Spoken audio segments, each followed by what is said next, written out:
many challenges waiting to be overcome.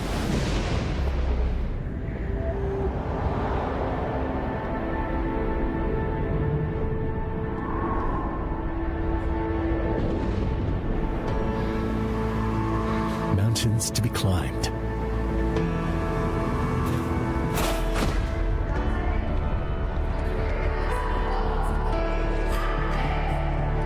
Dreams to be fulfilled.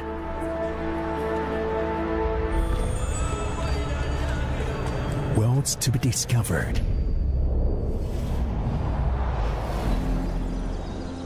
Beauty to be recognized.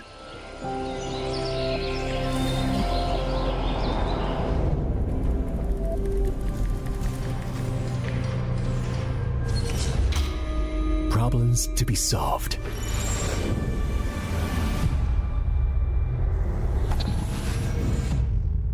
So, we keep exploring.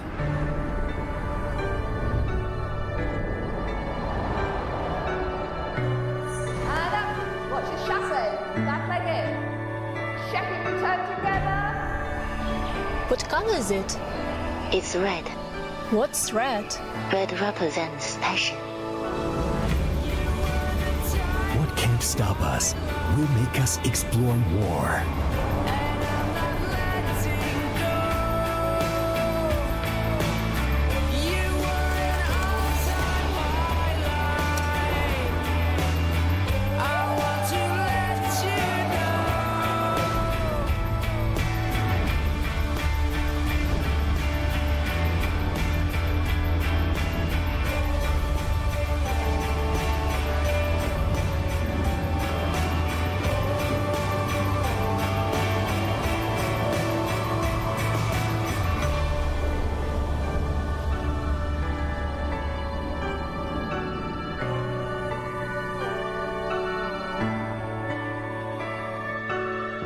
Explore more, a nap gallery.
Origin Valhalla World Cup is the pinnacle of ROO tournaments.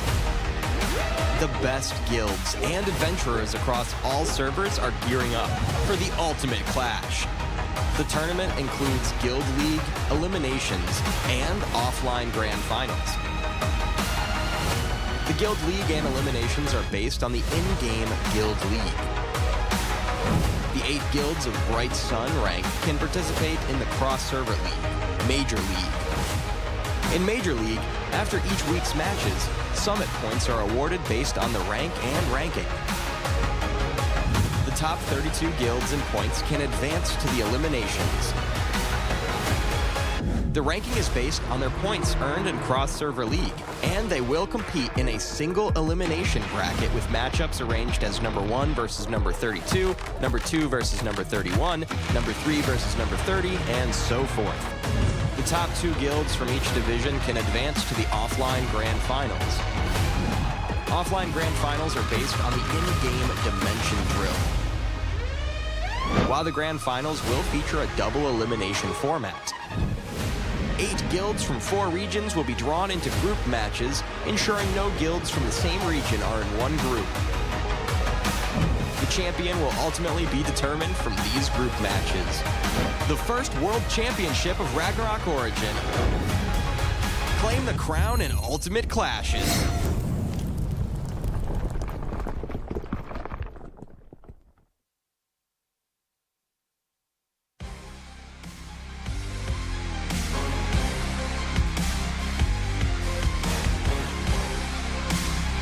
Guilds across all servers gather at the offline Valhalla World Cup Finals. Guilds engage in thrilling matches, the strongest from the servers prevail. The final 2 guilds have emerged, now they are gearing for their last battle. Let's take a look at their journey thus far. Taiwan, Hong Kong, Macau. Advancing guilds,仲夏沫花ぅand查尔济斯. 42 advanced match,仲夏沫花ぅovertook their opponents with plenty of HP to spare.查尔济斯made a comeback even though Hashi-Lochi had control of all the tablets.查尔济斯commanders used a pincer attack to close off Hashi-Lochi space. The teamwork and extraordinary performance of the top guild members,查尔济斯successfully defeat Hashi-Lochi. In the end, the one with the most HP is the winner. Advancing guilds, Frontera 1 and Monarch. Frontera 1 versus Slud. Frontera 1's commander split up the force to successfully defend 2 tablets. Using strong teamwork and members, Frontera 1 took home the win. Home versus Monarch, a memorable second match. Although Monarch had the early advantage, Home did fall behind and made a close match. With 10 minutes left, Home tried to occupy all the tablets. At the crucial moment, Monarch stayed calm and concentrate. It's forced to break through the defense and occupy the tablets. Monarch won the match with a slight advantage. Advancing guilds, Trinity and BobaCats. 42 advanced match, Trinity versus Eternity. We force mainly concentrate on the Moon and Star tablet to defend. Occasionally, an assault force would be sent to ambush the Sun tablet, forcing the opponent to return to defend. Eternity seemed a little weak facing Trinity's changed tactics, and in the end, Trinity won the game with a large HP advantage. Legion vs BobaCats, thrilling match. BobaCats used a fast attack and capture strategy, consistently avoid big battles. Whenever the opponent chose to engage directly, BobaCats would retreat and shift to another point. With excellent command and seamless coordination among guild members, BobaCats advanced 2-0. Advancing guilds,仲夏and眺望万物的尖塔.眺望万物的尖塔 are a formidable force. Their team fights and tactics allow them to dominate opponents, dealing huge damage through kills and captures. In both the 8-4 and 42 matches, their damage output and kill numbers far exceeded their opponent, securing easy victories. In the 42 matches,仲夏used their superior combat abilities to inflict heavy damage on their origin, seizing control of the tablet early on. In the sub-battlefield,仲夏easily defeated the monster, maintaining their lead. In the final moments, Dream Orange counterattacked and gained control of all tablets. However, the early disadvantage could be overcome, and仲夏ultimately emerged victorious. The Valhalla World Cup party is about to begin. Are you all ready? Gather around the strongest guild worldwide and join crowd and cheering for our grand finals.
2024 with Ragnarok of Rage and tournaments leveling up in style. 4 exciting events that'll keep your battles raging. Outing Cup, a spectacle of fervor, honor, and grandeur. 150 versus 150 Guild League gameplay, where teamwork and tactics collide in epic combat. The Champion Guild receives exclusive rewards, including the Champion Mount, the customized honor ring, and the prestigious event trophy. Valkyrie Cup focuses on fair competition, a competition with 5 versus 5 team clashes. Dish the power stakes, pick your favorite character, and let the games begin. Everyone's invited. And we're even taking the party offline to cities near you. Cash prizes are up for grabs. Thor Cup, 10 versus 10 showdowns. Each guild can be split into 2 teams of 5. Pick your map and let the band and big games begin. And now our first World Championship. Valhalla is the pinnacle of ROO tournaments. The best guilds worldwide are gearing up for ultimate clash. Offline events, crazy competition, and the quest for the mightiest guild on the planet. Who's gonna take the crown? Stay tuned! It's gonna be legendary!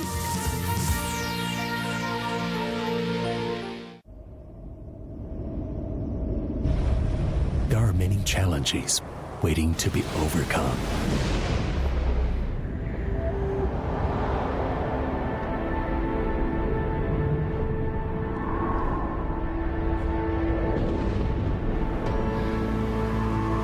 Mountains to be climbed.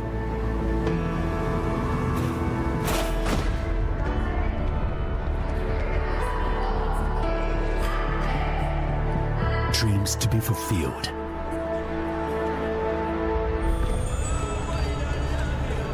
Worlds to be discovered.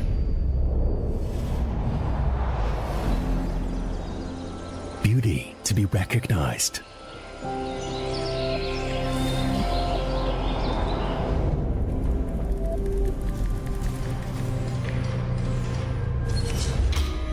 Problems to be solved.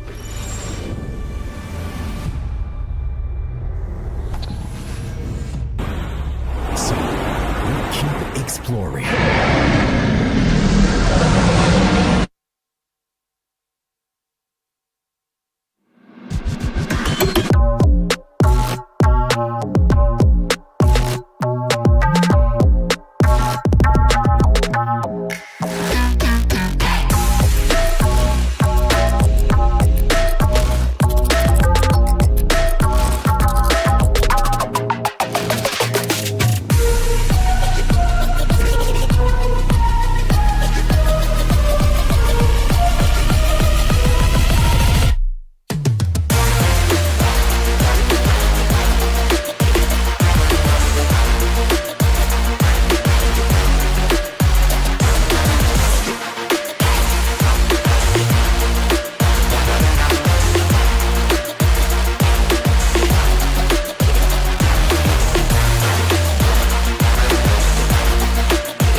through the night. Never be afraid of fire or thin ice. Warriors. ที่เวทีรองนะครับยังมีการแข่งขันอีกหนึ่งคู่ครับนั่นก็คือคิวของเที่ยวว่างว่างวูดเจนฐานนะครับพบกับ Trinity ครับ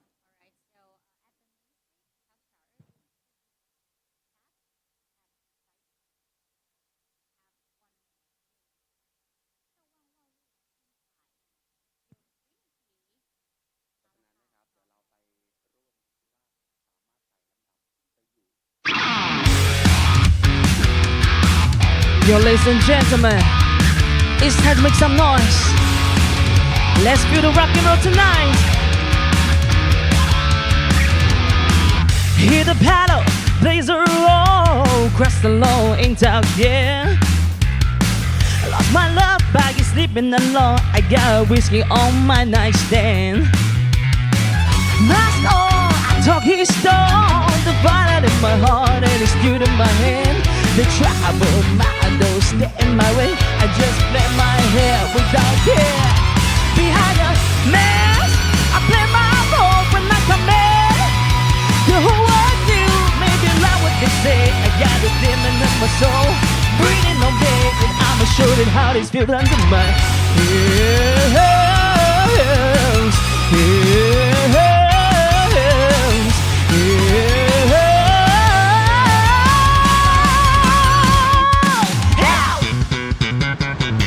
Ladies and gentlemen, let's get on.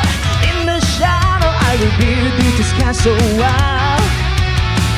Long shot, I switch my goal. With the kill our angels go. Try the day and night. Wait with the time and the kingdom cry. It feels wrong, but it feels alright. Beating back the down, hitting in the sky. Hey, behind the bars, I play my role when I come in. The whole world knew, maybe not what they say. I got a demon in my soul, breathing all day. I'ma show them how this feel under my head.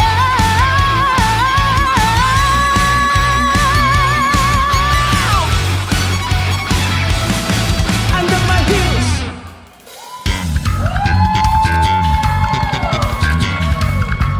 That's right, people.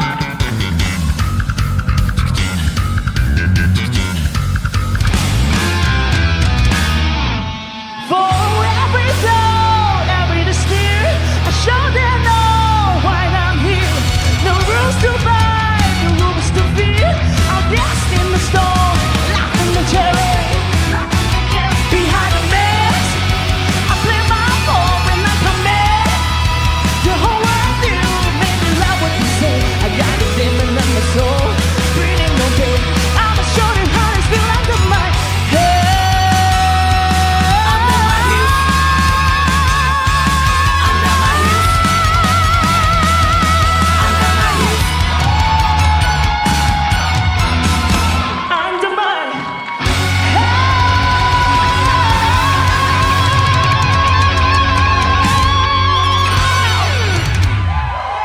Thank you so much.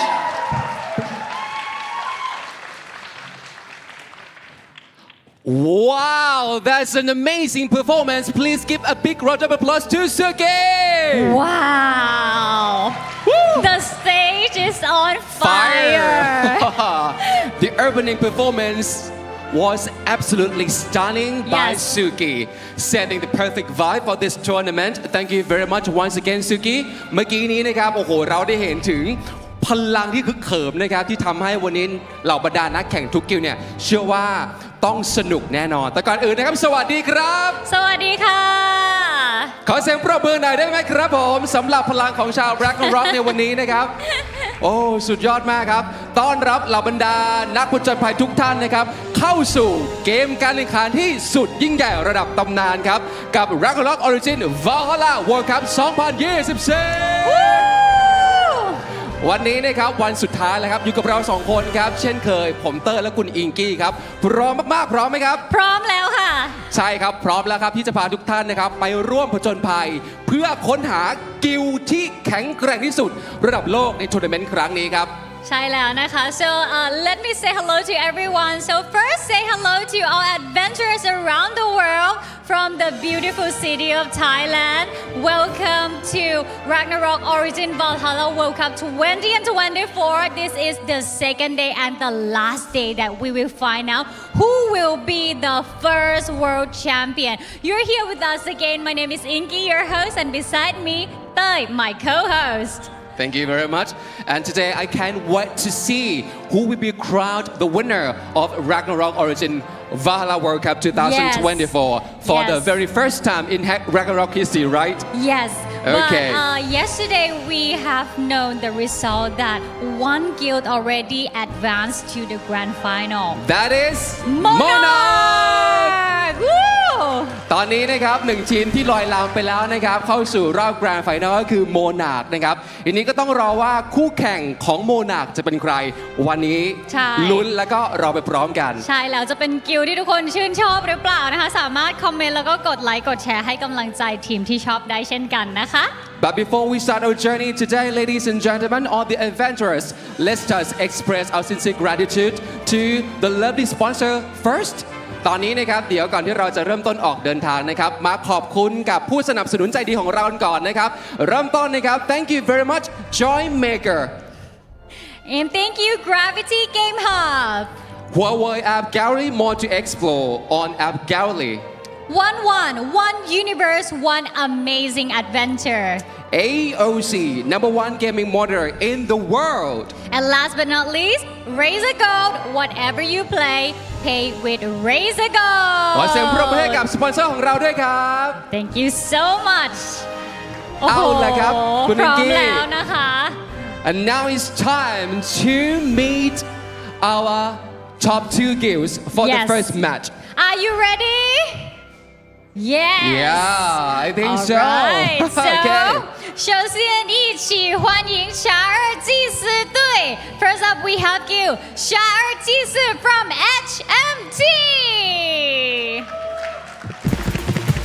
From Hong Kong Macau and Taiwan region ที่นี่นะครับสำหรับทีมแรกของเรานะครับบอกเลยนะครับว่าสนุกแน่นอนนะครับแต่ว่าตอนนี้เราจะเห็นสเตจเนี่ยครับแม้ว่าสเตจของเราเนี่ย ค่ะ จะเป็นสีขาวแต่เล่นไปเล่นมาครับจะเป็นสีแดงร้อนแรงมากๆ เพราะว่าไฟมันจะโหมขึ้นเรื่อยๆนั่นเองนะคะ Even the weather the temperature in this room is so cold Yes. but on the stage it's getting on fire It's getting hotter and hotter in here Yes เอาละครับสำหรับทีมแรกไปแล้วนะครับสำหรับชาเออร์จีซีนะครับและตอนนี้นะครับ please make some noise to welcome the guild of BobaCats Woo! from North and South America โอ้โหเสียงกรี๊ดเสียงเชียร์นี่คือแน่นมาก วันนี้แฟนๆ ก็มาให้กำลังใจกันอย่างอุ่นหนาฝาข้างนะคะ ถูก มา ต้อง ลุ้น ครับ ไปพร้อมๆ กันว่าใครจะได้ตั๋วสุดท้ายที่จะไปแกรนด์ไฟนอลในเย็นวันนี้ค่ะ สำหรับทีมนี้นะครับ Love Boba Love Cats and whatever Whatever เดี๋ยวมาดูกันว่าทั้ง 2 ทีมนี้นะครับใครสามารถไต่ลำดับแล้วก็ขึ้นไปสู่รอบแกรนด์ไฟนอลได้นะครับ ใช่ นอกเหนือจากนี้ แล้วค่ะ นะครับที่เวทีหลักของเราทั้ง 2 ทีมจะมีการฟาดฟันกันแล้วที่ไซส์สเตจเนี่ยด้านล่างยังมีอีก1แมตช์นะครับ ใช่ รออยู่ แล้ว นั่นก็คือกิลด์ของเที่ยวว่างวันวิวเดอะเจียนถานะครับเจอกับทาง Trinity ครับ ใช่แล้วนะคะ and beside the main stage we also have a competition at the side stage between Guild เที่ยวว่างวันวูตะเจียนถา versus Guild Trinity แต่ว่าตอนนี้นะครับเดี๋ยวเราไปเริ่มต้นแมตช์สำหรับคู่แรกในวันนี้เลยดีกว่า เพราะฉะนั้นส่งนี้ต่อให้กับเหล่าแคสเตอร์ Hi Casters Hello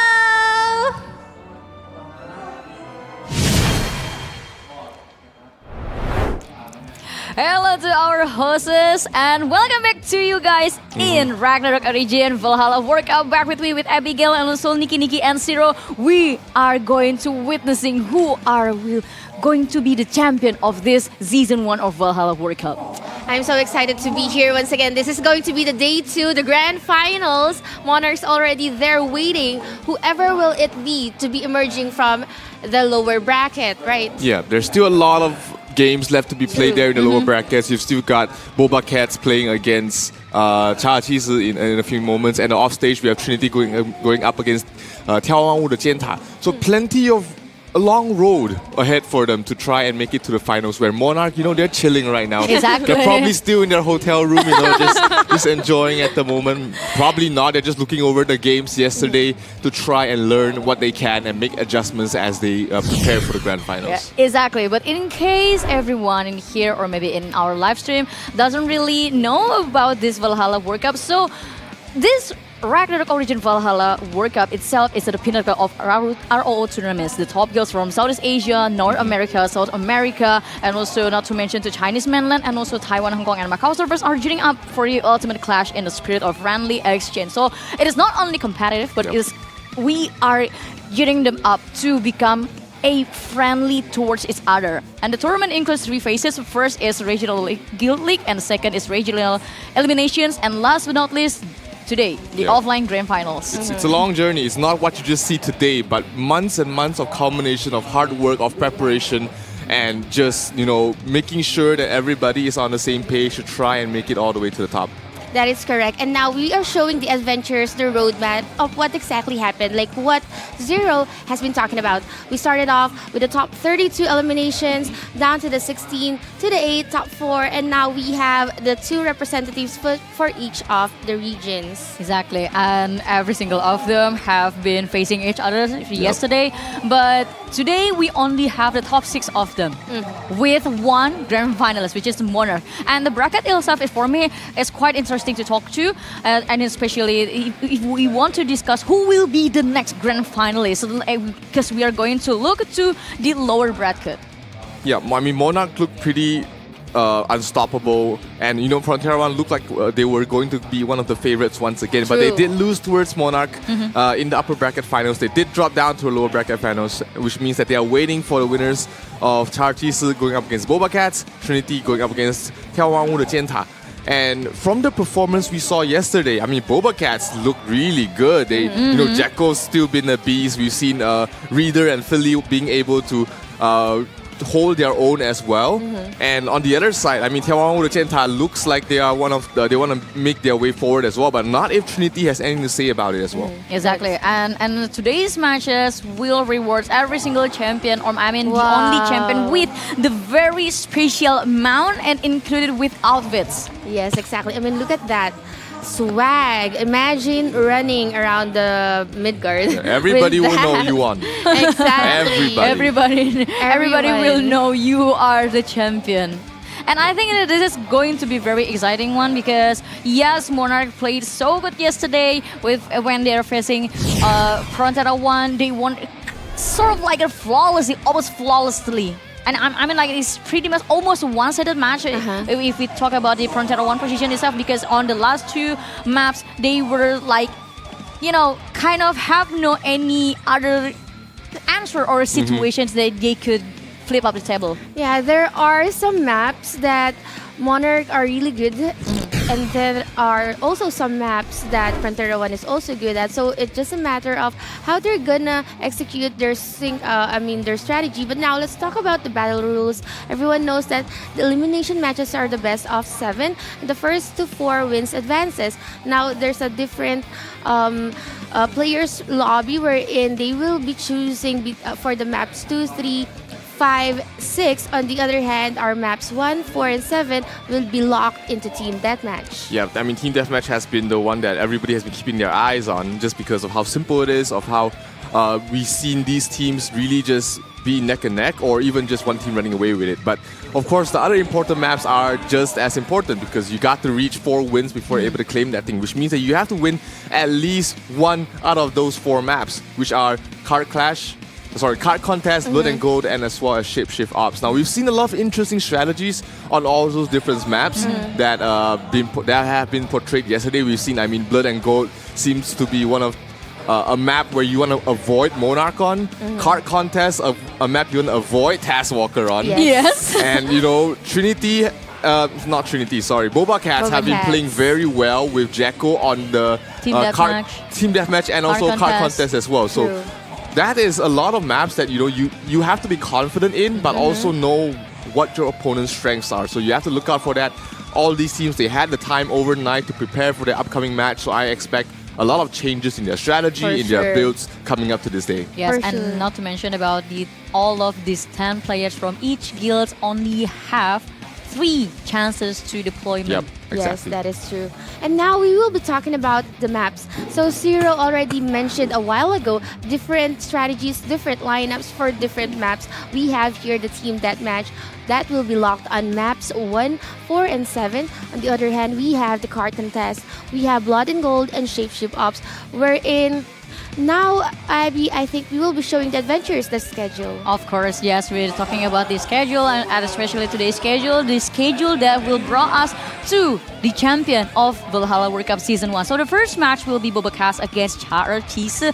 And again, after that, we have Trinity against 眺望万物的尖塔. And after that, we will decide which is who win from the first 2 matches, David. Yeah, the winners, of the first 2 matches will face up in the lower bracket semi-finals.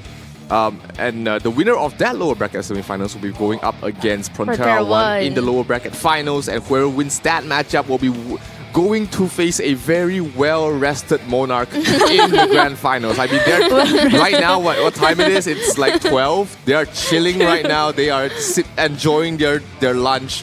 They know that they've got plenty of time to prepare for their opponents, and I'm pretty sure they're feeling very confident about themselves. Of course, yes. I mean, they won almost flawlessly, but a very confusing one yesterday that they brought to us. Yep, absolutely. I mean, they just really stepped it up a notch on how they usually play, and everybody has been able to prove themselves. I mean, we've seen Solitary Kin, I mean, we've seen Papa Bear being an absolute beast, and not to mention the 2 supports as well. I mean, PPIR. Not PPIR, but Shmoo. I was about to say Penton. Penton and PPIR. But all of that interesting discussion that we have before, of course, we also have to give something to our viewers, our lovely and beloved viewers. So this is the day to benefit. You will have live spectator rewards, 1, 2, 3, 4, 5, and also the new champion reward. Every single thing is for you. So one thing that you need to do is stay tuned with us from the start until the end. And also, this is not the only rewards that we will give to every single fans of Ragnarok Origin, because in offline, we will have the ROO customized card for only 1 person. And not to mention about the Nyamberries, the 3,000 Nyamberries for 10 people. We also have Huawei Mate Paid for 3 people, MVP cards, cleansing, or anything. Everything is for you. I actually took a photo and video together with the ROO customized card for 1 person. Up there, it's actually Tesla powered, right? The car is right there. I mean, it's technically 1 winner, but I believe all 3 of us can fit in that car. Of course. We're gonna drive back to our hotel with that car, I believe. With swag, yeah. Well, with swag that car. Well, David driving, he's gonna sing. Yep. And we'll just karaoke. Let's go. And to begin this amazing day, this is the very right time to give you the very first promo code. So just redeem it right away and don't forget to share it to your friends. That is correct. And now, please redeem it. We have here at the Zero side, we have VWC and Runes. Okay. Wow, I am a non-reader. Just kidding. All right, so we have a lot of prizes, not just for the winners, but also for you guys watching at home. So please do share the live stream. Yeah, VWC and Runes to walk away with 300 diamonds and 10 gachapon tickets. I mean, the new gacha is pretty good. Great effects for all you guys to be able to roll. And I hope these 10 tickets are able to help you get what you need.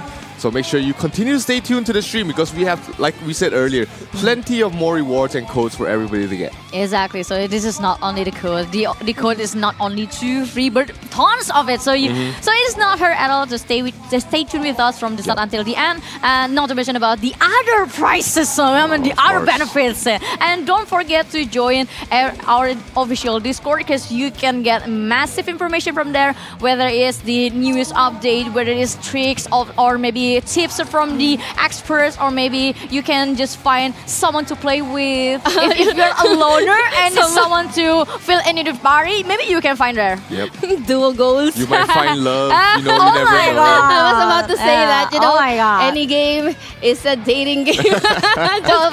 Well, fun fact, I met my husband in game.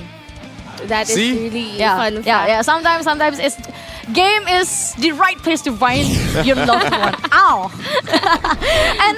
and we are currently discussing about the first match, the BobaCats versus查尔济斯. And talking about the BobaCats itself, we already know, we all knew how strong Jaco is, and not to mention to other players like Skia and Erdos. Yep, this is the first time we're seeing查尔济斯 on the main stage. So, just a quick introduction for their lineup. We've got 淡水骑士王, we've got Baby 夏都妈妈 Tracy, we've got 彗星炒饭, we've got Baby 夏都特特, we've got 盖世英雄至尊宝, we've got 瑞兆的馒头, we've also got 赵仔 and also 背痛 Kings and also Mama Babe.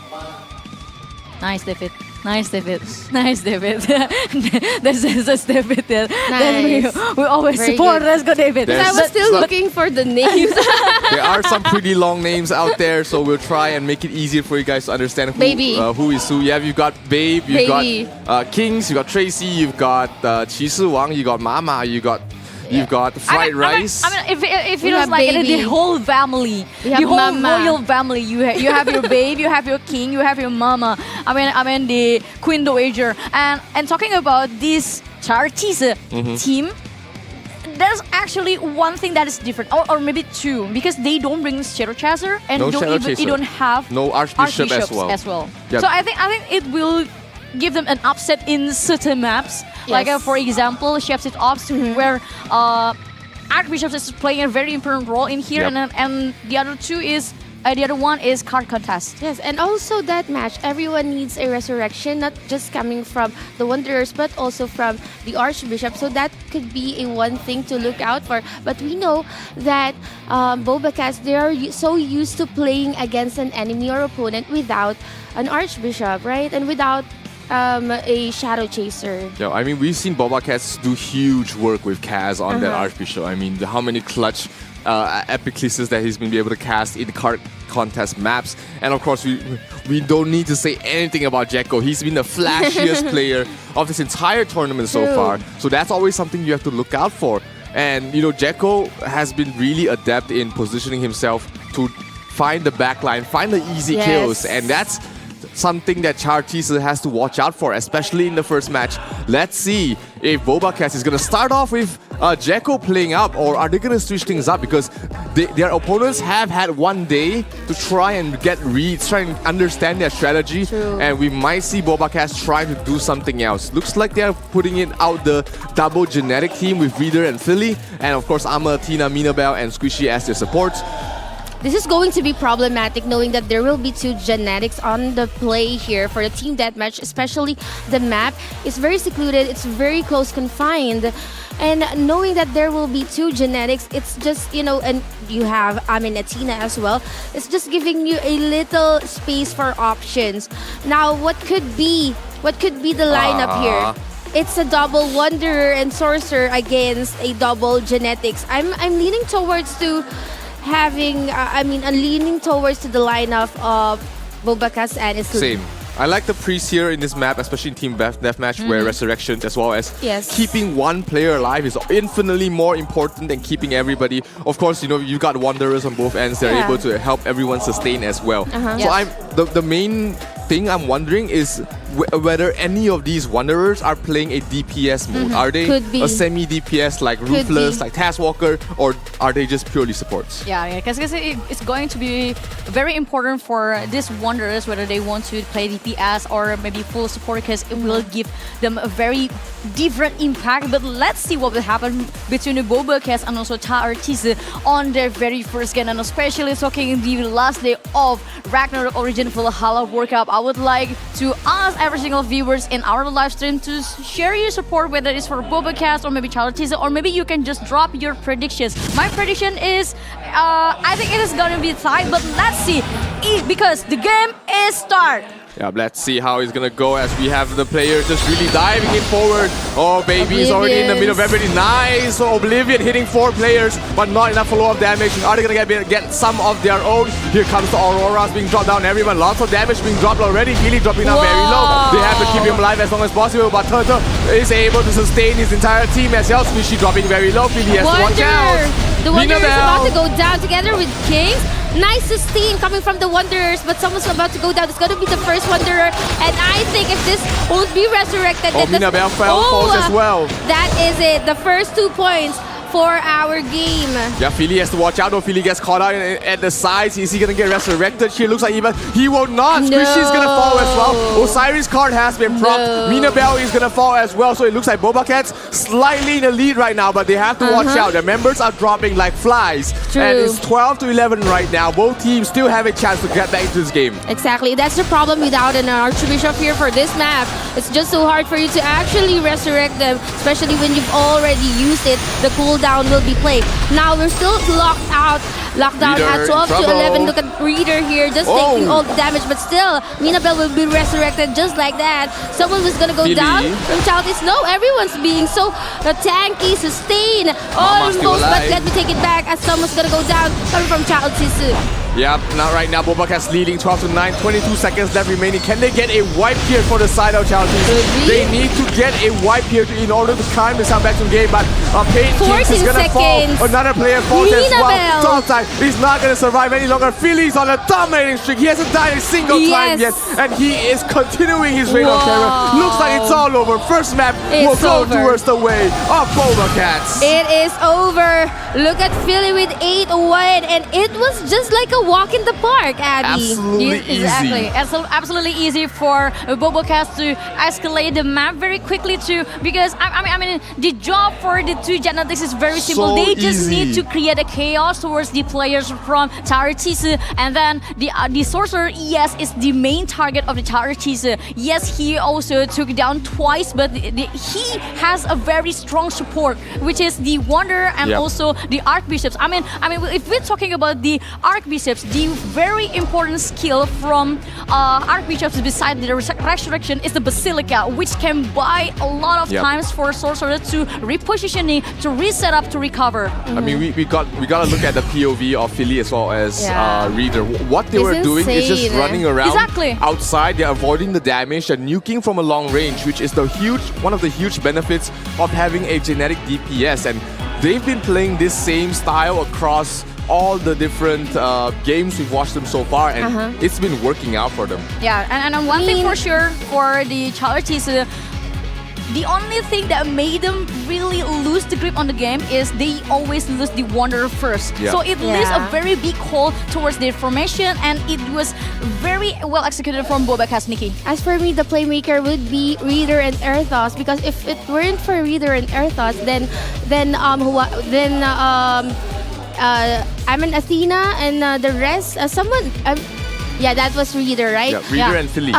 Philly wouldn't be able to actually get a lot of kills. It's because of those two genetics just putting all of their skills at the middle of everything and just forcing everyone to go outside. And when they go outside, then that's a perfect time for the sorcerer to help them out. Yes, that is correct. No, genetic rather. Philly to actually do his thing.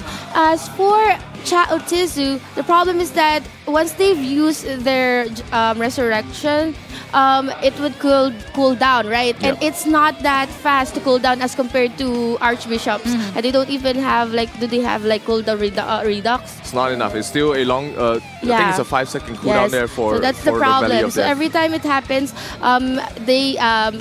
BobaCats would capitalize on the fact that they no longer have resurrection, and that's the time they would attack.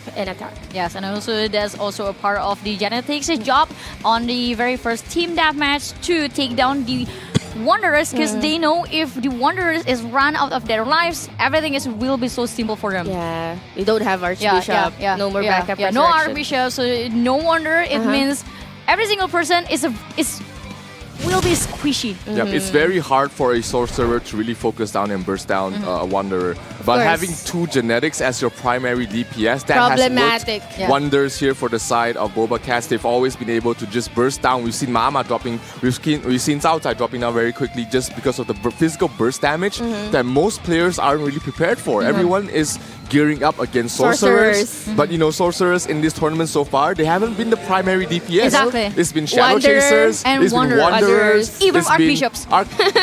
Well, that's a bit of a stretch there. Maybe it's just Abby. Probably Abby.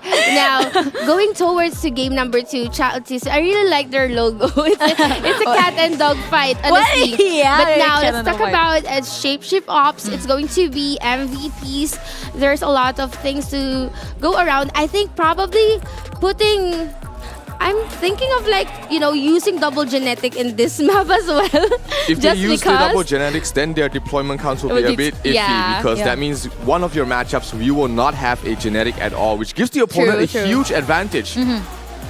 Well, I really want to see that in this map though. But yeah, that is a really good point. But double wonders would work wonders as well. Well, yes, it would work, but in a very specific situations. For me, I'm not trying to be biased, but this may sound biased. But I think if we have a very, some of a rewind about how these BobaCats are playing in Shapeshift Ops, I believe with this play style of Archbishops in BobaCats' hand, they're just 2 steps ahead. Wow.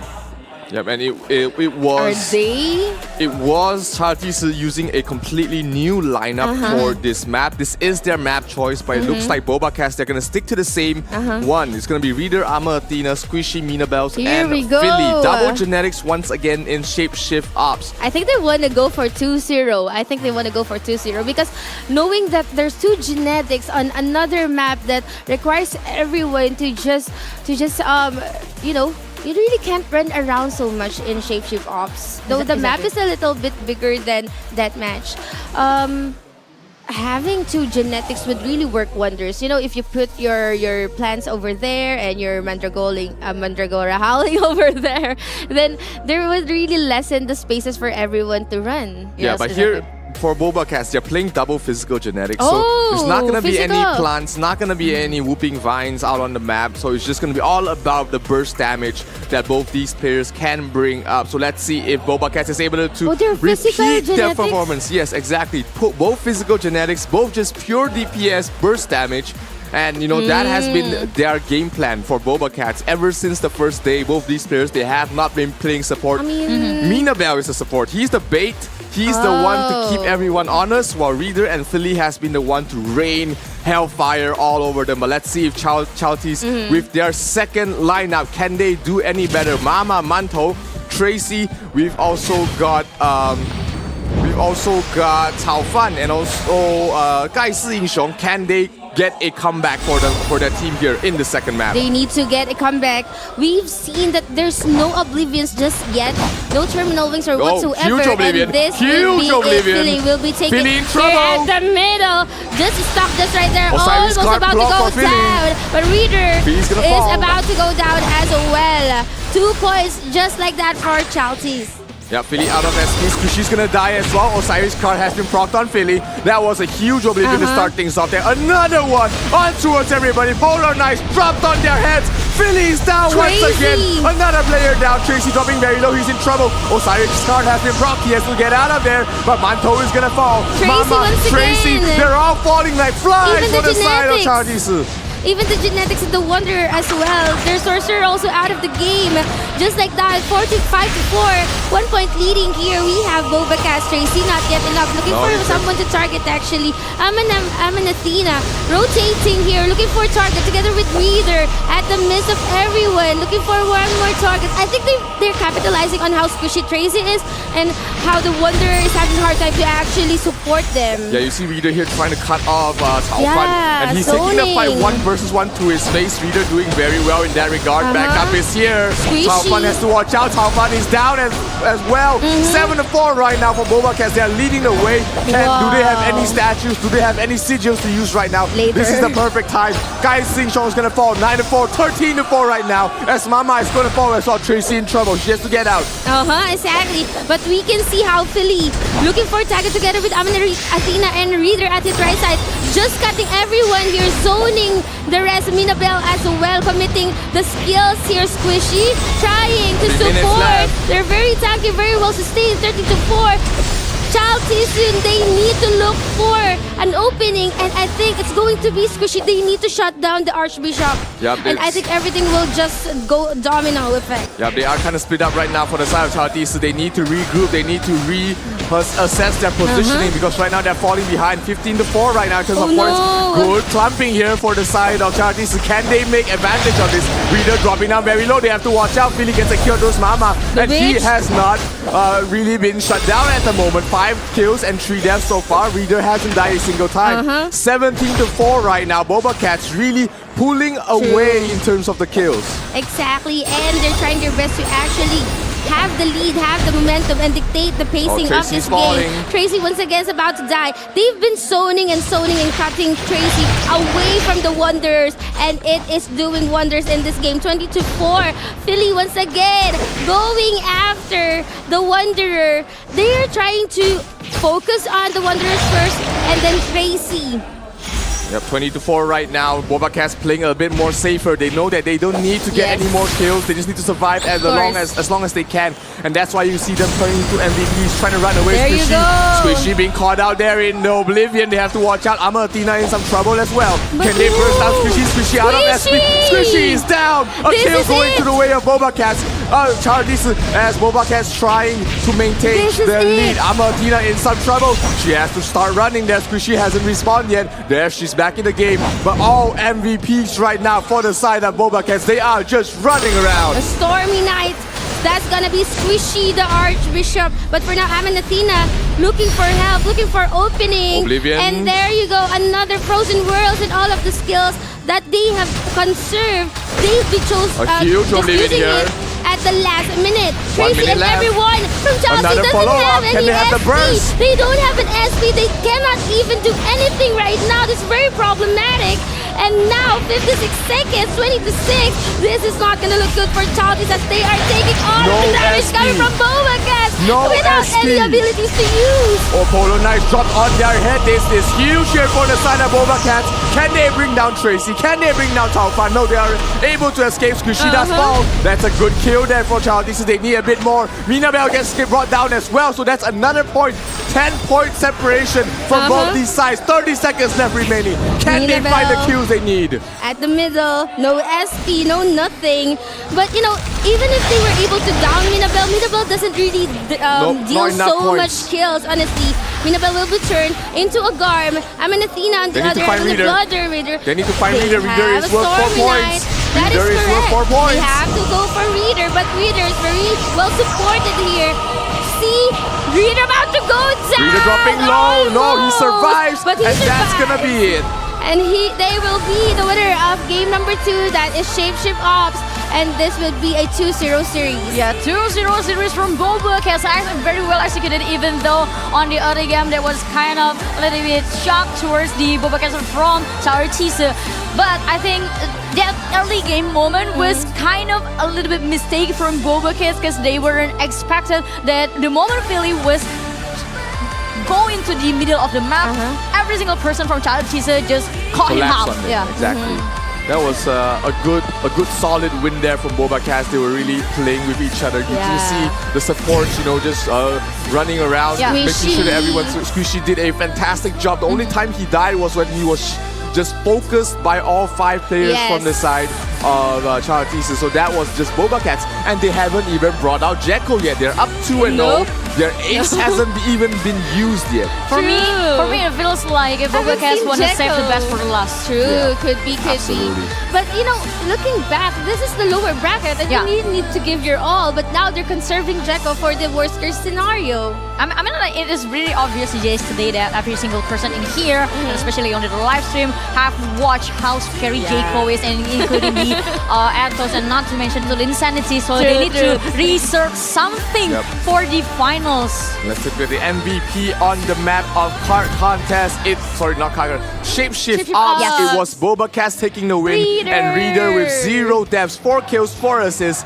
Huge point advantage being given him by him for his entire team, and you know he's been really doing so well so far. I can still remember the last part where in Reader almost about to go down, but he was able to. I mean that was a very good moment. But for me, Reader here is just kind of, you know, taking the advantage while the every single attention from Charles濟斯was on the support. On the support, and even Minabel.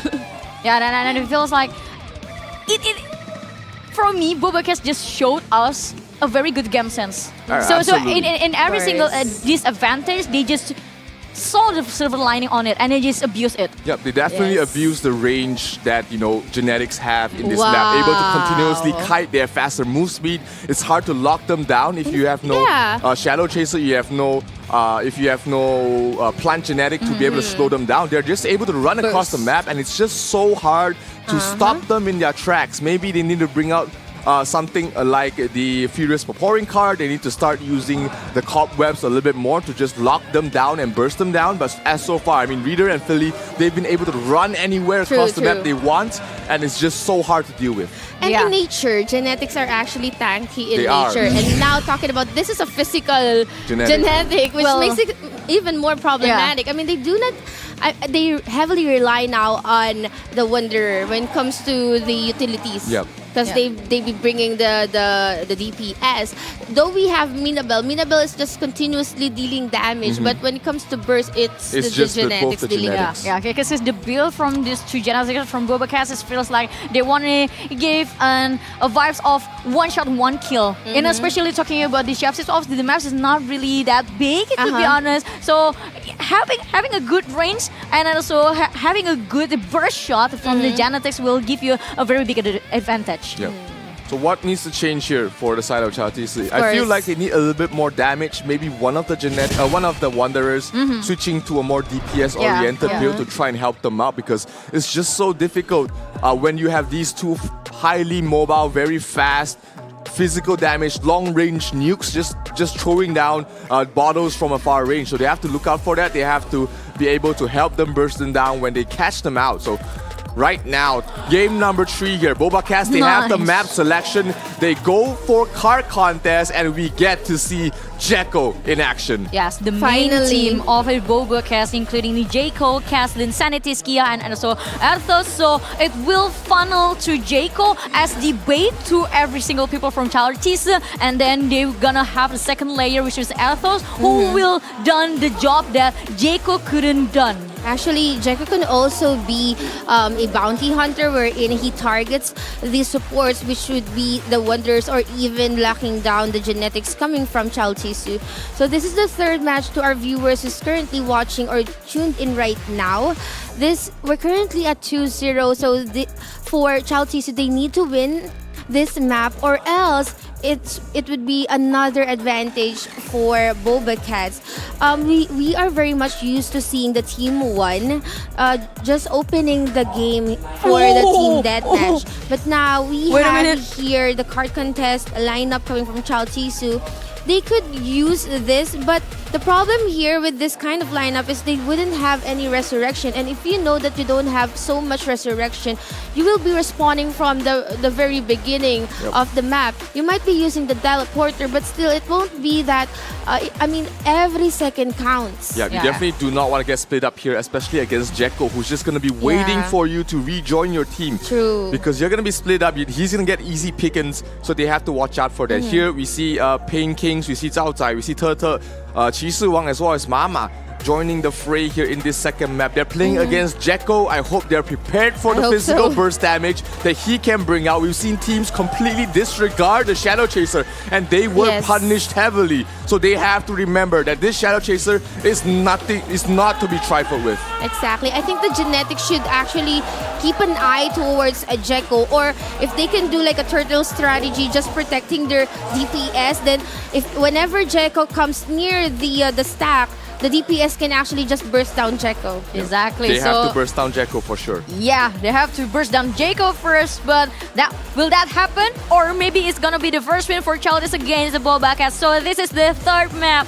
I believe you guys already getting more excited with this map. So let's take a look what will happen on the third game, the card contest. Card contest. You've got Cass, you've got Jekko on this map. Nothing feels better right now for the side of BobaCats. Exactly. This is their best strength, and they're gonna go all out here in this map. They want a trio lead. They want to go to that team deathmatch on a lead, and let's see if they're going to be able to do this. I'm sure they're feeling confident. They're up 2-0. Child's backs against the walls. Can they reach the card first, and can they maintain their position? They have to. They have to.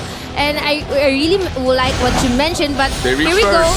Everyone's already here at the choke point, but every skill has been used as well. The typical Oblivions, the typical Frozen Worlds will be used. Mama gets and pulled even away. the Terminal Wings here at the choke point at the left side of the opening. But Jekko looking for a target. Someone's about to go down. It's going to be 2. No, make it 3.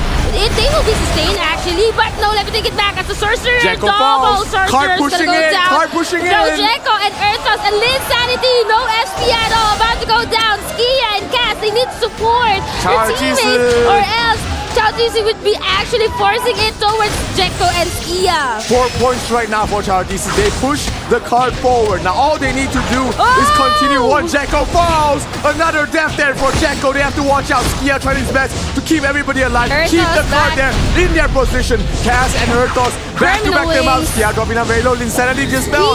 Skia is continuously falling. There's so much damage coming from the side of BobaCats. Linsanity, the last one standing. The card continues pushing forward. And Child is in such a good lead right now. Oh no, that is for BobaCats, but for now, Jalsisu, they were able to actually push the card further from the starting area, and they have the momentum, they have the advantage. They are pushing even more towards Cass and Skia. Skia and Cass always being at the middle of everything, but still won't be able to contest the card there. Urtos no trying his SP best. actually. Linsanity too critically low. Cass about to go down. No, I mean the Polar SP Knights for and Cass. Oblivions. No way Jekko for on her the to back support lines. Linsanity. And Jekko too. The problem here is that they don't have SP to support one Urtos is down. another. Urtos gets a kill. That's a huge kill there. Can they push them back? Mama's gonna fall. They're gonna get a full 5-man wipe here for the side of BobaCats, and they're gonna start pushing the card back. We know Mama's still alive. Mama is still alive, keeping the card in position. Jisoo Wang is there, trying to back in Mama. Mama has been doing an absolutely fantastic job stopping the card in his tracks. His entire team got wiped, but it was just not enough. About to go down there. That is correct. Very tanky to contest the card there. Skia together with Linsanity, will they be able to take one? Jekko from the back line. Going towards 2, but Jekko's gonna go down. Linsanity almost gonna go down as well. They need to go back to Cass to actually be supported, but Cass doesn't have an SP. That is the problem together with Skia. If Skia, Cass, the support doesn't have no SP. They're all so low. 4 about to go down. They don't have a resurrection. Skia. Cass falls. The last one standing together with Linsanity needs to survive. But Chaldis is super on point when it comes to laying their skills. Mama's still in the middle of it all. She hasn't died a single time. Able to keep the card in its tracks. And they are going to get a wipe though. Almost a wipe here coming from the side of BobaCats. They have an opportunity. Can they push it out? Mama has died. Mama is dead. Where's the other wonder? Where is Tata? Where is Tata? Tata is fallen. The card is gonna push back. BobaCats finds an opening and it's gonna push them back here. Chaldis is in a little bit of trouble. Really low. They need to protect the map, the cart rather. They need to protect it. Jekko super advancing, really not pushing the cart, which is kinda not a ideal way to play. But now they have an eye on Chaldis and where Chaldis is at. They need to use all their skill terminal wings Oblivions and the Frozen World at this very crucial point. Yeah, Gekko here half HP right now, but right now BobaCats, they are on the defensive. They need to hold this position, knowing that they have the points enough to win. But if they get wiped here, they are in some trouble. Kings is gonna fall. Earth's unstoppable streak. Insanity dropping the both the Wanderers are dead. No more support.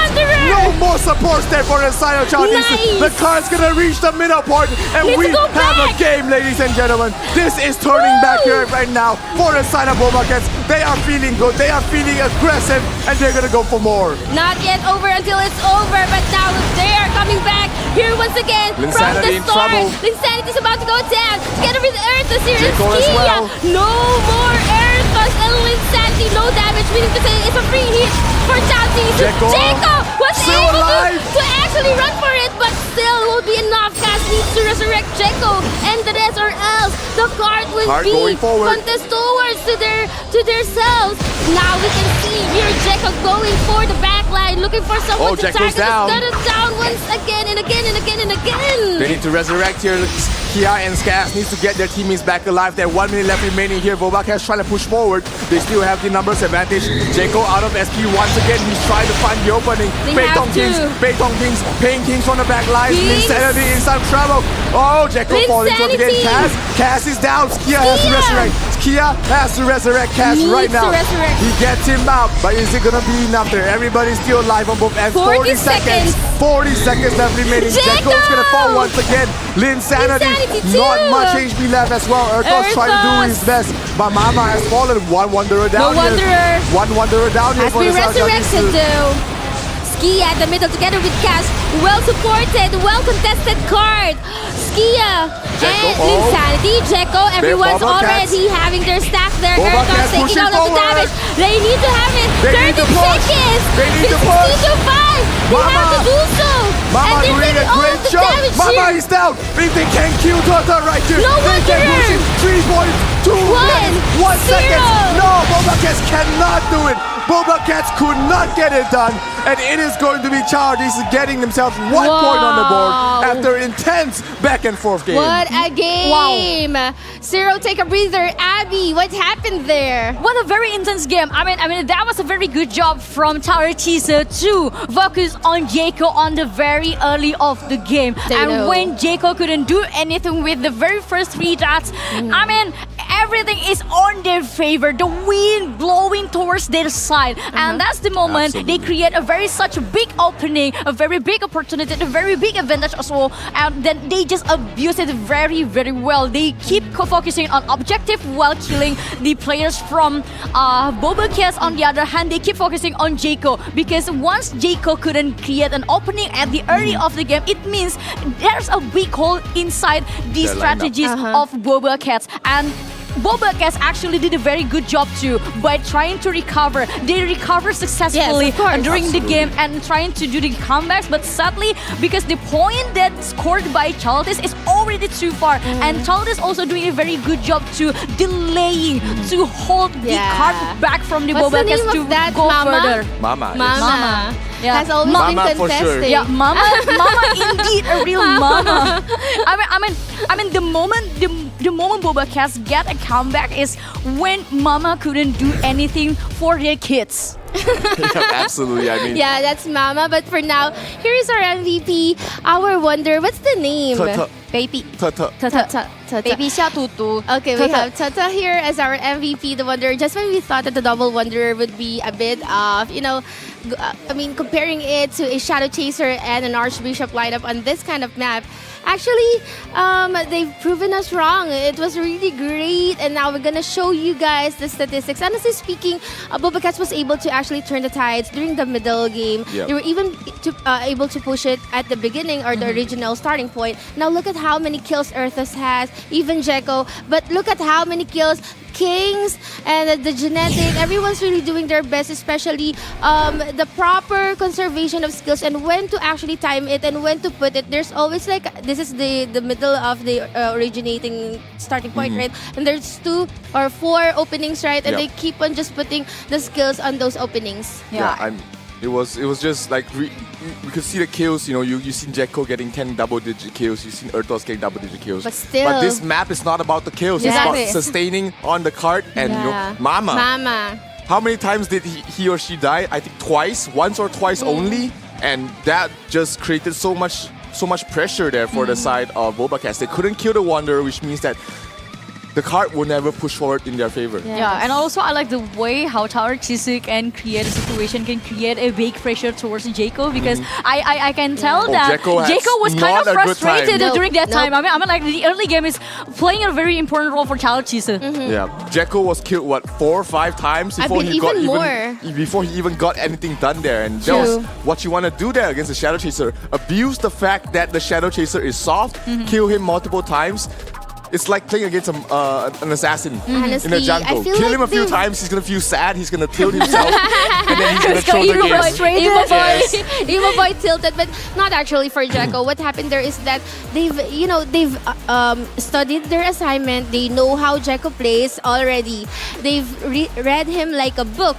They know that Jekko would always come for the backline, and that's the perfect time for the sorcerer, which is King, to actually just shut down Jekko and everything just blow up to his face. But now, let's talk about team deathmatch. Yeah. They could use the team that actually won for that map, but if they're doing it right now. If they're gonna stick with that, then that's going to be the last deployment count for the team. It depends with the situation. I noticed something that during the card contest, actually,查尔济斯finally found the recipe how to win towards Jekko. So I think they changed the build for one DPS Wanderer and also the one full support Wanderer. So probably in this team deathmatch they might have a chance, but it depends with how good they are on playing the opportunity on the early game, and especially in this second deathmatch, which means the 4th game of today's first match. Just like that, I feel like we're just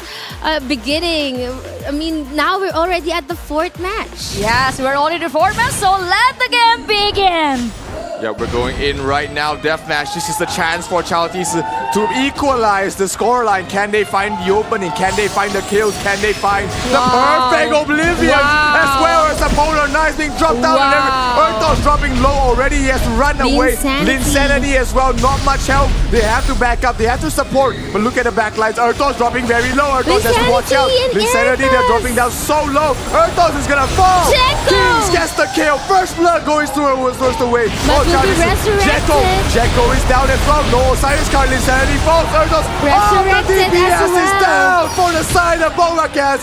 查尔济斯strikes first. Kaz in some trouble. No SP, no HP, no Osiris card. And he's gonna fall as well, though, still alive. Wow, objectives after objectives has been locked in by查尔济斯, but they're not down. Because they are still looking for one more target. That's gonna be Ertos actually gonna be 2 against 1. Skia to the rescue together with Jekko, but Ertos about to go to die. Together with Kaz here.查尔济斯, they found the momentum to capitalizing on it. They are now zoning all the DPS away from the support. Ertos is gonna walk into his death there as Kings is on a dominating streak. 5 kills, 0 death. Linsanity not gonna be able to do anything as well. Linsanity falls once again. Jekko completely out of this game. He cannot get it. He cannot fight against them. 13 to 14. Jekko is dead once again. Kings unstoppable. Should they get a resurrection on Jekko? That's huge. But they have to keep it up. Everybody falling here. Linsanity, Skia, and the rest of BobaCats, they're now dying one after another. King is on a roll here. He knows his target. He knows his lock. Earth is about to go down. Almost about to go down. But wait, and that is it. 12 to 14. Once again,查尔济斯was able to tie our series 2-2. Oh my God,查尔济斯. Practically, they did the same thing in what we saw on the previous card contest. They didn't give any space for Jekko. And for me, the early game momentum was thanks to the Oblivion as the element of surprise, as the shock therapy for every single players for BobaCats. Because the moment the Oblivion was casted, every single player in the BobaCats lineup couldn't do anything.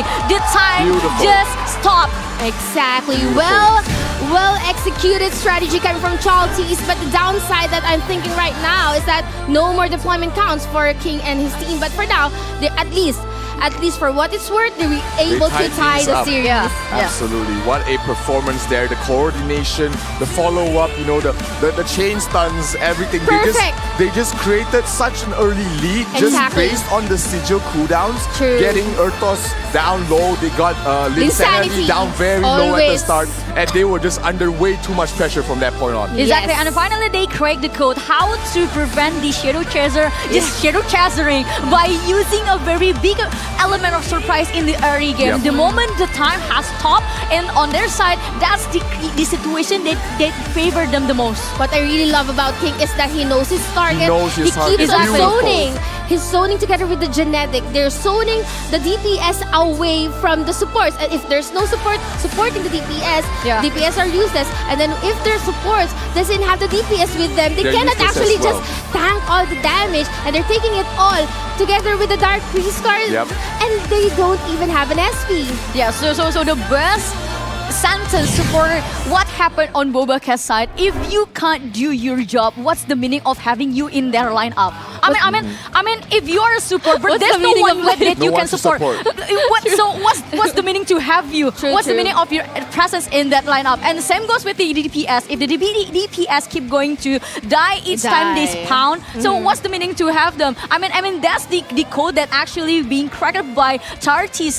By the moment Oblivion casted, they just read the fate of BobaCats Yep. on the team that match. Yep. When the Oblivion just dropped, you already know that, hey, BobaCats is in trouble. All the sigils was popped. They couldn't focus them down. Yes. Lots of damage coming in from Kings. He was just on a tear. Always there to back Yes. his team up. Always there to help when Jekko is showing himself. And Jekko couldn't get a lot of things done as well. True. But right now, the series is tied. Best of 3 to decide who will move on to the lower bracket semifinals. And there is no more entries here for Kings, for Mama, and for Chi Si Wang. So they have to play with their knew it. other team. And I it's was gonna about to be say- blood and gold. I was about to say blood and gold just simply because we haven't really seen this map.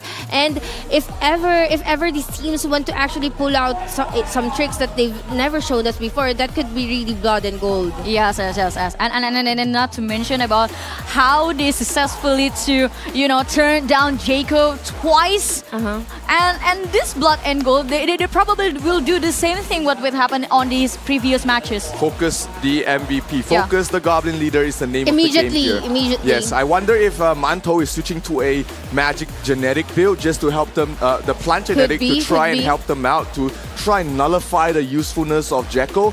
Jekko, he has one more deployment Yes. count. I wonder if BobaCats is going to use it here in this map. Yes, and BobaCats needs to be aware with the early game momentum that charities are always clear towards them. I mean the basic strategy Opening, of yeah. charities is to create a situation where every single players in BobaCats losing their values. Yes, now we have the double genetics once again. Now the question lies on, you mentioned if one of the genetics will be switching to a magic type, just so they can actually control people from Chaotisu, simply because we were able to see how fast they respond, how fast they zone, and actually create chaos and take away the DPS from the supports. Could be. But knowing Philly and Reader, I think they're gonna just capitalize on pure brute force. They feel like the guys True. who are just want to go DPS. Then Minabel is the true support in his entire team Yes. there. But I do hope that we see a lot of Dark Priest card utilization in this match, because Philly and Reader, they are very highly SP dependent. Now they on the side of Chartis, they do have 2 sorcerers, and they can really create a lot of issues in terms of the SP for the side of BobaCats. So if Chartis is able to adapt accordingly, and they might be able to take the lead here in the series. Yes, and in Thailand is going to be harder and harder than ever. So this is the 5th game of the very first match of the last grand final day from Ragnarok Origin Valhalla World Cup. BobaCats versus Charities. Who will take the 3rd point? Will it be BobaCats or Charities? Honestly speaking, it's anybody's game. We have the cats, we have the dogs.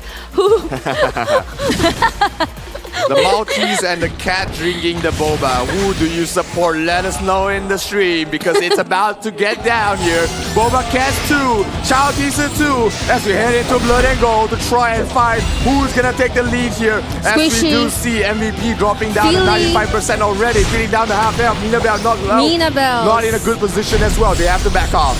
They have to back up, find a position wherein they can actually regroup and sustain Phyllis's SP here. On the other hand, we can see Aminatina looking for a target, looking for someone to pull. Tracy, would that be Tracy? I think so, but no follow-up damage actually. This is a different approach at Goblin for the Goblin. Yeah, they're going more for fights. Yeah, true. Usually it's everyone's just focused on the MVP. Coins are but for now, they're actually focusing on the PvP aspect of the game, which is a very, what do you call this? The classic gameplay for Blood and Gold. Very brawly, a lot of skirmishes and small fights outside around the MVP. 4-6 right now. BobaCats slightly behind, but there's plenty of time to catch up here. Coins are about to drop, and it is still Charles is getting a majority of that. 12 points already. The MVP, 58% health remaining. Can BobaCats find equal footing here and try and get something for themselves? They have to find the perfect footing. This is just like a half of the scores, but still really big. They have to take down the main damage dealers coming from Chauti, so if they want to have the golds.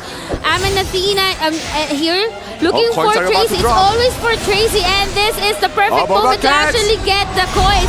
BobaCats 30-15, not that far. Goblin Kid about to go down. Minabelle doesn't have any SP together with the sorcerer coming from Chao Tisu. Aminatina has always been looking for someone to actually be pulled, but everyone's just running around, moving around. No more Goblin. 15-17, 18-18. No, make it 18-22. All right, not much HP left, not much coins left on the map. BobaCats have to find an opening. They have to use their Oblivions right now, kill the boss, get as many coins as possible. 6% HP, 5%, 4%. Who's gonna get the coins? It all comes down to this 18-22, and it's gonna go 20-21, 35 down now for Charlie. And right now, it's just gonna be run with the coins. BobaCats gets completely wiped out here, 19-41. They are doing what? Dave is actually talking and saying, instructing. They're now running for their lives. On the other hand, this is going to be a cat and dog chase. They need to chase Chao Tisu. But look at where Philly Reader and the rest are at. But they will be pushed on a very corner. But Tracy's still running. Tracy has 11 coins. Tracy has 11 coins. Teammate Tracy has 11 points. They will be able to actually... They need to get Tracy. No, it's way too hard, way too fast there. I don't think so. 14 seconds, no more. Run, Tracy, Tracy! Just running with 11 coins and 7 seconds before anything else. Here are the skills, but still everyone's being sustained. And there you go, Chao Tisu will be leading our series with 3-2. Great utility usage, great patience here coming from Chao Tisu. They know that they had the game the moment the last coins were dropped. They know that all they needed to do is survive, and boy, did Tracy bolt. Tracy was running at 100 meters, Usain Bolt level, and nobody could stop her. Please welcome the Usain Bolt of Ragnarok origin, Tracy. I mean, to be honest, if we talk about what happened on the Blood and Gold itself at the early of the game, I mean, BobaCats did a very good job, to be honest, in my very humble opinion, because they tried to they used a very different approach. So they were rallying and circling the Blood and Gold maps in terms to make the situation they wouldn't be stopped by the early game momentum. Their authorities are always but that thing makes a big hole inside their strategy, because why? They keep focusing on PKing, they keep focusing on skirmishing, and they forgot the main objective of playing Blood and Gold is the coin. It's the Goblin. It's not how many kills that you can get. It's only that match. But in Blood and Gold is how rich you are at the end of the game. That is true. And how are you gonna strategize on how you conserve the skills? When are you gonna throw your Oblivions? Where are you gonna throw all those skills? But yeah, literally, that was a cat and dog chase, and now the dogs has won. Chao Tisu will be leading our series with 3-1, and that was an interesting take on the Blood and Gold, because it was always like focusing on the goblins first, and then taking the gold coins, and then doing the PK. But Abigail mentioned, that they've prioritized the PK before the objectives. Yeah, and then the genetics from查尔济斯become the MVP, David. Yep, it's Manto with 12 coins towards the end. Tracy had 11. 11. So between both of them, they had guy. basically almost all the coins that the side of BobaCats had, and definitely a very good fight here coming from the side of查尔济斯. They saved their statues and oblivions towards the end for the final stage of the coins to drop. And when the boss actually died, it was just way too much of control across the map that BobaCats couldn't really get any coins from the final boss. And even doing the mats. If ever we're gonna do the mats, BobaCats has 19, and even if they were able to take down Tracy, that's just going to be like 30. It still won't be enough. 40. They lose half on every death. So if Tracy had 11, she would lose Plus 6. half of it. Yeah, but still not enough. Still not enough. You need at least 4 kills. 43, at least 4 kills with the 2 players of the highest coin half. Or at least 2. Could be. At least 2. Yeah, 2 players. They had to kill Tracy and Manto. Yeah, man. Then Twice. they could have. Twice per people. But we saw Tracy was just We saw booking it. Tracy bolting, running across the map like she or he isn't the player of Ragnarok origin, but look at the kills. the athletic players. They do have the advantage. BobaCats did have But the it's advantage. not about with the kills. Yeah, it's not about the kills. As compared to the kills of Chaltis, and which only explains that their strategy when it comes to focusing on the PK before the objectives didn't work. And at this point, since you're at the lower bracket, you really cannot commit a lot of like mistakes, or you cannot. I mean, you can risk it. You can risk and like employing a different strategy. But at this point, your life is on the line. Exactly. And now we're currently at 3-2. This is going to be match point. Match point indeed. To be honest, I had an assumption about how BobaCats are playing like that and what's the reason behind their kind of playstyle. I believe they're trying to find a wipeout and then they just want to greedily having the goblin. Yeah, goblin. Yes, that's a very that's why greedy, high risk and high reward situation. But yes, maybe they just want to try at least. Probably is a bit hard to do, especially when all these players are on the same level. Yeah. You know? There's no DP advantage, there's no title advantage. They're all on the same level, and it's just so hard to kill anybody. We've seen players just survive forever, even on the same level, and it's crazy. So it comes down to this. Jekyll, 1 more deployment count. BobaCats, this is their last life in this tournament. Can they find the win here with Jekyll in the last map and force it to a game number 7? Or is their journey ending here? Do they finish up their 9 lives in this lower bracket semifinals? They have to be aware with the situation, or maybe the conditioning that查尔济斯put towards them. So I think it's not the Jaco's fault, to be honest. It's just of course.查尔济斯already cracked the code. They already know how to play against I mean, they literally saw the demo yesterday how to counterattack Jaco. Well countered. That's the only problem. That's the main problem for BobaCats. And knowing that, so if Jekyll has already been countered so much, so hard like that, probably Jekyll can at least do a different kind of strategy and not on just like pushing onto the back line, or probably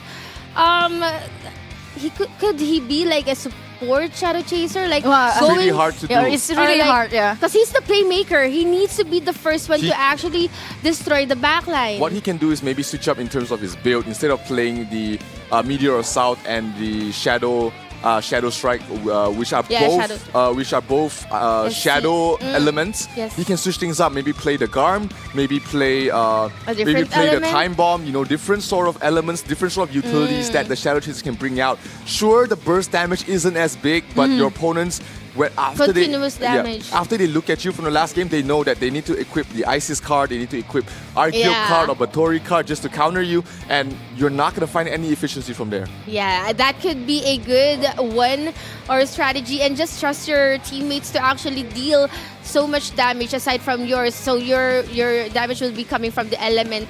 From the element could also be an element of surprise, because your opponent would be switching cards in the midst of a battle. Yep, and right now they do know that it is Jekyll coming out on the field. It is BobaCats' map selection here, and they are going to go up against, I believe, the same lineup coming from the side of查尔济斯like the last game. Since Kings has no more deployment count, this is going to be the map choice of BobaCats. Their tournament live card contest once again. At the map we're in, they actually lost, honestly. They need the revenge here. When it comes to this kind of lineup. But what's really interesting here is that if BobaCats will be able to actually tie the series, then we will be having a refresher. Game 7, first ever. Well, actually, to be honest, in this card contest, BobaCats really have an idea how to escalate this game, to be honest, in my very honest opinion. Because they almost successfully come back. They just need a bit of more time. Yeah, they just need a little bit more time. So I think the point and the problem from BobaCats in this card contest is they just need to avoid the disturbance from the charities towards them. And I think every single thing that happens in this very first match between BobaCats versus charities is already exciting, is already intense, and it is a part of support from our sponsor. So let me say our gratitude first to our lovely sponsor, which is Joymaker, Gravity Game Hub, and Huawei App Gallery. You can join App Gallery Discord for the latest updates on upcoming activities, and don't miss out on the opportunity to get exclusive customized gift pack and elevate your gaming experience in ROO with in-app purchases. So download Huawei App Gallery now to explore your favorite apps and enjoy exclusive benefits with a 15% rebate on in-app purchases. And thanks to 112, the One Universe, One Amazing Adventure, you can get bonus rewards and exclusive in-game offers with 1 in its games and more. And thank you so much for AOC as the #1 gaming monitor in the world. Last but not least, thank you so much to Razer Gold. You can join millions of gamers worldwide and choose Razer Gold as the go-to gaming and entertainment recharge store. You can enhance your gaming experience further through Razer Gold Wallet in our official game partner stores too. Thank you so much to our lovely sponsors. Thank you everyone for the strong support. And now, this is it. The match point between BobaCats and Chalties. Here in this particular map, wherein BobaCats was able to almost take that game, but still won't be enough. Card contest. We have Eartha, Skia, Kaz, Insanity, Jeko. On the other hand, we have Mama, Zuzumba, we've got Tracy, we've got Manto, we've got Chao Fan in their final map. Can Chalties move on to the lower bracket semifinals, or will BobaCats will force this to a game number 7? Let's see. Can Jeko do it once again? This is their final chance to fight for another life here for the side of BobaCats. They need this win. They need to perform. Exactly. They have to. Everything's on the line. Everything is at stake. For BobaCats, would they have their lucky number 9, 9 lives for this team? Or will Chalties be able to bite their way onto our lower bracket? I think it's going to be even once again. Even the skills are even. Proper utilization and execution of skills. Everyone's still being sustained, but Tracy's will be the first one to be dying right now, together with the one of the wonder. Oh, let's take it back. That's going to be the genetic. A lot of skills has been casted and a lot of damage has been casted as well. Tracy will be resurrected, but their support, they doesn't have an SP to resurrect anyone. Earthos dropping down very low. They have to keep him alive for the moment. Still, and on the card though, we Skia and Mama still there, still chilling. They can't really push forward now. Jeko backing off. Jeko looking for a kill. Skia in some trouble. Skia has to watch out. He's low on health. No SP on Skia. Yes. No SP on Skia. Kaz needs to support everyone here. Everyone's just here at the middle once again. Combo. And that is a combo pull. And a skill. They're gonna get wiped out here. That's going to be Mama a is down. Full 5-man wipe here for the side of BobaCats as they push it forward. Chalties, everybody is down. Earthos gets a full 5-man wipe. Then they're gonna get into points for their side already. Earthos is still defending the card. Here we have Earthos, Demonic Fire. All of the genetic skills has been used here right now. Cards pushing so far ahead here so for fast, BobaCats. honestly. It's really fast. Tracy running once again. Really good when it comes to catching up. Everyone's here from Chalties. Will they be able to get back the cards?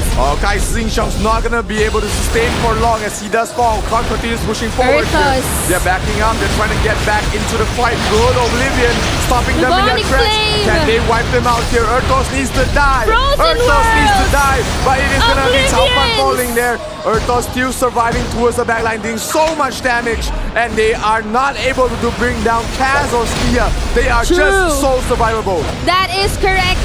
But the Wanderers on the other hand, from pushing backward. It's about to go down. Tracy once again dying.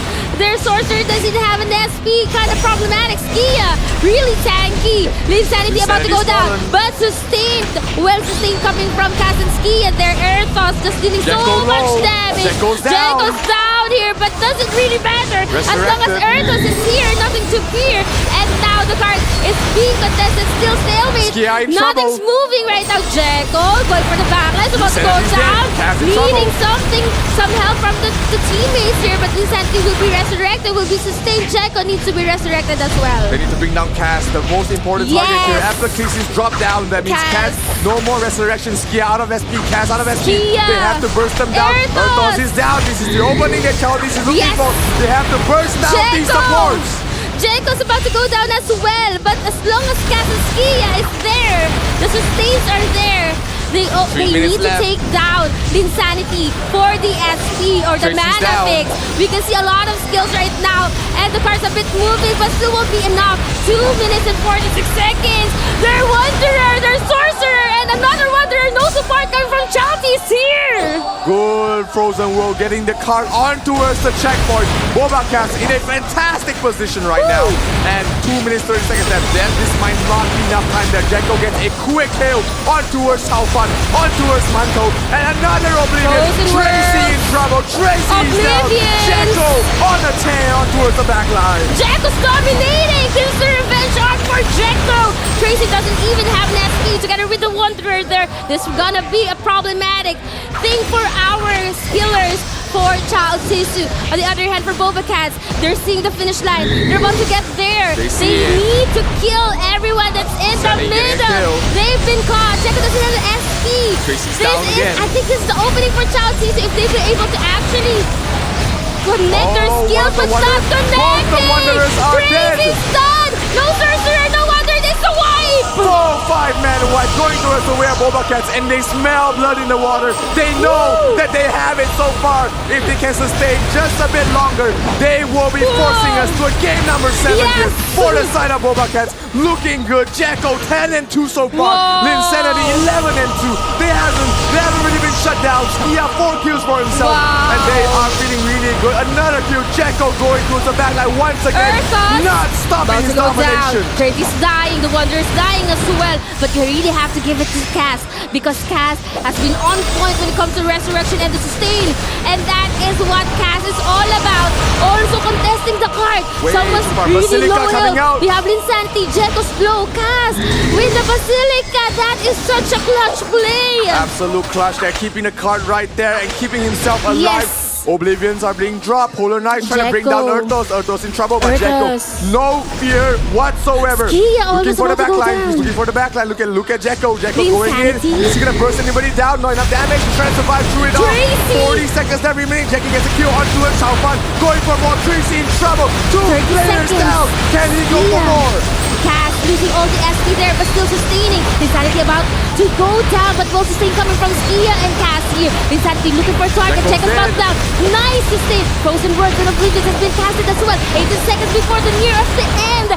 Jekko's still not done. Looking for more blood to kill, but no Wanderer. No Wanderer. No Sorcerer. No nothing for Chaltis. 8 seconds on the clock. Will this be the end? Absolute godlike performance here for the entire BobaCats team as they force us to a game number 7. First ever in all of our matches here at the Valhalla Cup. First time we've seen a team to actually force a game number 7. Everyone in Thailand or on the live stream, please welcome the redemption arc from BobaCats. Oh my god, that was a beautifully executed. I mean, the BobaCats actually just give a taste of the medicine towards Charity. They spread their formations in the early of the game. They just make sure everyone will not get caught up with players from查尔济斯, and they just let the very first players from查尔济斯 to step in near the cart, and they just caught him off. Yeah, Tracy and the rest. It has always been Tracy to actually deal so much damage. But what I really admire is that BobaCats was able to actually adjust. And I was thinking, why did they choose card contest if they lost to that map? Now everything's clear here. It's just gonna boil down on how Cass and Skia connect when it comes to The supporting. connection, oh my god. There you Oh my go. God. They had not been separated. Yes. From their DPS, and it worked. Yeah, they were just keeping each other alive, keeping everybody Super. alive. It was just so hard to bring down these double supports. And that is the strength of having an Archbishop, something that the side of Charities do not have. They have no Archbishop. And Skia, Cass combination, I bond you, you heal me, nobody's dying. Nobody's dying. I mean, as far as I remember, until the end of the game, I Zero believe deaths. Cass is 0 death, and I think this is the very Basilica. important Basilica. part of having the Archbishop and also wondering at the same time. Because what? Because Cass is Cass is just doing this job. I mean, no But one, that's no so one, hard. no one disturbed Cass at all. Honestly, when I am supporting my teammates, I have 4 mouths talking both of my ears. So imagine on that a very critical condition like that. I mean, that is really remarkable for Cass to actually support the teammates on point. I mean, you cannot enable Jeko. I mean, we're saying, Jeko, wow, a lot of kills from Jeko, a lot of kills from Linsanity. But you cannot actually enable them without the support. Yeah, without the support. The Archbishops and also the Wanderer. I mean, they have nothing inside their mind except giving the buffs, giving the heal, giving the Basilica, giving the resurrection, That is so clutch. giving the creating a barricades by using their friend's body to just escorting the card to the 40 points that they didn't get on the previous card contest. I like that. Using your friend's body. Using your friend's body. I'll make you a barricade, okay? So you just have to stand in front of me. I'll support you. I'll buff you. I'll heal you. I'll do whatever for you to just stand as big as the Great Wall of China. But yeah, right, David. That play from Cass, the Basilica play. It's really good. I mean, bought them so much time. They knew And that I they just really need hate to drag it Basilica out. because it has a lot of casting time. time. Yeah. Whee! But that was so clutch. He's looking up his phone book to look at who he's gonna call. And oh, there we go. Basilica! All right. And now really we hate open using the it. last deathmatch.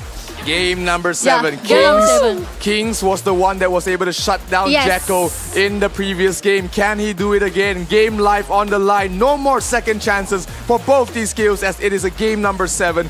Whoever loses here in the lower bracket will be eliminated, will be out of the Valhalla World Cup. So it comes down to this. Everyone is on the wire. Only one time left. Only one chance left. Only one life that they hold on to. So this is going to be very crucial for both of them. Either it's BobaCats or查尔济斯. And I think the early game momentum is playing a very important role to both of them. I mean, every single team who has the early game momentum, who can give the shock towards the opponent, they just can escalate the game very quickly. Or maybe if we couldn't see that from each other team, we will see which team could secure a comeback. Yes, it's come down to this. Jeko against Kings. We've seen this story before. Will it be a sequel or will a new story be written here in game number 7 of the Valhalla World Cup? BobaCats against Charities, the last chance standing in this tournament. Can Jeko perform once again or will Kings be able to shut him down and bring him down to his knees? Let's find out. Actually, it's anybody's game. Whoever wins this match definitely deserve to be here. But they are coming in strong with all of the skills. They're frozen version of Oblivions. Actually, they're connecting, but everyone's just so sustained. Everyone's just so tanky to actually absorb the damage. Jeko 2 against 1. Kings looking for target here. Jeko dropping quickly at the middle of everyone. Kings 2. Jeko and Kings, they are the playmakers. Earthos looking for someone to target as well. Kings going after Linsanity 1v1 situation. 1 versus 2. Kings feeling very confident. Jeko there to back him up. Kings does fall. 2 kills quickly for the side of BobaCats. And they They are in a good lead. The resurrection not in time. Jekko's down. Jekko's dead. They have to watch out here. Ertos dropping down very low. Kings has to back off for now. Ertos looking for Kings. Ertos burst down Kings. Perfect sustain coming from Caster. On the other hand, for Chalties, they don't have SP coming from the genetics. We can see a lot of Oblivions in the terminal wings. Even Frozen Burst, all of the skills are Ertos and Jacob. They are down, but still 14 to 11. Well, resurrection coming from Caster. Skia, but there's gonna go down. Cass doesn't have an SP. No, Archbishop. Skia, no SP. No, Cass. The HP is coming back up right now for the side of Chalties. 11 to 12. Skia is in trouble. Kings is gonna follow. Insanity survived. Barely surviving. He's trying to keep himself up. Shizu Wang is gonna fall. 12 to 11 so far. 24 more seconds. It's end of the game. Can Jekko get a kill? Yes, he can. Jekko gets it. They're gonna get a win. 12 to 19. 5 more seconds. 15 more seconds. Can they get this right now? Why? Almost a wild force gonna go down. The water's about to go down. No wonder here. Top to 76 seconds. Jekko looking for more targets. Looking for more damage. But this is the end. Jekko and the team, they will be getting game number 7 for the lower bracket. This is not even the grand finals yet, Abby. The redemption arc has just done beautifully by BobaCats, scoring 4-3 to 1 against查尔济斯. Even though Oblivion was casted upon their hat, everything were calculated perfectly by BobaCats. From the brink of elimination, they were down 3-2. They never gave up. They knew they had one shot, one opportunity, and they took it. No spaghetti on their jackets. They don't really care. They made it through, and BobaCats will be moving on to the lower bracket semifinals with what a fantastic performance. 9 lives. If Oblivion is what makes you got the first win, it's also Oblivion who made you drop out and went back to the airport. Sending them back to the airport? But no, just kidding, guys. This is a friendly tournament. We're just, very competitive. Everything's heating up here at the offline event. We can hear the cheers. If you're here, guys, it was so intense. But for now, the cats will be slashing and clawing their way against the dogs. Wait. Fun fact, both the three of us just saw the video, cats, punching dogs. And that's what happened here. And that's what happened here. I think that video just showed us a foreshadowing what happened on the very first game of this last day of the grand final of Ragnarok Origin Valhalla World Cup. I hope you guys can also feel the excitement, I think. Also the intensity of every single round that they played. We're down to the very last day, the very last match that played by BobaCats is well executed. Ooh. Yes, Charity trying to the exact same strategy that they used on the previous that match by using the Oblivion at the very early of the game, but sadly, it was something that kind of expected from BobaCats' side. Even though they were in the middle of that Oblivion, they can compose themselves together back again to get the security recovery, and they just put a situation where Jekko is free roaming, where Athos can do his job, and where Cass and also Skia is not disturbed by any other things. Yes, and now we have here MVP. It's going to be our genetic, and that is Earthos with, oh my gosh, 163.45 million damage. Just like that. Abigail mentioned about how Jekko was unleashed. The dragon has been unleashed. Jekko was able to recover. You mentioned the redemption arc for Jekko. He was able to prove himself, and they were able to actually get a win. And now, David, you're gonna show our stats, right? Yeah, we're talking about the stats here. I think Jekko played really well, not by getting a lot of kills, but he was playing the bait. He was playing the bait. He was going towards the back line, baiting Kings, baiting Shizu Wang to try and go for him. He backs off, which allows Erthos to do whatever the hell he wants. Yes. He was just nuking them from a long range. He was just there to get their eyeballs on him, and then he backs off. Just creating too much havoc. Probably the communications of Chalties was all over the place. Here Jekko is there, Jekko is everywhere. But they when they're thinking about that, they forget about Erthos, and Erthos just did whatever the hell he Exactly. wanted. 7 kills, 163 million damage, and the MVP for the final game. Well, sometimes if you want to catch bigger fish, you need to have a better lure. and Jaco is Jaco's the best lure in this situation. Debated. And I mean, for King and the rest of Child Season, we have to commend them as well. They deserve to be here. They were able to tie the series 3-3. But unfortunately, that would be the end of their journey here for Valhalla Cup. And however, I must commend them, especially King. We've seen how his efforts when it comes to actually chasing Jaco and just trying to shut Jaco down. But like what you mentioned, it's a different strategy. Jaco is no longer playing for the backlines, but playing as a bait towards the traps of Erthos. Yeah, that was really great there. Yeah, it was really great. But don't worry, guys, because we still have a lot more exciting matches upcoming. So we're going to take a break first. Don't go away until this break.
There are many challenges waiting to be overcome.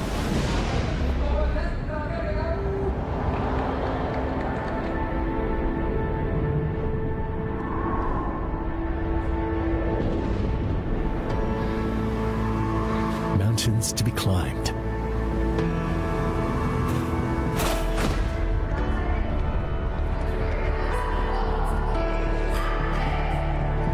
Dreams to be fulfilled.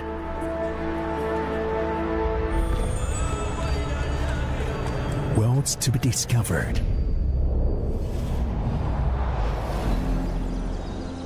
Beauty to be recognized.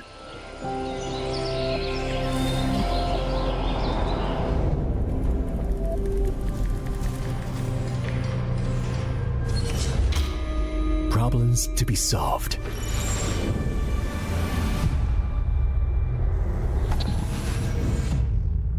So, we keep exploring.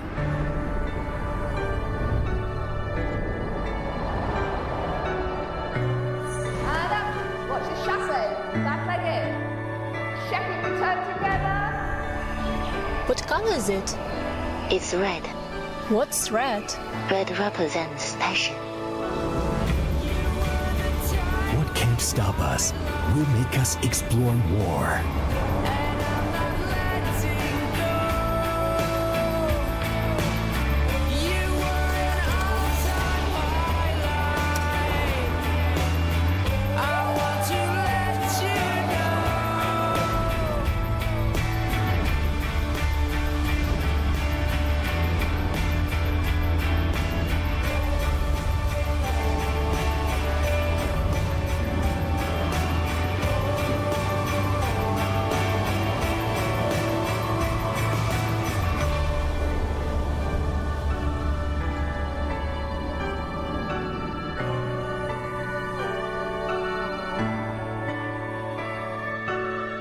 Explore more, a nap gallery.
Ragnarok Origin Valhalla World Cup is the pinnacle of ROO tournaments. The best guilds and adventurers across all servers are gearing up for the ultimate clash. The tournament includes Guild League, eliminations, and offline grand finals. The Guild League and eliminations are based on the in-game Guild League.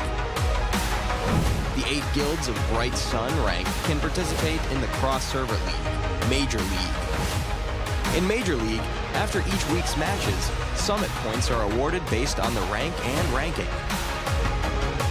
The top 32 guilds and points can advance to the eliminations. The ranking is based on their points earned in cross-server league, and they will compete in a single elimination bracket with matchups arranged as number 1 versus number 32, number 2 versus number 31, number 3 versus number 30, and so forth. The top 2 guilds from each division can advance to the offline grand finals. Offline grand finals are based on the in-game dimension drill, while the grand finals will feature a double elimination format. 8 guilds from 4 regions will be drawn into group matches, ensuring no guilds from the same region are in one group.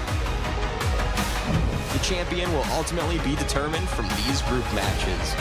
The first World Championship of Ragnarok Origin. Claim the crown in Ultimate Clashes.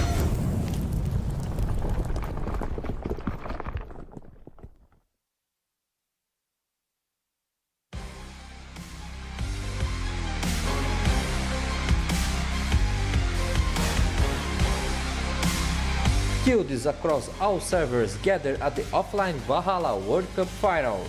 Guilds engage in thrilling matches, the strongest from the servers prevail. The final 2 guilds have emerged, now they are gearing for their last battle. Let's take a look at their journey thus far. Taiwan, Hong Kong, Macau. Advancing guilds,仲夏沫花ぅand查尔济斯. 4-2 advanced match,仲夏沫花ぅovertook their opponents with plenty of HP to spare.查尔济斯made a comeback even though Hashi-Lochi had control of all the tablets.查尔济斯commanders used a pincer attack to close off Hashi-Lochi space. The teamwork and extraordinary performance of the top guild members,查尔济斯successfully defeat Hashi-Lochi. In the end, the one with the most HP is the winner. Advancing guilds, Frontera 1 and MONARCH. Frontera 1 versus Slud. Frontera 1's commander split up the force to successfully defend 2 tablets. Using strong teamwork and members, Frontera 1 took home the win. Home versus MONARCH, a memorable second match. Although MONARCH had the early advantage, Home did fall behind and made a close match. With 10 minutes left, Home tried to occupy all the tablets. At the crucial moment, MONARCH stayed calm and concentrate. It's forced to break through the defense and occupy the tablets. MONARCH won the match with a slight advantage. Advancing guilds, Trinity and BobaCats. 4-2 advanced match, Trinity versus Eternity. We force mainly concentrate on the Moon and Star tablet to defend.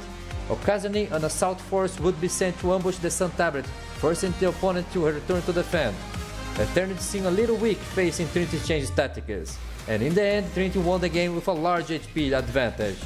Legion vs BobaCats, thrilling match. BobaCats use a fast attack and capture strategy, consistently avoid big battles. Whenever the opponent chooses to engage directly, BobaCats would retreat and shift to another point. With excellent command and seamless coordination among guild members, BobaCats advanced 2-0. Advancing guilds,仲夏and眺望万物的尖塔.眺望万物的尖塔 are a formidable force. Their teamfights and tactics allow them to dominate opponents, dealing huge damage through kills and captures. In both the 8-4 and 4-2 matches, their damage output and kill numbers far exceeded their opponent, securing easy victories. In the 4-2 match,仲夏used their superior combat abilities to inflict heavy damage on their origin, seizing control of the tablet early on. In the sub-battlefield,仲夏easily defeated the monster, maintaining their lead. In the final moments, Dream Orange counter-attacked and gained control of all tablets, However, the early disadvantage could be overcome and Zhongxia ultimately emerged victorious. The Valhalla World Cup party is about to begin. Are you all ready? Gather around the strongest guild worldwide and join crowd and cheering for our grand finals.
for 2024 with Ragnarok of Rage and tournaments leveling up in style.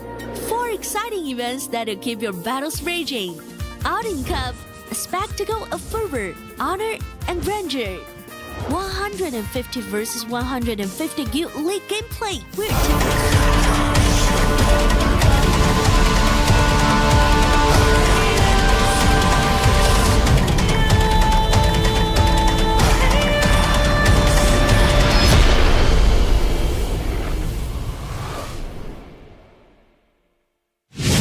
Everyone to the Ragnarok Origin Valhalla World Cup 2024. And welcome back to the main stage as well. Recently, we just have 2 matches happen at the same time, one at the main stage and another at the side stage. And the winner of each match will compete in this round. Yeah, we're going to find out which guild will be advanced to the next round of the lower bracket finals เดี๋ยวเราจะมาหานะครับว่าทีมไหนนะครับจะเข้าสู่การเข้ารอบของ lower bracket finals ในการแข่งขันครั้งนี้ครับค่ะใช่แล้วเมื่อสักครู่นี้นะคะมี2เกมที่แข่งกันบน main stage 1เกมนะคะเมื่อสักครู่ได้ผู้ชนะไปแล้วคือ BobaCats นะคะแล้วก็ด้านล่างเนี่ยก็มีการแข่ง side stage นะคะได้ผู้ชนะมาแล้วเช่นกันซึ่งจะมาแข่งกันต่อนะคะเลยในใช่ในรอบนี้สดๆร้อนๆเลยนะคะแต่ก่อนที่เราจะเข้าสู่การแข่งขันนะคะขออนุญาตใช้พื้นที่ตรงนี้นะคะขอบคุณสปอนเซอร์ของเราสักนิดนึงค่ะขอขอบพระคุณนะครับสำหรับสปอนเซอร์ของเราครับ Joy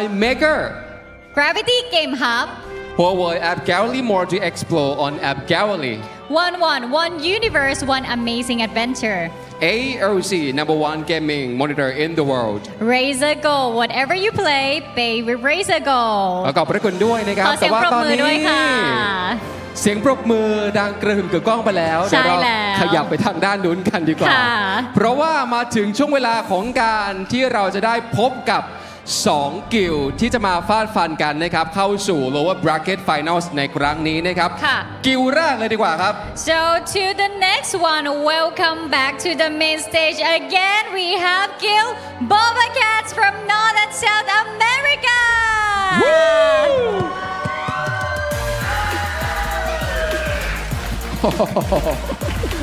We have a big fan club here. Yes, we have a big shout here, giving all the encourage to our players.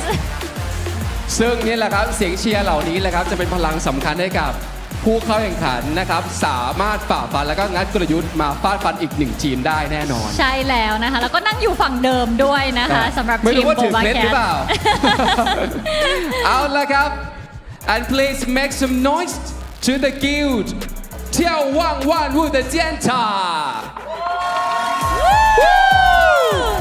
from Chinese Mainland นี่โอ้โหเดี๋ยวมาดูกันว่า2ทีมเมื่อกี้นี้เขาแข่งขันที่ไซด์สเตจด้านล่างนะครับใช่แล้วนะคะตอนนี้ใครจะสามารถชนะได้มือก็คือลุกเป็นไฟแล้วนะเวทีก็คือร้อนแรงมากๆนะคะเดี๋ยวต้องมาดูว่าเขาจะมีการวางแผนกลยุทธ์อย่างไรบ้างนะครับกับศึกในครั้งนี้นะครับแต่ว่าตอนนี้ไปถึง7เกมเหมือนเมื่อสักครู่นี้ไหมนะคะต้องรอดูกันจะลากยาวหรือเปล่าแต่ว่าตอนนี้นะครับเดี๋ยวเราส่งหน้าที่ต่อให้กับพี่ๆเหล่าแคสเตอร์ได้เลยครับ Let's bring it on to the casters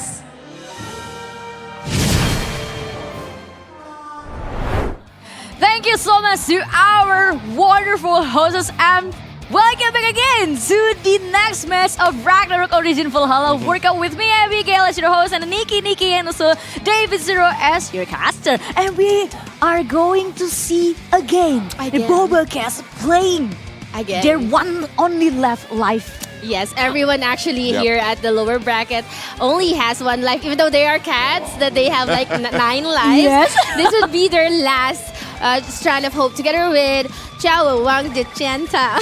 Yes, both of them are their last remaining representatives from their region. You've got BobaCats representing Latin North America servers, and then you have 眺望万物的尖塔 representing the Chinese mainland servers. So the last hope, all the weight of the entire servers rests on both of these teams' shoulders, and only one of them will move on to the next, to the lower bracket finals. Exactly. So I think this is going to be even more exciting than the very first match that we saw earlier from BobaCats. And I think 眺望万物的尖塔 already saw a lot of demos about BobaCats. I mean, and before we begin this more exciting match, I'll give you a redeem code VWC Ascent. Yeah, VWC Ascent. Make sure you claim this. It's 300 diamonds and 10 optional refine packs, and you are going to be able to hopefully upgrade your refines with this. Do the refine. Do it now. We have VWC Ascent. Yeah, we're going to bless these 10 packs so that you can succeed on your refine. Yeah, it's Freya blessing. Success. Freya No blessing fail. you. Freya blessing you. So redeem it and refine it. And now, guys, we will be showing you guys. What are we going to show? We're going to talk about the next upcoming match, right? The upcoming match between the BobaCats and also眺望万物的尖塔. So I think the way Chinese mainland playing towards this BobaCats, I believe this is going to be pretty much the same because the early game momentum plays a very important role for BobaCats. The moment BobaCats was shut down at the early game of the moment, everything was turned in favor towards the Chinese mainland guild. And if we're considering how 眺望万物的尖塔 playing yesterday, they pretty much doing the same thing with what查尔济斯 doing last time. Yeah, they have a very similar lineup, right? You got the 4 sorcerers, you got the 2 genetics, and then the 4 wonders. That seems to be the staple of the Chinese mainland squads, as well as the Hong Kong, Macau, and Taiwan's servers squads. While meanwhile, BobaCats has been one of the few to bring in the Shadow Chaser. So has actually Trinity, the opponents of 眺望万物的尖塔 in the previous round. So they are very familiar with playing against a Shadow Chaser, but Jekko is not just a normal Shadow Chaser. Yes, Is he ever become a normal Shadow Chaser? I believe not.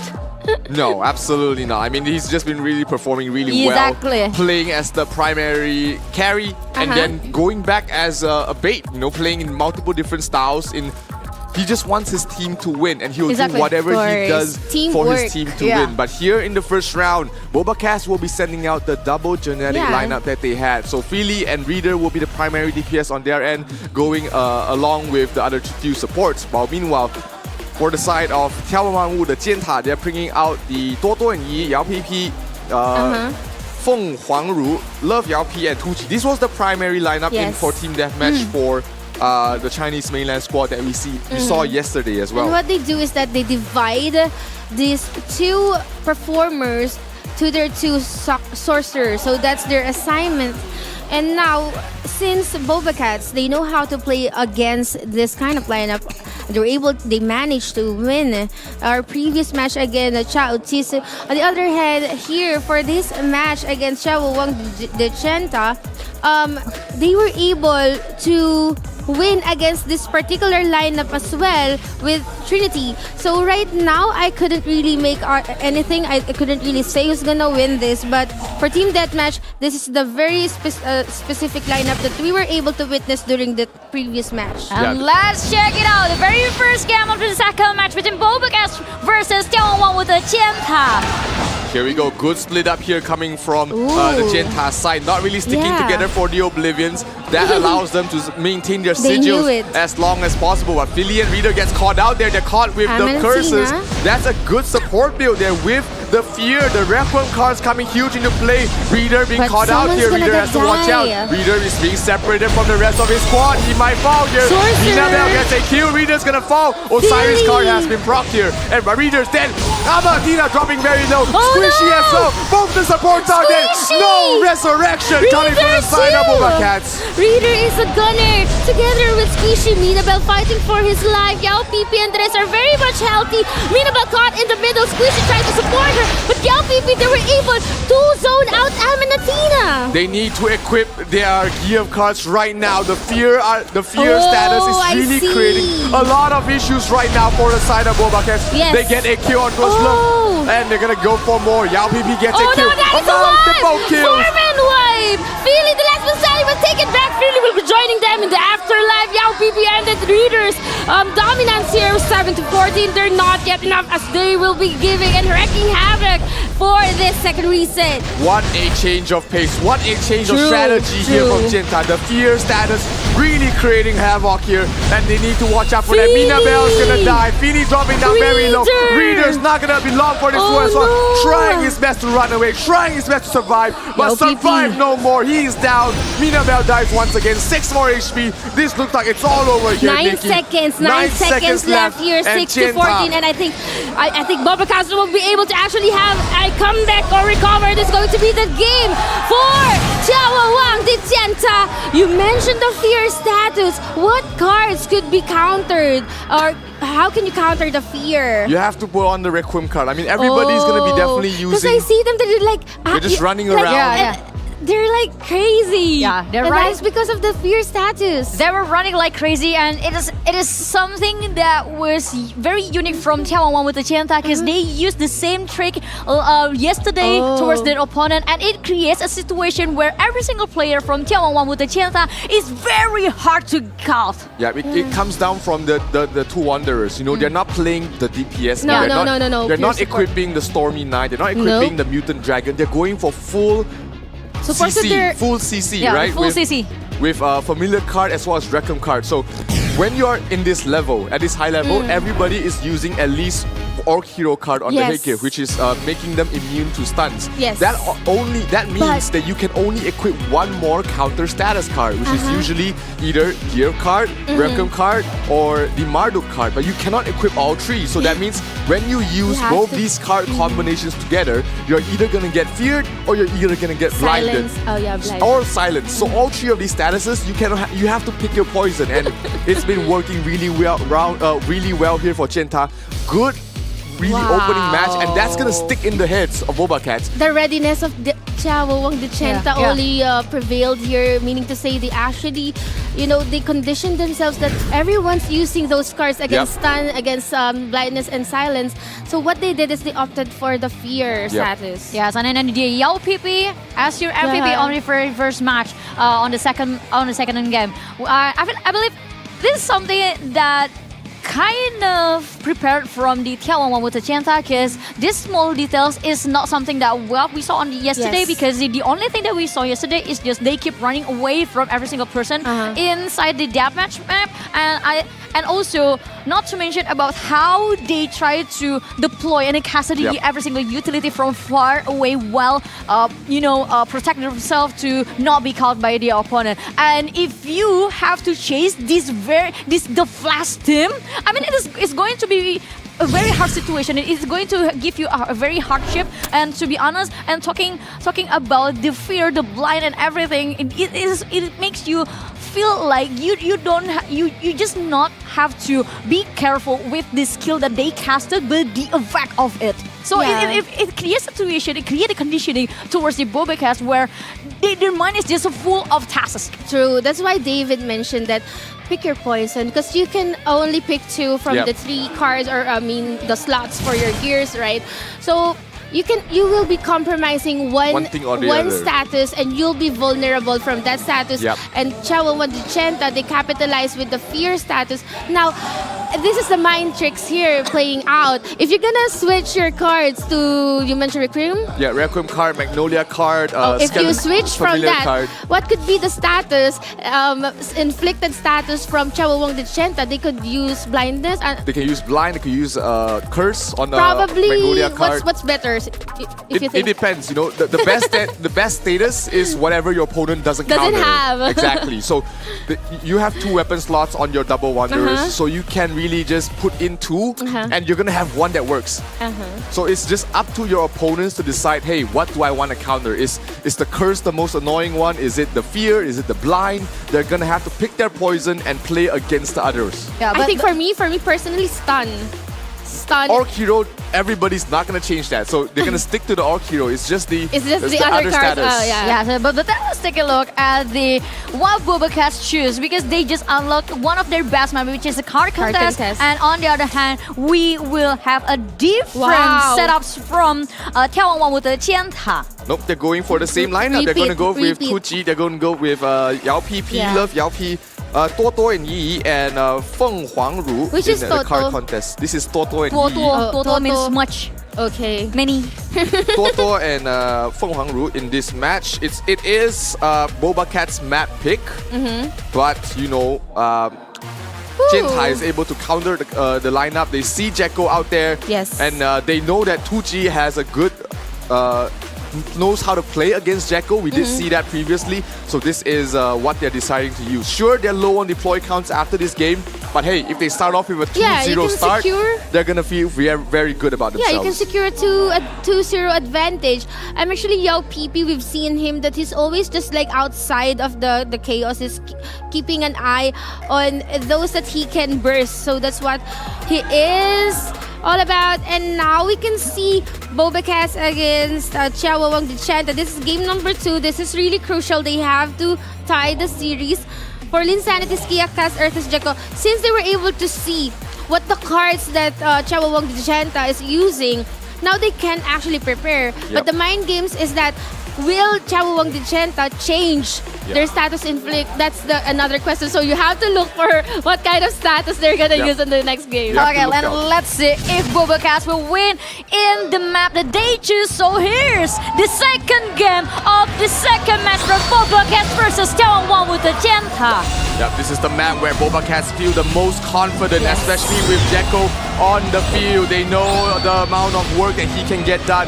But let's see if Jenta uses anything to counteract against the Shadow Chasers. Are they using critical resist? Are they using the ISIS card? Are they using the Batory or Argyo card? Let's wait and see. Whoever reaches the card first will have a good advantage.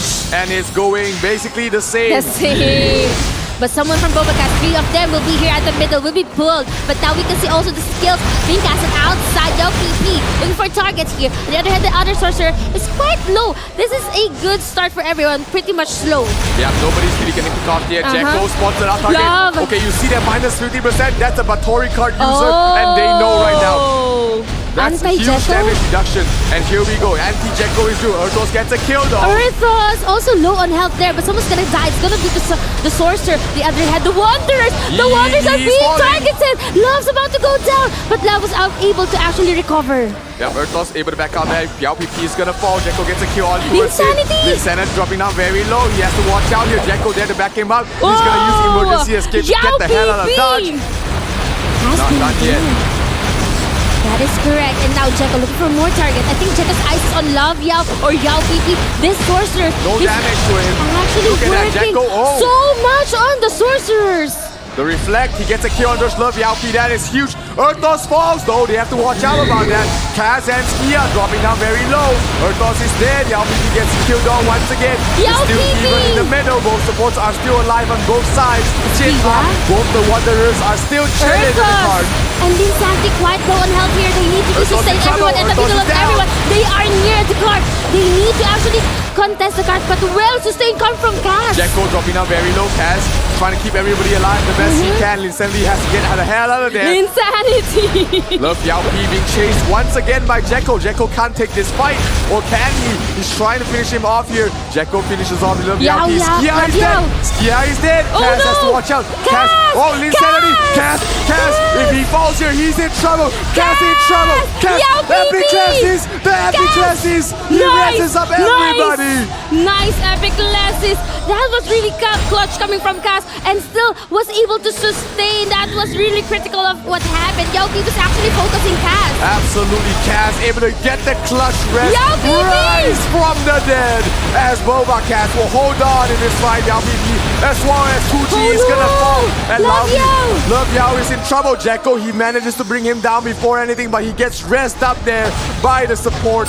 And right now, it is still a stalemate. 3 minutes in, nobody has still. The card is moving. The card is moving. BobaCats gets the card.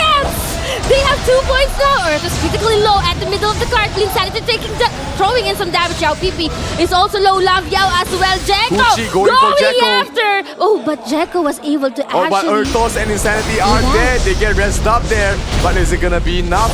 They have been able to hold in here. The tree of life gets dropped down on the card, keeping everybody alive. Jekko in trouble. Jekko dropping down low. Erthos there to back him up. Linsanity as well says, hey buddy, let's get you back healthy. Linsanity gets a kill on towards 2G. Love Yao I love Yao P in some trouble, dropping down very low. Yao P as well. Insanity's gonna fall. Erdos as well as Jacko as well. No DPS now for BobaCats. Will this be a good opening for Dechenta? I don't think so. The card is not moving, and everyone's still so much sustain and tanky to contest the card. Yep. Now the card is they move it a bit, but still 2 the points. DPS, Insanity in some trouble. They have to watch out. This is the choke point where you don't want to fight. Yes. Yao PP going all the way down, being chased out there by Jacko. Jacko gets finished off there by 2G, but the Wanderers are still sticking there. Torto and Yi Yi. Skia in trouble. Skia. Wanderers is dead. Both the Wanderers are dead. Both the Wanderers are dead. No more reses. BobaCats, they're gonna push it out. Are they gonna push it out?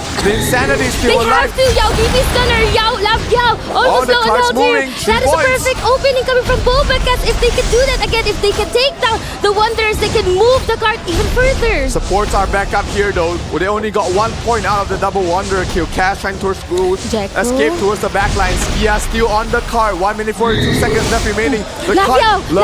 Love is in trouble. They have to watch out. Love Yao P2G is down. Earthos gets another kill. He's still safely on the high ground. Jacko is not giving them room to breathe whatsoever. 5 kills on him. Linsanity and Earthos doing a lot of work. Linsanity is dead. Skia in trouble. Cash has to watch out. Cash is down. Skia is down. Cash, can you get the applications? Can you touch it up? Cash, Epicless is down. It's a wipe. It's a wipe.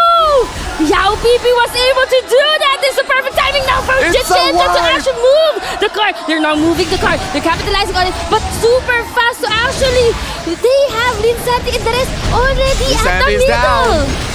Card's gonna get pushed out here. Skia trying to hold on for dear life. Cash trying to back his teammate up. Earthos is down. If they get wiped once again, this might be all over here for BobaCats. Skia as well as Cass has to watch out. They cannot get brought down here. 2G being forced down. Cass is down. Skia resurrect right now. Cass has to survive. Is Skia about to go to Cass? Will he be able to make it? Frozen. Skia is at the middle of everything. Skia is in trouble. Once again. Cass was able to actually... Skia is down. No more performer. And the card is moving towards the 2 points. They need 1 more point. They need 1 more point. Cass is falling. Cass is down. Cass is down. Jenta pushes 1 more point. 1 more point. They need 1 more point. Just 1 more point. 3-2. This is not looking good. They have to kill Skia. 7 seconds. They have to kill Skia in these few seconds. It might not be enough here. BobaCats, they hold on. No, it's a tie. 3 points to 3 points. Who's gonna get it? I don't know. Whoever has the more kills. Now the question, who has the more kills? That's definitely on the side of BobaCats. They were wiping them left, right, and center, but whoa. That was just so close. I mean, both sides, they got 3 points. Jenta barely got 3 points towards the end, but in the end, BobaCats manages to get the win by the inch of the teeth, and they got it. If the Wanderer and Archbishop kill has been done by Dechenta, a bit early, they could have won. They just needed 1 more point. Yeah, they just need 1 more point, but again and again, almost is never enough, baby. So that's the first point for BobaCats. And if you look through about what happened on this card contest, it's actually a lot of things happened. A lot of things. I mean, that's a very crazy moment from BobaCats too. And we can break down it one by one. At first, I want to give a shout out to Cass and also Skia. I would like to call these 2 supports as the clutch master in this Ragnarok Origin Valhalla World Cup. I mean, how many times, even for Cass, especially for Cass, how many times she saved her friends? How many times did she clutch the game for BobaCats? And also, I would like to give a kudos for Jacko, because the moment the card is moving, I saw Tutsi trying to create a chaotic situation to hold the card, and it's always Jacko who always aware to every single Yao PP. To prevent everything from Yao PP or maybe Tutsi. And I think it is just a very good coordination from BobaCats. But I would like also to give a 1 kudos for眺望万物的尖塔 for their trying. They almost got it. I mean, it's a very hard comeback, to be honest, because they need to take down 2 supports, 2 very strong supports, to the biggest pillar, and the BobaCats, which is the Skia and also Cass. Yeah, they had to do so much. They had to chain their Flame Arbiters. They had to chain their Oblivions just to make sure that they don't.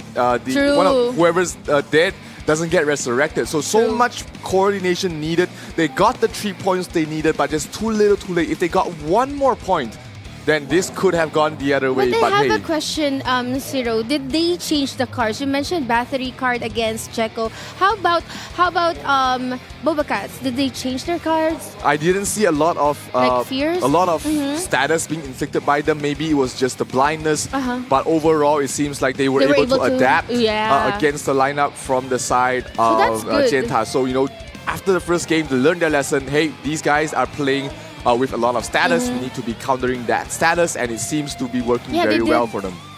So that's my question. Thank you for answering it. Now we have the status. As you can see, guys, everyone did their best. I mean, that's crazy. Wanderer, what the name is? Toto has yes. 36 assists just by himself. And Love Yao P as well. I mean, look at the assists as compared to the assists of BobaCat. But of course, like you mentioned, it just boils down to whoever moves the card. Yeah. I mean, it's a very good job for眺望万物的尖塔, to be honest, and especially for their two sorcerers and Yao PP and also 2T, because 2T is the one who always create a situation, to make a conditioning towards their opponent. That's for sure. So shutting down 2T is becoming a priority for the BobaCats, and it's always Jaco who noticed it first. Yes. And so I would like to give kudos for Jaco for this game sense, for his awareness towards what happens on the map. But Ertos too. He's like Jaco's been able to pull around multiple DPS away from the middle. It's always Yao PP, right? Yao PP.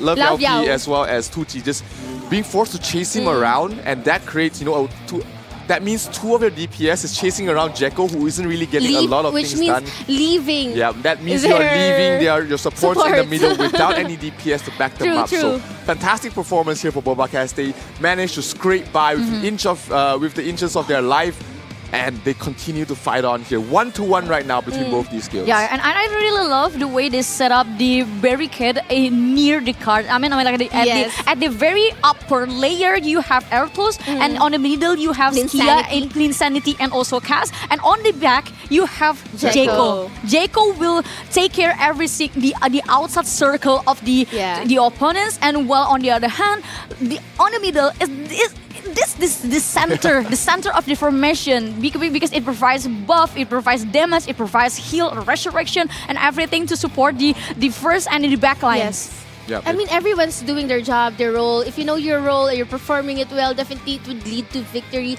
As for now, Chciawang Wan did the chant, and they also did their best. We can see that they were able almost to have a comeback. Like what I mentioned, if they were able to actually just wipe the Wanderer and the Caskia combo a bit earlier, they could have won that. On the other hand, for BobaCats, they've also done the same. They were able to wipe the double Wanderers. Yeah. And then at least there's no any conditioning like making BobaCats players meaningless. Oh, of course not. Because everyone just doing this job really well. Yes, of course. They did it really well. I mean the combination, the composition, not only the composition, I mean the way they execute the formation, I mean the way they have been very aware about what happened.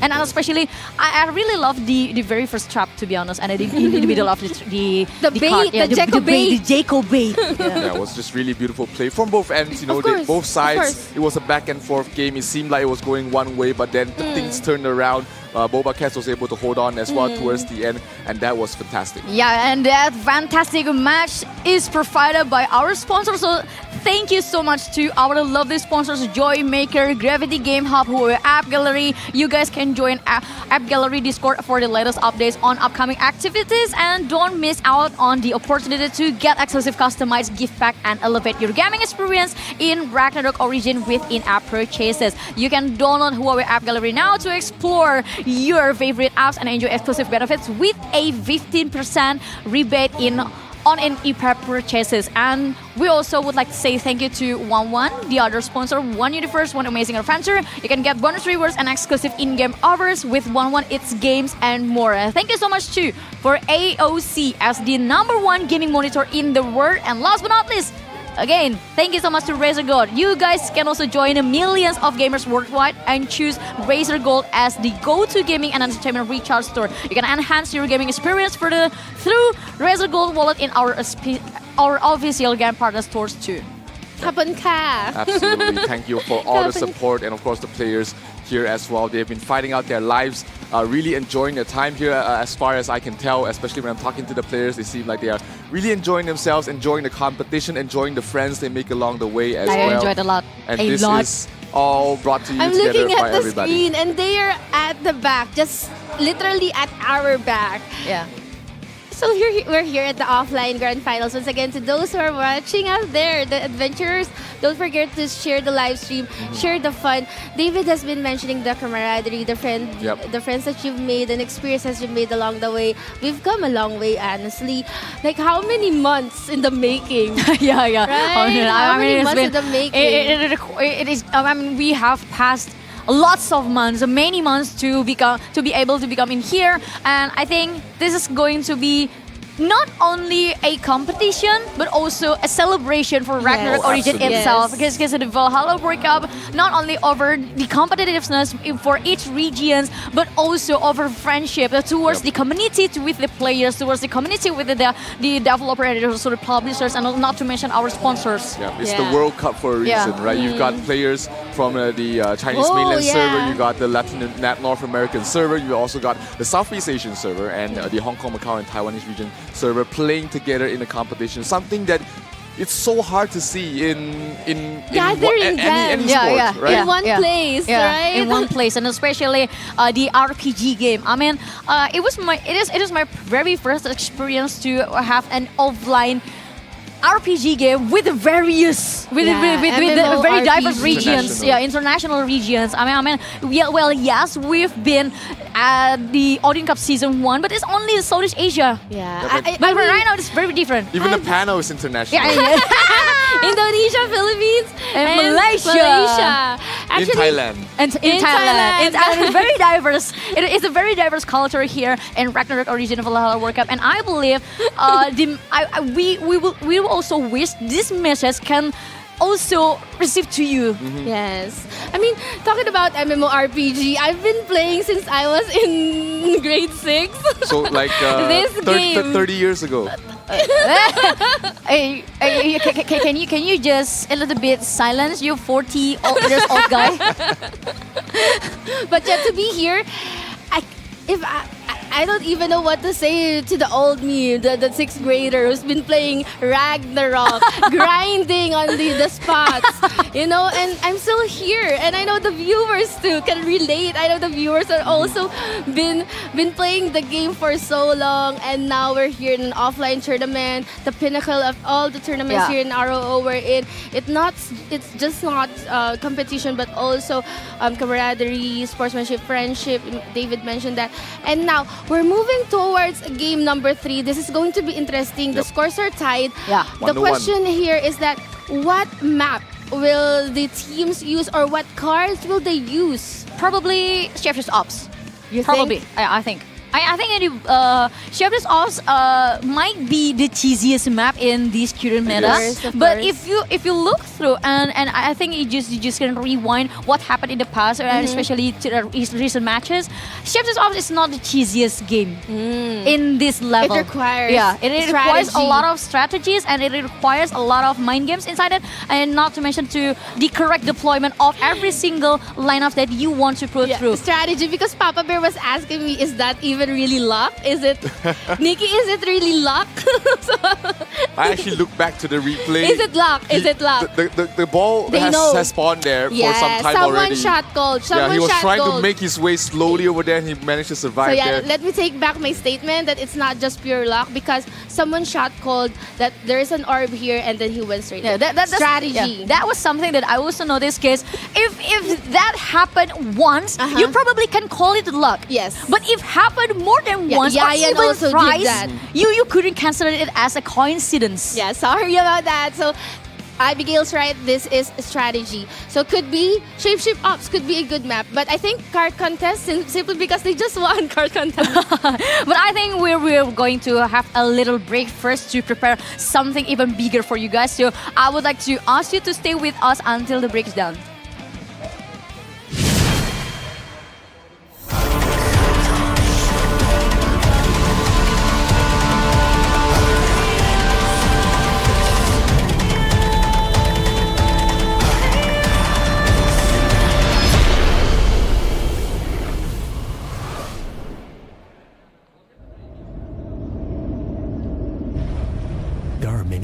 challenges waiting to be overcome.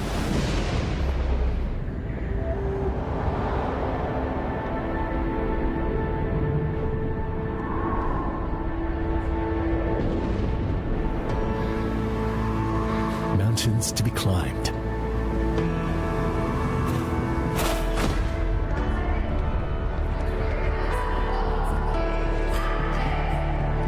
Dreams to be fulfilled.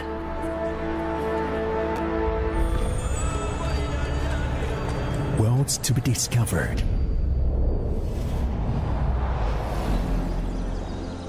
Beauty to be recognized.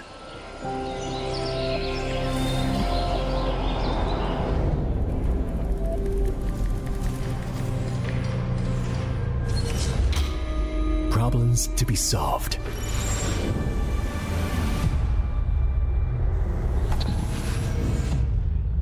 So, we keep exploring.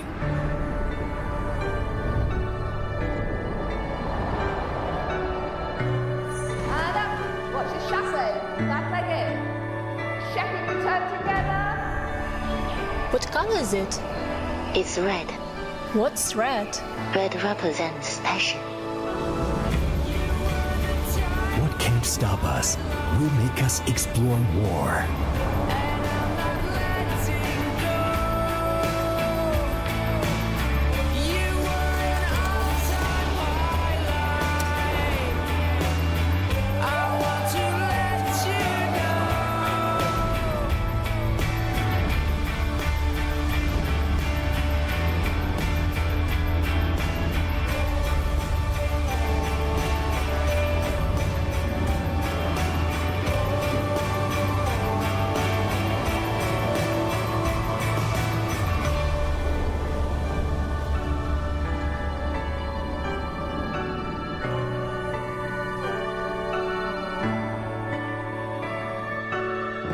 Explore more, a nap gallery.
Origin Valhalla World Cup is the pinnacle of ROO tournaments. The best guilds and adventurers across all servers are gearing up for the ultimate clash. The tournament includes Guild League, eliminations, and offline grand finals. The Guild League and eliminations are based on the in-game Guild League. The 8 guilds of Bright Sun rank can participate in the Cross-Server League, Major League. In Major League, after each week's matches, Summit points are awarded based on the rank and ranking. The top 32 guilds and points can advance to the eliminations. The ranking is based on their points earned in Cross-Server League, and they will compete in a single elimination bracket with matchups arranged as number 1 versus number 32, number 2 versus number 31, number 3 versus number 30, and so forth. The top 2 guilds from each division can advance to the offline Grand Finals. Offline Grand Finals are based on the in-game Dimension Drill, while the Grand Finals will feature a double elimination format. 8 guilds from 4 regions will be drawn into group matches, ensuring no guilds from the same region are in one group. The champion will ultimately be determined from these group matches. The first World Championship of Ragnarok Origin. Claim the crown in Ultimate Clashes.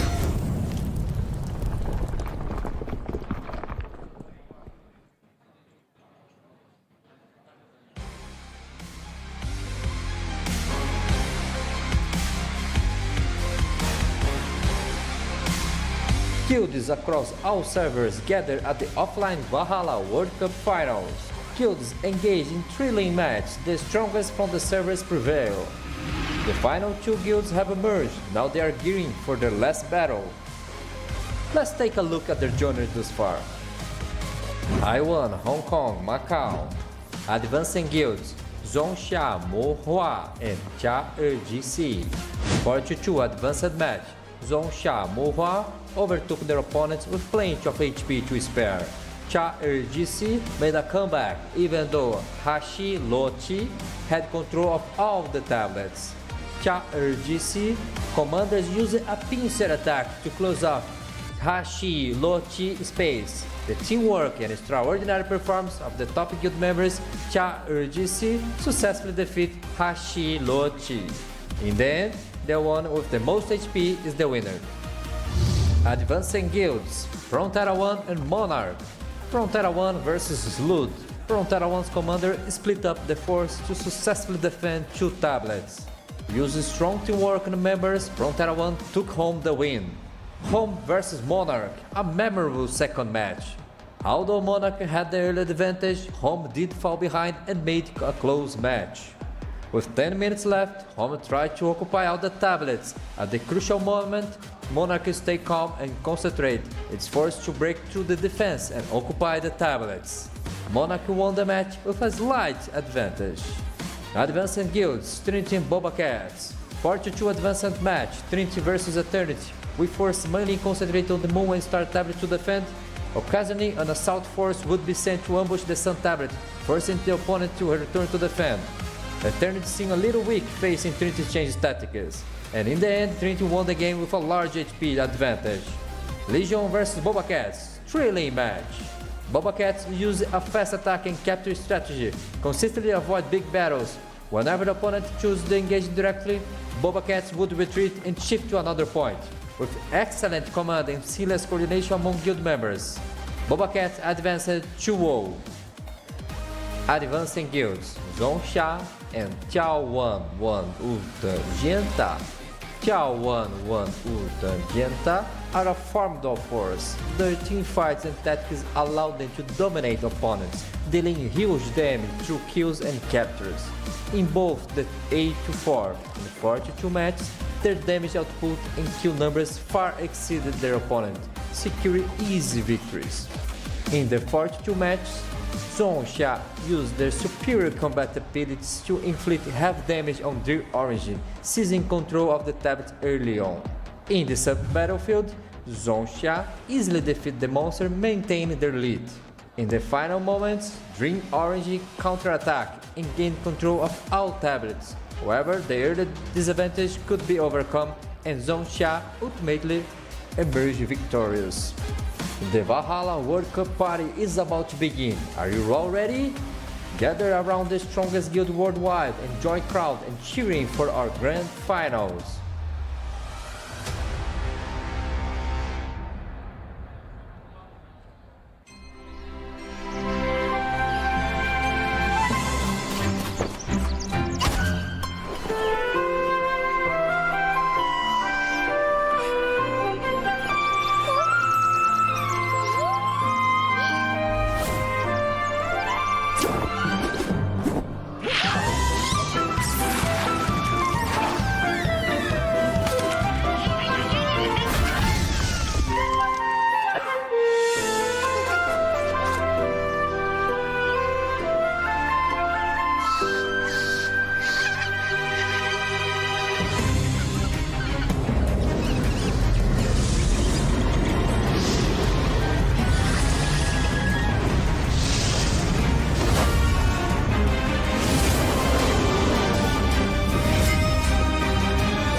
Get ready for 2024 with Ragnarok of Rage and Tournaments leveling up in style. 4 exciting events that'll keep your battles raging. Outing Cup, a spectacle of fervor, honor, and grandeur. 150 versus 150 Guild League gameplay, where teamwork and tactics collide in epic combat. The Champion Guild receives exclusive rewards, including the Champion Mount, the customized honor ring, and the prestigious event trophy. Valkyrie Cup focuses on fair competition, a competition with 5 versus 5 team clashes. Dish the power stage, pick your favorite character, and let the games begin. Everyone's invited. And we're even taking the party offline to cities near you. Cash prizes are up for grabs. Thor Cup, 10 versus 10 showdowns. Each guild can be split into 2 teams of 5. Pick your map and let the ban and pick games begin. And now our first World Championship. Valhalla is the pinnacle of ROO tournaments. The best guilds worldwide are gearing up for ultimate clash. Offline events, crazy competition, and the quest for the mightiest guild on the planet. Who's gonna take the crown? Stay tuned! It's gonna be legendary!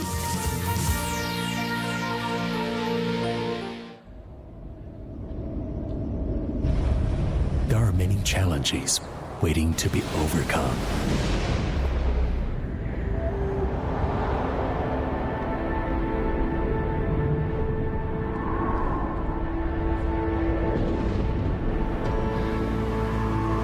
Mountains to be climbed.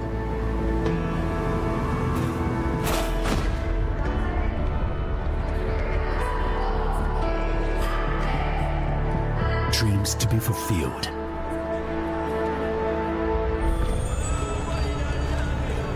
Worlds to be discovered. Beauty to be recognized.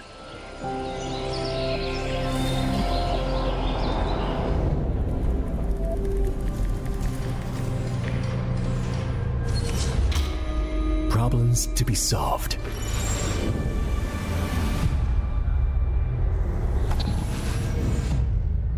So, we keep exploring.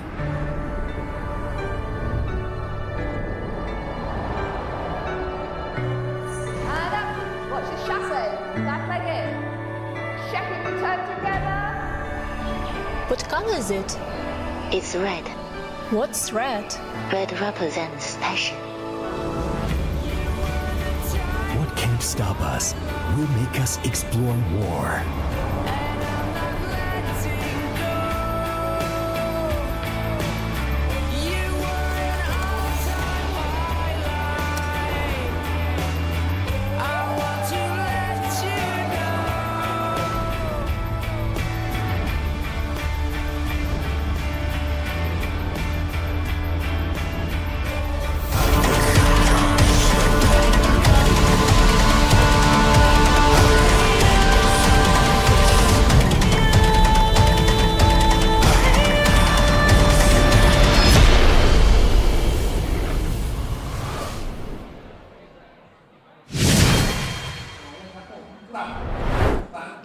Welcome back to the last day of Ragnarok Origin Valhalla World Cup. Last day with us, Abigail, Niki, and Zero, and we're going to continue what is happening in the second match between BobaCats versus 眺望万物的尖塔. If you guys forgotten what has happened already, they are right now tied 1-1. 眺望万物的尖塔 they did take the first death match, but then card contest was won there by BobaCats. So right now they are tied neck and neck. But one big difference is that for the side of 眺望万物的尖塔, one of their lineups only has 1 more deployment count, so they have to watch out for that. Yeah, but the downside as well. I mean, that is the downside. The good thing is that they still have reserve surprises against BobaCats. So BobaCats doesn't have any idea what could be the second lineup's tricks. Because the first lineup has already been revealed. They're using status inflicts. And then BobaCats was able to actually have a way around that. It was successful, honestly. Could have been better should they actually countered it better. Let's find out later on. But for now, Abby, moving towards game number 3, maps. We're talking about Shapeshift Ops. Yeah, we're talking about Shapeshift Ops. That was something that we assume will be the map that either one of them choose, because I mentioned before that Shapeshift Ops is not the cheesiest map anymore, because it requires a lot of things actually. Maybe if we talk about who has the highest DPS, or maybe who has a better teams alongside the qualifiers, it will be different. We will say that it was the cheesiest map, but here the cheesiest map title already moved to Blood and Gold, because only certain team with only certain lineups in their team who can play Blood and Gold perfectly. True. Yeah, it has been like, it felt like, you know, the Shapeshift Ops has become an extension of the team deathmatch. Right? It looks very similar. The way they play have been very similar. It's all about getting the early kills and then trying to stay alive after that. That's what we've seen all the teams really doing. Honestly. And it's those teams who are more confident in their skirmishing skills, in their taking those 1 versus 1 fights, 1 versus 2 fights, then they will choose up for the Shapeshift Clash, which seems like BobaCats feels like they are very comfortable in doing that. Yes. Yeah. Somehow. I mean, most of them kind of turned Shapeshift Ops and Blood and Gold into the extension of that match. However, for card contest, it has always been the team play. It has always been teamwork that is, which is gonna lead you to victory. So right now we're thinking about Shapeshift Ops or either Blood and Gold, but whatever map it would be for game number 3, one thing's for sure, we're currently here at the bottom, the lower bracket, and they only have just one more life left, and everything's on the line. Yeah, everything is on the line. It's always on the line for every single person who dropped to the lower bracket, including Frontera 1. Yeah, Frontera 1 yesterday. If you guys missed out yesterday, they fought against MONARCH, and it was a very close series, but ended 4-2, where MONARCH was able to climb back and defeat them, and they're waiting comfortably at the grand finals right now. MONARCH is just waiting in the wings. Frontera 1, they're secured 3rd place at least. At least. Right now, BobaCats and眺望物的尖塔 they're fighting for 3rd place, but whoever loses here will be finishing 4th in the Valhalla World Cup. Yeah, exactly.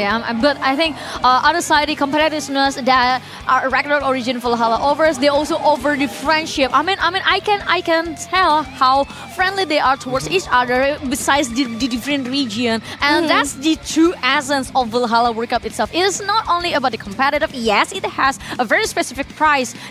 And also the pride that you will get as the champion. Indeed. But the only thing that Ragnarok Origin always encourage us to tell to the viewers is the friendship towards every single region who plays Ragnarok Origin. And same goes to you guys in this live stream. I would like to encourage you guys to give support wherever the regions are. I mean, yes, most of you probably from Southeast Asia region, because Southeast Asia region is the oldest server. But don't forget, and NSA too. But don't forget to share some love to North America and South America, as even they are the youngest to be able to secure in this far. I mean, that's something that you need to give applause of. Because they're currently watching right now. So shout out everyone from LNA and SA server. Hola! Yes, vamos! This is BobaCats is the last man standing representing the Latin North America server. So all your support has to be behind them. And of course, 眺望万物的尖塔, they are also the last Chinese mainland guild representing the entire region in the current tournament. So they are right now fighting for dear life. They're fighting it all, giving it all they have to give you guys a good show, and also hopefully to be able to represent your region better. So you guys cannot hate that. You have to support both of them. They've been playing. And they've been playing, preparing very well. And you just have to root for the fantastic games that they've been showing us. Yeah, Abigail mentioned about friendship, and I was laughing because a certain experience came to mind when it comes to friendship. We're promoting that, right? About a certain thing about the near chat. Nearby chat. Nearby chat. So yeah, friendship. Hi, friends. To be honest, I don't get it, but I think a lot of things happen at World Chat, right? But near chat is something. So yeah, I know all the RO players Kind of. can relate. Yeah. So yeah, we're promoting friendship here. But yes, and now going back once again to our tournament, since we're promoting friendship and competitiveness, and now we're seeing that the accounts are maxed. So this is how you play ROO in a fair setting, wherein it's just a matter of cards and counters and also jobs and comments. And comments. Yeah, comments. I mean, not comment like you are yapping in a live chat. Shout call. Yeah, the shout call. The shout call from the commander. Comms. Yeah, and also the chemistry towards each player. I mean, no. I don't mean about the yapping. Yapper. Yeah, we're professional yapper. Yeah. I mean, that's something that requires a lot of effort and also high level. And every single team from every single region just showed us the perfect level of it. And the almost, even if some of them is just showing the almost perfect, because we're already down to the top 6.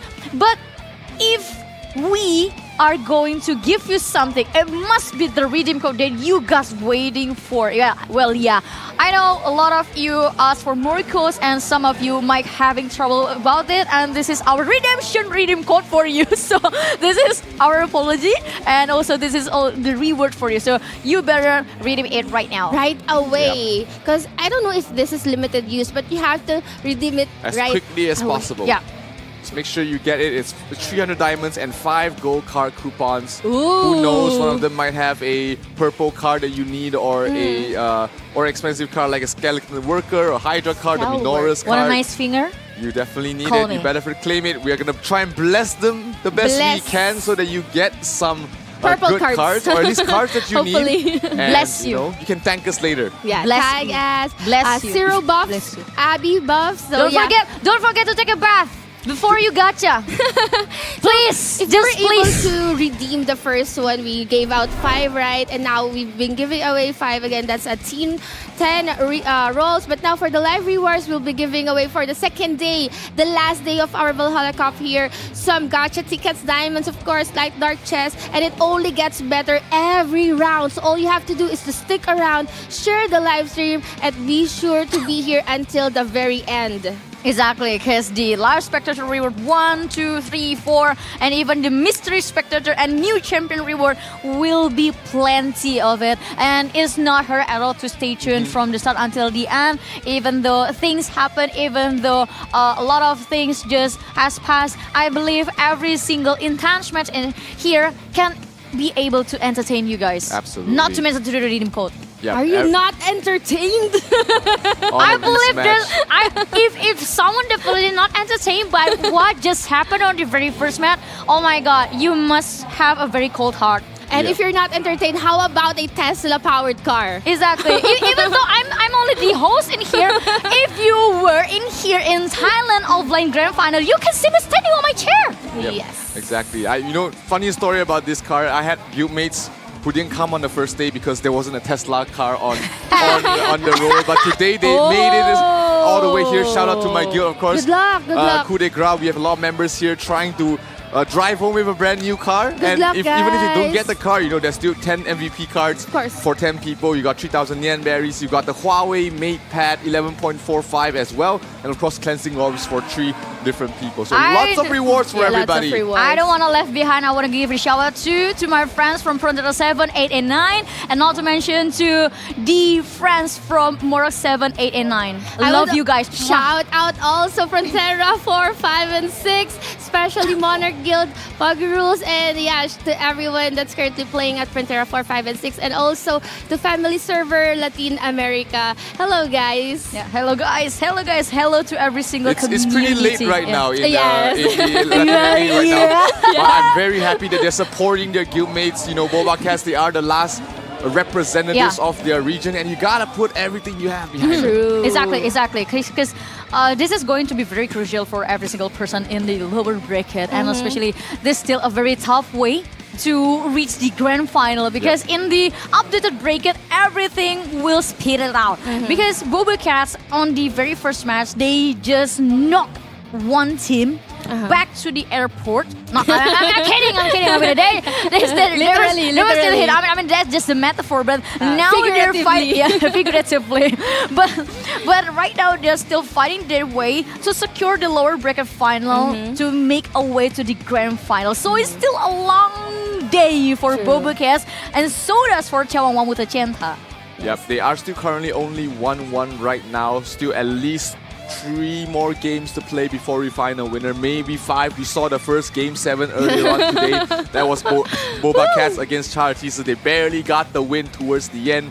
But right now they're facing a different beast, which is 眺望万物的尖塔. Can they move on to face Frontera 1 in the lower bracket finals, or will BobaCats be the one to move on to face their nemesis once again? Let's find out later on. Everyone's eyes on the prize. It's very precious. A lot of friends are messaging me just saying that the prize is really great. I mean, look at the mount, look at the swag, the costume. It's exclusive for you, and not to mention the physical prize that they will receive.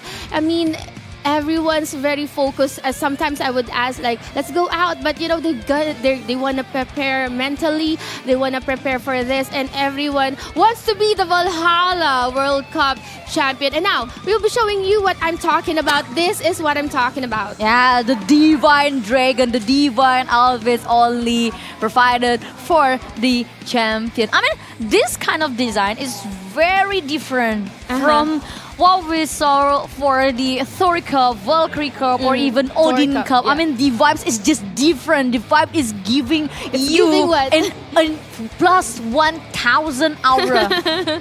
Yeah, I think so too. The charisma is charisma. Yeah, the charisma. The charisma, the wealth, and also the pride, the honor of your server. And also, not to mention to your guild as well. And I think this is not only something that worth to fight for, but it's also the pride. Absolutely. I mean, to represent the glory, the honor, and also the pride itself, because you are going to represent your region for the very first time in Valhalla Season 1. Yeah, and as for us, we have almost 2 representative of our region. I mean, almost, because Frontera 1 is already still waiting. Yeah. Is it like a quarterfinals, and then semi, and then grand final? Yeah, quarter. Yeah. Yeah, the Monarch already waiting at the grand final. So the only thing that Monarch enjoying with is just tiptoeing. They're probably at the pool right now. Yeah, who will be the my opponent at the grand final? I mean, it's good because they can see the data. Yep. They'll be able to see the information. What kind of cards these guys are playing? What kind of strategy do they? Movement do they like? Do they like going into the middle? Chilling going outside of the clash? Chilling with their mineral water while they're doing that all the way by the pool right now, near the hotel, just sipping their margaritas and just watching the games there. No. I'm more like the stay hydrated people. So I'm enjoying my mineral water and choosing. I'm gonna choose this card. That's the advantage. Yeah, that's why, you know, these players, you know, once you reach the grand finals, you have that advantage where you have a little bit more rest, you have a little bit more preparation, but you know, it all comes down to how you perform later on. Yeah, but probably we will need more time to prepare everything for you guys. We always would like to prepare the best thing, the best experience for you. So I think we're going to take a break once again. So be patient, keep being happy in the live chat, because I'll check you later. And don't go anywhere after the break.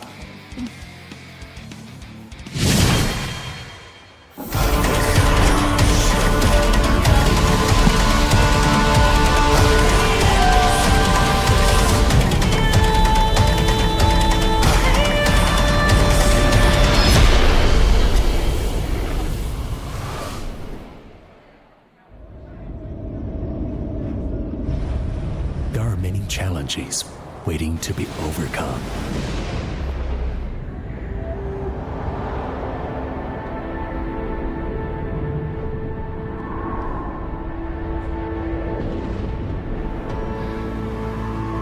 Mountains to be climbed.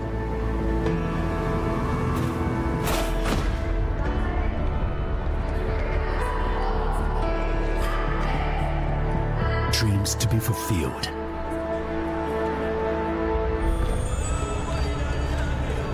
Worlds to be discovered.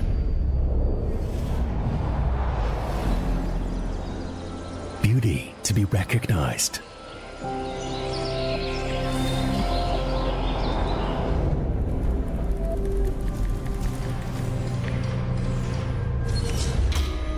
Problems to be solved.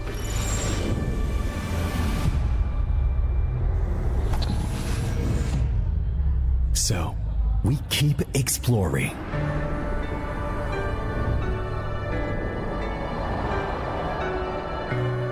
And up. Watch the chassis. Back leg in. Check it, return together. What color is it? It's red. What's red? Red represents passion. What can't stop us will make us explore more.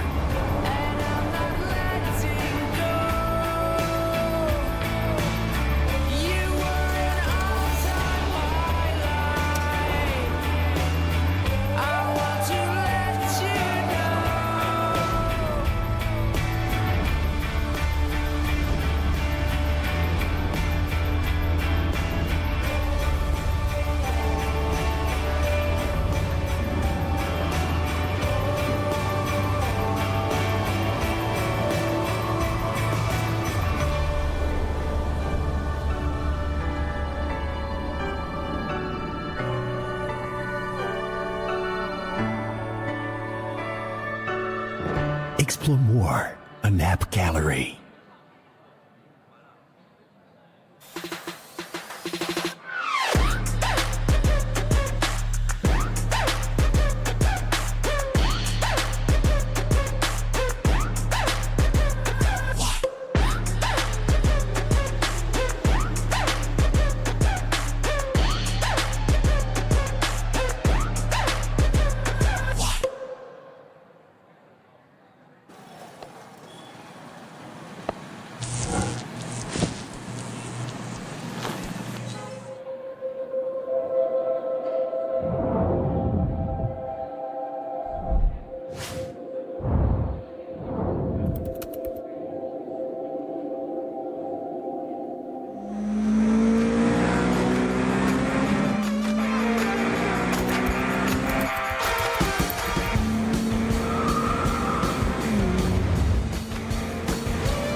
Ragnarok Origin Valhalla World Cup is the pinnacle of ROO tournaments.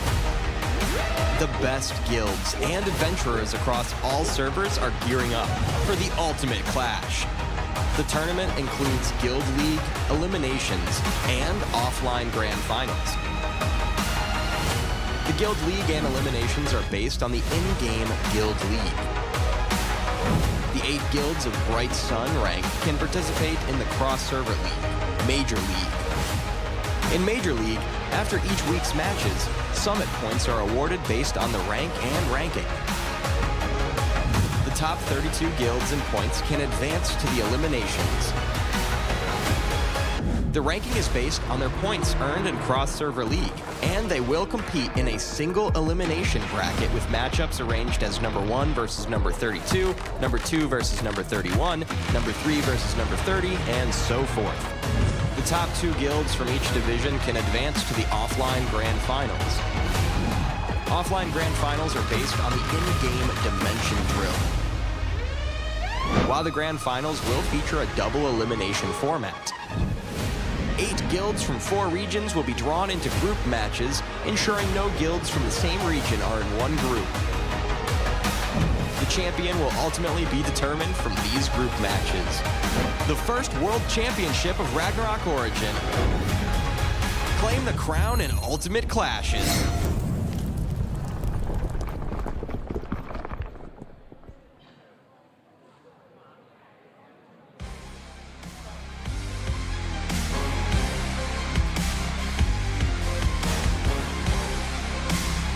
Guilds across all servers gather at the offline Valhalla World Cup Finals.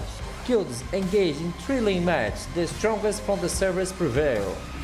The final 2 guilds have emerged, now they are gearing for their last battle. Let's take a look at their journey thus far. Taiwan, Hong Kong, Macau. Advancing guilds,仲夏沫花ぅand查尔济斯. 4-2 advanced match.仲夏沫花ぅovertook their opponents with plenty of HP to spare.查尔济斯made a comeback even though Hashi Lochi had control of all the tablets.查尔济斯commanders used a pincer attack to close off Hashi Lochi space. The teamwork and extraordinary performance of the top guild members,查尔济斯successfully defeat Hashi Lochi. In the end, the one with the most HP is the winner. Advancing guilds, Frontera 1 and MONARCH. Frontera 1 versus Slud. Frontera 1's commander split up the force to successfully defend 2 tablets. Using strong teamwork and members, Frontera 1 took home the win. Home versus MONARCH, a memorable second match. Although MONARCH had the early advantage, Home did fall behind and made a close match. With 10 minutes left, Home tried to occupy all the tablets. At the crucial moment, MONARCH stayed calm and concentrate its force to break through the defense and occupy the tablets. MONARCH won the match with a slight advantage. Advancing guilds, Trinity and BobaCats. 4-2 advanced match, Trinity versus Eternity. We force mainly concentrate on the Moon and Star tablet to defend.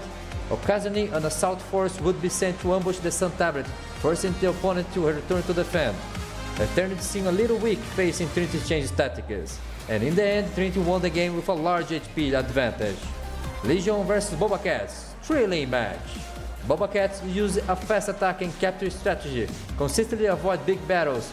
Whenever the opponent chooses to engage directly, BobaCats would retreat and shift to another point.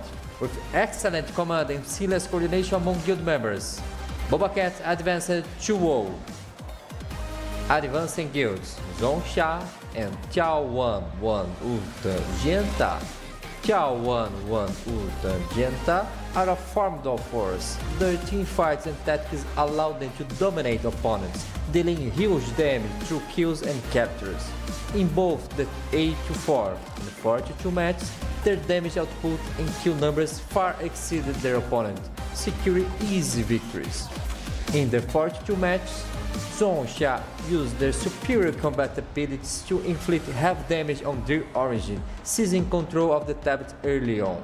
In the sub-battlefield,仲夏easily defeated the monster, maintaining their lead. In the final moments, Dream Orange counterattacked and gained control of all tablets. However, the early disadvantage could be overcome, and仲夏ultimately emerged victorious. The Valhalla World Cup party is about to begin. Are you all ready? Gather around the strongest guild worldwide and join crowd and cheering for our grand finals.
for 2024 with Ragnarok of Rage and tournaments leveling up in style. 4 exciting events that'll keep your battles raging. Outing Cup, a spectacle of fervor, honor, and grandeur. 150 versus 150 Guild League gameplay where teamwork and tactics collide in epic combat. The Champion Guild receives exclusive rewards, including the Champion Mount, the customized honor ring, and the prestigious event trophy. Valkyrie Cup focuses on fair competition, a competition with 5 versus 5 team clashes. Dish the power stage, pick your favorite character, and let the games begin. Everyone's invited. And we're even taking the party offline to cities near you. Cash prizes are up for grabs. Thor Cup, 10 versus 10 showdowns. Each guild can be split into 2 teams of 5. Pick your map and let the ban and pick games begin. And now our first World Championship. Valhalla is the pinnacle of ROO tournaments. The best guilds worldwide are gearing up for ultimate clash. Offline events, crazy competition, and the quest for the mightiest guild on the planet. Who's gonna take the crown? Stay tuned! It's gonna be legendary!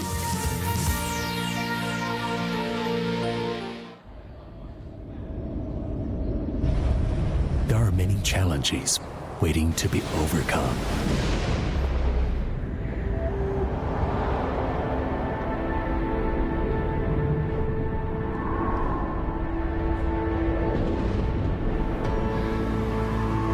Mountains to be climbed.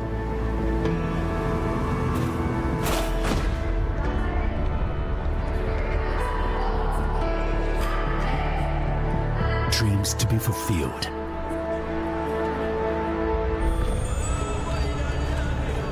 Worlds to be discovered.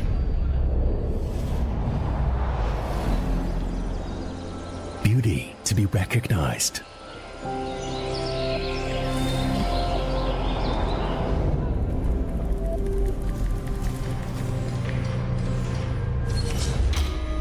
Problems to be solved.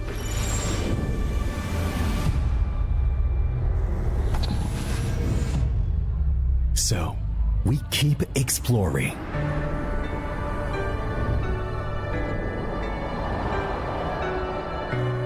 And up. Watch the chassis. Back leg in. Checking return together. What color is it? It's red. What's red? Red represents passion. What can't stop us will make us explore more.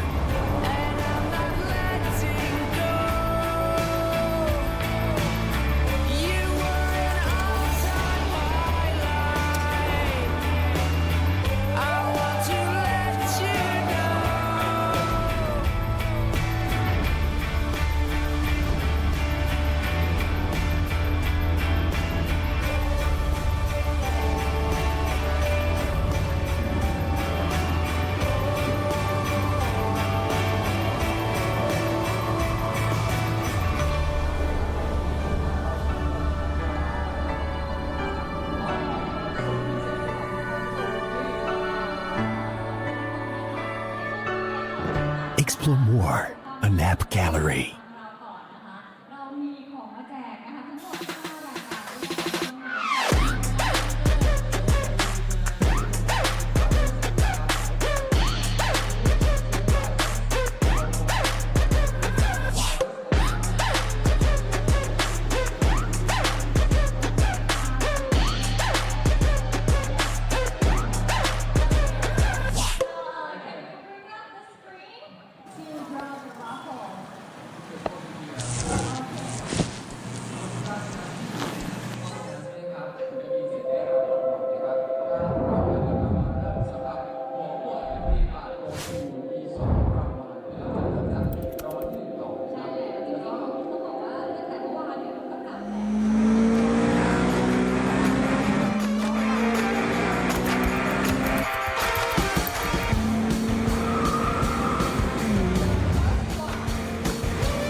Ragnarok Origin Valhalla World Cup is the pinnacle of ROO tournaments. The best guilds and adventurers across all servers are gearing up for the ultimate clash. The tournament includes Guild League, eliminations, and offline grand finals. The Guild League and eliminations are based on the in-game Guild League. The 8 guilds of Bright Sun rank can participate in the cross-server league, Major League. In Major League, after each week's matches, summit points are awarded based on the rank and ranking. The top 32 guilds and points can advance to the eliminations. The ranking is based on their points earned in cross-server league, and they will compete in a single elimination bracket with matchups arranged as number 1 versus number 32, number 2 versus number 31, number 3 versus number 30, and so forth. The top 2 guilds from each division can advance to the offline grand finals. Offline grand finals are based on the in-game dimension drill, while the grand finals will feature a double elimination format. 8 guilds from 4 regions will be drawn into group matches, ensuring no guilds from the same region are in one group. The champion will ultimately be determined from these group matches. The first World Championship of Ragnarok Origin. Claim the crown in Ultimate Clashes.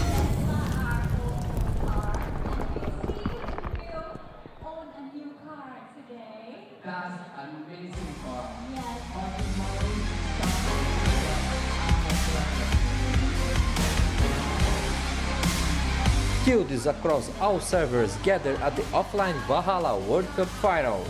Guilds engage in thrilling matches, the strongest from the servers prevail. The final 2 guilds have emerged, now they are gearing for their last battle. Let's take a look at their journey thus far. Taiwan, Hong Kong, Macau. Advancing guilds,仲夏沫花and查尔济斯. 4-2 advanced match.仲夏沫花overtook their opponents with plenty of HP to spare.查尔济斯made a comeback even though Hashi-Lochi had control of all of the tablets.查尔济斯commanders used a pincer attack to close off Hashi-Lochi space. The teamwork and extraordinary performance of the top guild members,查尔济斯successfully defeat Hashi-Lochi. In the end, the one with the most HP is the winner.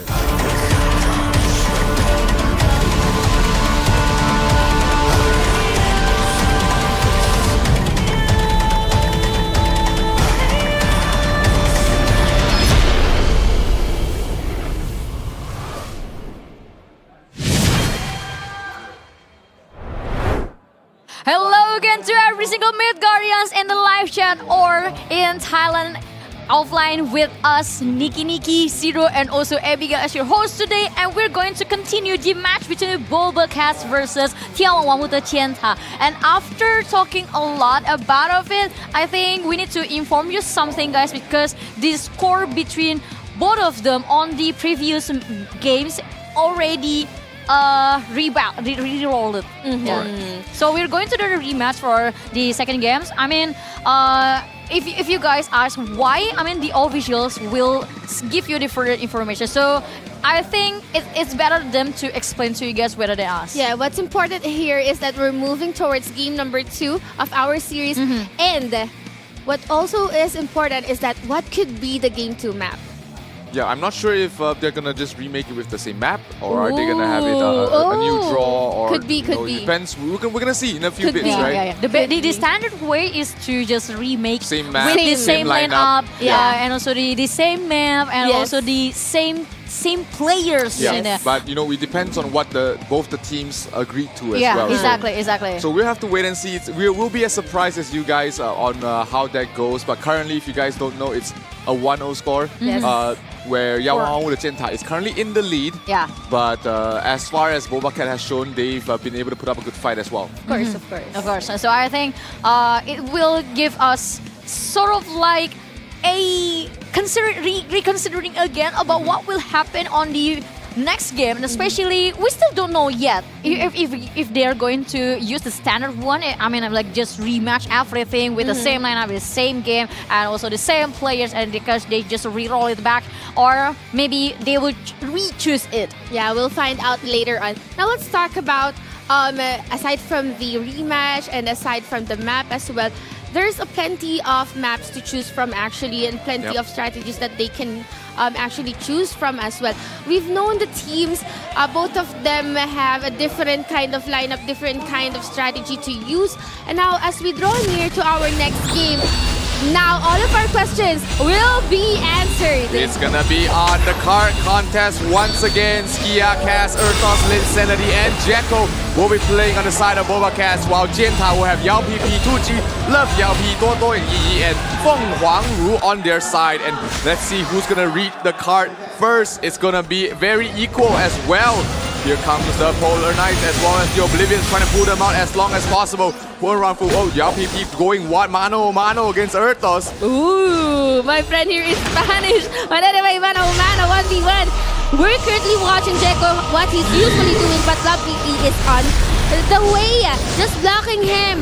Now this is kind of a different strategy. Ski is still here contesting the card, holding on to Yao PP together with Love, while Insanity throwing in some damage there. And that's gonna be the first Wanderer. Yao PP almost gonna go down together with another Wanderer. Oh, Love is alive though. He's able to stay alive, stay on the card, but can he survive for longer? Cass is still very healthy, so is Skia. They are chilling in the card. Love is in trouble. There's no resurrection there for Toto and Yi. So Love has to stay alive. Skia in trouble. Skia dropping low. Skia is down. Skia is down. Linsant is critically low, but Skia will be revived. So Yao PP here critically low as well, but Love Yao's gonna go down. Earthos looking for more targets. Gonna go towards the Sorcerer. Earthos against the Sorcerer. The other hand, Skia here just dancing. And it's staggering. Love is down though. Toto and Yi is down. Both Wanderers are dead here for the side of Jianta. And the card is gonna push forward. No, Erthos is there. They're trying to stall it as long as possible. Love Yao.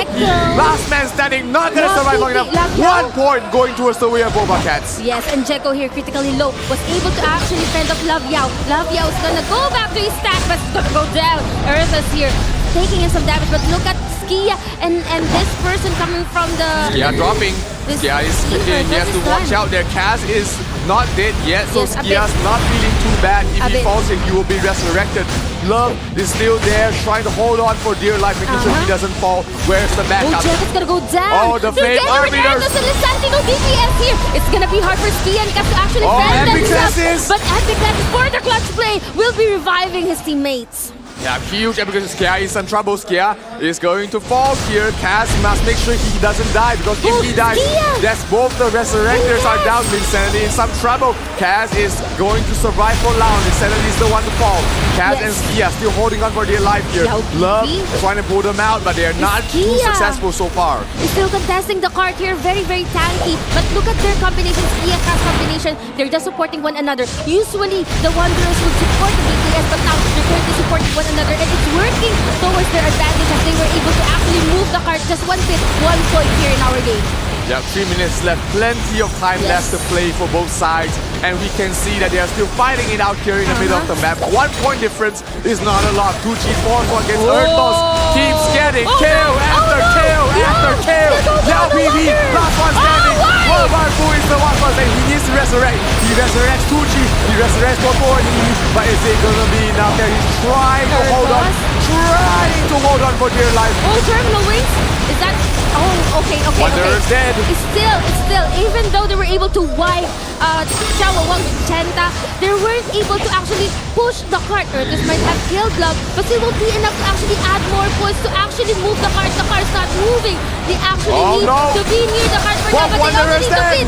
No Wanderer again, another wipe! Almost a wipe. Yao PP quite not that healthy together with the other sorcerer, but they would actually be near the cart as they will be fending off by the other BTS coming from BobaCats. Yeah, the cart is rounding out the first corner. This is the hardest corner to round. The moment you cross this, things become a lot easier here. Jekko really just going towards the back like godlike streak there for Jacko. 7-2. 7-2 on his score. He is tearing them a new one. Now VP's gonna fall as well. Jacko absolutely godlike. He keeps getting kill after kill, and he's going for more here. Toto and he in some trouble. The last Wanderer left alive no, he's gonna go for the down. side of Chinha. Almost 25, 10%, and Toto about gonna go down, but still would be sustain.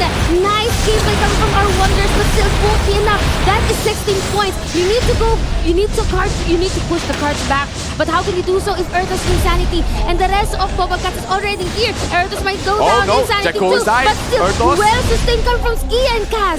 Yep, Skia and Cass still very healthy, still very much alive. Cass out of SP right now. He needs to drop the applications as quickly as possible. Here comes the Mainland. Cass is in some trouble. Skia as well. They have to watch out. Jacko respawned from base, so he has to walk all the way back. Skia trying to survive the best he can. Still alive, still standing. Heart is pushing. They get a wipe. Skia and Cass, that connection together with Insanity, just fending off any DPS going near Skia and Cass. Perfectly executed by this trio. Cap Toto and E is here trying to hold the card. Hold on for dear life, they say. 50 seconds left remaining on Chienta's side, but it isn't gonna be enough. They need a good wipe. They need to push them back. Skia is just running away. Why? This is quite different. Oh, trying to support Earthos. What the heck? From one point to another. Skia just run towards Earthos. Skia in trouble. Skia is dying. Skia's dead. No Kaz! No Kaz! Jacko and Earthos is here. They're trying to camp. They're trying to stop them from coming in here. 17 points. It's a long way back in, but they're not really doing it here. They are pretty much down and dusted here right now. BobaCats are going to take the card clash map, and they are going back to 1-1. There's no way to come back from this. What a play there for BobaCats. Perfectly executed. They took away the fight outside of the card. They respond. No respect. Such disrespect coming from BobaCats. They will take game number 2 once again and again. 2-1-1. An absolute domination from BobaCats. That was an absolute cinema, to be honest. I mean, it was a very intense and a very, very tight match at the early of the game of this card contest. I mean, you can see these people, these players from both sides refuse to let the card move towards this side. And that happens for more than a couple of minutes. It happens more than after in the middle of the game, but suddenly there was a very good play from these two supports. I mean, it's Skia and also Cass. I mean, if you look through the details, ever died. No, they never died. And if you look through the moment when you shut out that Cass almost died, it was Skia. It was Skia who saved Cass. And the moment Cass survived, the moment Cass didn't die that moment, Linsanity had a very big opening and also a momentum to swipe and to push every single player from眺望万物的尖塔, and that's the rest is up to Earthos and also Jacko. Yeah, what a huge team player here. I mean, this team playing as a unit is something to be afraid of. I mean, Skia plus Kaz, unkillable wall. Exactly. Wow. This is the biggest. I mean, finally, pillar. Finally, our MVP will be Cass and Archbishop with 26 assists. What I can say for Skia is that during the time that it's just the last 50 seconds when the card was charging, Skia actually together with Earthos, they charged towards their spawn area, and that was just pure disrespect from this team. They actually left the card charging together with Insanity and Cass. You know, guys, they're stopping the backup. They don't want them to reach the card. You guys stay on your spawn area. You cannot go Don't get out. Yeah, just stay there. Yeah, and I think if you talk about these two support, these two toughest pillar from BobaCats, I mean, it kind of gives me a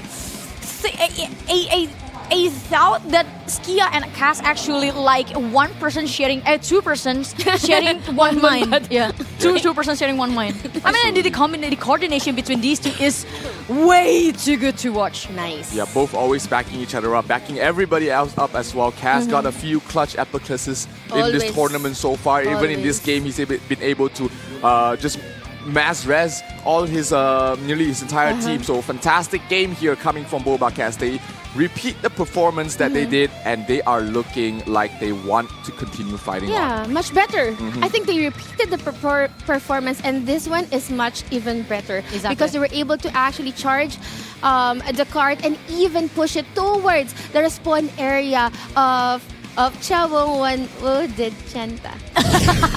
Good try, Nikki. Good try, Nikki. Good try, Nikki. I mean, you have to be proud of it because I got a message from someone who says that the moment you try to pronounce every single Chinese name or Chinese girls, it sounds really cute. So you have to be proud of it. Don't worry. We love you. We still love you. My master Abby, and every time I need to like say the name, I would like. Zero, do it. Go do something. Zero, do and something. Sometimes if he's ignoring me, I would like tap him like that. But it's okay. I mean, we can move on to the next movement that this眺望万物的尖塔 should do to make the lead back to them again. Yep, next map I believe would be their choice. I think BobaCats had the map picked in the previous game, so here they get to decide what they want to play. Do they want to burn all of Jekko's deployment counts, or do they want to play something that they're familiar with? Another card clash? Are we going to see shapeshift ops? We're going to wait and see as we head into game number 3 here. Exactly. The game number 3 between this BobaCats and also 眺望万物的尖塔. We were still considering it. We're still assuming which kind of map that they will choose, and especially on the side of 眺望万物的尖塔. But probably Blood and Gold could be the least favorite map in this kind of match. So either card contest again or maybe shapeshift ops. Well, they have 2 sorcerers. They have if they're gonna. No. They're changing. So if they have like 2 wonders, they should capitalize on having 2 wonders, and probably shapeshift ops. You mentioned that. We assumed it, and Abigail was actually to predict. It's very predictable actually, but now we have shapeshift ops with this kind of lineup, same lineup from the first team, simply because they have 2 batch of these lineup. Yes. Mirror lineups here. Very mirror lineup. Mirror lineups with but the difference is just the one who be the pilot. Ooh. Whoever's playing the character here. We have Du, we've got Ha Jiejiang, we've got Ke Dale, we've got Ru Huangfeng, and as well as Love Mary Jane here. For the side of 眺望万物的尖塔 in the shapeshift up. So right now, BobaCats is able to respond. Are they going to choose Jekko again to play in this map? Are they going to play with a Reader and Philly, the double genetic combination? They've seen the lineup. They know the lineup. They can know how to play against it. I mean, we've seen Philly and Reader both play really well. It looks like it will be that specific lineup. Squishy, Amma, Tina, Minabelle, Philly, and Reader. Remember, Minabelle is the bait here. Minabelle has always been the bait for this team. It's always just Philly and Reader being the primary damage dealer. Minabelle is just there to burn their SP, dispel them, use the webs, and really be tough to kill. And Amatina, we haven't really talked much about her, but this performer has been so difficult to kill. Probably one of the toughest performers we've been seeing. Next to Taskwalker, next to Ruthless, and you got Amatina as well. So hard to kill, along with Smashy, of course. These 5 performers are someone you have to look out for because they are just so tanky, and you really have to watch out on how you combo your sigils as well as your soul force to bring him down. And so let's see what will happen. And in this shapeshifts ops, as the 3rd game of the 2nd match between BobaCats versus 眺望万物的尖塔, will 眺望万物的尖塔 be able to score the 2nd point, or it will be the BobaCats lead? So let's check it out. Who you are support with, just drop it on the live chat.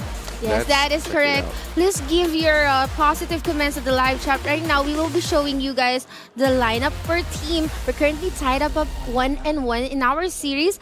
And now, let's begin our game number 3 for the series. It's going to be Shapeshift Ops. David, take it away.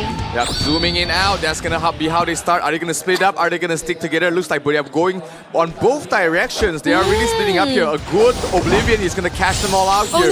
They're trying to bait it out. Oblivion being dropped there by Squishy, catching out Ke Dale. Ke Dale, not the target they want to go for though. Very tanky, and they're going to be able to back away. Wow, this is a different strategy coming from this team too, coming from BobaCats. Reader dropping low. Reader looking for someone to target together with Felix. I think it's going to be Squishy Love. might be in some trouble. Bell going after. Reader's about to go down. Reader's dead. Felix almost about Felix to go down. down. No one is actually supporting or sustaining Felix, and Squishy is about to go down. No resurrection. Amanatina, will she be able to do so?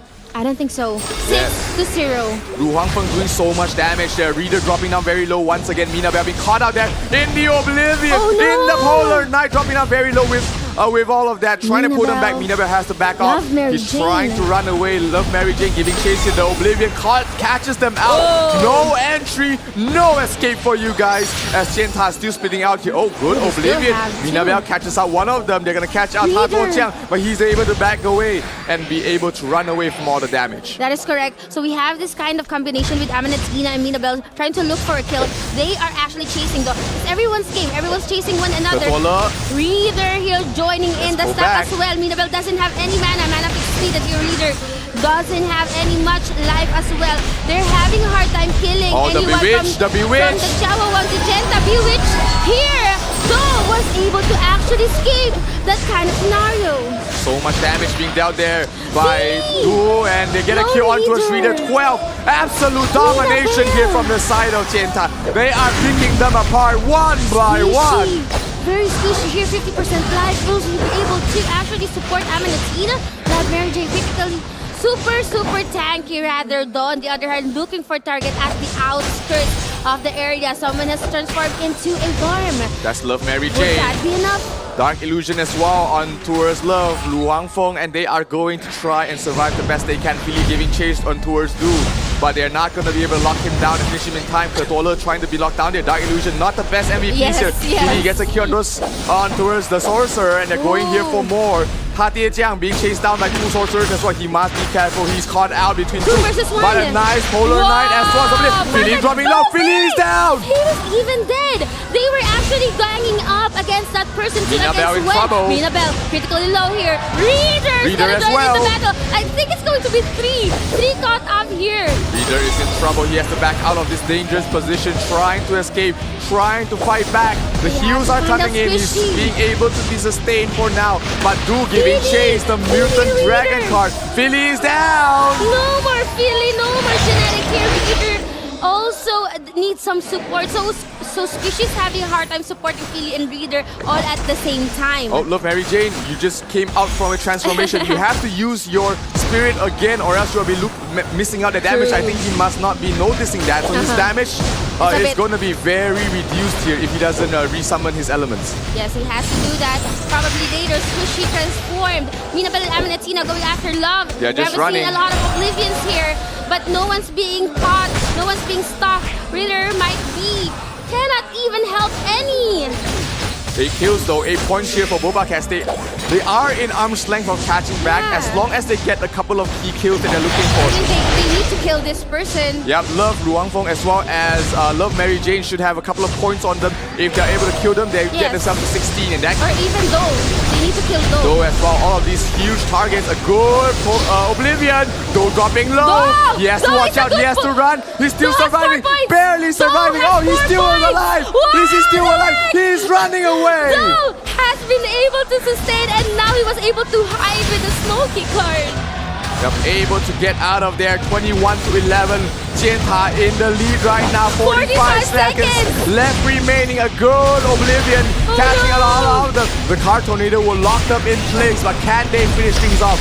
Can they get the kills that they're looking for here for the side of BobaCats, or this will be all for naught here? Amanatina trying his best to lock them down. Squishy being staggered there at the very south area. Felix gonna go down. Love here, looking for more target. Amanatina's not looking good. 20 seconds. Just trying to run away with his points.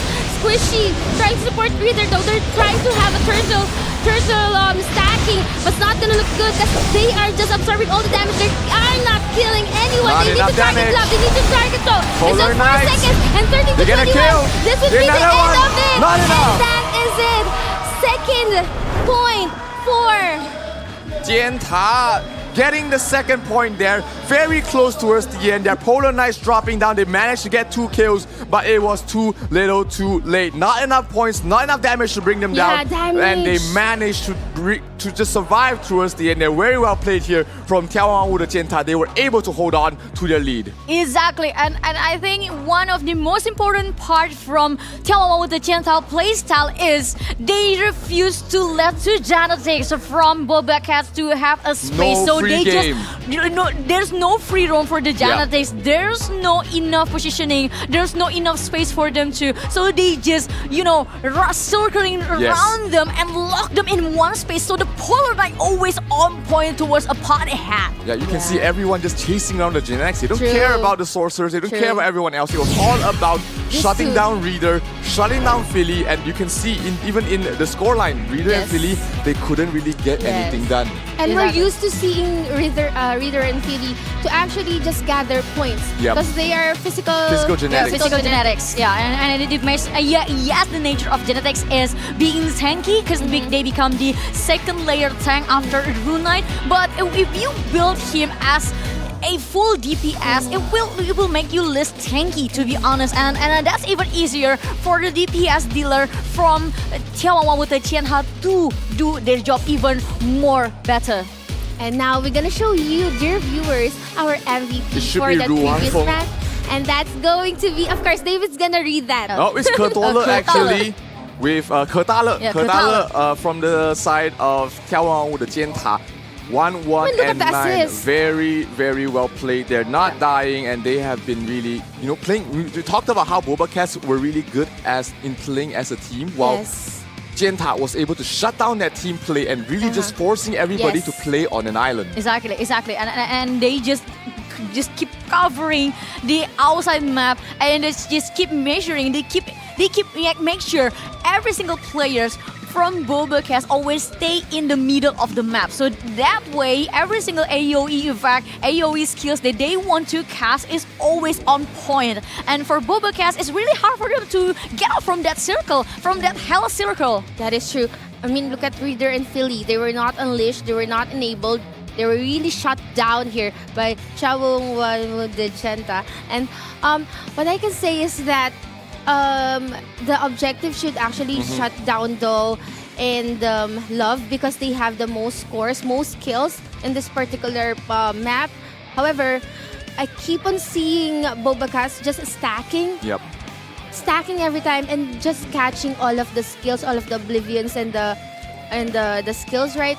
I wonder why they are stacking like that. They are just forced to stay together because we were talking about how they were chasing Reader and Philly. So when you are being chased down, you want to run to your teammates, right, to protect yourself. That's why they fell into the plan of 眺望万物的尖塔. They were forcing them to stick together, and once they did, it was just mayhem. They closed the outside circle's entrance, and also they just want to prevent every single genetics will have a step at the outside the map. So they just want to make sure this two genetics is always on the spot. They could guard target. They were like shepherds, right? You see a sheep running on the end, you gotta chase that sheep to join the flock. And that's exactly what they did. Then they closed the pen on them, dropped down Rainfire with the Polar Knights, with the Oblivions, way too much AoE damage, and they just couldn't withstand all of that. And that chapter's ops, it felt like it was dictated by 眺望万物的尖塔 towards the BobaCats, and the BobaCats have no any idea how to get out from that situation, to be honest, because they just keep circling together. They just keep moving together as one unit, and on the other hand, it's very easy for Jenta again and again. The Polar Knight is the one thing that shut them down, make the time stop from them, and there's nothing that BobaCats can do after that. And that's really a scary thought, knowing that the Jenta is really good when it comes to shapeshift ops. Yeah, it is. And another thing is that would they use the second team against the team from the Jenta, Love, Mary Jane, and they're really good when it comes to forcing BobaCats into a particular place. You mentioned shepherding them into a particular place, and at the very last part, we can see that though he's just running around. He knows he has the points. He knows that he doesn't need to join the fight. He just needs to survive.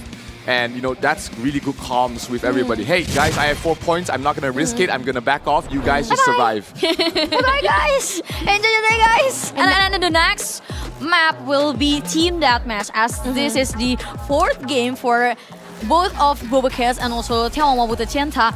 But in this map, Reader, Ahmad, Tina, Squishy, Minabel, and Philly will join once again. So they want to reserve the best lineup for the best moment. So they just want to try to secure the crucial moments with this lineup. But I think this going to a little bit pros and cons, because if you let your opponent knows what we're going to use on the next map, it will cause you to be prevented. I mean they from眺望万物的尖塔just can prepare everything. That is a thought, actually, to ponder.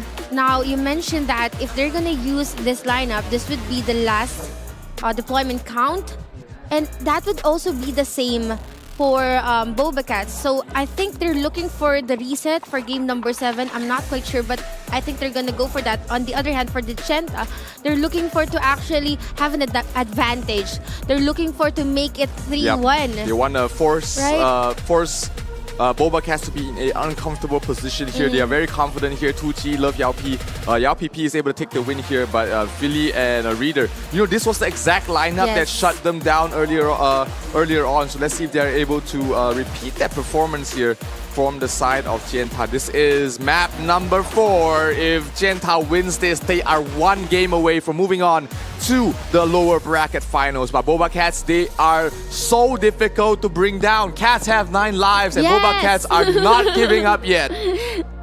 Not giving up. They're not giving up yet. So this is it. The 4th game, the team deathmatch between BobaCats versus眺望万物的尖塔. Who will take the 4th game? Let's check it out! This is going to be really fast. This is Team Deathmatch. Welcome everyone to our game number 4. As we can see, that is quite a turtle strategy coming from BobaCats. It's not going to look good, as they have been forced once again.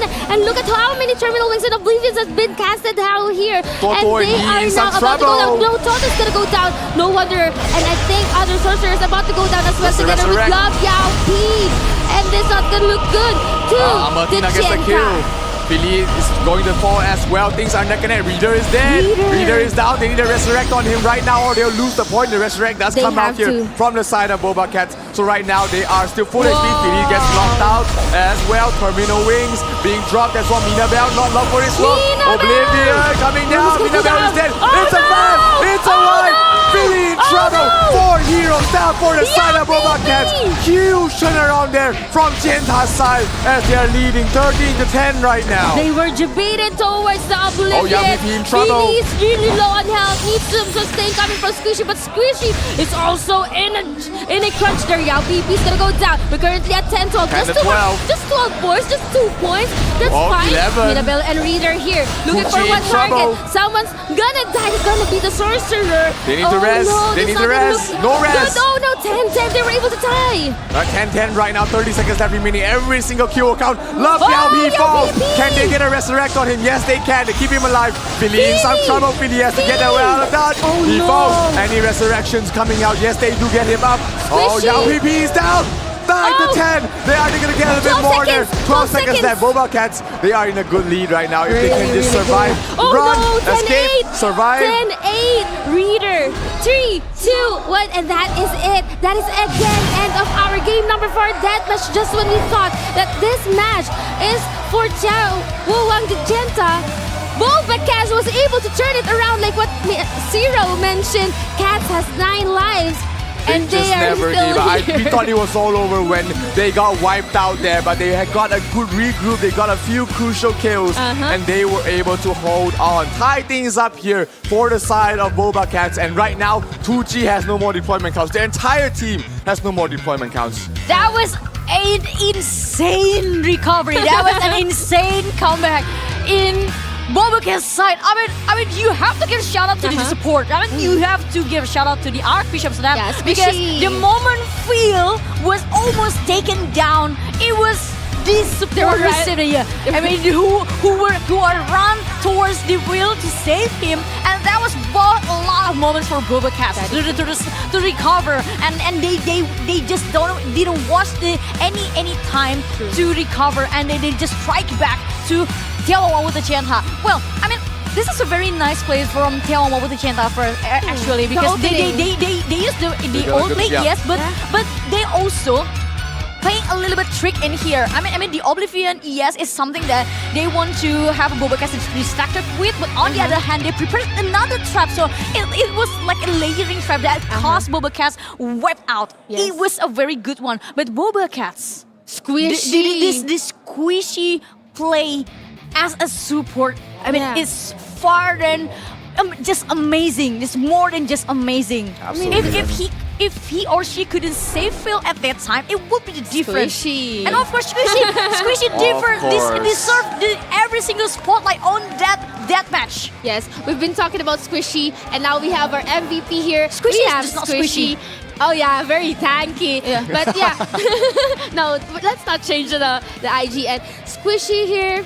I mean, there's a lot of remarkable moments. You mentioned the opening wherein眺望千塔actually forced them to not go out of the respawn area, but they got debated instead because they were the ones who was wiped out, but they got recovered during that time, and now they wiped out BobaCats, and then BobaCats wiped them out, and then they wiped out BobaCats once again, but Squishy was able to clutch resurrect everyone. At least 2 resurrections that were absolutely clutch there. That would have tied things up, and things would have gotten interesting, but Squishy had no fear. You know, he knows that he has one job, get the resurrection up, and they got them fighting once again. So now we're going to a tight situation, 2-2 right now. Things are evened out now. But on one side, there is no more attempts for Reader, Philly, Minabelle, Squishy, and Amatina, which means it's all down to Jekko's team. Yes, it's all down to Jekko's team. But if we want to conclude in one sentence about what happened on the last deathmatch is, if someone offered you layered cat traps, you just have to eat them all. Meow. Meow. And I mean, the cat just ate the layered cat. Yes. That is true. So the cats, the BobaCats, are still here, clawing their way at the lower bracket. Again, this is going to be card contest. We watched how Jekko and his team was able to win card contest twice.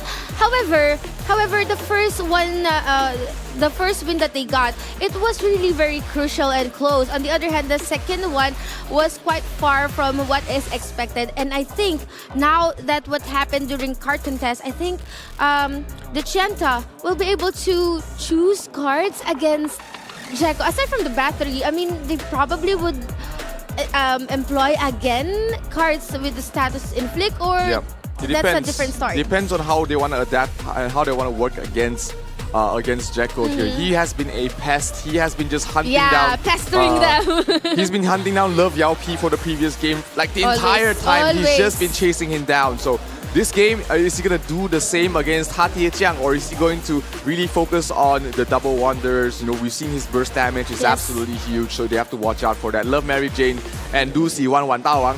It is going to be a tough job for them. Do they want to stick to the cart, make sure to bring down the Kaz as well as Kia, or are they going to really focus down on shutting down Jekko? There's just so many things you have to think about if you are the side of Chianta that it might mess up your coordination and game plan. Yes, and basically these two teams actually on the same level in terms of toughness. So it downs to who will open or make the first mistake. But first, let me say the gratitude to our lovely sponsors. Thank you so much for Joymaker, Gravity Game Hub, and also Huawei App Gallery, and also 11, and not to mention to AEOC, and also Razer Gold. And now the fifth game is started right now between the BobaCats versus 眺望万物的尖塔. They're going to play the card contest once again. Will 眺望万物的尖塔 finally succeed to secure at least one win from BobaCats in this card contest? Let's check it out. Yeah, it was pretty close the first time. The second time, BobaCats just ran away with it with its exact same lineup. Now, Chianta's side, they had time to review. They had time to learn. What adjustments will they make to come back and take the lead once again in game number 5 of this matchup. BobaCats against Jinta, and things are neck and neck once again. Who's gonna reach the card first? Who's gonna be in the better position to drop the Oblivions? We're gonna have to wait and see. This could be the revenge arc, the redemption arc for the Genta. Let's find out as Earthos actually going for the backline here. Skia once again going here to contest together with Love. And that is what I'm talking about. Jekko at the backline, throwing in some Oblivion, but it's gonna blow up onto his face. He doesn't have any squishy together with her, or Stas rather, to sustain his life. But also low on health together with Love there, Jane. Yeah, we see multiple Batori cards being used here on the side of Jinta. They want to counter Jekko. Jekko's not gonna be getting too much done here. Being sustained somehow. Skia out of the cart. This is the first time that Skia is somehow out of the cart. What Linsanity here protecting Skia. Yep, Linsanity trying to help out his teammate there. Skia still alive. Skia dropping down very low though. Cass is the one you have to look out for. Jekko trying to go for it. Love Mary Jane! Love Mary Jane. Yes, they kill! On towards Jekko. He's gonna get pulled up though. That's gonna be the scary part, is that the resurrections are gonna constantly come out here. Jekko in trouble once again. Skia dropping down low. Earthos not too healthy here as well. There's the Frozen Bird, there's Oblivions, but we can see here that though 2v1, that's what they're doing. They're ganging up on Jekko. It's always 2 DPS against 1. Oh no, they're getting split up. The support has no support. Almost about to go down here. Love Mary Jane going down, but will be resurrected together with Joe. No DPS for now. Yeah, they have to watch out here. The DPS is very smart apart here. From the support, Love Luangfong is gonna fall. Kertola, the last one standing. Kertola, can he stay alive? Can he resurrect his teammate? No, yes, he gets him up. So both Wanderers are up and running once again. Wow, it's Skia also protecting Linsanity there. Cass as well. Everyone's already here at the middle. They want to push the cart. They're looking for a wipe. 2 has been gone here. No more Wanderer. Will be resurrected. Love's gonna go down as well. 2, 4, and none. There's no exchange. And now I think the cart is moving 2 points now. What a beautiful combination there. They focus one down. They pull Kertola away. And the cart goes forward for the side of BobaCats as they're going down the ramp right now. 4 points in the hands of BobaCats, and all they need to do now is hold on for dear life. Love about to go down. What they're doing is that they're baiting. They are baiting the skills outside of the cart. Wanderers down. All of the carts.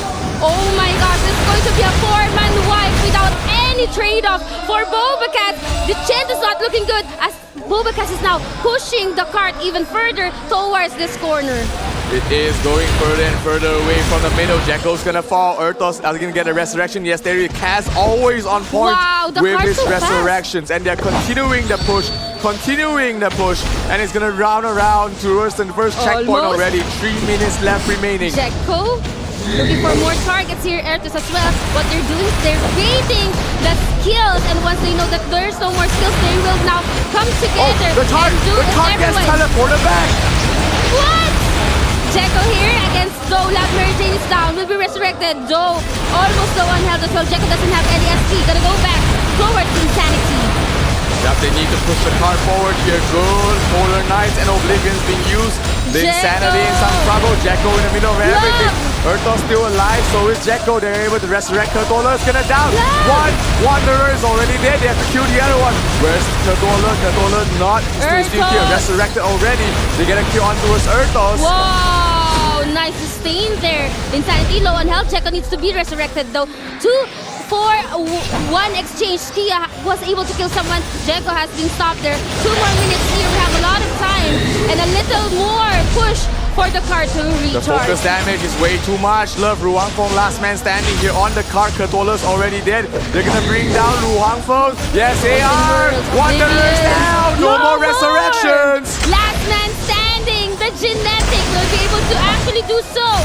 And now the cart will move towards BobaCats. And look at what Skia is doing. Skia is just stopping them, holding them from reaching the cart. And this might be too little, too late here for the side of Jinta as they are pushing, rounding around the second corner once again. it is very far to make a comeback. 90 seconds left Someone's remaining. contesting though. Will that be enough? No SP for the Wanderer of the Genta. They are actually trying to contest it, but they need to push it back. That is the question. Will they be able to do so? There's so much Insanity damage low. being Cass is low. absorbed. Cass is dying. Cass is about to go down. Insanity too. But Earth is about to go down. Skia perfectly helping Cass. It's alright. It's all good in the hood. And look at Jekko just stopping the backup, stopping the backup. Nope, He's sir. doing absolutely everything he can to bring Yes. his team across the corner and doing it very well. He is. This is what they're doing. Now they're going again. The terminal Ruhanfeng's dead. It's all over here. It's over. Jekko unstoppable. Earthos gets brought down there by the Polar Knight, but the resurrection from Kaz coming out once again. Kaz, 0 deaths, 26 assists. Wow. Look at Jekko. Look at what Jekko is doing. He's stopping the backup. No one's way. coming no near. one's coming over. You just stay on where your spawn area is, and once again they'll be repeating what they did a while ago. Though there are a lot of frozen worlds here, still won't be enough to actually take down any from BobaCats. Yep, the card. No, let me take it back. Jekko's done. Jekko's down. Insanity dropping down very low. Polar Knight trying to finish them off. Cass is down. Skia. But we have Skia. Where is Skia? The cart's being pushed back. It might be too little too late But though. 9 seconds. It's way too far. They're not going to be able to stop it in time there. Heart reaching the middle point there. 22 points. BobaCats, they are going to be able to take the game and take the lead. Match points for BobaCats. I must say, that map is definitely BobaCats. Yeah, definitely BobaCats secure 2 card contests on their hands, and they're now leading 1 point against眺望万物的尖塔. I mean, that was a very good play from Skia and also Cass, and not to mention to Linsanity. If Always. Linsanity became the MVP of this match, I wouldn't be surprised. Or maybe the Cass. I mean, Cass scored 26 assists. And on the other hand, Linsanity, I saw the moment when Cass and also Linsanity almost died during escorting the car. But I saw the less ego from Linsanity to save Cass before they lost her first, and that was the moment who actually can hold the card until the very right moment. Yes, you want to protect your support, of course. You want to protect your support, and that's what Linsand is actually doing. What I observe is that they keep on baiting the Genta to actually commit the skills. And now they have an information that they've already committed the skills. They would go into one place near the card, and they will throw all of their skills, and there will be a wipe. And then that's the perfect timing for them to actually move the card. They've been doing that twice, and the Genta, they're being baited all over and over. Yeah, it's so hard for them, especially when they are both their ways of healing, which is both the Wanderers rely on you to go close to them to get the heals. Now, on the side of BobaCats, they have a priest. They can directly heal you with the priest, and Kaz as well as Kia has been doing an absolutely amazing job here. But the MVP for this game, Linsanity, 18 assists on the Sorcerer. He's, like you said earlier, he's been the one keeping them alive. Exactly. And another mention, I mean the trio of Linsanity, Kaz, also Kia always gather together near the card, and I think this beautiful coordination between these three is something that create a situation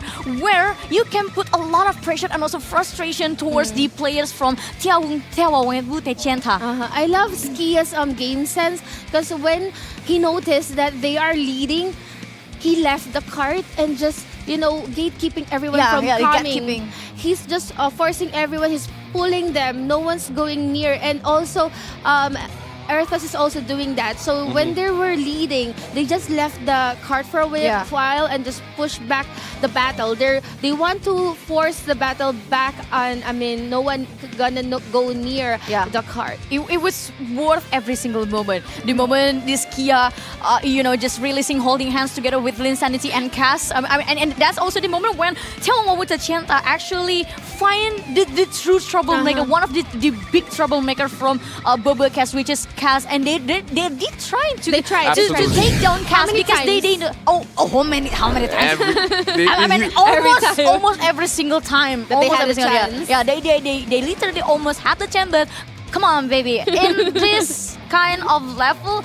almost will never be enough for everything. The combination like Kaz and Skia always left, right. The 1-2 punch keeping each other alive, and Linsanity always coming in at the right time. Hey, you're out of SP, you can't heal here. Whee! Mana fix, give you the SP, and we're back in action. That was just beautiful gameplay there for BobaCats.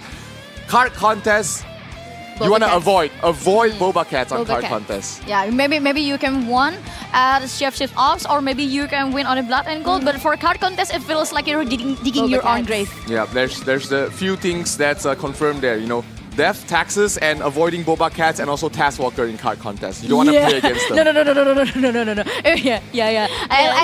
I will declare it once again. You choose the map if you don't have anything under your sleeve, especially a special tactic to counterattack them.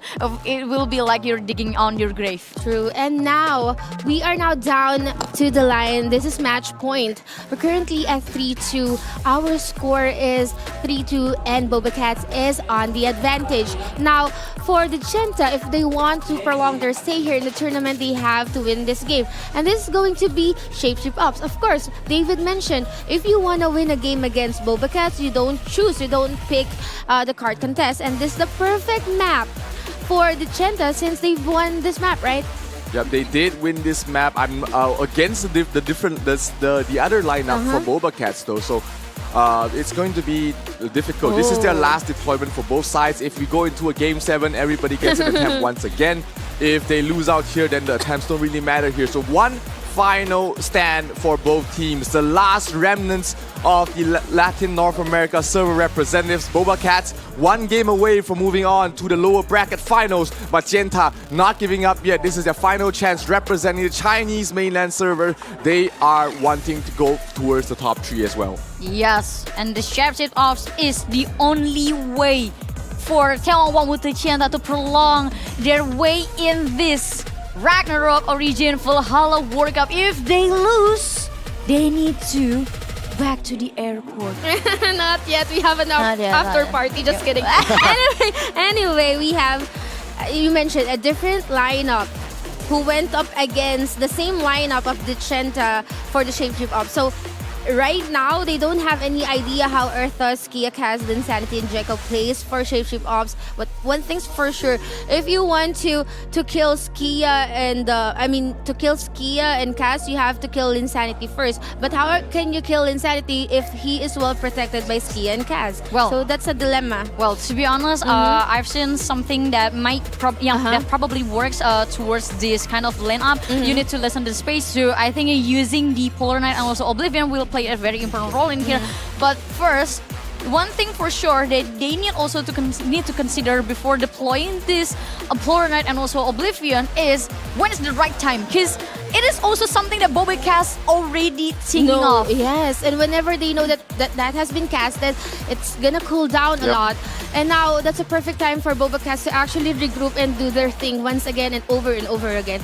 And again, I also wanna mention that what happened a while ago, comparing the resurrection, Kaz's resurrection cooldown is quite fast than compared to the Wanderers. Yeah, and of course having the Apocalipsis, having a mass resurrection where you can drop on wheel, that's always going to be important here. One final game potentially for BobaCats to move on to the lower bracket finals. Here we can hear the shouts of support for the side of Genta. They are not giving up yet. Yes, and let's find out who will win this match.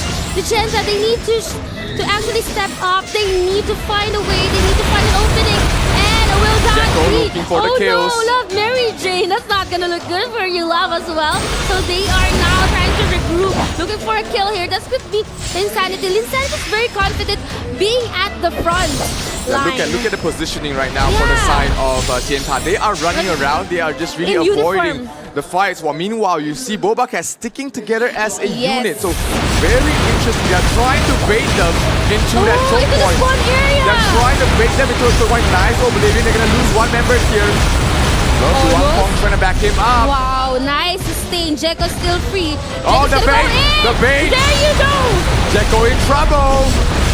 Yes, trying to get out. No, Almost. Last ball. Jekko's still alive. 2 Nice. points right now for the side of BobaCats. No, this is not gonna look good for Digenta because they are forced in a position wherein that's very close confined. Although you can spawn there, I mean it takes a lot of seconds to spawn and you have to rebob. So that's very not counterintuitive. Yep, Ertos turns into a Garm. Love Mary Jane is outside, so is Ruangfeng.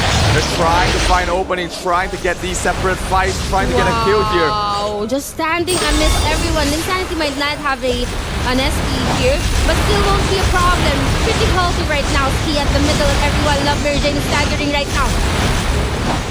And yup, I think for BobaCats and also眺望万物的尖塔 still trying to fight the way to secure the very last weapon, especially for BobaCats. And I think everything is just also very grounded. Skya is trying to save her land and also her friends. While on the other hand, Cass is also targeted by players from眺望万物的尖塔. And yes, that was really an intense match for Shapeshift Ops. But yeah, that's a different map, but would be the same lineup. Yeah, the same lineup, and I think it is something that we need to redo about this Shapeshift Ops between the BobaCats versus眺望万物的尖塔.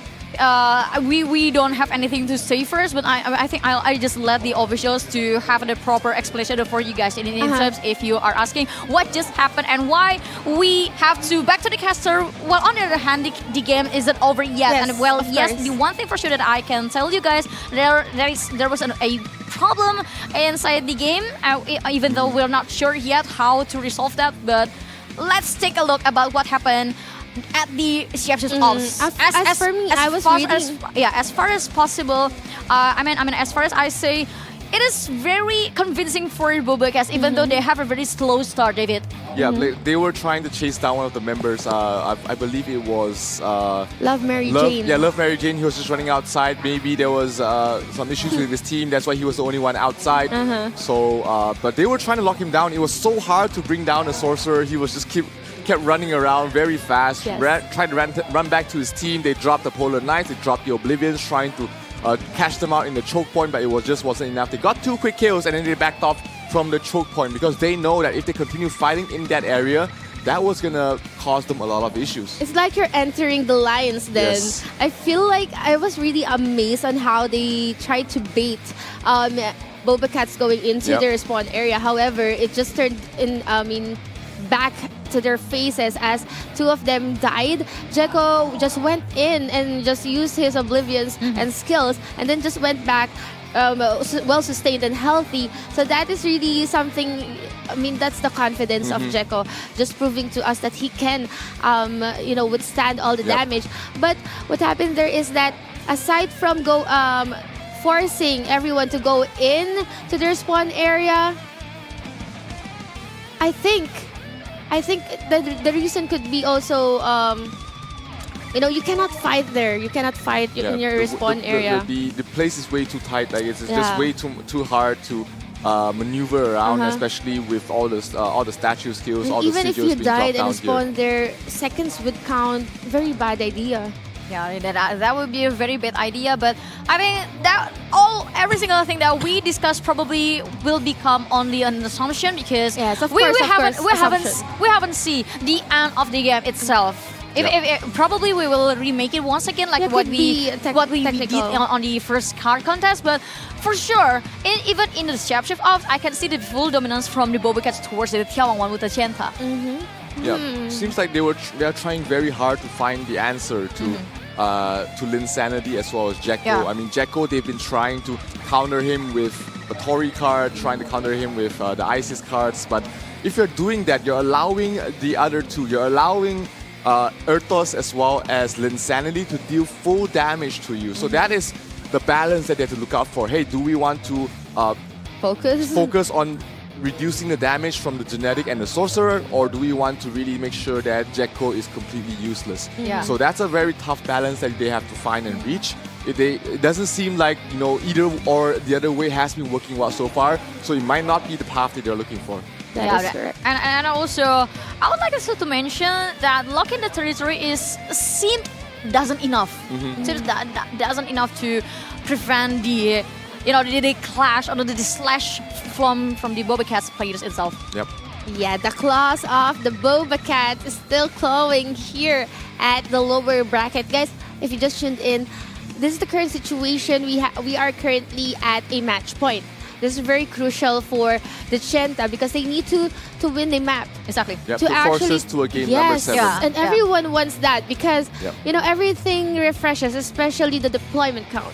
Yep, it is a very crucial pinnacle for both teams right now. That's why we want to make sure that the matches are as fair as possible because that any small issues might cause the history to be changed forever. So they want to make sure that there's nothing left to chance. Everybody's playing at their full strength, and we get a good match underway. Exactly, because this is something that competition is supposed to be a fair one, a fair match for every single person and every single participant. But let's not raising any negative statements or negative vibes even in the live chat, because the only thing that we also encourage to every single person in this Ragnarok Original Valhalla World Cup is the friendship. Because in here we are not only fighting each other to find out who will be the champion on this very first season of Valhalla World Cup itself, but we offer friendship towards every single region, every single community region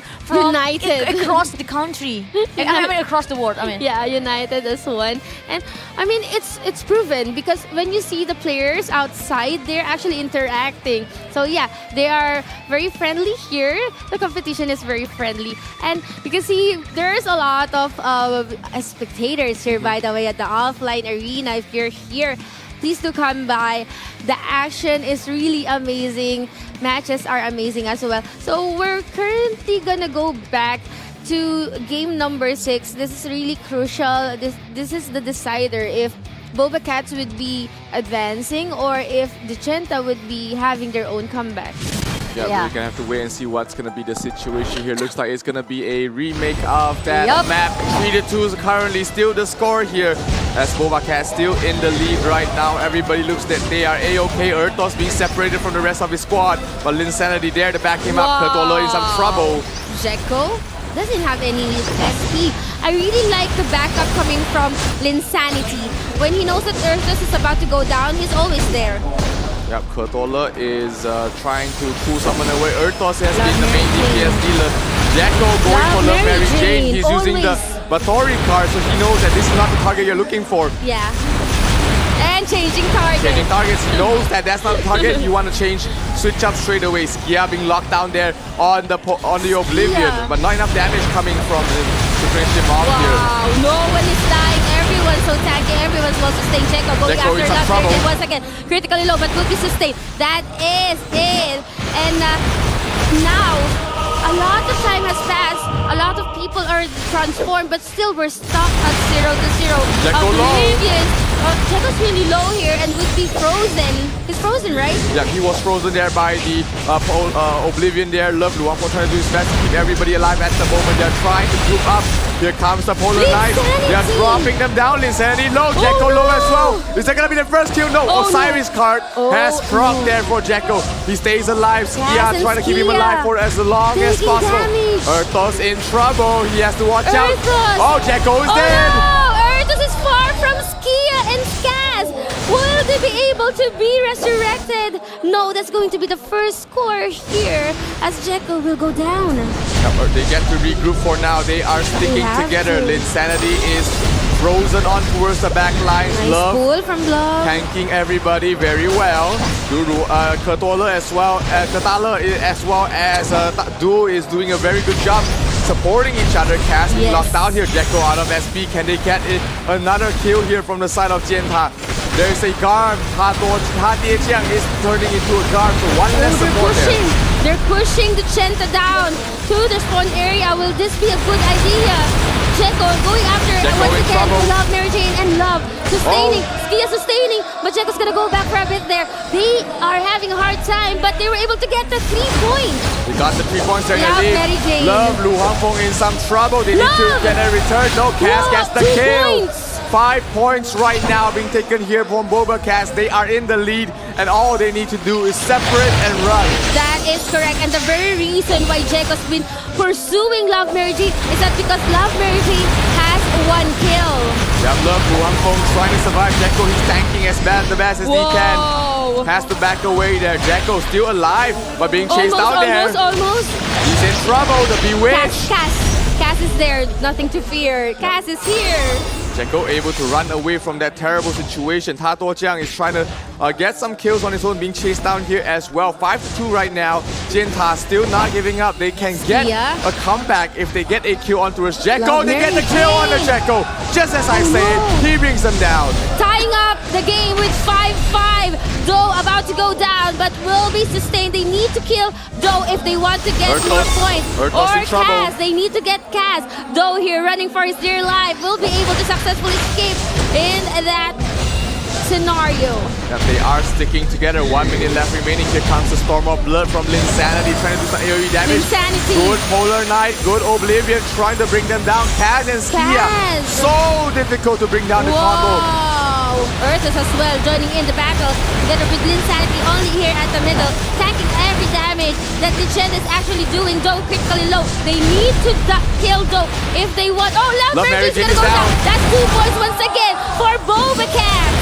They need to follow this up. They need to continue with the running and surviving. 2-point differential on ball ends. Urtos gets frozen here. He has to watch out. But Jeko, he's just hiding. Jeko knows. Urtos gets caught out there. He must be careful there. Transformation from Kurtala. 5 points. Do they get a kill here? Linsanity dropping down very low. Skia as well. Linsanity. Is he gonna fall here? Gets healed up. Urtos. Oh, Linsanity falls. 7-7. Retaino Skia is about to go down. Linsanity dies again. But it's gonna be 7-12. That is the opening that the Chen is actually looking for. Jinta able to come back at the dying moments of the game. 12-7. They just need to survive right now. No more deaths. Everybody's skedaddle. They survive. And ladies and gentlemen, we are going to a game number 7. 7 rather. Game number 7, Jinta do not give up. They were behind by 2 points. They stuck around, they stuck together, comboed their combination, and they got what they needed. Ladies and gentlemen, we are going to the final deciding game between BobaCats and Jinta. Yes, and this is the second 7th game for every single viewers in offline and both online. I mean, that was crazy. I mean, that was a crazy clutch from眺望万物的尖塔 to secure the very crucial kills in the very right moment, in the very crucial time too. I mean, the lead on the game was on BobaCats' side for almost the whole game. But for 眺望万物的尖塔, they just keep doing the same thing. They just try to spread away every single people from BobaCats because that was the only moment they can secure a kill, and it's actually worth the price. I mean, it's actually worth their time for them to triumph from the early of the game until the late game. That is correct.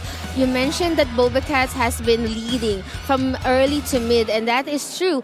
But what happens there is that when Jeko decided to just hide and run rather, that's when things turn sour or south because there's no Jeko, there's no one dealing or destroying the back lines, and they capitalize on the fact that there's no Jeko. Jeko's just hiding. Yeah, it's absolutely crazy. Her love, Ruang Feng, is the MVP for that shapeshift ops. 0, 1, and 5. He was just so tanky. He was always in a good place. He's always been locking down players, being able to help them out as well. Locking down Skia, locking down Kaz. Really just separating the 2 supports from the rest of the team. And that's the very basic play. When you see your opponent is clumping up, I mean, that was a very good strategy from BobaCats' side because they were trying to moving together as a team and then just lock one player and when you hit them hard and then they just scored points. But on the other hand, how to counter that is just to straight them away, to break down the formation, and that was what眺望万物的尖塔 did.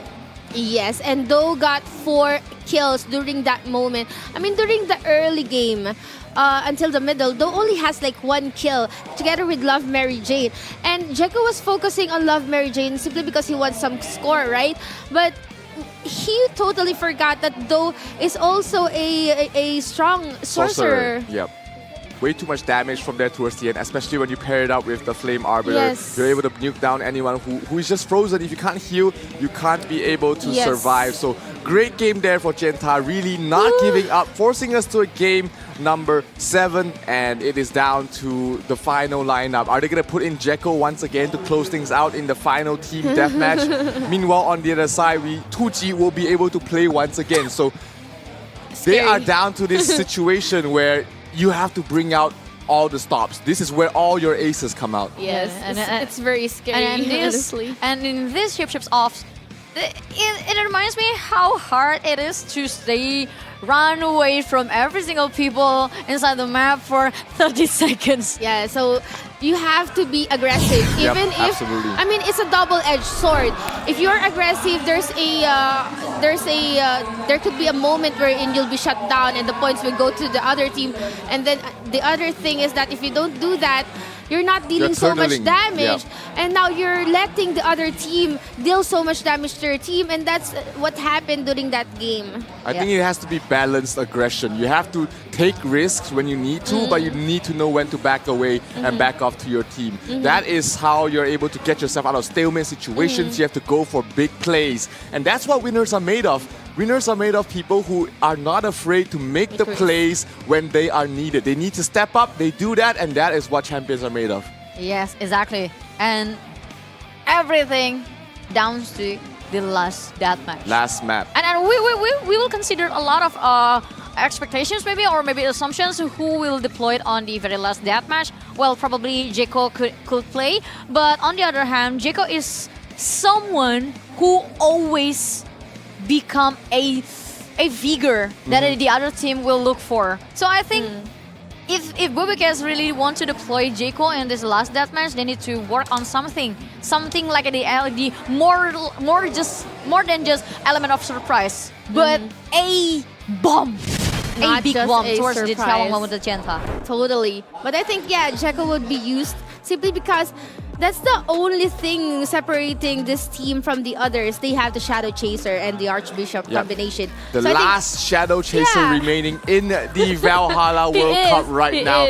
It's Jeko. He's not just carrying the entire weight of the Latin North America server. the pride He's of carrying all the the entire purple class on his shoulders. Chaser. Thieves, rise up, support Jeko, support BobaCats here because they have the last Shadow Chaser in this map, and right now they are going to run with Jeko here in this team deathmatch. Meanwhile, on the other side, we're talking about Love Yao P, we're talking about 2G, and look at that, they are bringing out all the stops. Instead of putting in Yao PP or Love Mary Jane, they're playing the double killers, the Do 喜欢玩大王 as well as 2G. They're 2 primary main DPSs for sorcerers. They are with putting Love. them together, exactly. They're combining Yao P. their entire best lineup and putting it all in. This is different approach because This is usually absolutely there's different. a team 1 and team 2, Yeah. and the synchronicity and the chemistry of team 1 and team 2 is very solid. That's why they do not like mix and Yeah. match. But this time around, they mix and match Do and this person together with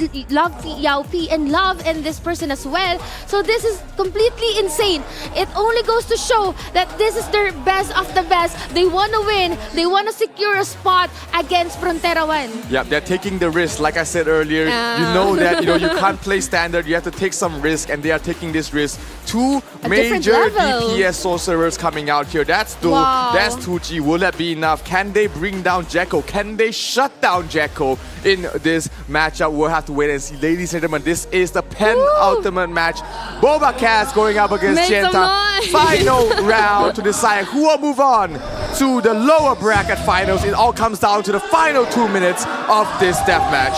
Let's begin looking out for for a target. Love, Yao PP, and the rest looking for someone to actually kill. Everyone's still just running around. No one wants to get caught with the Oblivion.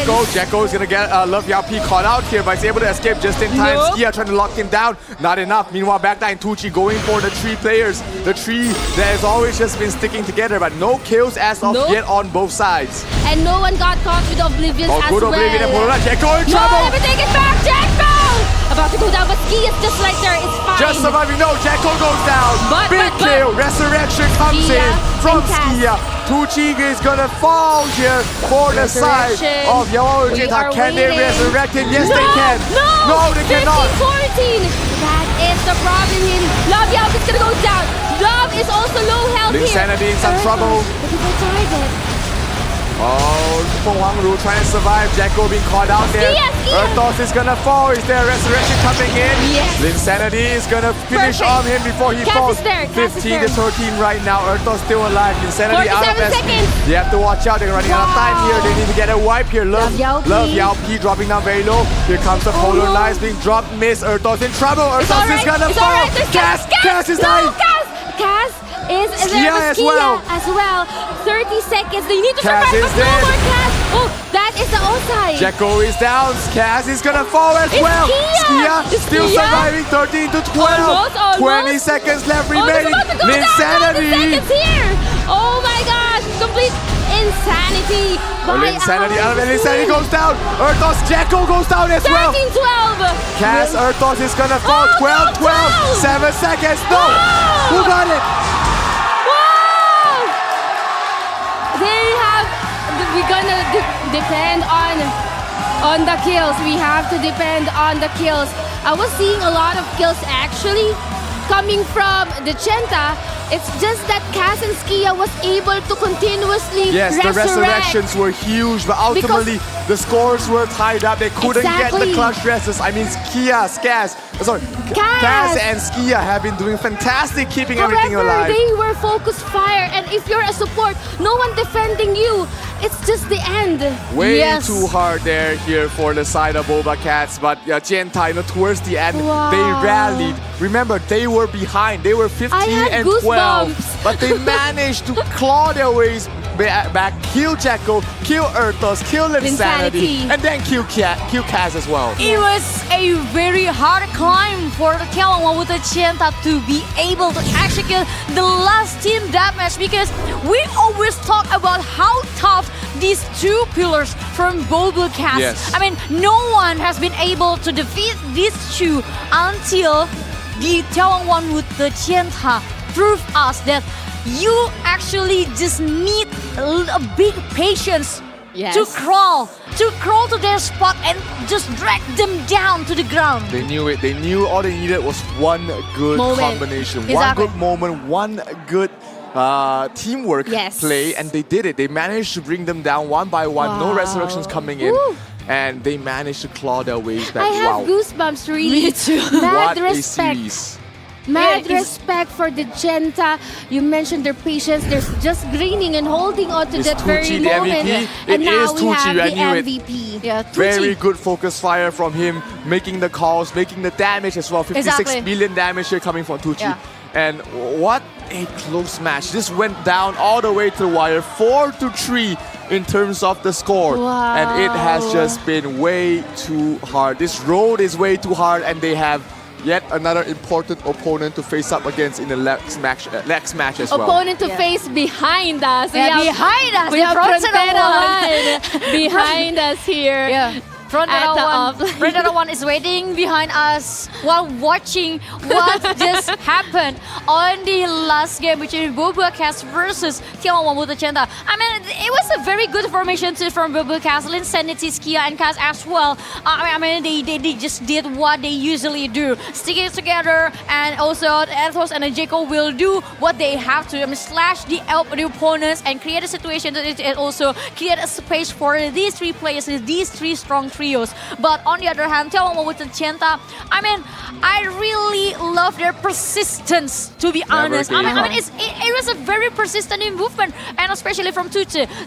Tucci always running across the map, just give some damage to every single people that he saw, and not to mention to the other player is Dosi Wan Tawang. I mean, this duo also did a very good job. I mean, he is the one who always coming back and forth into the middle and also the outside the map, and also give the backups for Tucci to have a better space to play some damage, more damage dealt towards the BobaCats player. But sadly, even though the trio of Linsanity, Cass, and also Skia is very strong, it always down to the persistent as well. I mean, if five people have hit you so hard for that long time, that will be a moment you're gonna break down.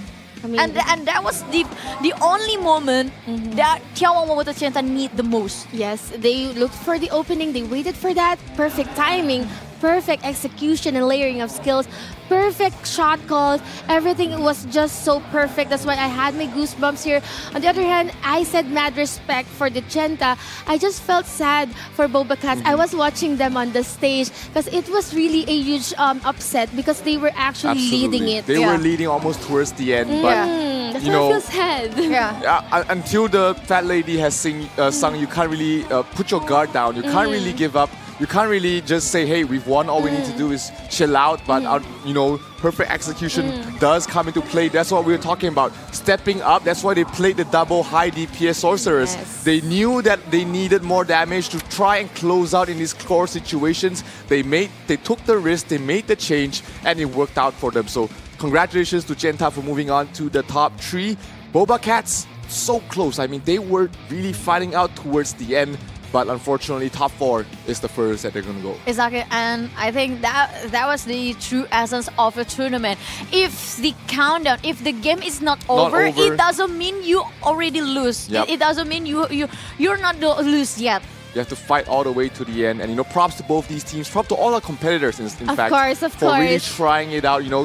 Props to仲夏沫花We've got Trinity as well.查尔济斯as well. All these teams, they are fantastic. They played so well. We've got so many fantastic moments throughout both these days that we should really be giving them all our appreciation and support. Only goes to show that they are the top of each of the servers. They are the representative of each of the regions, meaning to say they deserve to be here. That's why the games that we've shown the viewers, our adventurers, is that it's super intense. That's why, the spirit of Valhalla World Cup is definitely here at the offline grand finals. Yeah, but to be honest, I'll just give a special spot for BobaCats because I mean, I said it on the first day. I mean, BobaCats and also the regions from North America and South America probably will become the underdog in here because they are one of the youngest servers who joined the competitive series of Ragnarok Origin itself, and they proved us that even though they are one of the youngest, they still can do well. True. They really did well until this far. I mean, and also they showed us how good they can be. And I mean, if we are able, if we have a chance to see the second season of Valhalla World Cup, we wouldn't know. We wouldn't know what will happen on their side. We wouldn't know how strong they are become. And I think it is a very golden moment for the hosts to give an interview to our winner of the last matches, which is眺望万物的尖塔. So I'll pass it to the hosts. Take it away.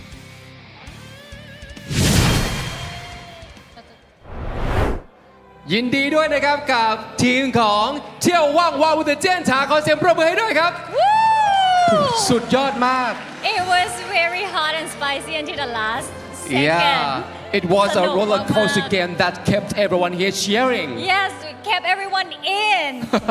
It was so fun. โอ้โหสนุกมากนะครับผัดกันแพ้ผัดกันชนะตอนนี้ก็ได้ผู้ที่ผ่านเข้ารอบต่อไปแล้วนะครับแต่ว่าตอนนี้คุณอิงกี้ครับมาถึงช่วงเวลาสำคัญนะครับที่เราจะได้ร่วมกันขอบคุณสำหรับผู้ที่ร่วมสนับสนุนทางครอบครัวของ Ragnarok Origin มาโดยตลอดนะครับรวมไปถึงนะครับทางทีมของเหล่าอินฟลูเอนเซอร์ครับที่เปรียบเหมือนสะพานสำคัญนะครับในการเชื่อมต่อระหว่างนักแข่งและก็แฟนๆจากทั่วทุกมุมโลกเลยครับ So it's the time that we would like to recognize and celebrate the individuals that have uphold Ragnarok Origin as much as we do. These influencers have helped Ragnarok Origin to connect with the players and with all the fans all around the world. That's why we would like to express our heartfelt gratitude by presenting the Impact Leaders Award to all of them และต่อจากนี้ไปนะครับเพื่อเป็นการขอบคุณครับเราจะมีการมอบรางวัล The Impact Leaders Award ให้กับเหล่าอินฟลูเอนเซอร์เหล่านั้นครับ So we would like to take this time to thank you to everyone.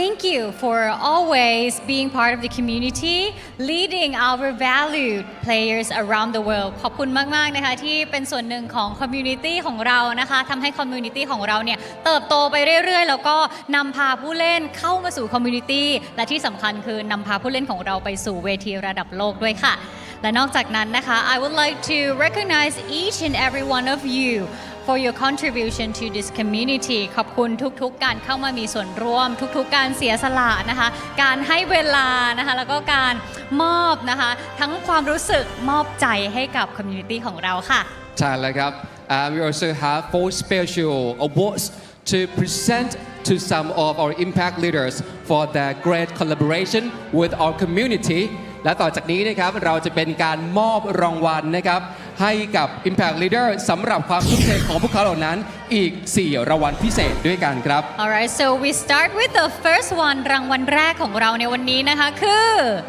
รางวัล The Smile Magnet นั่นเองค่ะใช่ยิ้มสวยเนี่ยเหรอยิ้มสวยจริงๆต้องบอกว่าเป็นคนที่นำพารอยยิ้มแล้วก็เสียงหัวเราะเข้ามาสู่ community ของเรานะคะ This award is given to the person who bringing us the happiness, the joy, the big smile to our community และสำหรับผู้ที่ได้รับรางวัลนะครับ Congratulations to พิมพิมินทราเจอร์จีขือเสี่ยวฉือand หมีเริงเจี้ยงขอเสียงปรบมือให้ด้วยนะครับ Please give a big hand ทำให้เราทุกคนนะครับที่เข้ารับการชมแต่ละแมตช์เนี่ยได้มีรอยยิ้มเกิดขึ้นครับใช่แล้วไม่ว่าจะในรูปแบบใดก็ตามนะคะทำให้เรามีความสุขแล้วก็เหมือนเป็นการกระจายเขาเรียกเป็น Happy Virus เนาะให้กับทุกๆคนในคอมมูนิตี้ของเรานะคะดูหน้าสิครับไม่ยิ้มยังไงไหวแบบนี้เนาะใช่ไหม ไปกันต่อเลยครับกับอีกหนึ่งรางวัลครับค่ะ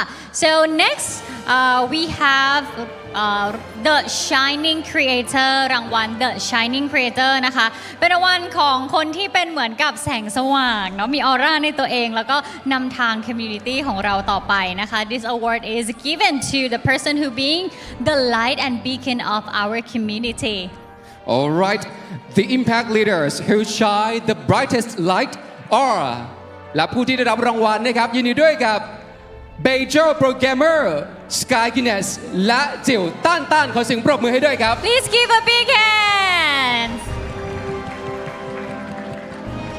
เปรียบเหมือนแสงสว่างประภาคารนะครับให้กับคอมมูนิตี้ของเราในครั้งนี้นะครับ For example maybe we are in the dark time or maybe in the dark mood they bring on the light like you just turning on and everything is going bright and happy as always Okay thank you very much ไปกันต่อนะครับรางวัลต่อไปนะคะ Next we have the Meme Master โอ้โหมีมีมแน่นอนไม่ต้องบอกแล้วว่าเป็นรางวัลเกี่ยวกับอะไรนะคะเป็นรางวัลสำหรับเจ้าแห่งมีมนะคะในระหว่างการเล่น ROO นะคะ This award is given to the person who's giving us a wonderful creative and funny memes to share and to relate when we play ROO and maybe we can share with any of our friends when we on the game And now congratulations to กายงิดลืมไหมเสี่ยฉายฉาย and เล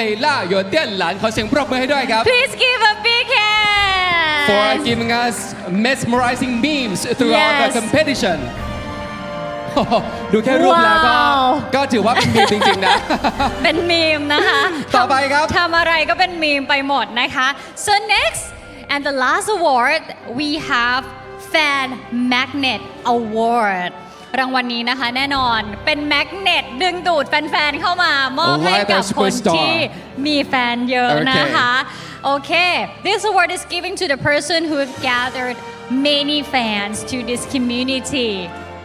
และยินดีด้วยนะครับกับผู้ที่ได้รับรางวัลในครั้งนี้ครับ Mia Walk Asopra Vitas and SJA ขอเสียงปรบมือให้ด้วย Please ครับ give a big hands.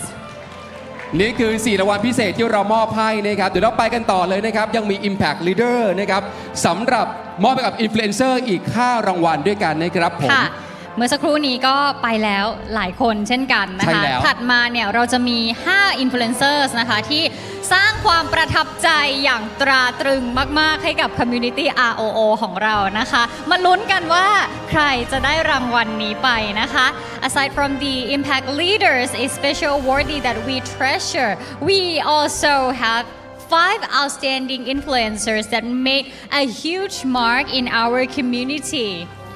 Let's get started with the first one. Congratulations to ยินดีด้วยกับหวยเซี่ยวนะครับ KOL ครับจากทางฮ่องกงมาเก๊า and Taiwan region Please give a big hand to Wei Xiao.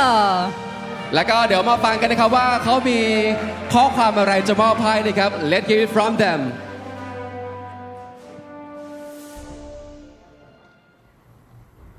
Hello， 大家好，我是韦笑，很开心能有这个机会被选为太高地区的风云人物。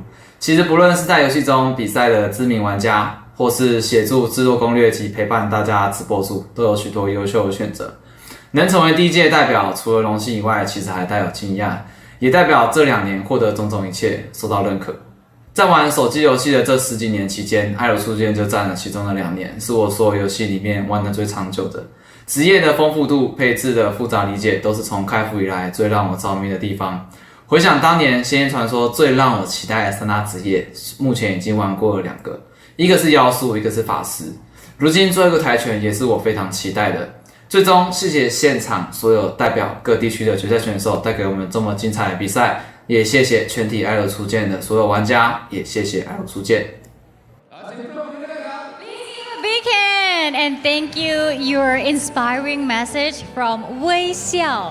So moving on to the next one to receive the honorable award ต่อไปนะครับสำหรับรางวัลนี้นะครับซึ่งจะเป็น KOL ครับยินดีต้อนรับนะครับสำหรับผู้ที่ได้รับรางวัลนี้ครับ Please give a warm welcome to Barcelos from North and South America ขอเสียงปรบมือให้ด้วยนะครับเดี๋ยวมาฟังกันว่าเขามีเมสเซจอะไรจะมอบให้นะครับ Let's hear it from him.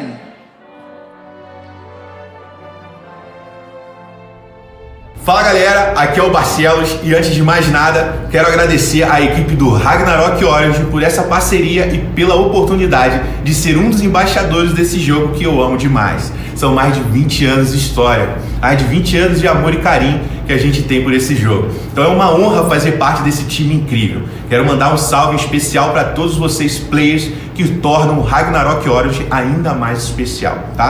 Porque cada aventura em Midgard juntos, cada batalha épica, né, faz a gente se apaixonar ainda mais por esse universo mágico, né? E é incrível, cada vez algo novo, algo que a gente tem que explorar. Então bora continuar explorando, upando e fazendo história juntos. Nos vemos no jogo ou em Valhalla. Wow, thank you so much for joining our community. And thank you for your message as well. That's Barcelos, our second. And then next, we also have here with us today. Yeah. So congratulations to SJA from China. ขอเสียงปรบมือต้อนรับด้วยนะครับวันนี้นะครับเดี๋ยวเราจะมาฟังว่าเขารู้สึกอย่างไรนะครับที่ในฐานะของ KOL ที่ได้ร่วมการผลักดันสนับสนุนนะครับ Ragnarok Origin ในครั้งนี้นะครับ Do you have anything to say to your fans and everyone here? Yes, please. 大家好，我是 SJ， 然后也非常荣幸吧获得今天这个奖项，然后希望能提供更多的优质的攻略和视频直播给各位玩家，然后可能刚打完比赛有点激动吧，然后非常感谢官方给我们这个舞台来展示自己，也希望我们能打出更多精彩的比赛给大家吧，感谢感谢。Hi everybody, and thank you guys for having us to join this esports. And we would like to provide more and more excellent videos and also strategy to the players. And let's jog on and rock on. Yeah, thank you very much, and please remain on the stage. And thank you so much, Kun Mike, for your translation.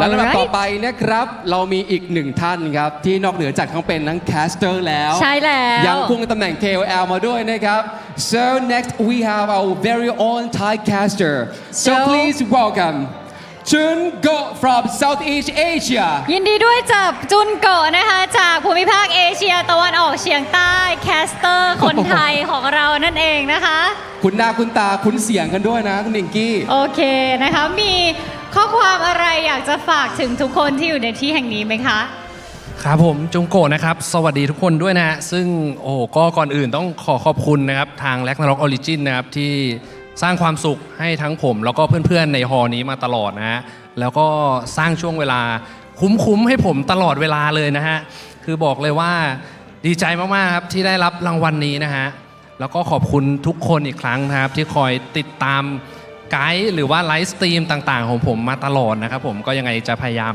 อัปเดตคอนเทนต์ให้เรื่อยๆครับขอบคุณครับ Let's make some noise to Jingle โอ้ชอบคำว่าคุ้มไปกันต่อนะครับยังมีอีกหนึ่งท่านที่จะขึ้นมารับรางวัลในครั้งนี้กับ Best KL Award นะครับ So we've come to the last KL to receive the honorable Best KL Award Please welcome Dylan Maximus Please give a big hand คุณดิลันแม็กซิมุสนะคะเป็นแชมป์โอดินคัพจากปีที่แล้วด้วยนะคะมาดูกันว่ามีข้อความอะไรที่จะฝากถึงทุกคนบ้างคะเรียนเชิญครับ Any message to say to the audience First of all, I just want to thank you to everyone that's attending Valhalla because it's in Thailand. Sawadee krap.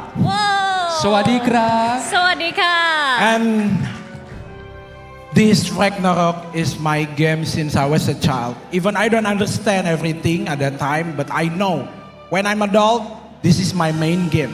And thank you for Ragnarok Origin to making my childhood feel alive again because without you, without any community, without my viewer, all of the family that I've gained in this Ragnarok Origin, I cannot be here. Thank you so much. ขอบคุณครับ Please give a big hand. Thank you so much.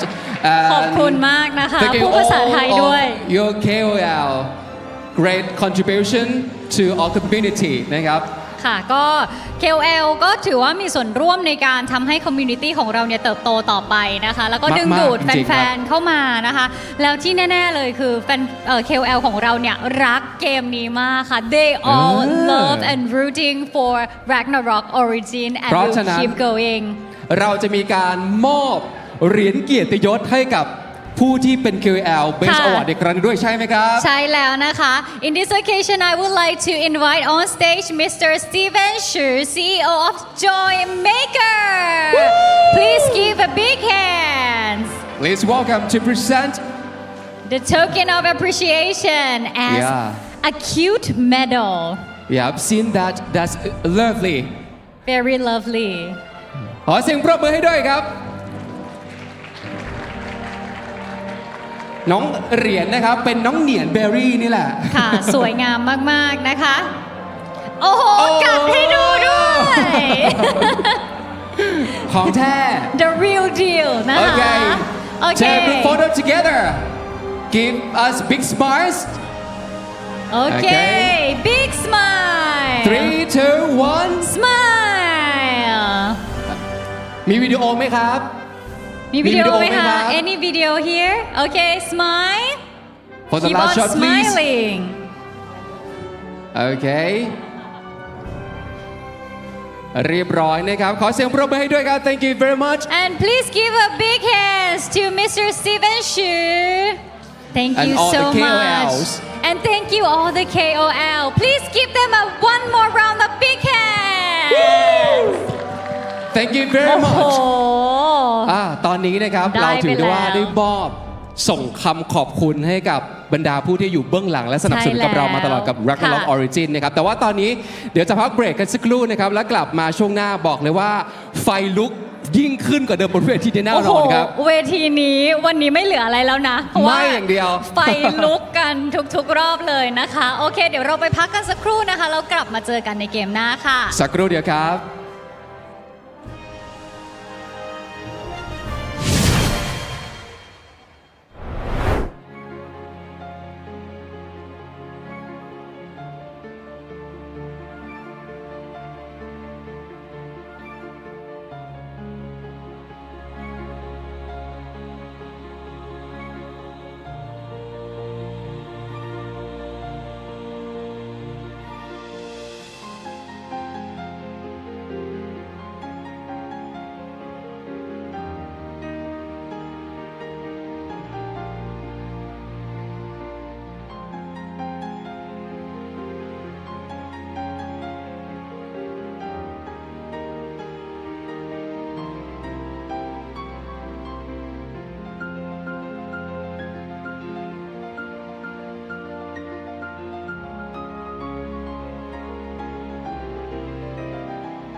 There are many challenges waiting to be overcome.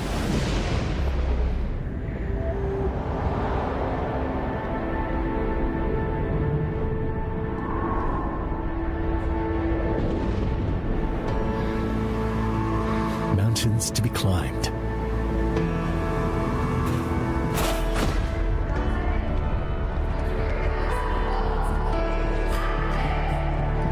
Dreams to be fulfilled.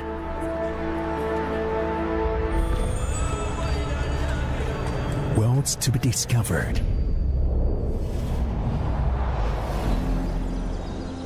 Beauty to be recognized.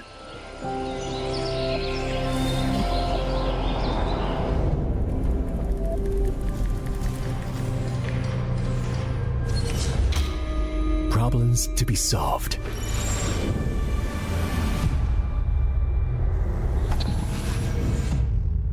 So, we keep exploring.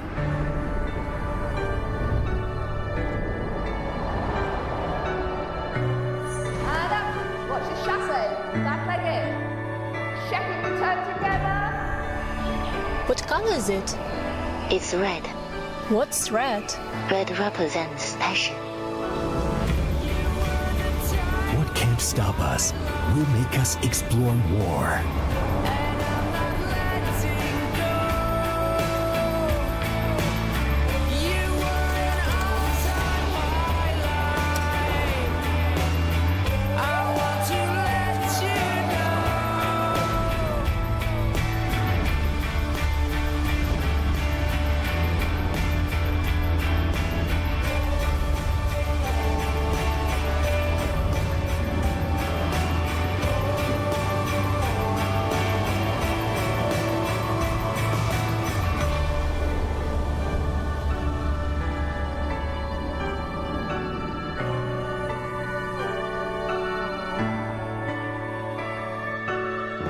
Explore more, a nap gallery.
Origin Valhalla World Cup is the pinnacle of ROO tournaments.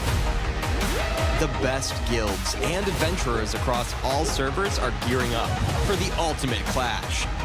The tournament includes Guild League, eliminations, and offline grand finals.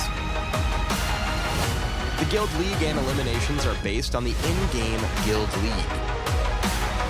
The 8 guilds of Bright Sun rank can participate in the cross-server league, Major League. In Major League, after each week's matches, summit points are awarded based on the rank and ranking. The top 32 guilds and points can advance to the eliminations. The ranking is based on their points earned in cross-server league, and they will compete in a single elimination bracket with matchups arranged as number 1 versus number 32, number 2 versus number 31, number 3 versus number 30, and so forth. The top 2 guilds from each division can advance to the offline grand finals. Offline grand finals are based on the in-game dimension drill, while the grand finals will feature a double elimination format. 8 guilds from 4 regions will be drawn into group matches, ensuring no guilds from the same region are in one group. The champion will ultimately be determined from these group matches. The first World Championship of Ragnarok Origin. Claim the crown in Ultimate Clashes.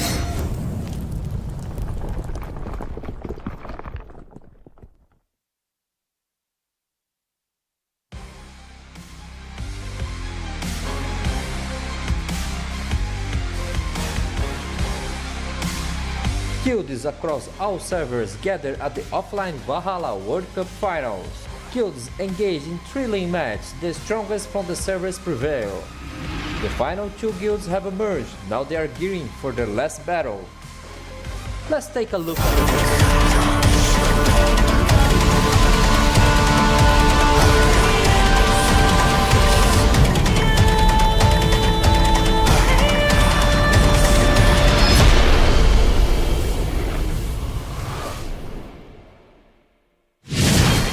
Alright, all the adventurers, this is the last match before we moving on to the grand final. Yes, and it is a very, I think we can set the stage on fire because yes, we are eager to know who will get the last spot in the grand final to compete with Monarch today.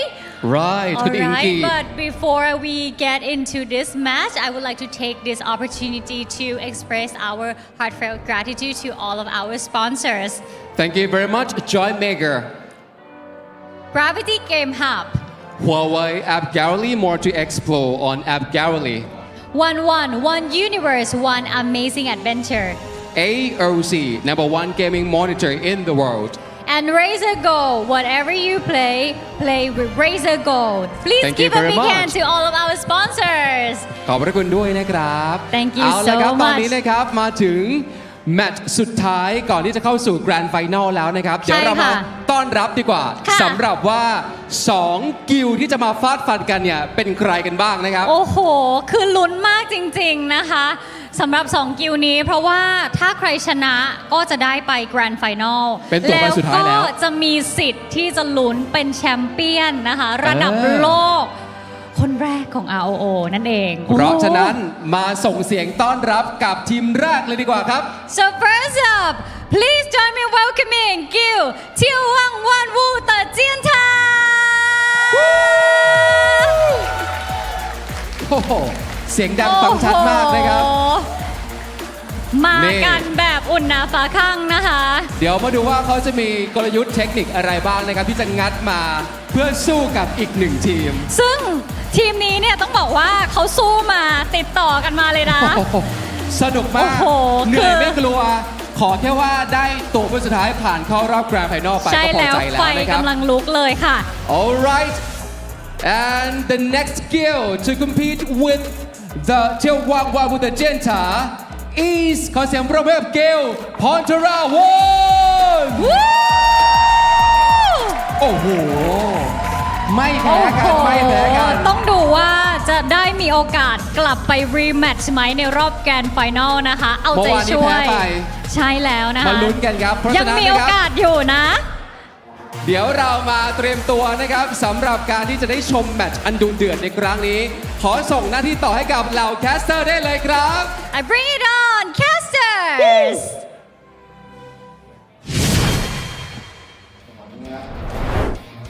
Thank you so much to our wonderful hosts as usual, and welcome back to the lower breakout final with me, Abigail, Niki, and Zero. We're going to witnessing almost one game away. We're going to witnessing who will be the next grand finalist of this Ragnarok Origin Valhalla World Cup Season 1.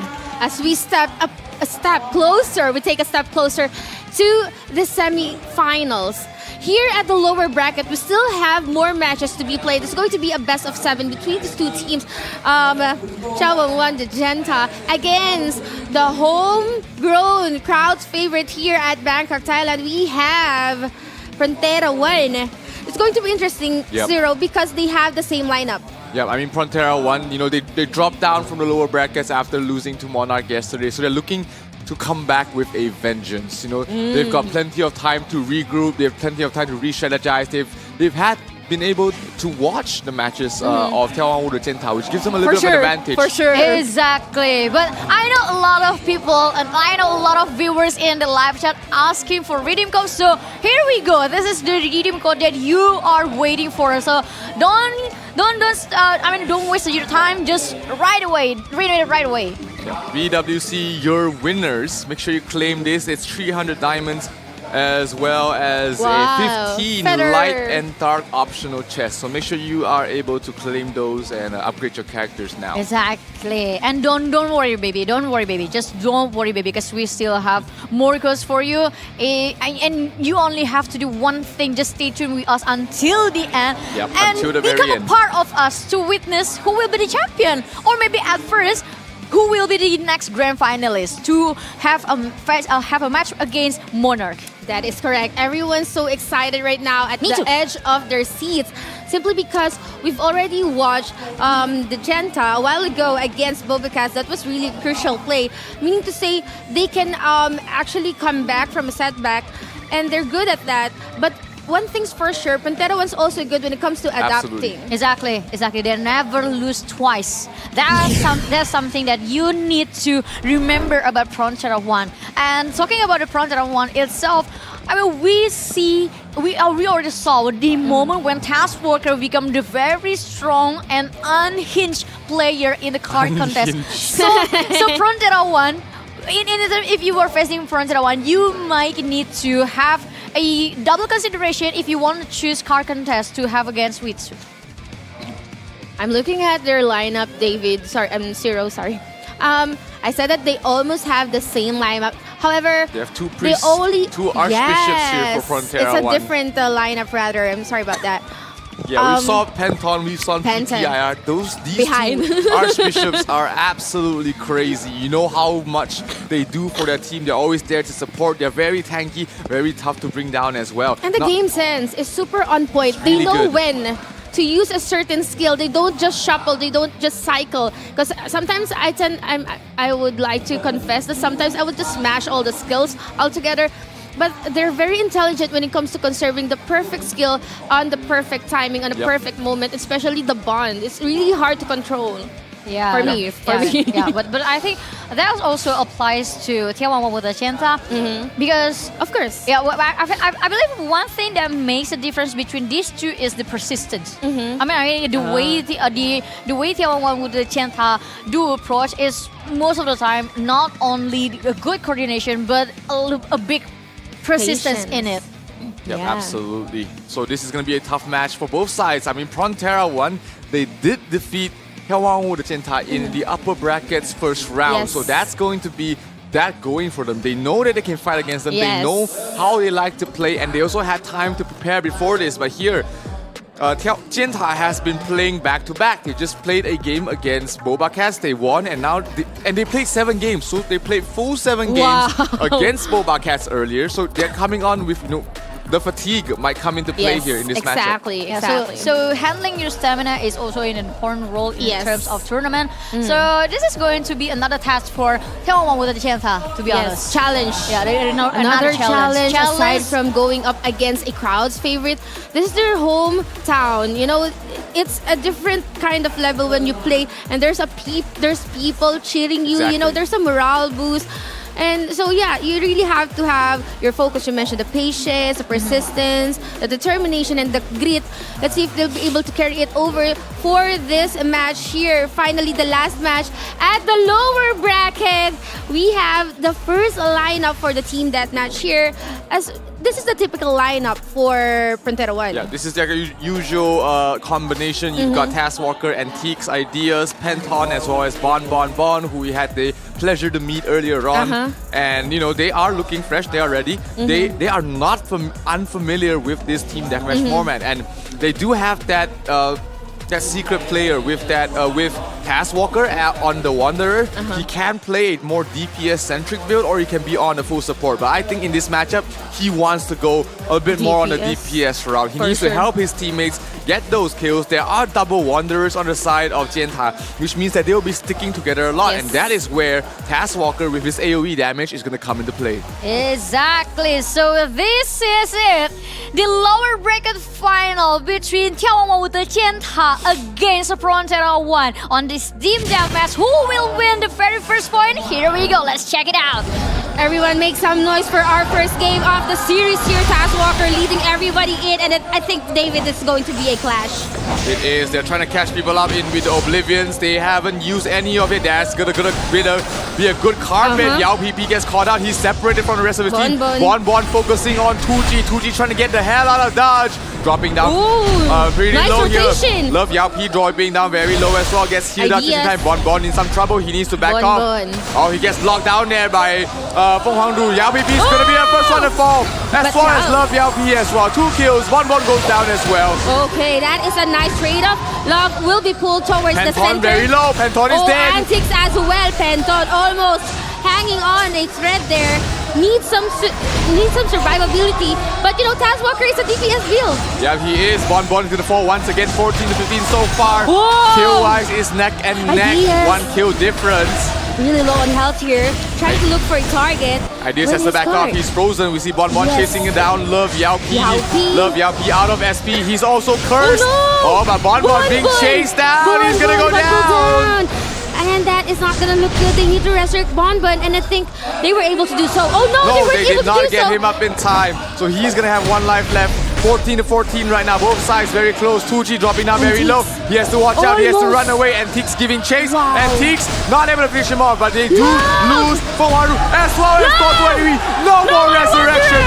2G is down as well. Can they push forward? Frontera 1 not giving up yet. Sorcerer! And that is it. That's the opening that Frontera is actually looking for. Antics going into the middle of everything here. Bon looking for a target as well. And this is going to be 11 for the Taskwalker. Taskwalker going for the kills. Absolutely crazy. Oh, they get the kill. They get it. Frontera 1 strikes first blood in this best of 7 in front of their home crowds. And that was very, very convincing from them. That was also fast. The crowd goes roar and very, very wild here behind the caster stage. But Abigail, what had happened there? Oh my god, that was very beautifully executed by Frontera 1. I mean, the very first focus of Frontera 1 is always to take down one of their damage dealer. If they couldn't catch 2T, it doesn't matter, because they still have another damage dealer, which was a Yao PP. And the moment they strike Yao PP down, it was the very big moment for Frontera 1 to spread information and just trying to catch every single player who couldn't get into the formation back in terms of the side of眺望万物的尖塔. And then from that moment, they're just trying to play the slow, while on the other hand, Taskwalker is trying to set up a position, set up his way to strike every single player that just got cut off. Yes, that is correct. Perfect zoning coming from Taskwalker. I want to talk about Bon, David, Zero. Because he overcommitted, right? Yeah, he died the first time. He was looking for someone to target and also zoning the Yao P and PP. But he overcommitted. That was the first kill. Yep, and let's look at the MVP of that match. I believe it should be Antiques or Taskwalker there, and it will be Penton. Penton, almost. Oh my God, almost. You have to remember, you couldn't forget the impact of Penton. I mean, the damage is only 2.47, but I believe, the determinal wings that Penton deploy is creating a big momentum also for especially Taskwalker. Yeah, they got a wipe. Yeah, they got a wipe. Yeah, they got a wipe. And I also want to mention about how Bonbon moved like away to every single spot. I mean, it's very scary to see the movement of Bonbon as well. Yeah, and somehow it's also scary that he overcommits. That he's quite far from Penton. From the supports. Yeah. And the one who, Taskwalker, he's focused on damage. You cannot really ask for any, resurrection. No, Taskwalker was actually playing a full support here. You was he able to do that? His damage isn't very high. Oh, the reason behind. Yes, but he did very well keeping everybody alive there. Yao PP, you can see 76 million damage. A lot of damage being dealt on the side of Jenta, but they weren't able to finish off any kills. That was the main thing. Against an Archbishop who's providing so much support, it's hard to bring down a player and keep him down because of the resurrections that's going to come in. Let's talk about Taskwalker. You mentioned that it shifted from a DPS to full support type, meaning to say that's why they have low kills for the Jenta. Because Taskwalker he was just keeping everyone alive. He was playing full support. He's just making sure that nobody dies here and making sure that his teammates are able to get those kills, especially the core kills on the two Wanderers. The moment those two fall, there's no resurrection for them. They're going to immediately lose points, and it's going to be very tough for them to fight. So meaning to say they're just relying on Bonbon and yes, only two DPS dealers on their side. Yeah. And I believe that will be so good opening for Fronted on one side. And card contest is something that we always mention. This card contest is something that you need to afraid of in terms if you're facing Fronted on one, because they will have a Taskwalker, the unhinged Wanderer. And now they choose card contest. So I think in the眺望万物的尖塔 side, they need to think how to take down this Taskwalker. If they couldn't take down Taskwalker, what should they do? But that was something that they need to prepare of. They're locking a Ruthless team here. They will be reserving Taskwalker's team for probably another deathmatch. What do you think? Probably. Yeah, they're probably just switching things up here, making sure that they're not as balancing out the deployment counts because they don't know what map they're gonna play in next. Ruthless is pretty much running the same thing as what Taskwalker was running earlier on. Yeah. So he is a good replacement there in this sense. Meanwhile, right now,眺望万物的尖塔, they have the option to counter. They see the lineup, they see PPIR, they see Ruthless there, they also see Gyutan Santot as well as the Three-Eye God. So they are going to try and formulate some sort of strategy or composition that's going to help them out there. But it looks like they're going to go for a little bit more of a standard lineup with Tucci out there, with Love Yao Pi as well as Yao PP. What's really tricky with their lineup is that they can mix and match. They do not stay with their batch 1 or team 1, team 2. They do not have, they do have that. But when things comes to worse, or, they have this resolve that to actually mix and match with the highest DP or, their highest DPS and together with their best utilities and support. But for now, you mentioned that they're going to stick with the stun there. Then this is going to be an interesting battle. Coming from a loss from game number 1, what do you think is going to happen here for card contest? For me, for card contest is going to be pretty much the same with what happened on the previous match with the BobaCats. So, but I don't think they could use the same strategies. They need to think something new and fresh against Fronted on, because this is a different thing. You couldn't use any single same strategies towards them because they never lose twice. They're always very adaptive in every kind of situation. That is a really good thing to think about right now, simply because we're currently at 0-1. Frontera One having a lead here. It's not that big, but it's still a lead. Yeah, it's still a lead. So let's see what will happen on the second game, which is the card contest between眺望万物的尖塔against Frontera One. Will 眺望万物的尖塔score the very first point? Let's check it out.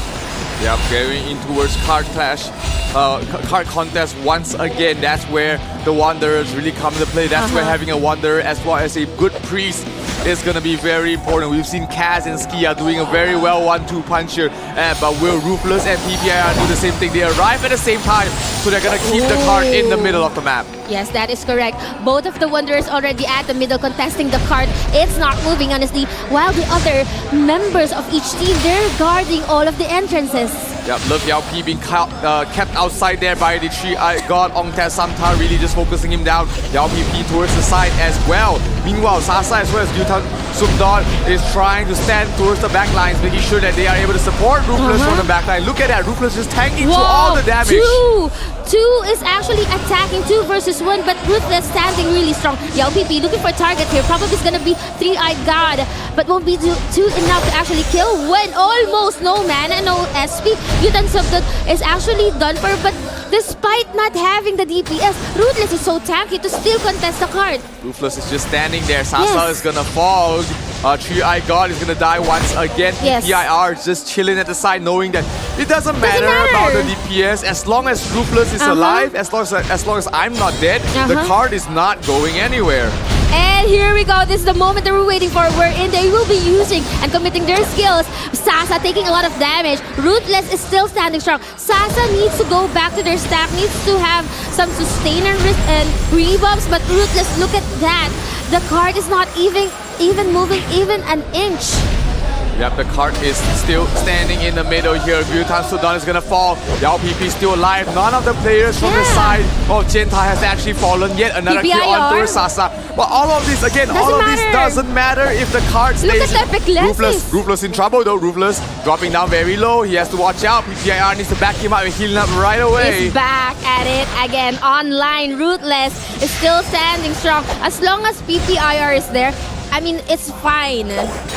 Yep, Ruthless needs to make sure that he doesn't fall here. PPR has the job. Love Yapi gets another kill on towards Yutam Sumdon. Nobody has been getting any kills from the side of Frontera 1, but the main targets, Ruthless as well as PPIR has not died a single time. That is correct.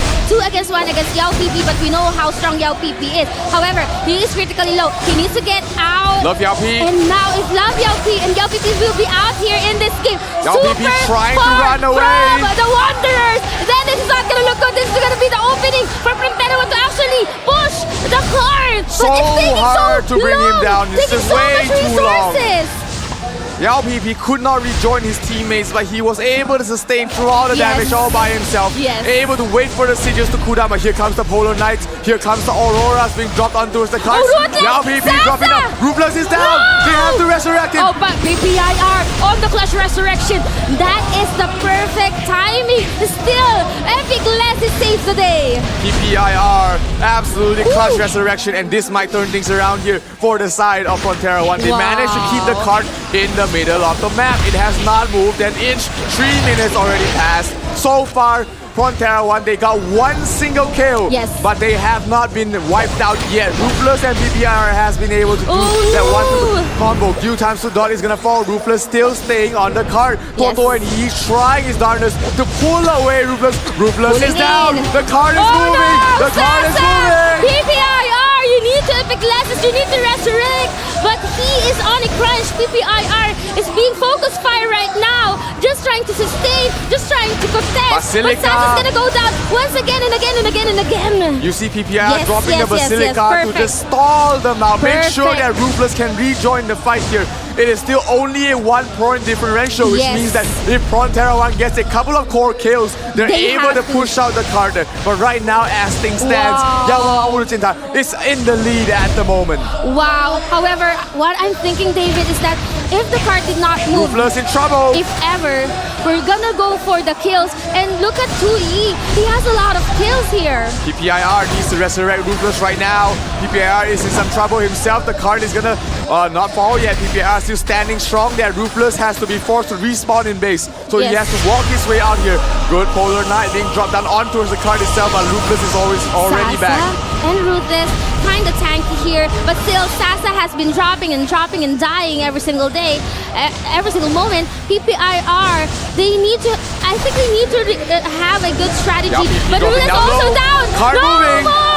No more someone to contest the card together with their main damage. And PPIR is down as well. 5-man wipe. It's gonna be a full wipe going towards the way of Jenta's side, and the card is gonna go chugging along. 1 minute left remaining. Can Frontera 1 mounting comeback here. 6 points, not the longest in the world. Yes. If they get a single wipe, that's all they need. But they need to find that opportunity. They need to find that opening right now, but it's so difficult. Few times to Dawn, not able to do anything else. Another Polar Knight being dropped down on everybody. Ruthless, they get a kill on those Yao PP. That might be a good opening.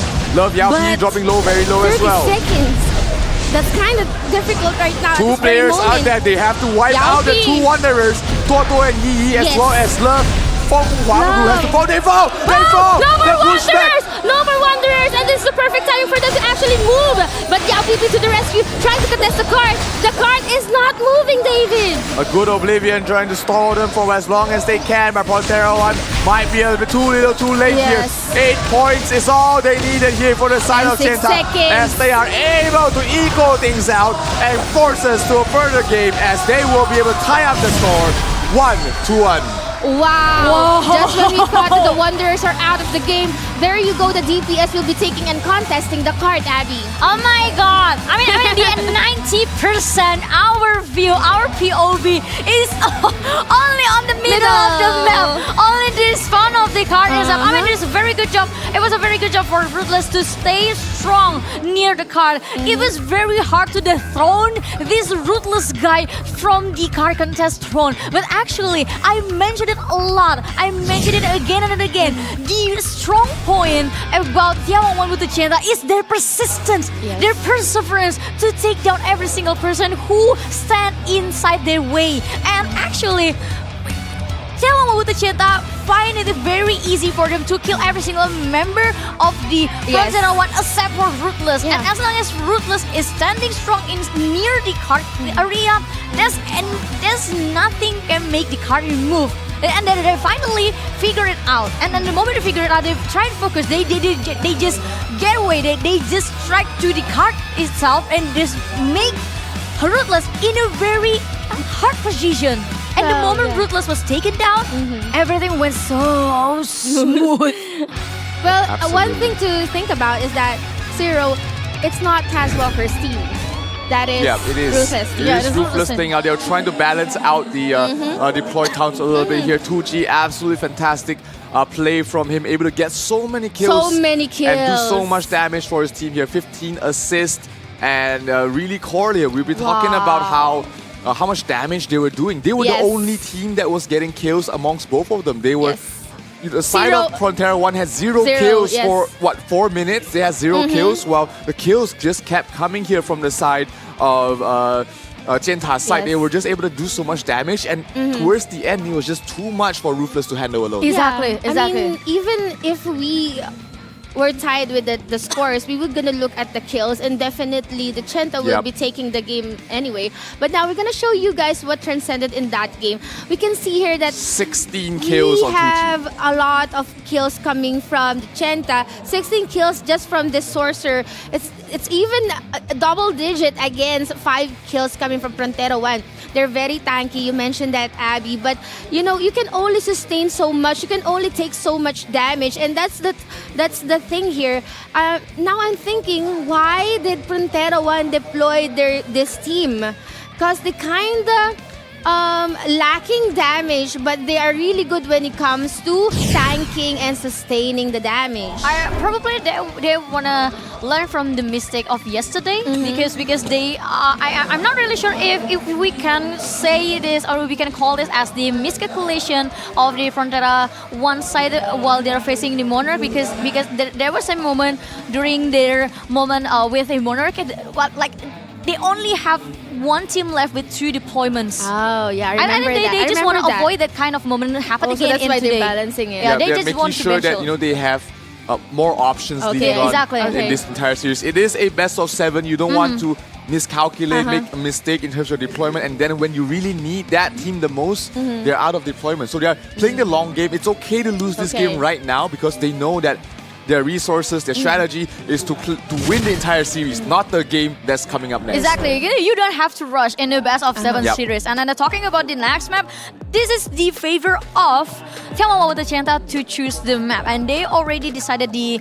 lineup. I don't know, they haven't decided yet. But Shifted Ops is something that brought them won a lot. So this probably could be a 50-50 because we also saw how Frontera were very good in executing this map. Yes, definitely very good when it comes to. But you know, it's also another thing to think about is that once the Chenta has deployed this particular lineup, then Frontera would be having a sneak peek and then they can counter it. For this lineup, they once again have 2 Wanderers, 2 Sorcerers, and 1 Genetic. On the other hand, the difference is that there is an Archbishop and it's going to be either PPIR or Penton. Now, I'm kind of seeing that Frontera 1 is kind of lacking in some damage. How could they step up from that kind of lineup? They're very tanky. They have all the sustains, but they kind of lacking the DPS. Yeah, I mean Ruthless was playing a pure support build, pure tank build earlier on, so he wasn't really doing damage. So maybe they spot that out and they'll switch things up here. Taskwalker can opt for his more DPS oriented build with the AoE, and that has worked out previously pretty well. But I'm not sure if Genta has already figured out a way around it. You know, the Land Protector is really good to play to counter against the DPS build of the Wanderers. So that might be something that they might utilize, especially because their lineups utilize 2 Sorcerers. It means that there's going to be 2 Land Protectors nearly at all times, and that's going to take away a lot of damage coming from Taskwalker, coming from Ideas, and Antiques. As well as Bon, they haven't been the best DPS. But look like, quick switch from their side. They're going to switch things up. PPIR, Sasa, Q-Time, Subdart, Ruthless, and the 3-Eyed God. This is going to be very tricky in front of one side, to be honest. I think that they were expecting us to not see through what kind of mind strategy that they want to deploy with, because yes, I mentioned it before, it's a best of 7 series. You don't have to rush to win everything. You just need to make your opponent exhausted first before you. Oh, could be a good strategy to exhaust these players coming from the Chenta that's already tired right now, that's already fatigued. But yeah, this is the team 1 for the Chenta. Then Frontera 1 already knew that, and then they deployed their team 2, Ruthless team. What could be the reason behind it? This could be a mind game that you mentioned, but it's going to be really fast right now as everyone's already here at the Shapeshift Ops. Yep, heading into game number 3 here to see who takes the lead. Here we see Ruthless in the middle of everyone. He's playing the DPS build like I was talking about. They needed a bit more DPS, and he's here to deliver, fighting it out. They're still a bit spread out for now. You see Tatie playing around in the corner.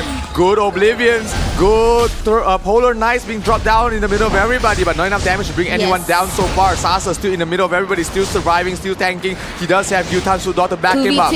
No, make it 3v3 in this situation. Everyone's just running. A lot of AoEs you mentioned, but there is no land protection. So it's a free AoEs for everyone. Now we can see that some of the Wanderers are taking in some damage coming from the Chenta, but still they were able to sustain. Sasa critically low on heal. No support for Sasa. Osiris card did proc, so he's able to back away from that, but the 3-Eyed God is in some trouble himself. Sasa trying to run away, trying to join his team, but they get a kill there from Frontera 1. That's Do. They get a kill. Yeah, Du's not resurrected right now, just waiting for a resurrection coming or being respawned. I mean, the spawn area is quite near. And now, 2v1 situation against Love Mary Jane. Love Mary Jane. They're gonna go for a kill on towards Love Mary Jane. He's trying to back away. No SP left on Love Mary Jane, but he's gonna be able to back away. But Du coming from the back lines, he's being comboed by 3 players. He has to watch out. He does not want to take that fight. Kurtola trying to finish off Sasa. Sasa dropping down very low. Sasa. Slow, PPIR. Just supporting the 3-Eyed God. Sasa, Osiris can't already proc 2-2 right now. Things are tied up. Kurtola being caught out in the middle of an Aurora, but able to survive so far. Ruthless trying to do his best, standing in the middle of everybody, trying to push on the damage. But here, Kurtola might be some trouble. The PV ward is still pretty full there, but he's going to be feeling A-okay here as Yutan Sudot might try and look for an opening along with 3-Eyed God. They're trying to focus someone down. They're trying to chase down Tie Jiang, but he's running down very fast. It's hard to chase down these players. True, everyone's just running around, utilizing how big the map is at right now. We can see a lot of turn now with the Oblivious as well. They've already given it, but Ruthless, Sasa, they're the ones that actually taking all the damage. And we have a casualty that's once again Sasa. Yep, 3-Eyed God in some trouble as well. The Mutant Dragon cards do not have damage. You see Love Ru Huangfeng trying to lock down Q-Tam Sudot. He's locked down in the Abyss of Prison as well, and he's being focused down right now, taking a lot of damage there. But he is still not enough damage. I mean, Love, he's playing a Wanderer. They don't do the biggest burst damage, so he's gonna be able to escape from all of that. But here, look at them sticking together. They know all the sigils, all the terminal statues are on cooldown, so they feel okay to just stay together at the moment. Katola popping the sincere sound, trying to keep everyone alive at the moment.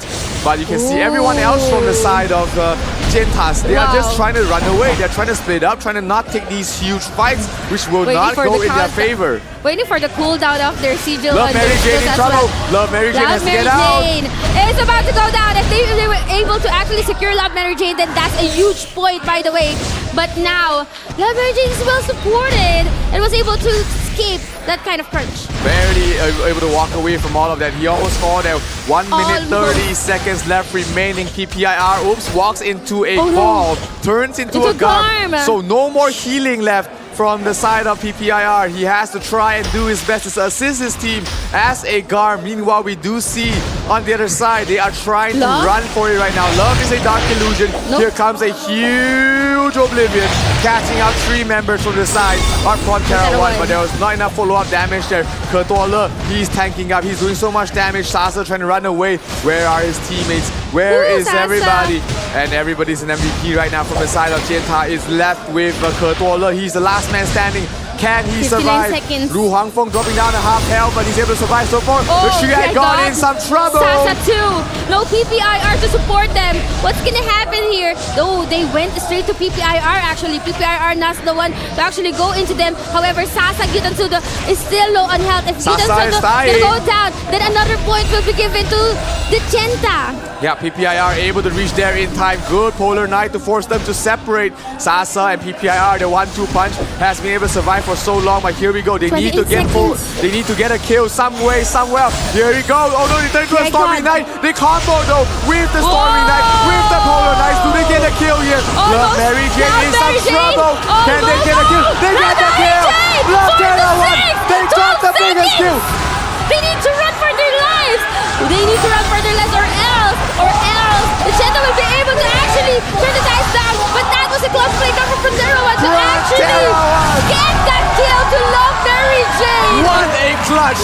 Love Mary Jane was worth 4 points. They focused them down. What an amazing play there. The triple combination. We saw the Oblivion. We saw the Polar Knight. Perfect. We saw the Stormy Knight as well, providing that a little bit more extra damage. And they were able to finish off Love Mary Jane before the timer runs out and gave them such a clutch win. Such a clutch win. What a beautiful clutch from Frontera 1. I mean, that was a very classy Frontera 1 with the Chanta, to be honest, with this kind of play. I mean, they always just keep trying to deal the damage here and there and trying to pushing each other with their opponent, and then after that they were trying to, you know, catch every player. I mean, chasing the players from Frontera 1, and the very last second, the last 30 or 40 seconds, they always drop every single combo. They maximize the combo from Tiawan with the Chanta, but everything was expected from Frontera 1, and they also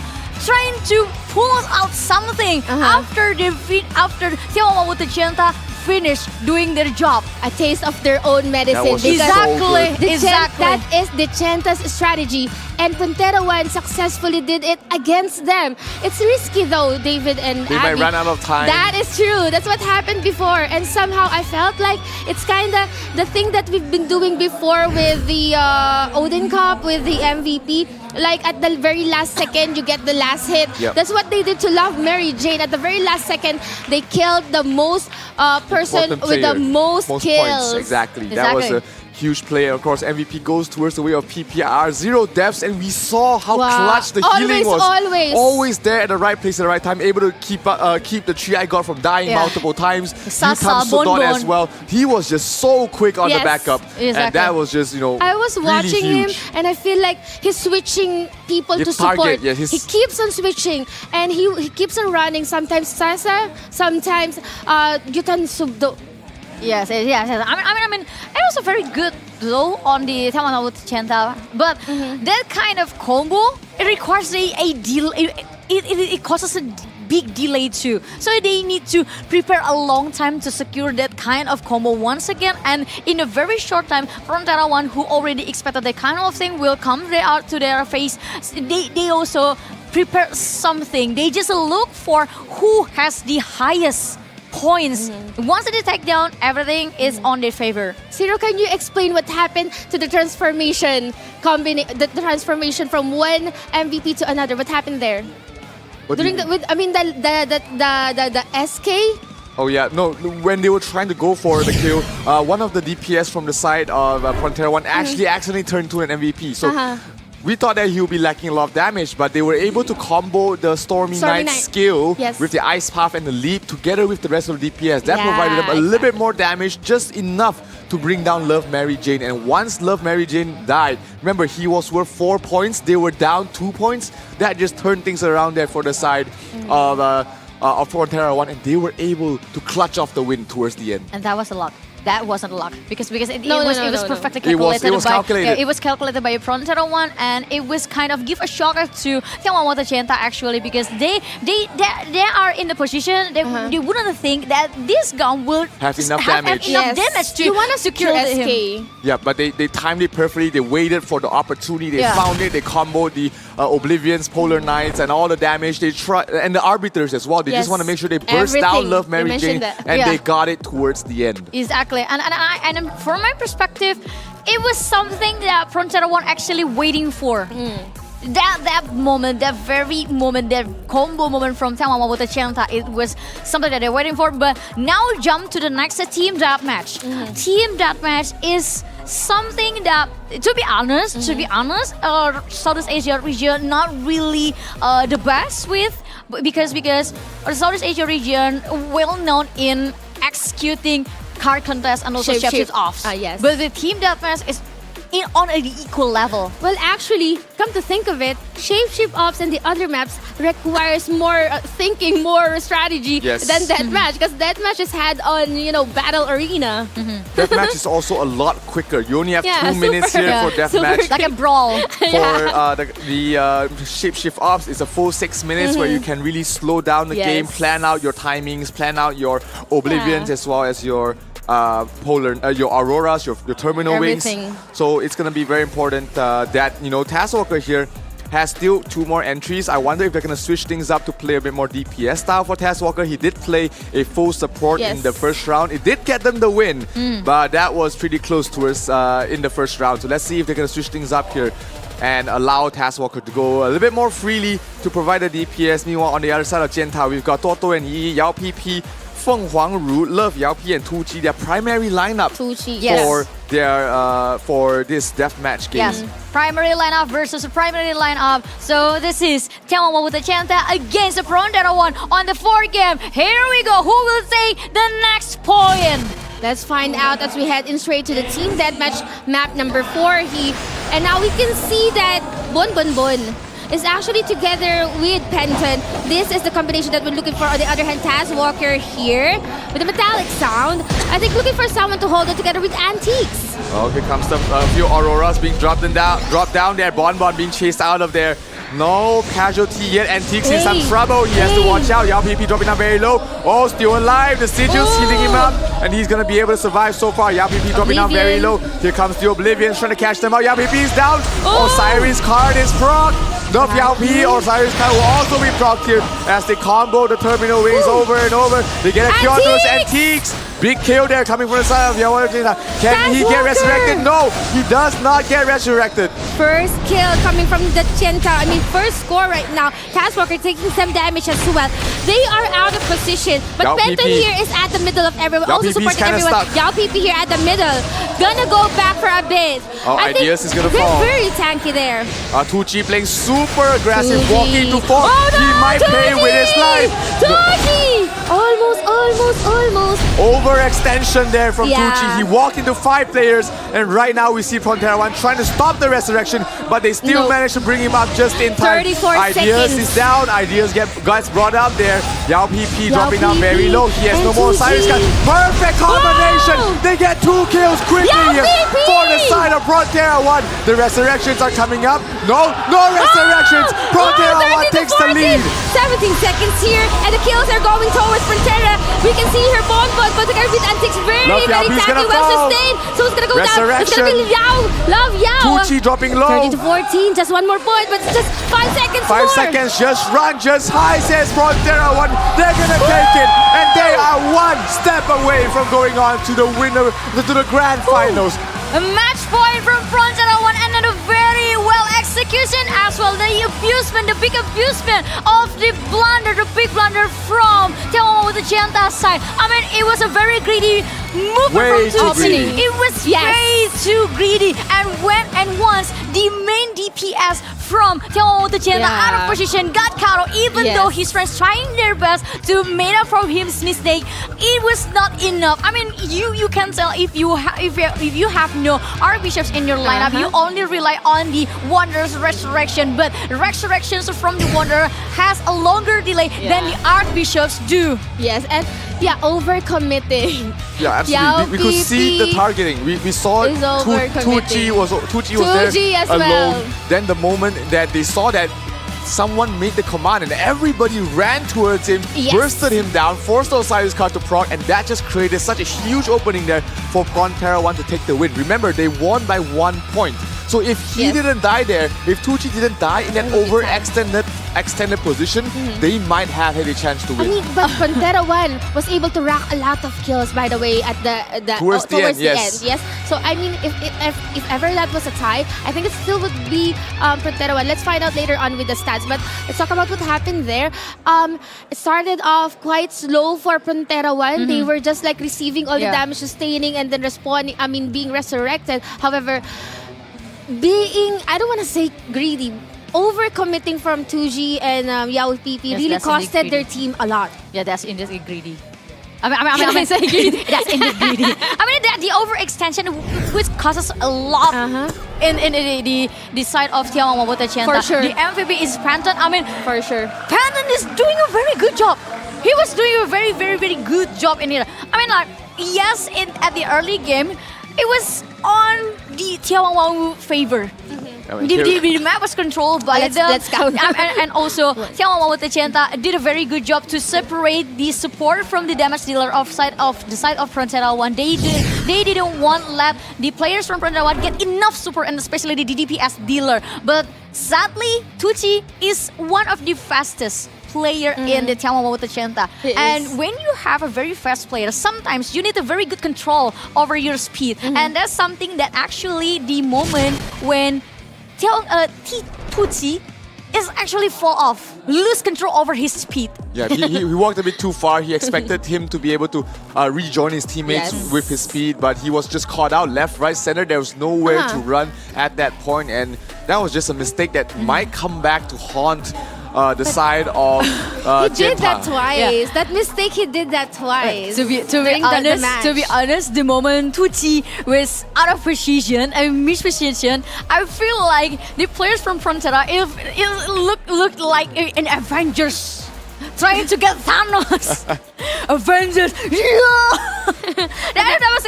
that was the kind of moment was, sort of like a very expensive moment for 眺望万物的尖塔. But now we go back to the card contest, and this is the map that were chosen by Frontera 1. This is going to be a match point, Abby. Yeah, the match point for Frontera 1. 3-1, David. If they're gonna lock in Ruthless and Ruthless team. No, they're gonna switch things up. Oh, they bring back Taz Walker. 4-1. I think they wanna seal the deal right now. Taz Walker on card contest. We talked about this for days and days. He's the Taz Wall. He's the one to stop them at their tracks. And right now, there is no more 2G. There's no more deployment counts for 2G and for Yao PP, for Love Yao P, which means that they have to play it out with Love Mary Jane as well as Wan Da Wang, Wan Da Wang, which is going to be very tough because he's the main DPS in this lineup, but for the other side, Love Mary Jane hasn't really been doing a lot of damage as we've been able to see. So it's going to be very tough to bring down Taz Walker here. Let's see if they're able to do try and work something out with their combination. Maybe pair it up with the genetic to try and burst down Taskwalker and then Penton, but it's going to be very hard. Well, I just noticed that there's wall in Taskwalker. But Task let's wall. just say our gratitude to our sponsors. Thank you so much to Joymaker, and also thank you so much to Graffiti, Game Hub, and also to Huawei App Gallery. You can join App Gallery Discord for the latest updates of upcoming activities. Don't miss out the opportunity to get the exclusive customized gift pack and elevate your gaming experience in ROO with in-app purchases. Download Huawei App Gallery now to explore your favorite apps and enjoy exclusive benefits with a 50% rebate on in-app purchases. And also thank you so much for One Universe, one amazing adventure. Get bonus rewards and exclusive in-game offers with One, its games, and more. And thank you so much to AOC as the #1 gaming monitor in the world. Last but not least, thank you so much to Razer Gold to join millions of gamers worldwide and choose Razer Gold as the go-to gaming. And now this is the match point for Frontera 1, the card contest against眺望万物的尖塔. Will 眺望万物的尖塔 be able to prolong their breath in here, or is it going to be Frontera 1 who proceed to the grand final? Let's find out here at the match point, the turning point, the decider match for the lives of the Genta. Now we can see that they will be clashing here at the middle, but they still conserve their oblivions. No one is actually committing it just yet. I think they wanna go and push Frontera 1 into the sides. Yeah, Taskwalker is staying on the card. We see For Antiques here sure. trying to back him up here. Love, Ruang Feng is there joining him. Duo is dropping down very Terminals. low. They have to watch out. Here comes the Polar Knights. Antiques dropping down very low. But again, Ideas too. kills don't really matter in this round. It's all about killing the Wanderers. Antiques is gonna fall. Antiques. Ideas. Love Mary Jane gets a kill on Wow, towards Bonbon. Bonbon. Taskwalker in some trouble. Taskwalker is about to go down there, but still Still trying alive. to hold on to the dear life as he is trying to contest the card. Love Mary Jane, no SP. And Love Mary Jane, they are doing a great thing when it comes to putting in pressure against Taskwalker. Yeah, Penton. Oh, they're pulling out Taskwalker. Oh, no. Taskwalker Yes. still is able to stand in that position and trying to Love. stall things out. Love is Bonbon. being pulled out there as well. Mary Jane dropping Mary down very Jane. low in some trouble. If he falls here, that's going to be the primary DPS, one of the few DPSs from the side of Genta to fall here, but able to survive so far. Oh no! And Ideas! I mean, a genetic without an SP is basically useless. Antiques here is gonna go nice. down. Antiques is gonna Bonbon as fall. well. Penta needs to Taskwalker resurrect them. low. Taskwalker needs some support as well. Ideas, they need to go after Taskwalker. Take Taskwalker. care of Taskwalker or else. Osiris card prompts. Not gonna look good. Oh, Taskwalker is gonna fall. Where's the resurrection? Where is Penton? Penton is dead. Penton is dead as well. So he's down to Ideas. Ideas is the last man standing. He's gonna fall. The card's gonna move. No, the resurrection. Bonbon is here. Penton here. Penton Penton is is here. here. Backup is here. Everybody rejoin the fight. That was just Reset. way too close there That for Mary the Jane's gonna side go of down. Frontera 1. This is the reset, but no breather for everyone as we will continue the siege here. Oh my gosh, Love all Mary the Jane's skills gonna fall. being cycled. As we can see, Bonbon looking for more target here, Bonbon. but they're having a hard time to kill someone. Yes, Someone's fuck gonna go them out. down. It's gonna be the Wanderer. If they will be able to actually They have get to the finish him Wanderer, off. then they will be at no Oh, Wanderer. Ruang Feng Okay, is falling. even Love He's as falling. well. Osiris If card they is will be down. They have to getting chase back. No, go back. Turn him No back. He resurrection. falls. One Wanderer is dead. He gets resurrected there by Kertala. But Kertala is very low himself. He has to watch out if he falls here. Ideas. And Tix is gonna fall. Ruang Feng out of SP. They have to back off for now. But the card has not moved a single inch Nope. yet. Kertala being pulled off towards the side. Ideas dropping down very low. Penton trying to survive. Taskwalker Oh, is done Taskwalker it. is down. Resurrection. Where is it? Where is the resurrection? Penton, he needs to get him. He Penton. gets him up in time. Taskwalker Nice. still alive, still standing, not giving up just yet. Though quite low on health. Love Mary Jane as well. Double sorcerers. They need some support coming from our Wanderers, but the Wanderers are actually doing a good thing when They're it comes to gonna focus. contesting against Taskwalker. Look at what Antiques and That is Bonbon true. is doing. They're focusing down on the Wanderers. They're going to the middle of the map, Yes. really focusing down Love Ruang Feng. They're trying to bring him down. The Hearties are up, Yeah. but they're not able to bring him down. The Penton. healing is just way too much. Look at the Ooh, will be damage pulled he's soaking in. down. Penton would be pulled in, but nice escape coming from Penton. Love has been here together with the cart and Taskwalker. They've been here, they've been dating actually for the longest time. It's a duo dance. It's a tango. It's a waltz by the cart. as they are not leaving it whatsoever. And Tix is gonna fall towards the side of Do. Bonbon dropping down very low as well. Bonbon will die. Taswalker in some trouble. Panton needs to stay alive as long as possible. Where's the healing? Where's the resurrection to get everybody up in time? Ideas gets a Q on towards Do. That's gonna be huge. Ideas. Oh, nice. Is there any resurrection? Do right? Love Mary Jane in some trouble as well, dropping down very low. No SP there on Love. Do is down. Do has to walk his way all the way back from base. Taswalker out of SP. Ideas trying to do his best. They get the Wanderer. Kotala, the last Wanderer has to survive. No, the card is pushing. The card is pushing. Yes. Finally, they were able to do so. They got an opening. They were able to get Love, and they got 1 point by that. But they need to repeat it, David, if they want to push the cart even further. 1 point is all they need, but it's still very easy to come back from 1 point here. Let's try to find an opening. Bonbon's gonna die. The Taskwalker still standing in the middle of everything. Kotala still standing in there. Ideas towards the back line. Taskwalker just staying on top of the cart for now. 1 minute 30 seconds left remaining. Can they find an opening? Antiques is falling. Taskwalker dropping way too low. Oh no, Panton too. Where is Panton? Panton needs to be here. Resurrection right up. Panton is dying. Mary J. Kill Taskwalker and do the card goes the other way. The card goes the other way. Wipe out. That's a 4-man wipe coming from the Genta. 1 point and 1 point each. So tying things are tied up once again. It is just way too close. The card is basically at the middle, barely leaving the card, the difference here. But Genta is not giving up yet. If they get another Q, Antiques is down. Antique gets resurrected, but Taskwalker in trouble. Very much in trouble right now at the middle of everyone coming from the Panton is dead. Taskwalker is dead. It's all over. Goal. 44 seconds Card's here, going Antiques. The card is moving, very much moving. And I think this is the beginning of the end, as that's gonna be a 4-kill streak. Taskwalker, the wall of Frontera 1 was not able to do anything. Gets crumbled down under the tanks from the side of Genta as they get themselves 3 points with 20 seconds left remaining. All they need to do is survive. Taskwalker dies once again. Love Mary Jane trying to do his best. Wu Huangfeng in some troubles. Ideas gonna fall. Bonbon is gonna end. Antiques last man standing. And Frontera 1, they're going to a game number 6 here. Genta able to finish things off. The wall of Taskwalker is down. They are down. Frontera 1 needs to fight one more.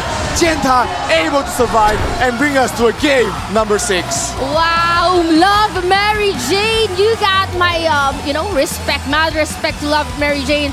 Holding on, trying to kill Taskwalker. And of course, the Wonders, the double Wonders, has always been there supporting their main DPS. Exactly. And this Genta will unlock the 6th game, refusing to give win they to never give up. Frontera 1. And one thing for sure, the wall has broken. Exactly, and they were the ones who chose in card contest. Exactly, they were the ones who chose the card contest, and I mean, it was a very good job from Genta, to be honest.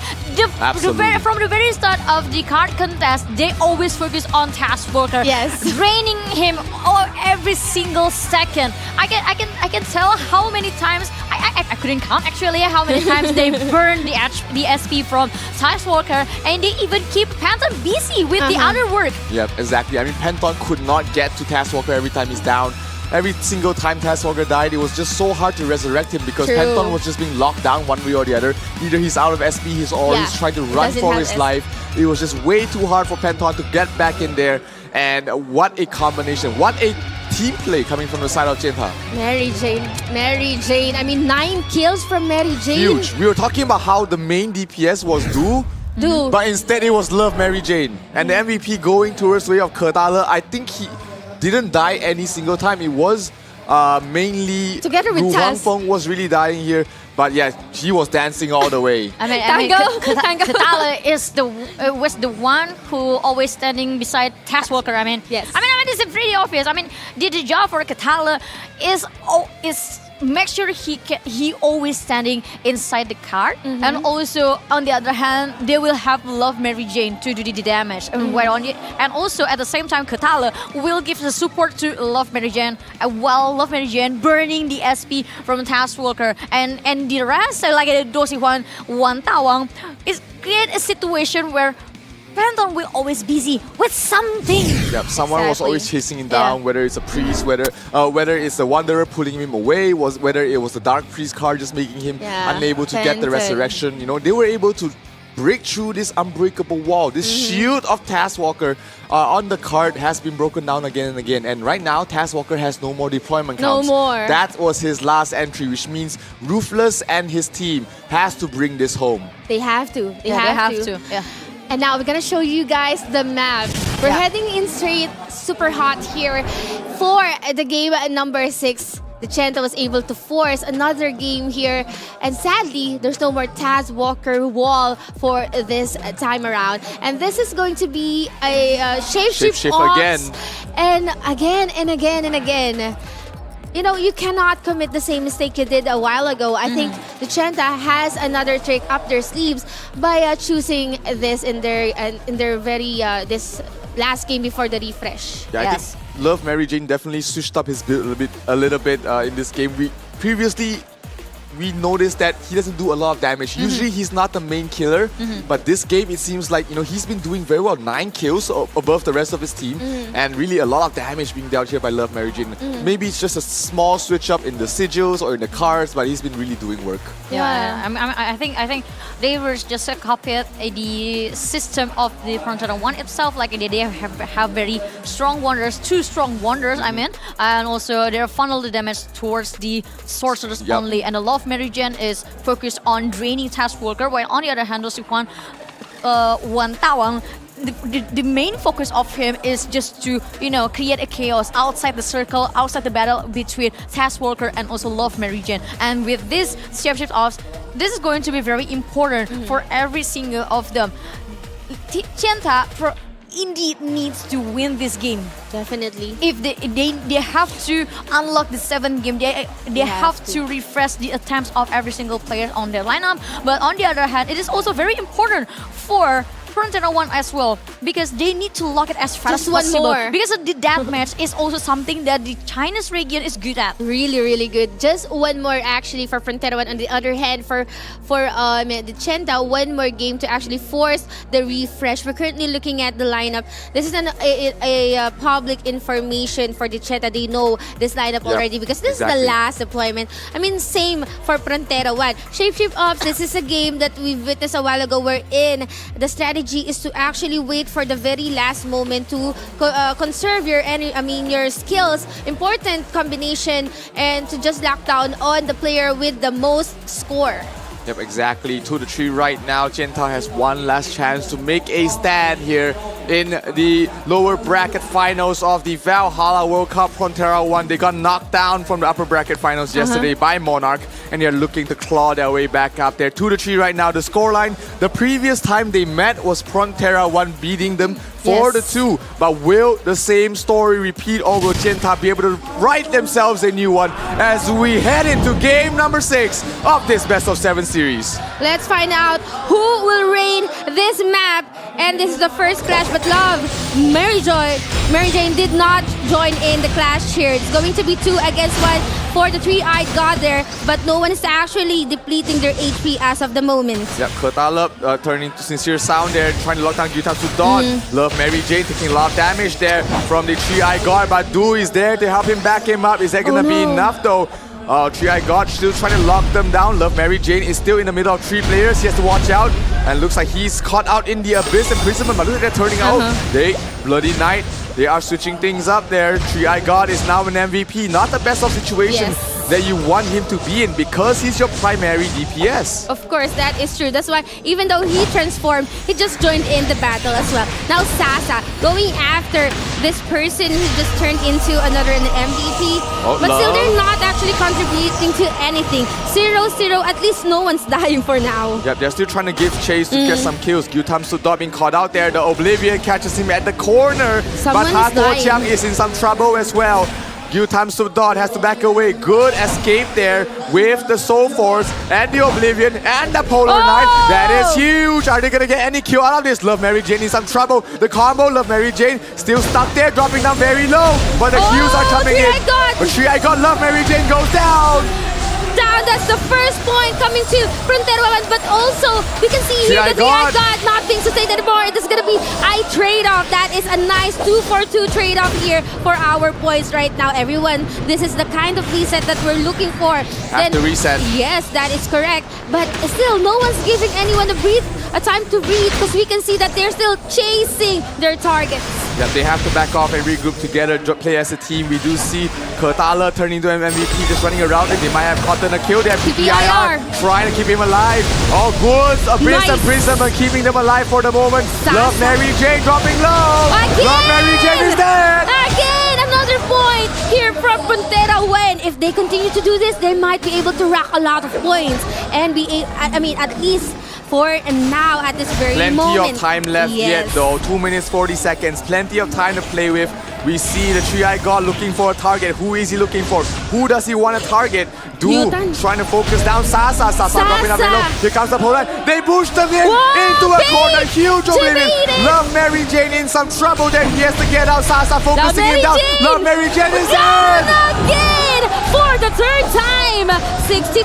Gyutensubdo almost gonna go down there, but still was able to make an escape and a run for it. Three-Eyed God down to half health, but that was a good combination, a good baiting play from the side of Frontera One. They reeled them in, and then they pull out the net. Absolutely beautiful gameplay here coming from the side of Frontera One. As we do see Genta trying to push them back. Three-Eyed God, he's looking for a target. Love Mary Jane, that's the one he wants, and they're trying to focus him down.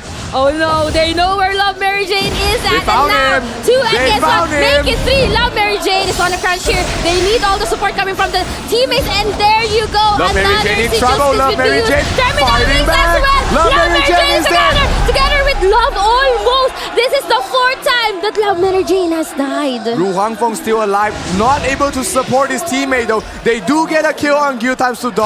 1 minute 30 seconds left. This is still anyone's game. If they get a kill on Sasa, they are able to turn things around. So now, if you are Genta, you need to look for Sasa.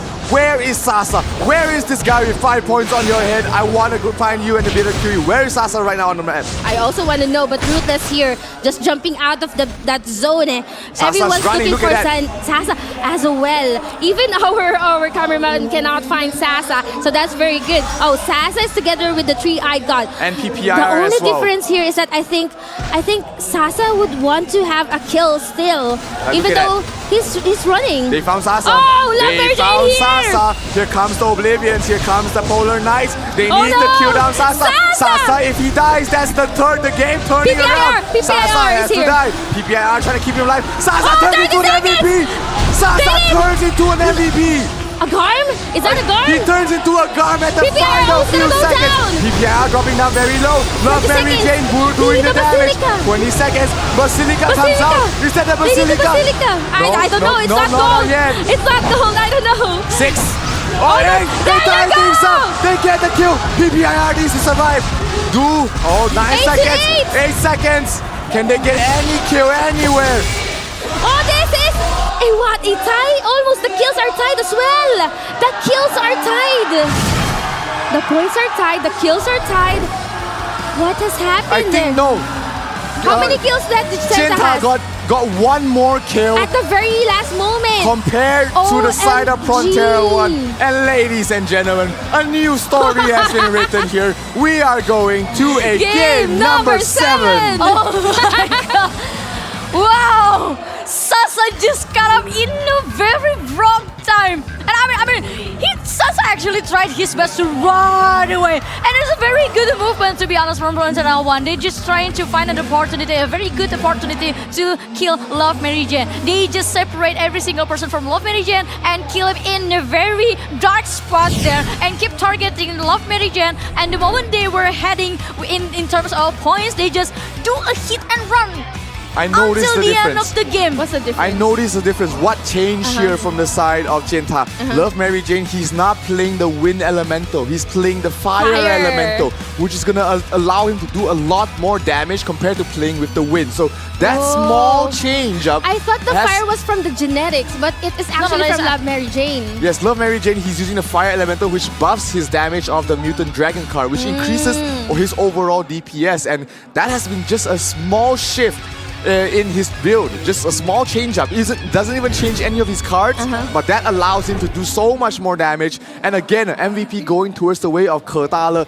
0, 0, and 3. No deaths on him whatsoever, but still very useful towards the end. Yeah, very useful. I mean, it was a very good game. I mean, a very good last moment execution from Love Meridian with the other players from Chenta, and it was a very good game too. I mean, it was a very different approach from Frontera 1 as well. I mean, it was also my very first time to see they are playing like a hit and run. I mean, they only focus on Love Meridian because they exactly knew how scary he is during the card contest. I mean, how annoying also. And the moment they're targeting in the Love Meridian actually shut down for almost the whole game. And they only have to cut off Sasa.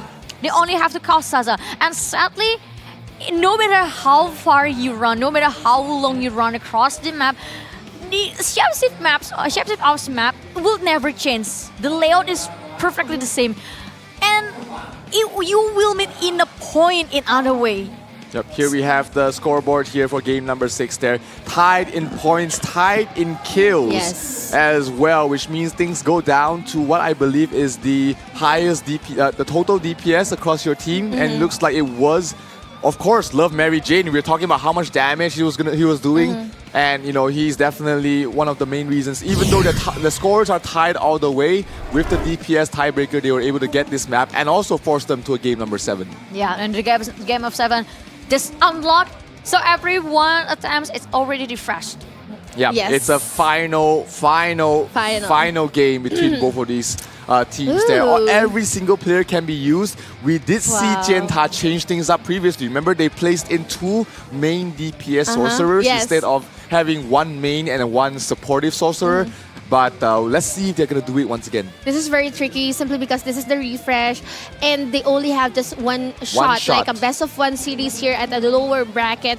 And knowing that they've already pulled the strings, all of the tricks and the surprises has been revealed right now. What my main concern is that somehow Frontera 1 is lacking damage for me. Yes. Because I've been counting their kills and this is not Frontera 1 for me, just for me. Yeah, I think it's because, you know, Ruthless as well as Taskmaster, they've been playing the more supportive build. They're not really trying to be out there for DPS. But hey, one final time to play. And they look at what Chenta is doing. They're bringing out all the big DPSs. All the big guns are out there on the map. 2G as well as Du Xihua Wan Tawang. Their 2 primary main DPS sorcerers are out on the map. Paired with Kertala, paired with Love Yao Pi as well as Feng Huangru. That will be their lineup here, it seems. Unless they decide to switch things up on the last few seconds here for the side of Chenta. That's fine. Yes, let's find out about what will happen next on this very last deathmatch. The only game who will decide who will become the next grand finalist to face up against Monarch. And for the Frontera 1 side, they will also bring the big guns. They'll bring the Task Walker, Antics, Repentance, and Bomb and also ideas. But the problem is, the question is, what kind of build that they will bring into this last deathmatch? That is a question indeed. Simply because they did not switch up like what the Chenta did, like putting all the ones that they have with the big DPS and all. What they did is to stick with their plan, which is their Team 1, Team 2, and this is their primary or Team 1. However, for Team Deathmatch, we've seen that somehow, Frontera 1 is kind of struggling. On the other hand, the Chenta, they're really good when it comes to comeback. And now we're moving towards the very end of the series. 3-3, the series is tied now. This is really scary, especially for Taskwalker's team, Frontera 1. I really cannot tell. I cannot read what kind of strategy, what kind of switching up they need to do.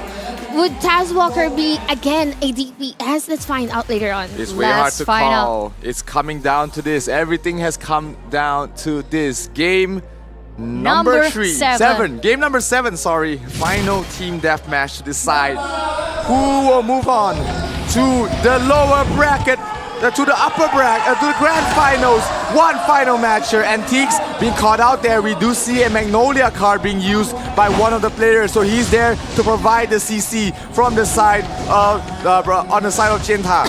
That is correct, but everyone's still sustained, well tanked, and just running around. No one wants to die. You cannot afford to die at this particular moment. 15-15, and it's just a matter of who is the first one to be bewitched and pulled into the middle, bewitched, and then Antiques here critically low, but would be running for his dear life. Yeah, Antiques able to survive barely though. Tucci dropping down very low. Though. Taz Walker is in some trouble.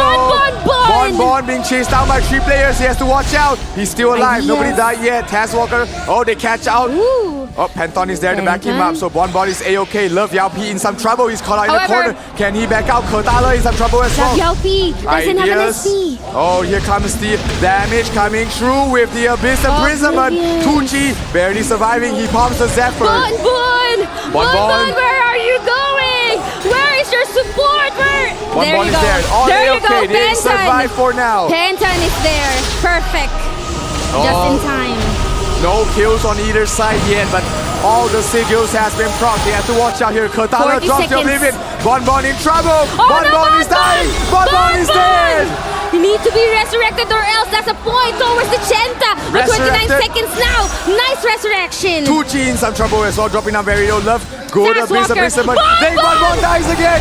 Resurrect. Where's the Resurrect? Nice. They bring him up. 2 kills already from the side of Chenta. Are they gonna win this? 9 seconds. Oblivion. They need to burst him down. They need some burst. They need to give it a push.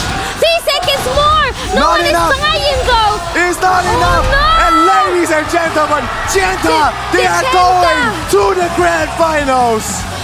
Just because of the kills. Yeah, please welcome the next grand finalist from China Mainland region,眺望万物的尖塔, who already beat Frontero 1 on their home ground with score 4-3. Wow. What a marvelous play.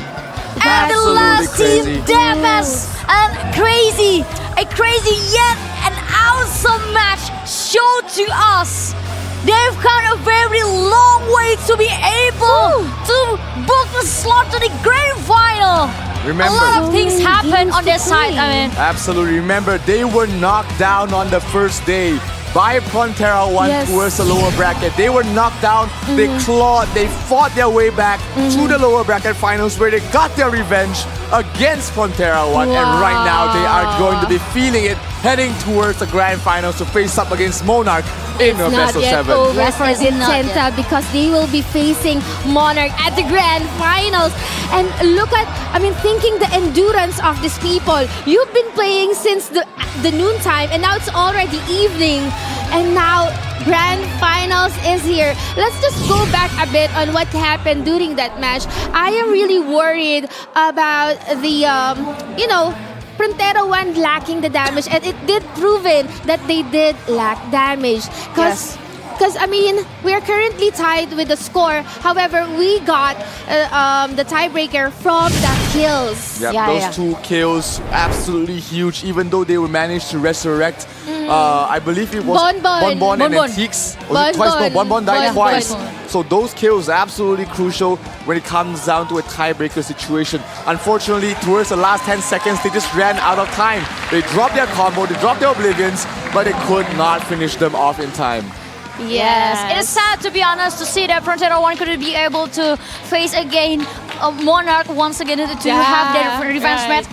But on the other hand, it was眺望万物的尖塔 who got the revenge match. It was executed beautifully by Chenta as well because they were very persistent from the very first start of this match. Absolutely. In every single moment. And in all maps. Look how persistent they are during the card contest. Look how persistent they are during the chapters off. It was so good to watch. But somehow it feels really sad to be, to lose by just a little bit, It's not a huge gap actually.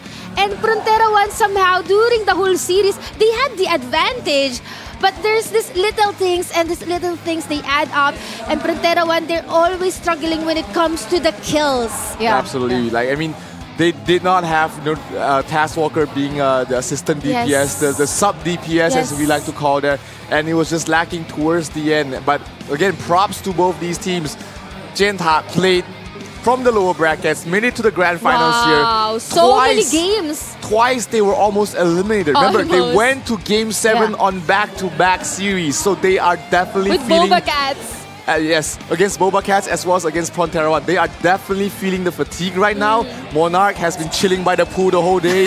They've been sipping the margaritas. They're ready for these grand finals. I am so excited for it. Yeah, I'm so excited for it. I'm even more excited to see will Monarch be able to secure the champion title, or will it be the lower bracket run for眺望万物的尖塔? That will be a Cinderella story, to be honest. And if we had a chance to see that kind of Cinderella story, it will blow the first season of Valhalla World Cup. That's a perfect story to tell. Let's find out that later. I think the viewers who currently are watching has been blown away. Please do show your support to our grand finalists. We have the Chenta and also the Monarch Guild. You mentioned they're just chilling, but it has some downsides because you haven't warmed up. They haven't warmed up yet. True. And in a competitive level, warm up is something that actually very essential. And momentum as well. I mean, because every single player. So I was a former team manager, esports team manager. Every single player has a different way to prepare themselves. There are someone who actually need a longer rest than any other people, but there are someone who needs to play vigorously as much as possible to warm him up. So I believe this is something that Monarch has to think of if they really want to become the champion. And another thing is that these two, they have not screamed. So no, they haven't faced each other at all. This is their first time meeting, and they're gonna come into something fresh. Remember, Papa Bear is a warlock. Yeah. He's not a sorcerer. He's not gonna be something that Chenta is used to be playing against. So they have that surprise element and factor from Monarch that goes towards their way as well. But there's also a downside. Since the Chenta has watched them play, the Chenta can actually counter them and prepare for the grand finals. They're here. Yes, and on the other side, Monarch has a lot of demos about how眺望万物的尖塔 playing. So I think a lot of information. Monarch has a lot of information, but less preparation. But on the other hand, well, a lot of preparation, but what about the energy? The Will they be able to keep up with the energy that Monarch already deserve? They played at least 18 games today already from the side of Chenta. Very tiring day for the not Chenta. included with standby time, preparation time before going to the venue, makeup, and also drinking and eating your breakfast, your lunch, and preparing your dinner, so blah blah blah blah blah. I mean, a lot of things.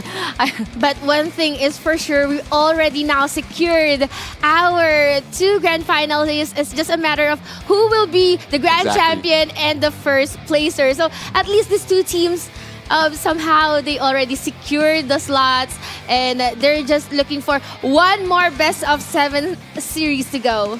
Will this become the very first warlock, the off-meta, who will become the champion of Valhalla World Cup? Or maybe it is going to be the time for no archbishops at all. I would like to pass it away to the hosts as they are ready to interview the winner of this match. Let's take it away.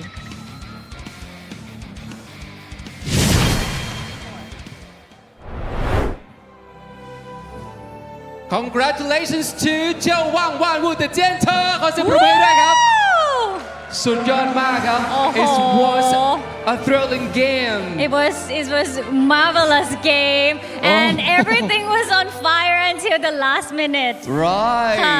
ต้องบอกว่าผัดกันแพ้ผัดกันชนะผัดกันรุกผัดกันรับจนตอนนี้ได้ตั๋วแล้วนะคะเพื่อเข้าไปสู่ Grand Final นะคะโอ้โหถือว่าเป็นเกมที่แบบมันจริงๆแล้วก็ถัดไปนะคะเขาก็จะได้ไปเจอกับทีม Monarch นะคะที่ไปรออยู่แล้วสำหรับรอบ Grand Final ของเราและเราจะรู้แล้วว่าใครจะได้เป็น World Champion ทีมแรกของโลกนั่นเองค่ะเอาละครับแต่ต่อจากนี้ไปนะครับเดี๋ยวเราจะเข้าสู่อีกหนึ่งช่วงในการที่จะมอบรางวัลให้กับแต่ละกิลด์ครับที่ได้ร่วมสนับสนุนและก็เดินทางร่วมกับเราคอมมูนิตี้นี้นะครับ Ragnarok Origin ครับ And it's time for us to recognize the ability and the skills that we have shown throughout the competition, whether it's the guild or individuals in Ragnarok Origin Valhalla World Cup 20 and 24.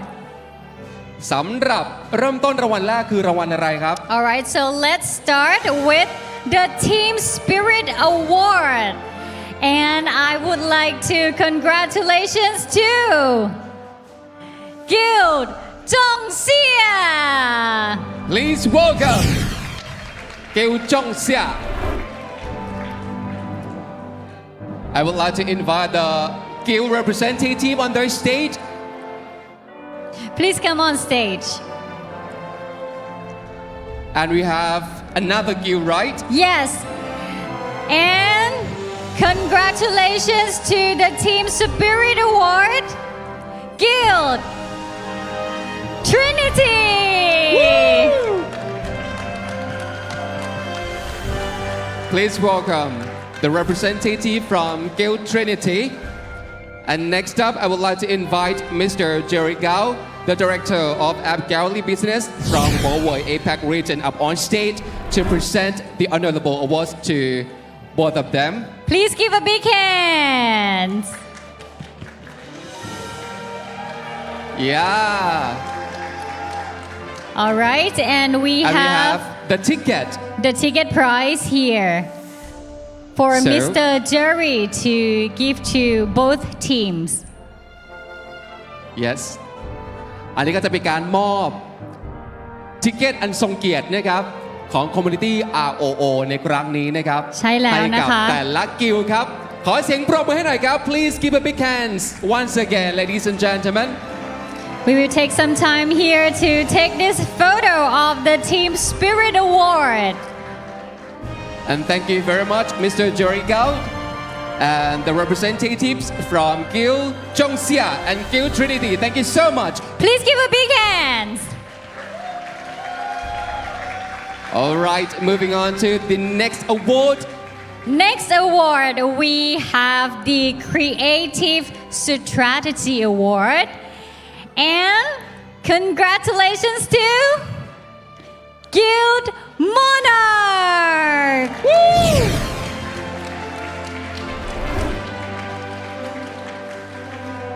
Together with Congratulations to Guild 眺望万物的尖塔. Wow! It's like the grand final already. Yes, it's like the grand final already. Okay, please welcome the representative from Guild 眺望万物的尖塔. Please be on the stage. Yeah. Yes. Up next, I would like to invite Mr. Scott Lee up on stage, the Executive Vice President of Soft World International Corporation. Please be on the stage to present the tokens of appreciation and the honorable value of ticket.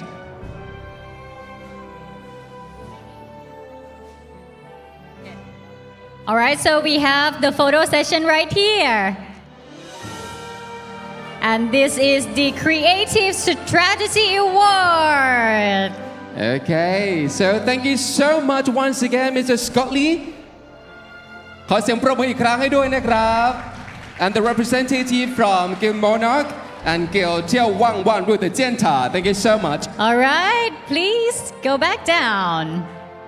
ลำดับต่อไปครับ ไปกันต่อเลยครับ And next award, we have the Sportsmanship Award.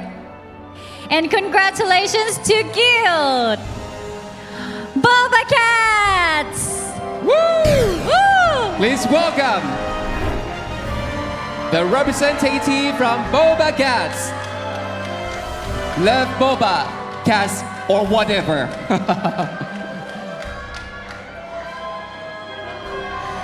And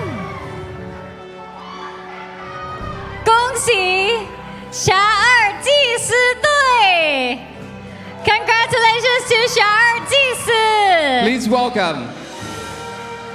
And may I kindly invite Mr. Fai, Vice President, Business, Planning and Revenue of 11 up on stage to do the honor with presenting the award to these skills, BobaCats and 查尔济斯.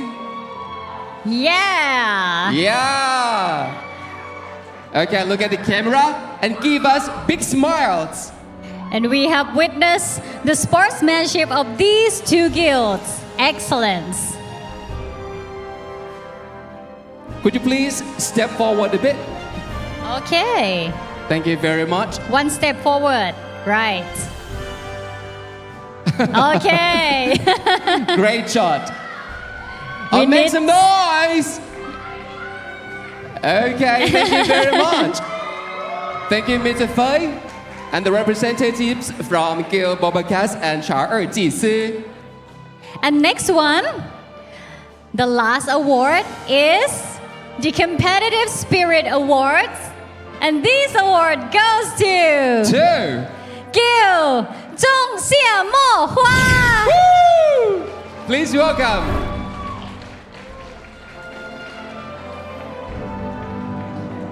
And also congratulations, Guild Frontera 1. Let's make some noise to welcome Frontera 1 representative. And now I would like to invite คุณพันราสังสีวงศ์ Senior Business Development Manager of Racing up on stage. ขอเสียงปรบมือต้อนรับกันด้วยครับ ถ่ายรูปกันหน่อยนะครับ เราก็ได้มอบไปเรียบร้อยนะคะ ใช่ครับ ทุกรางวัลนะคะสำหรับ Spirit และความยอดเยี่ยมในด้านต่างๆ ครบทุกกิลด์นะครับที่ร่วมแข่งขันในครั้งนี้นะครับเรียบร้อยนะครับขอเสียงปรบมืออีกครั้งหนึ่งด้วยนะครับขอบพระ Please คุณ give นะครั a บ big hand คุณพันนา and ราสังสีวงศ์ congratulations นะครับ again ขอบพระคุณครับเรียนเชิญบริเวณด้านล่างได้เลยนะครับ เรียนเชิญ And thank ได้ you เลย so ค่ะ much, Thank you so both of much you. both guilds Thank you เอาละ ลำดั ค่ะ บต่อไปนะครับไปกันต่อที่รางวัล Leader ยอดเยี่ยมนะครับ Now let us start with the Charismatic Leader Award ใช่แล้วนะคะเมื่อสักครู่มอบเป็นทีมไปแล้ว ครั้งนี้เราจะมอบเป็นรายบุคคลกันบ้างนะคะ ซึ่งรางวัลแรกเนี่ยจะมอบให้กับ Leader ยอดเยี่ยมนั่นเองนะคะ Let us start with the Charismatic Leader Award and we have the total of 8 awardees Congratulations 姚 PP from 眺望万物的尖塔 เรียนเชิญครับโอ้โห lots of fans 姚 here. PP yeah please stand here Okay next please welcome 罗伯没有蓝 from 仲夏 เรียนเชิญครับ Please make some noise to welcome him 罗伯没有蓝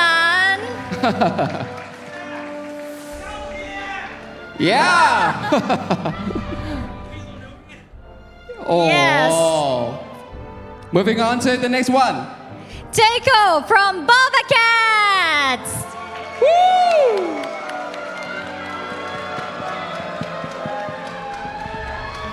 Yes, we can see all the team members cheering for them. Yeah Leader at heart.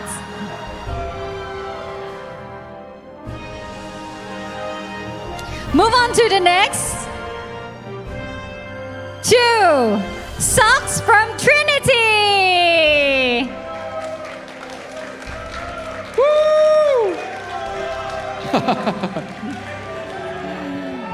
And for the other 4 of the Charismatic Leader Award goes to Papa Bear from MONARCH Woo! Return Cup Please come on stage, Papa Bear. Woo! And next one please welcome Taz Walker from Frontera 1ขอเสียงปรบมือด้วยนะคะ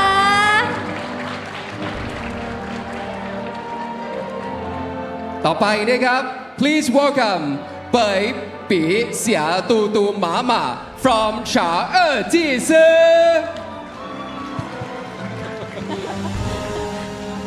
I'm trying so hard to pronounce correctly and the last one please welcome Mainland Morning from 仲夏沫花ห์เรียนเชิญนะครับคุณ Mainland Morningนี่คือผู้ที่ได้รับรางวัลนะครับ Charismatic Leader Award นะครับ Alright, and next I would like to invite on stage Mr. Jason Park, Global Business Group Leader, to award our wonderful leaders. ขอเสียงปรบมือต้อนรับท่านด้วยครับ Please make give some a noise to big welcome him. hand. Please welcome Mr. Jason Park.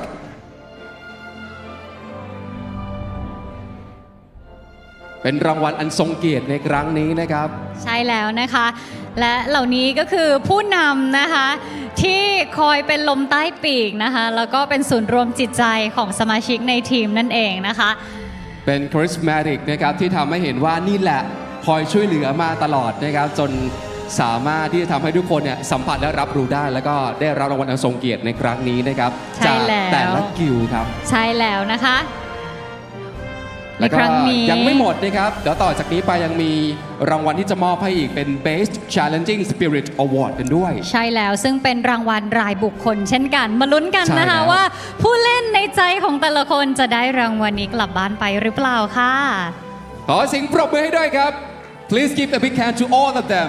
Okay, so we have some photo here. And I would like you to take the photo together. Yes. มองกล้องหน่อยครับ Look at the camera. And strike some pose. Okay, please show your award. ถือว่าเป็นรางวัลอันทรงเกียรติมากนะครับในครั้งนี้โอเค For the last shot please กล้องไหนครับยกมือหน่อยครับ Which one Okay. Oh, okay. And then I would like to invite Mr. Jason Park. Mr. Could Jason, you please step to the other side? Stand other side.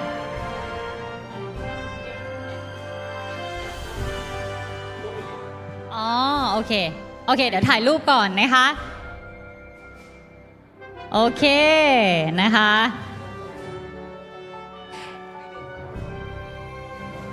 And since we want to keep the highlight video for our fans later, I would like to ask Mulin Morning from仲夏沫花to come up on stage again. Can you redo it one more time? We would like to record the great moment, the special moment. Yeah, one more time. Yes, one more time. Only you. Yeah, from there. Up on stage, okay? We would like to record the special ใช่แล้ว moment. เราอยากจะเก็บภาพนะคะเดี๋ยวให้พี่เต้ยประกาศอีกทีแล้วกันเนาะ Okay. Okay, one more time. Wait for my calling, okay? Okay, 3, 2, 1, Please action. welcome Mainland Morning from 仲夏沫花·ชอบจังเลยอ่ะ Retake นะคะ We loved it โอเคถ่ายรูปอีกไหมครับถ่ายรูปอีกไหมคะถ่ายรูปครบหรือยังคะ Do we got all the photo right here Okay We done already Done Okay please make some noise to all of them Thank you so much once again Thank you so much Congratulations And thank you so much Mr. Jason Park And please remain on the stage Mr. Jason Park Mr. Jason Park Mr. Jason Could you please do be on the stage? We have some more individual awards. Yes. All right. As I mentioned you earlier that next we also have our Best Challenging Spirit Award. Which we have a total number of 4 awardees to be represented by their guild leader. ก็มีด้วยกันทั้งหมด 4 ท่านนะคะสำหรับรางวัล Best Challenging Spirit Award นะคะ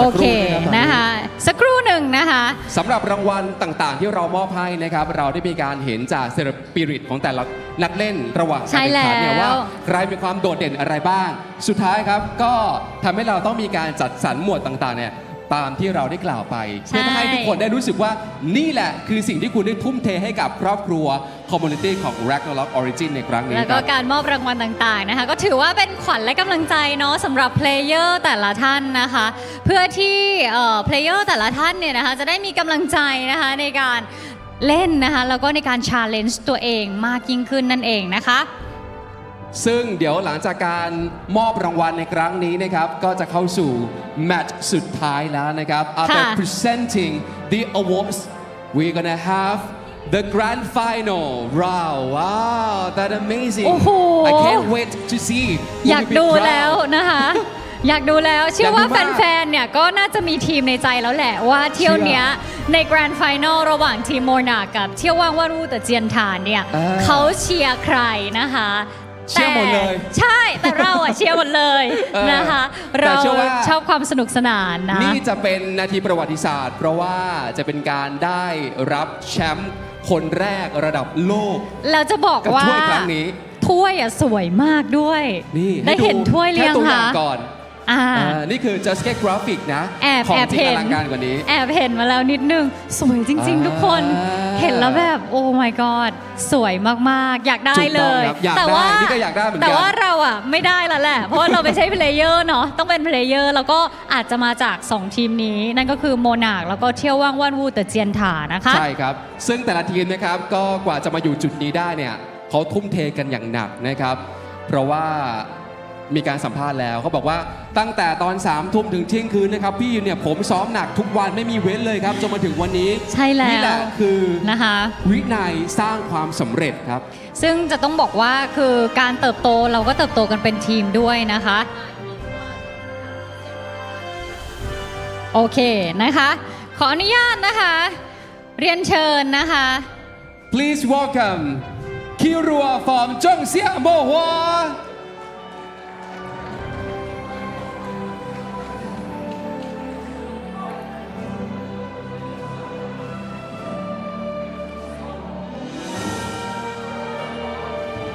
ตอนนี้เราต้องการจะให้ทุกๆนาทีของทุกๆคนนะครับได้รับ And please welcome Shmoo from Monarch. Yeah.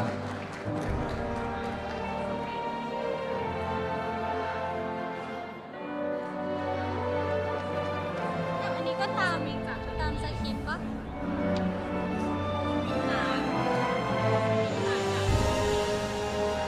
And Mosuminha from Trinity.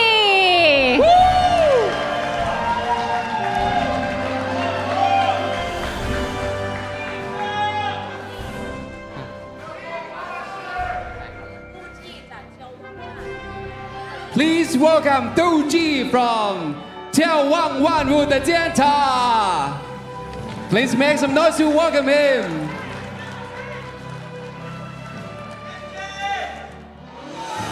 And these are all our best challenging spirit awards. And now I would like to invite Mr. Jason Park. Could you please do the honor to present the honorable award to all of them? Thank you very much. เอาละครับนี่คืออีก1 นาทีประวัติศาสตร์นะครับใช่แล้วนะคะสำหรับรางวัลนี้นะคะ Best Challenging Spirit Award นะคะไม่มีแปลไทยเนาะ ทับศัพท์แบบนี้เลยครับค่ะ Okay and take a group photo together we're gonna capture the momentous moment together 1 2 3 smile เรายิ้มกันเองแล้วตอนนี้ ยินดีด้วยกับทุกๆรางวัลแห่งความสำเร็จในครั้งนี้นะครับขอเสียงปรบมืออีกครั้งนึงด้วยครับ Thank you very much to all of you Congratulations and thank you so much Mr. Jason Park เอาละครับตอนนี้นะครับเราได้ประกาศรางวัลครบเรียบร้อยแล้วนะครับเดี๋ยวเราจะมีการพักเบรกหายใจกันก่อนให้หายใจกันนิดนึงเนาะก่อนที่เราจะมากรี๊ดกันให้สุดเสียงนะคะในแมตช์สุดท้ายของเราใน Grand Final It's getting more exciting to meet and greet for the final round the Grand Final between Monarch and เที่ยวว่างว่านวูแต่เจียนจ่าเพราะฉะนั้นนะครับสักครู่เจอกันครับ Please stay tuned See you soon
many challenges waiting to be overcome.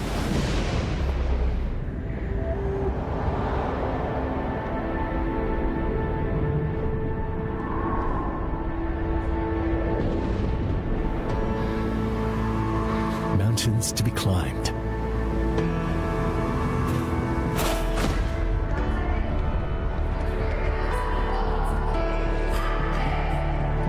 Dreams to be fulfilled.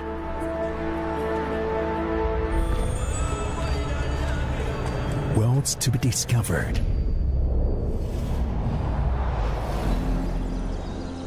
Beauty to be recognized.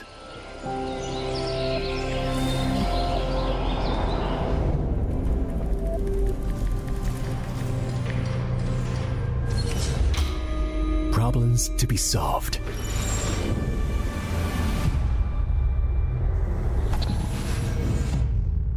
So, we keep exploring.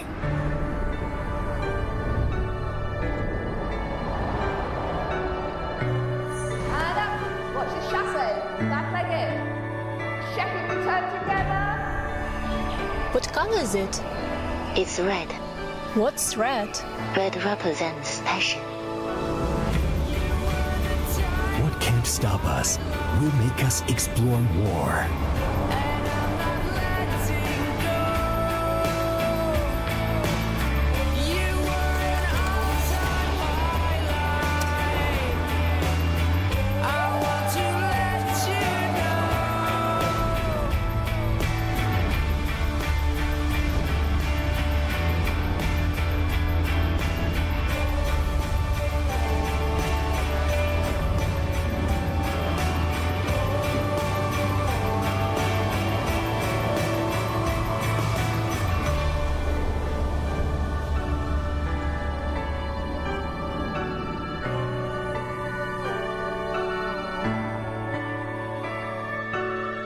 Explore more, a nap gallery.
Origin Valhalla World Cup is the pinnacle of ROO tournaments.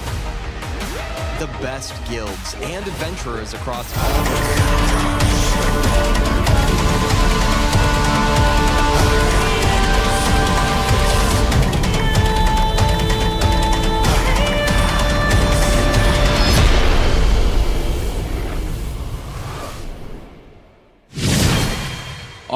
like to welcome back all the adventurers to the grand finals of the ROO Valhalla World Cup 2024.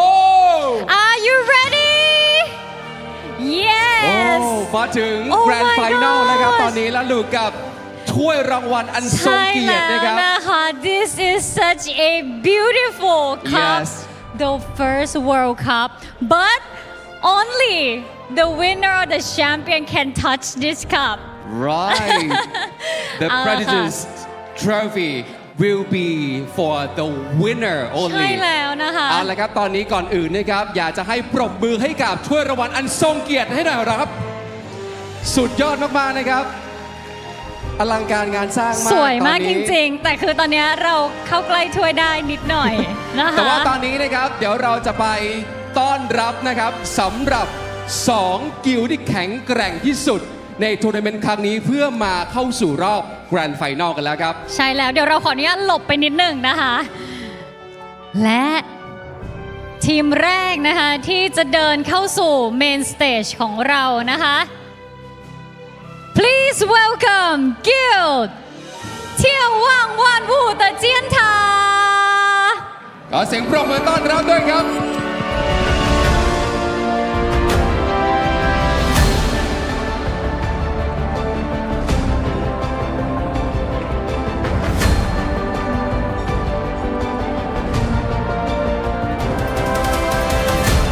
มากับกางเกงช้างที่เป็นเอกลักษณ์ของทีมนี้ตั้งแต่เมื่อวานเลยนะคะ แล้วก็เสื้อทีมสีแดงก็เรียกว่าเป็นสีมงคล ใช่แล้วนะคะ ทีมนี้นะคะมาจาก China Mainland นั่นเอง And I would like all of you to strike a pose. Strike a pose first. Make a pose. Yeah. Okay. 3, 2, 1. Yeah. Okay. Okay. Please stand by your position. แล้วก็อีก1ทีมนะครับ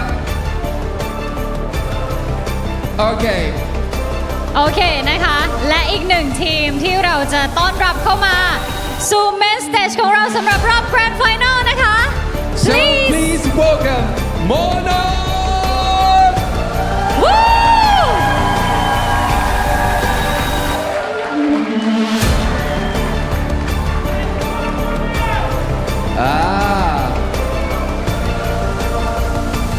นี่คือทีมที่มานั่งรอ ใช่แล้วมานอนรอดีกว่า ตั้งแต่เมื่อวานนะคะ ใช่แล้วนะครับแหมเขาเดินผ่านถ้วยรางวัลแล้วก็มีแอบปลายตามองเล็กน้อย และก็เป็นทีมที่มาจาก Southeast Asia นั่นเองนะคะ2ภูมิภาคแข่งกันนะคะ ใครจะได้ถ้วยแชมป์ Okay guys I would like you to strike a pose Okay Do some strike a pose. pose 3, 2, 1 Let's go strike a pose They do a heart a big heart so cute Thank you so much Thank you so much Okay please stand by your position เอาละครับตอนนี้นะครับแต่ละทีมนะครับทั้ง MONARCH นะครับแล้วก็เที่ยวว่างวูดเจนทานะครับตอนนี้ก็เข้าประจำตำแหน่งเรียบร้อยแล้ว ใช่ เพราะว่า แล้ว ต่อจากนี้ไปครับเราจะมาฟาดฟันเพื่อค้นหากิลด์ที่แข็งแกร่งที่สุด และครองรางวัลถ้วยเกียรติยศถ้วยนี้ไปครับ And now it's time for the grand final so let's bring it on the casters ส่งต่อให้แคสเตอร์ของเราได้เลยครับ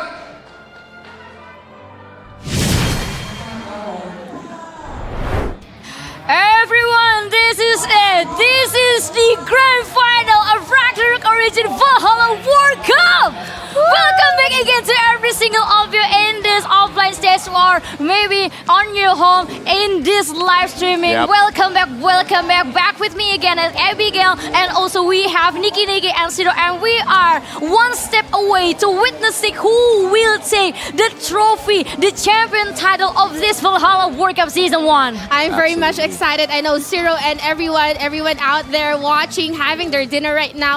We just had the awarding ceremony and we had a lot of awards to be given to our players, remarkable players indeed. And that's how we show sportsmanship and camaraderie here at Valhalla World Cup. Absolutely. I mean, both these teams, actually all the teams have just been really doing so well throughout the entire weekend. But ultimately, this is also still a competition. Yes. You know, they're still fighting for something, which is the crown of the Valhalla World Cup. We saw the trophy. Yes. It's absolutely beautiful. Stunning. And that's what they're fighting out for. MONARCH representing the Southeast Asian region. They came from the top 2 of the Southeast Asian region. They defeated Frontera 1 in the upper bracket finals, and they're here waiting for their opponents, which is眺望万物的尖塔. Yes, which come from the Chinese mainland region. I mean, this is going to be very big. But before we begin the very grand final, let's give you all the redeem code. It's Odyssey of Valhalla World Cup for you. And this redeem code contains 300 diamonds and also 300 Mora coins. Yep. Yes. Odyssey of VWC. That is worth it for you guys to redeem as you enjoy the final best of 7 along here with us. Me, of course, Nikki, as well as Abby. And we've watched the journey of Tienta's climb from the lower brackets. They lost to Frontera 1 in the first day. They came back all the way. Lower bracket, they defeated body after body, guild after guild. And they're right here for another match. Yes, and this Cinderella story from眺望万物的尖塔 only have one chapter left. It's the epilogue. It's the last chapter right here. If only 眺望万物的尖塔 successfully win this grand final, this Cinderella story will be perfect on their side. Because the epilogue ends with a very happy ending. Yeah, happy Let's ending. see what will happen in this best of the seven. Coming from the lower bracket, that is definitely a Cinderella story. However, for MONARCH Guild, they have been prepared for this. They have, defeated everyone from the upper bracket, and now this would be the first time that they will be having a match against the Chenta from the lower bracket. They have their ups and downs. We've been discussing that a while ago, but now the main point here is that will MONARCH Guild be able to actually, bring about the spirit of the winners coming from the upper bracket, or will the Chenta be climbing their way until they eventually defeat MONARCH Guild? That's a really good story to tell and a good question to be answered on our games. Now let's talk about what could be perfect maps for specific jobs, especially for these two teams. Yeah, the main difference with both these two teams is that MONARCH is running with the only Warlock in the tournament. That's Papa Bear. And we've seen him perform very well on the bigger maps. The maps that he's able to run around and just avoid those people who are trying to lock him down. That's the Shapeshift. That's Blood and Gold as well. Maps that are huge and allows him to use his teleport to full use. Yeah. But then the smaller maps are the ones that you want to avoid having him there. Things like Team Deathmatch, Blood and Gold, Card and Gold. Card contest as well, where people are just more focused on one area of the map. That's where it's harder for him to show up. Now, we've seen Papa Bear be shut down by Jekko previously, where Jekko just kept going for him, and Papa Bear couldn't really do much. Yes. But the side of Tienta, they have no way to do that. They have no Shadow Chaser. They're running around with 4 Wanderers and then 4 Sorcerers, 2 Genetics, which means that their chase is going to be very hard. They're relying on Sorcerers to chase down the Warlock, and Sorcerers do not have the lockdown. They don't have the burst damage as well. So Papa Bear, he might have a free reign compared to how he played against BobaCats, that it's going to change things up for him. How about you, Abby? What do you I'm on think? the same boat with David this time, actually, because, yes, indeed, that's a fact that Chenta doesn't have any Shadow Chaser like the BobaCats do. But one thing for sure, we have seen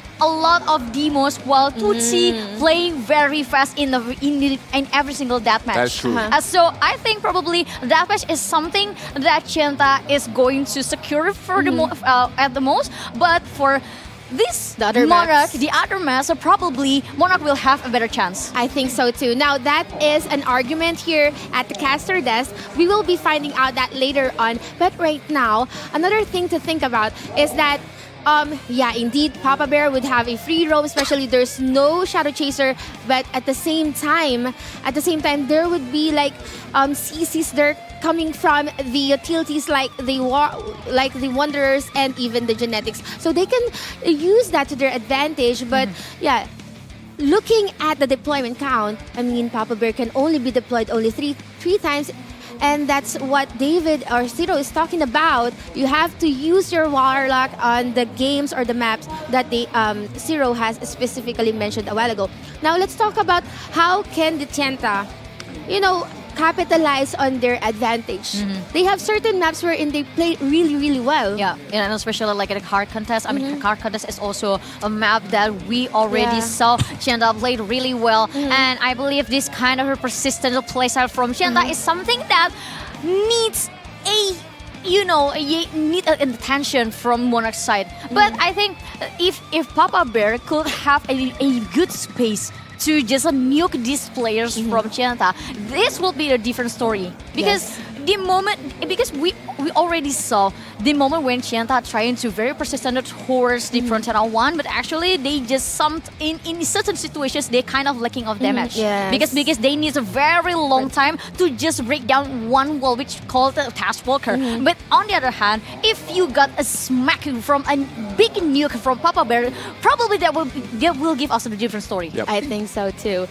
Zero, let's talk about the Tienta. They have 4 Wanderers. What could be the advantage of having 2 Wanderers in play? It's the ability to provide almost permanent uptime of damage reduction. That's because you are able to stack your Sincere Sounds, make sure that they're overlapping the durations, because each Sincere Sound has a 4 to 5 second downtime. But when you have 2 Wanderers, it means that you can just alternate them and there's no downtime. So you're permanently having that damage reduction, which also can be a weakness because the healing range coming from the Wanderers is very limited. It comes in a tiny circle around it, and if you stick together in that circle, that's where Papa Bear loves you the most. But one of the downsides of the double Wanderer, that's what I want to talk about. I want to ask him. Let's talk about Shmoo and Raid Boss. We have 2 Archbishops coming from Monarch Guild. Yeah, the 2 Archbishops, they have a very long range in terms of healing. They can provide additional damage reduction and bonus damage to a single target as well. So if you're playing like a single hyper carry or a single carry lineup, maybe it's Papa Bear. Hyper carry like Papa Bear. Yeah, just funneling system. They're buffing one player so that he can go absolutely ham, which can work in certain maps as well. Yeah, but the opposite, the downside of this kind of lineups, if Papa Bear was taken down, then everything's wasted. Everything is wasted. Everything will be a wipe out. Like what the Frontera 1 is doing to Love Mary Jane. They keep on like downing and downing Love Mary Jane. That could be a scenario against Papa Bear as well, right? So it requires a very perfect condition for a Monarch to play this kind of composition, and it requires a perfect map too. You have to give Papa Bear a big space, a space where he can roaming around or at least run away from every single who chase him. And especially we comment about how fast Tienta move. And how much is the teleport's cooldown? I believe it's an 8-second cooldown. If he's using the start, there's a sigil that he can use to allow him to have double teleport. But when he uses that sigil, his damage is a lot weaker. So we might see the more meta build right now for the Warlock is that using the single teleport, but he has a lot more damage. So that I think is what we're going to be seeing a lot more often, especially from Papa Bear, where he can play the earth and fire combination, which is very painful in a large AoE. Exactly. And I think a lot of discussion for today is always down to the updated bracket, because we almost complete the bracket. Yes. So only one spot left in this bracket, the winner, the champion of this Valhalla World Cup, because we already finished the very first group matches, and also the upper bracket, the lower bracket. We already sent a lot of teams back to the airport, and now it's already down to these 2 guilds, Monarch versus眺望万物的尖塔. Exactly. Look at how far we've come. We are down to our last top 2 guilds from every server region. Rather, we started off with 8 teams, and now we're down to 2. We have double eliminations. We played a lot of games, all of which are best of 7. Now let's try to predict your standing. Scoreline. Can we predict? I want to predict. I want to predict. Let's start off with our host. Well, to be honest, it's very better. I've seen a lot of demos from眺望万物的尖塔, and I believe they're gonna unlock the 3rd time of 7 game I think so too. I couldn't This agree is going more. to be the third 7th game for us. How about you? I think it's gonna be 4-2.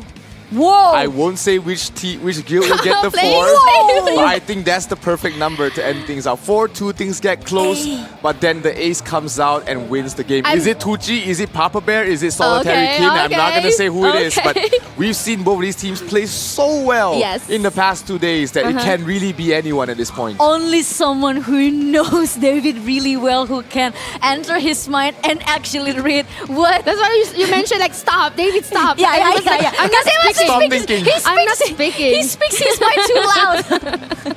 You're too loud. Just kidding. Anyway, guys, to our adventurers, these are our lineup. These remarkable players, 10 and 10 for each of the guilds here. We predicted, Abigail and I predicted pushing for a 7 rounds. And then we have here 0 with a 4-2 standing. Everyone, this is the most intense fight, I can say, simply because Monarch, they know how to adapt, they know how to adjust. On the other hand, Chao de Chenta, let me read it.眺望万物的尖塔. Nice. They're really good when it comes to coming back. That's my Nikki. And the lineup of 眺望万物的尖塔, we have lots of players that we're familiar with. We have Yao PP, 他叠将可踏了兔奇 Love Yao P, Love Mary Jane, 多多和依依 Love 横黄如 Love 如黄蜂都喜欢玩大王，家脚布罗加，下凡格鲁特，占星不西西。Yeah! Wow. Yeah! That's a wonderful day for Abigail too. Perfect, Abby. Perfect. I wouldn't waste 1 year of my learning Chinese, okay? Meanwhile, for the side of Monarch, they have the black and white squad. You know their names. You know they're here to fight, and they're gonna go in with the Papa Bear squad. Yayan, Vincier, Shmoo, Vincier, Smashy will be going up against Toto, Yao PP, Feng Huangru, Love Yao P, and Tucci. They're starting off with a bang. They're not pulling any punches. This is the grand finals, Nikki. Exactly. They are not caring about anything at all. Yeah, the team deathmatch is going to be very exciting. Papa Bear on the very first game just trying to get a legacy. And who will win this team deathmatch? The very first game of this grand final between 眺望万物的尖塔 against Monarch. So, viewers, so, Midgardians, here we go! Here we go! Papa Bear is being protected there by Shmoo, which is what we were talking about. And remember, Monarch is the only team that's playing around with the magic genetic. The plants, the CC is gonna be huge. And look at this, they're protecting Papa Bear. Everything on towards Papa Bear. The hyper carry, the one player who's gonna do it all for them. That's gonna be it. Huge terminal wings. We see Love Yao P escaping from there at the moment. Smashy catching out Toto and he Shmoo dropping down very low. Smashy.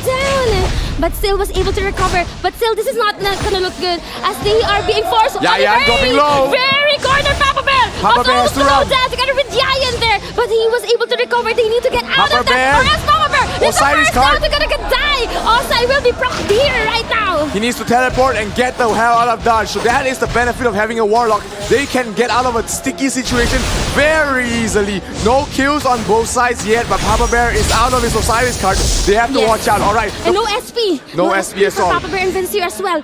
Yeah, and they need to provide. Look at Papa Bear. SP. Papa Bear is gonna catch someone out. Yes, the spell move. Here comes the spell move. Papa Bear dropping down very low. They have to keep him alive. A Vincent Principal keeps him alive for the moment. Vincier. Oh, Papa Bear's gonna fall. Resurrection. Where is it? Where's the resurrection? They get him up. No resurrection. Yayan is dropping down low as well. LP about to go down. They need to down the Wanderers, or else this is not gonna look good. Yayan is gonna fall as well. Papa Bear dies once again. Another kill going towards the way of Tienta. 13 to 15. Shmoo is out. No more Archbishop. Smashy critically low here. Needs to survive for a bit. Vincier and Yayan, they are also taking a lot of damage. 12 to 15. This is a win for眺望的尖塔. Way too hard. The map was way too small. They couldn't burst down anybody in time. Papa Bear, we were talking about good maps for Papa Bear to come out with. This was definitely not one of them. I mean, the map was just way too small. Papa Bear couldn't do what he needs to do, and that gives the first game over to 眺望万物的尖塔. Exactly, and that was also a flawless win from 眺望万物的尖塔. No deaths at all. They even don't have to use the resurrection. And all of the eyes from 眺望万物的尖塔is always down to Papa Bear. They didn't exactly know who are the target. Exactly. Zero, let's talk about the cards. Because I'm seeing Papa Bear just throwing the meteors, and I think he also has water element. He's using the red Aruma card combo with the mutant dragon, which is going to create a lot of damage over time, a lot of burst damage as well coming up, because that allows both cards have a good synergy with each other, that they can constantly proc each other. So the mutant dragon's dragon breath will proc the red Aruma's water ball. Then because I saw the water ball. It just keeps going. When the water ball is coming out, it will also proc the dragon breath. So they keep interacting. While also casting meteors. Yes, when he's casting meteor, when his Dark Lord card procs from his shoes, there's just so much damage constantly going on. Yes. And it was something that we always talk since yesterday about the minus of Warlock itself. Yes, indeed, they can deploy a very big damage. One of the biggest damage dealer in this Valhalla World Cup Season 1, especially we're talking about this today's grand final. But on the other hand, the downside of it is the time to prepare every single combo that can be deployed by this Warlock. And to have that kind of long preparation, I mean, that match is not not the map is that suitable for this kind of job. And thanks to Love Feng Huangru, that actually become the MVP from the side of 眺望万物的尖塔. I mean, the role of the Wanderer itself is always important since the very first day. They offer the flexibility, one of the most flexible in the meta, in the current meta, I mean, because they can provide the buff, they can provide buffs too, they can resurrect even though the cooldown is not as fast as the Archbishops, and not to mention, it depends with how you build this Wanderer. It can be tank as the Great Wall of China, or it can be as you know. And that is the problem during that game, because they were so focused on protecting Papa Bear, they weren't able to shut down the two Wanderers. Yeah, it was just way too hard. They tried to lock down. You look at how they played. They were turtling, waiting for one opportunity to burst one person, but it was just way too hard. Remember, everyone has Osiris cards. Everyone has the Dawnbreaker Sigil. They have the Fearless Sigil as well to keep them alive as long as possible. So first game going towards the way of Jianta. Can Monarch climb back from this? It is their map selection. They do have choice. This is their bread and butter. Yes, our Chicken's team is gonna light the way for game number 2, Blood and Gold. But let us not forget how, I mean, we haven't really seen they haven't played this map, I think. They haven't played it. It's always been card contest and the Shapeshift Ops. Probably they played in the side stage. That's the demo that we didn't have. But in this Blood and Gold, to be honest, it is one of the most perfect map for the team like a Monarch. Well, we have to talk about how good Almighty Aman as the DPS, as the Sorcerer. And we have to mention the Archchickens as well. Archchickens is pretty much the same type Wanderer like the Taskwalker and also the PPIP as the Archbishop. So it not only provides the damage, but it only provides to the buffs and also buffs and heal to the other friends. And of course, Bulalu as well with the magic, the plant genetic. He's going to create so much havoc here that the Sorcerers doesn't really have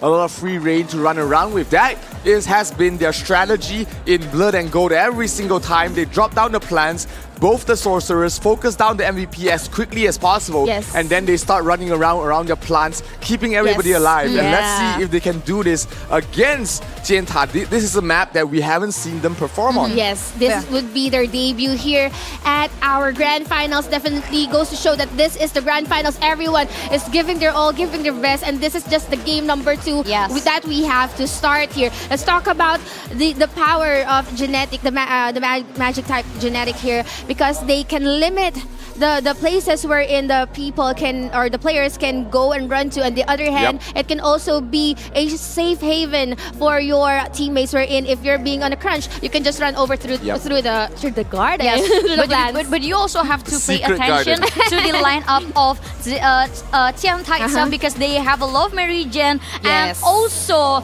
Tawang as the deadly combo of the second lineup from Tianta. And let's see what will happen on the side of Tianta in this Blood and Gold as the second game of the very grand final of Ragnarok Origin Valhalla World Cup. Will MONARCH able to secure the very first point because Blood and Gold is the map that they choose, or maybe this is going to be the second point for眺望万物的尖塔. So everyone in offline or online, here we go. This is the second game. MONARCH has a 100% win rate on this map.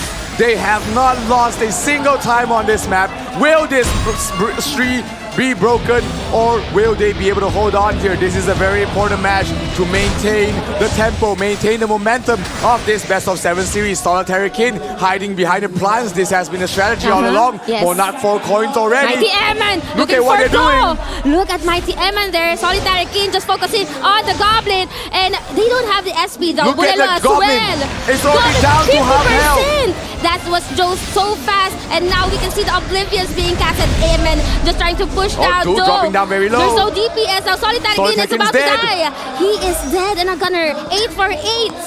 Oh, Dude dropping down very low. The Osiris card almost procs. Still 14 to 8 right now. MONARCH still in the lead. More Polar Knights being dropped down. More gold dropping.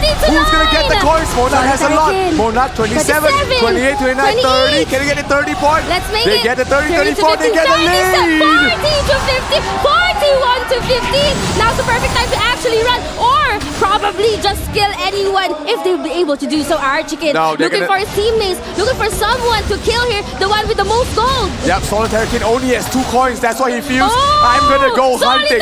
I'm gonna go for the kill. I don't care about any one of you. 30 seconds. I have no coins. I don't care. Bulalo is in some trouble. How many coins does he have? Can we see that he has 5, 6, 7? Oh, a lot of coins on him as well. Solitary King does fall. That's 2 coins given away to Jenta. Bulalo's surviving. Bulalo gets the kill. Love's gonna go down there. Wanderer for a Wanderer there. And 15 coins. Bulalo has 15 coins. Wow. He just needs to survive. Solitary King with with 1. A-okay. Solitary King with 1. It's gonna go down once again. Everyone's going after Bulalo. Bulalo make the run for it. Run! As long as he doesn't die here, he's A-okay. And MONARCH maintains the 100% win rate on Blood and Gold. Wow! Again, another win at Blood and Gold map. Oh my god, that was escalated very quickly from the MONARCH side. They actually just playing very objectively. They don't buy. They wasn't buy. They wasn't care in every single scenario that Jenta brought us to them. And the only thing that they were focused on, I want to be rich. Give me the money, give me the coin. I should be the richest person in this room. So please, Goblin, just give me all of your money that you have. But I have to give it up for Bulalo. At the last minute, he was so tanky. I don't know what kind of build is that, but against a Wanderer, he was even successful to take down Love. Yes, that is a very hard thing to do, especially usually Magic Genetics are more supportive. They don't have a lot of damage. Sorry, my genetic, yeah.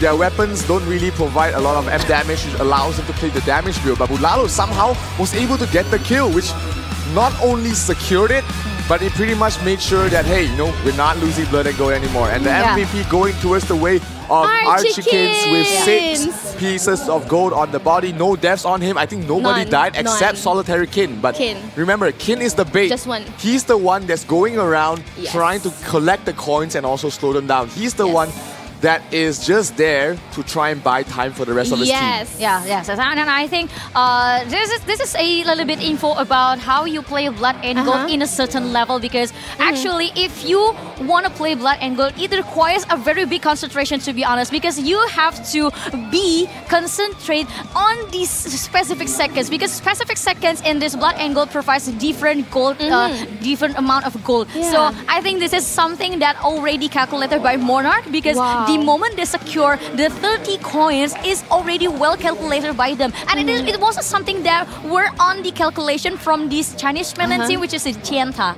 Could be a lack of games be played at Blood and Gold. And with that in mind, they could still use Blood and Gold for game number 5 and 6. I mean, game number 5 if ever. But Bulalo here, he has 15 golds. I was really thinking how he can actually escape from those who are actually going after him simply because he has 15 golds. But he was able to withstand. He did not escape it at all. He withstand all of the damages being given to him. Yeah, it's very hard to bring down the genetic, especially a plant genetic. They can put down their whooping vines, you can run around with their bio-cannibalize. There's so many things that you have to look out for if you're trying to chase a genetic, not to mention they also have movement skills and NTCC skills as well. So when you pair that up, put all of that in a character that is meant to be built as tanky. And even maxed. And maxed as well, he's almost impossible to build down. So Bulalo, I mean, we've talked about him a lot of times. I think just in this map alone, he is super efficient. Yes, and then don't forget to concentrate on a very specific second because there are the different seconds and Blood and Gold that provides more gold rather than the others. So I think it doesn't matter if you secure the very first coin and the other at the start, because if someone hit at the right second, which would provide 20 or 40 coins at that time, you're ever in the early game will become nothing.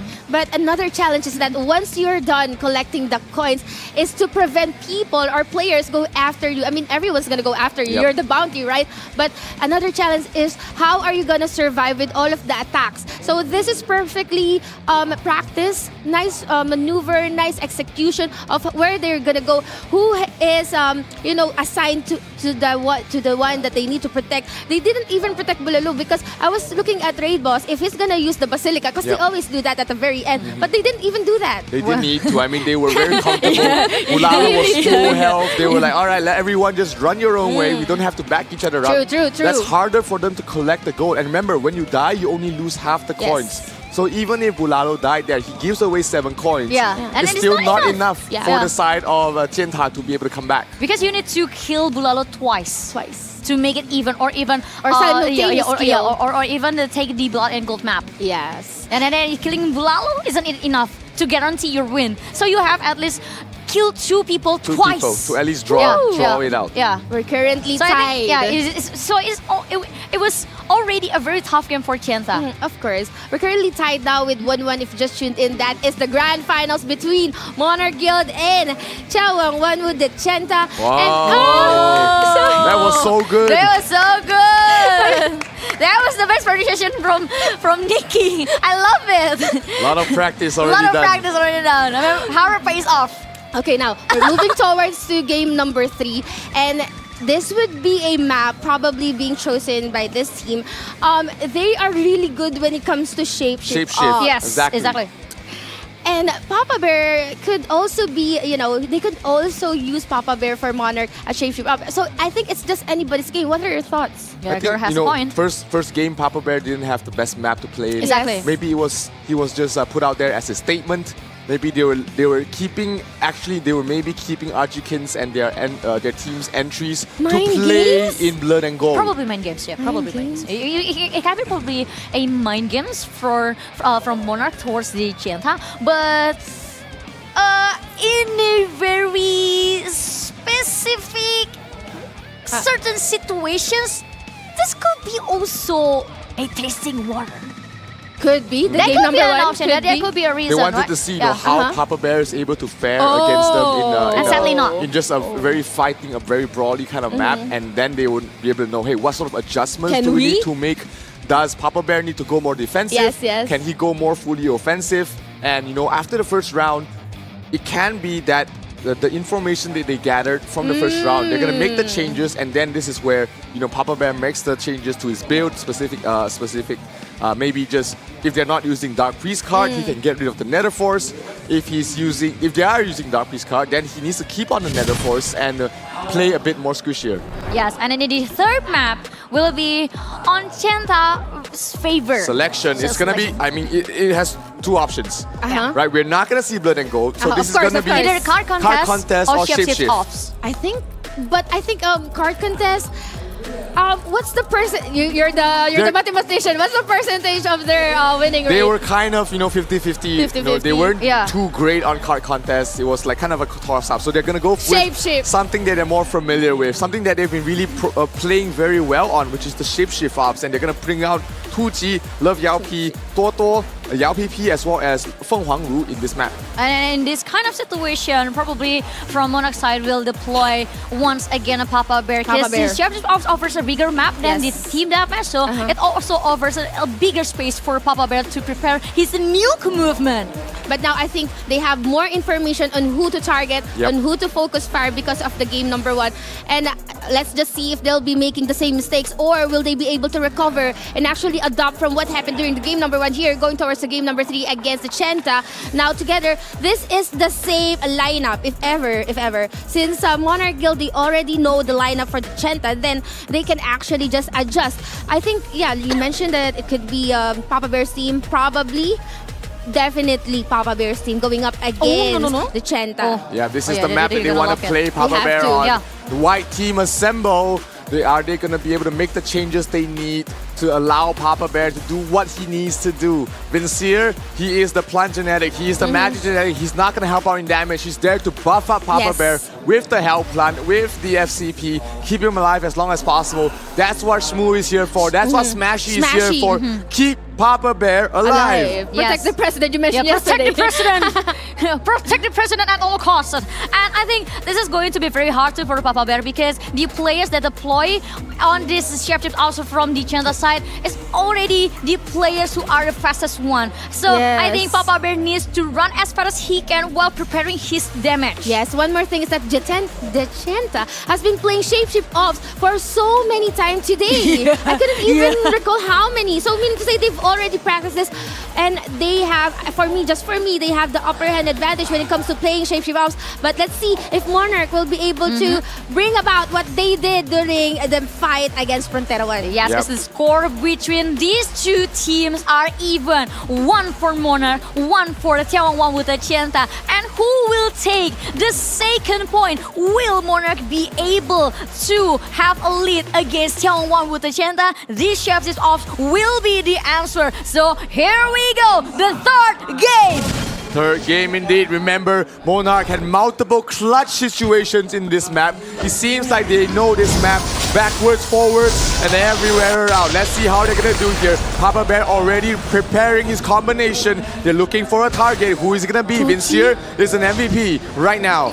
Tucci and Love actually assisting Tucci right now. Different kind of Smashy gets locked out. Yao PP getting focused out here. Polar Knights drop down. A lot of damage already being dealt there, but it's not enough to bring down Yao PP. Yao PP dropping very low. Almost, but Smashy as well. These two, Smashy is actually just getting a lot of that. Vincier as well. Papa Bear's gonna go down. Yao PP too. First blood going towards the way of Monarch, but Chenta able to get the kill quickly on towards Papa Bear as well. So 1 kill apiece on both ends. Let's see who's going to be able to get the second one. Smashy running around, trying to lock them down. Tucci is already half health. He has no support here. Yes, they need to shut down Tucci because we know how scary Tucci is. Yao PP as a Stormy Knighter just trying to help his teammates. But Vincier is stuck. Here we go, Papa Bear together with Shmoo teleporting for a bit. The Tetra Vortex. Here comes the combo. And even can they get the damage enough? He's doing so much damage, but he has to back off here. He is being cursed down. Is it a Magnolia card? Is it a Time Guardian card? He's being slowed down here. 2 against 1. They're locking him. They are locking him down. Papa Bear is in some trouble. He's trying to hide around the plants and wait for the backup to arrive. Yeah, Yao PP has been rooted here at the plants. By the way, what happened there is that 2 Wanderers actually allowing Papa Bear dropping low. More teleport for Papa Bear. Where is Smoosh? Tucci here as the Stormy Knight can't do anything at all. Papa Bear just jogging and circling around the map. Here we see Papa Bear trying to help him out, help Shmoo out, but he's gonna fall, dropping very low. Love Yao P, and as well as Tucci doing too much damage to him. He is forced to teleport away, and Yayan is gonna fall. There's gonna be a kill going towards the way of Chenta. 2-4, giving them a 2 Papa Bear in trouble. There is no trade of Papa Bear looking for a good position. Papa Bear 4 is going after him. Yayan. Where's the backup? Shmoo is at the left side. Where's your team? Double trouble by Love and Tucci. He's forced to stand his ground, take the fight right here, and now he's standing strong. Can he get a kill before he falls? He needs to. Yayan, no SP to share or even give to Papa Bear. Papa Bear, really, there you go, teleportation. Water Ball Dragon Breath, that's the proc that you mentioned. Yes, constant proccing, constant DPS, but not enough to bring anyone down at the moment. Yes. 2 minutes, 30 seconds left remaining. Monarch still behind, 2 points. Oh, no. They need 1 kill to take the lead or even things out. Yao PP being chased down right now. Shmoo down half health. He has to watch out. Papa Bear gets a free hit. Yayan in trouble. Yayan dies. Down once again. 2 to 6, even furthering the advantage. But 3 against Yao PP. Now make it 4. But Yao PP, like a smooth like butter, just escaping and running around. They need to run around. They are in at the advantage. Right, 2 minutes left remaining. Genta just needs to survive the best they can. Love Yao P turned into a dark illusion, not the best situation. Yao PP turns into an MVP as well. So 2 MVPs on the side of Genta. Do they have enough DPS to burst anybody down here? Papa Bear trying his best. He's being cursed, he's being slogged down, he's being stuck. Here comes the spell book. The damage is coming in. Can they burst anyone down? Yao PP dropping down very low. None so far. Toto and Yi keeping everyone alive at the moment. Yayan out of SP as well. Smashing. Just accompanying Papa Bear right now. What's happening right now is that the Genta is denying Monarch from getting all of the orb. Now you can see a lot of the frozen burst being casted here right now. Toto and Yi dropping down very low. He has to watch out. One more spell book and he's in trouble. But here comes the support coming from Huanfo. Yayan dropping very low. Yayan has to watch out. Shmoo trying to go and help Papa Bear, but Yayan also needs to recover. He's being single-handedly, being targeted here by the Genta. Oh no, good teleport from the Tucci. Able to run away from the spellbook. Tucci taking a lot of damage. He's dropping down very low. Can he run? He is worth a lot. He is worth 5 points. If Tucci falls, they are gonna be behind, so they have to watch out. Tucci cannot be bursted down like that again. Yao PP. Now they're going after Yao PP here. Why? Here comes the Polar Knights. They lock down one of them. Yao PP in some trouble. Can they finish him off? No SP. Yao PP is down. 4 to 6, one more kill. Yayan in some trouble from the backline. Tucci has to watch out. He cannot die. He is the ace in the hole. He has to keep running. Papa Bear is worth 3. Tucci walks into the plant. He has to watch out. Tucci behind you. Exactly right behind you. Papa Bear trying to go for a kill. They call for the target. Who is the target gonna be? Here comes the Oblivion. Here comes the damage. This is so close. Yao PP is still alive. Papa Bear falls. To win, and that is the end of Shapeshift Ops, proving to us that眺望万物的尖塔 are the kings of Shapeshift Ops. Oh my god, one of the best men from Monarch was taken down by the player from 眺望万物的尖塔. I mean, it was a very intense early game between these two. Absolutely intense. But the moment is when Papa Bear actually trying a very hard way to secure his news towards the other players. And actually Tucci is very elusive to avoid every single damage that has been dealt by these Monarch players. Wow. Yayan, he has been dying so much while Papa Bear has been evading and escaping all of the targets being, going and chasing after him. It's just a really pressure given here by the Genta. They were perfect when it comes to securing the orbs. They're denying Monarch from getting any. Yeah, it was just very hard for them to burst anyone down. I mean, we did see Papa Bear bringing down Tucci down to half, bringing down Love Yao P to half a lot of times, but there was just not enough follow-up damage. That is the one downside of a single hyper carry comp is that all your damage is coming from one single player. So if you see that happening, especially if you are a magic class, then you know how to counter it. You counter can play the elements. Counter the elemental damage that's coming in there, and we have the MVP here from the side. Let's talk about this. It is Toto and Yi. I don't think he died a single time Let's talk about this. He didn't die. This is a double Wanderer just locking down Papa Bear. Exactly. That is the idea. You keep on seeing that double Wanderer chasing after him with those skills, and AoEs just holding him, and he's just having a hard time with the cooldown of his teleport. Yes, and Papa Bear actually tried a lot of times, and he tried many times to at least have a free space. And actually, we saw him in a very free space, but the moment was not right for him to send the news, because I mean, the defense of Monarch players is not in a very good position to protect him. So while Papa Bear trying to send damage towards the players from Taiwan with the Chanta, the moment was just right? Because the moment Papa Bear dropped the damage, it means it also means he's dying. So the coverage from the Monarch players towards Papa Bear was not enough yet. That is true. So you hard really for him to have play. You really have to shut down 2G because he's really good. He's very aggressive, and when he has set his eyes on a target, he's definitely gonna focus on it. And he's also good. He knows when to commit. He knows when to disengage, and that is a perfect play for 2G. Because some would overcommit, but he has the discipline to do so. But I saw that Monarch actually want to try to play for one position, so 4 players will create chaos inside the formation of Taiwan with the Chanta. But one thing that I mentioned before the game start, and especially in the championship offs, is every single players, and especially Tutsi and also the other sorcerers, is already elusive enough to avoid the chaotic situation that Monarch wants to create upon them. Yeah, and you were talking about the 2 Wonders really just locking down Papa Bear. They weren't afraid of dying. They know that, hey, all we need to do is bewitch him. So Warlocks do not have any way to break CC. They have no cleanse on them, which means that every time they get locked down. That's why we see the Time Guardian card. That's why we've been seeing the Magnolia card. Because the Warlock, once they get CC, they cannot cleanse themselves. And the Panaceas in that map have a cooldown. So that allows them to reduce the damage from Papa Bear as well as just kite him forever. Yeah, kiting Papa Bear and even kiting the rest, because wherever Papa Bear is, the rest would follow and protect him. So that's an idea. And what happened during that time is that there was this point where Papa Bear just stayed in his place. You mentioned staying on his ground because he has nowhere else to go, but still wasn't able to actually shut down. And that's his job, to actually nuke and burst damage. I think they have read Papa Bear like a book. They were able to prevent his damage and even pick the right cards. If that is the case, then the other damage dealer should provide more damage than Papa Bear. Exactly, because we mentioned this before. We discussed this before the very first deathmatch started. Because if you want to play a funneling system style, if you broke the funnel, everything is done. Exactly. And it's hard to recover. That's why, we need to see the side of Monarch make some changes in that specific lineup.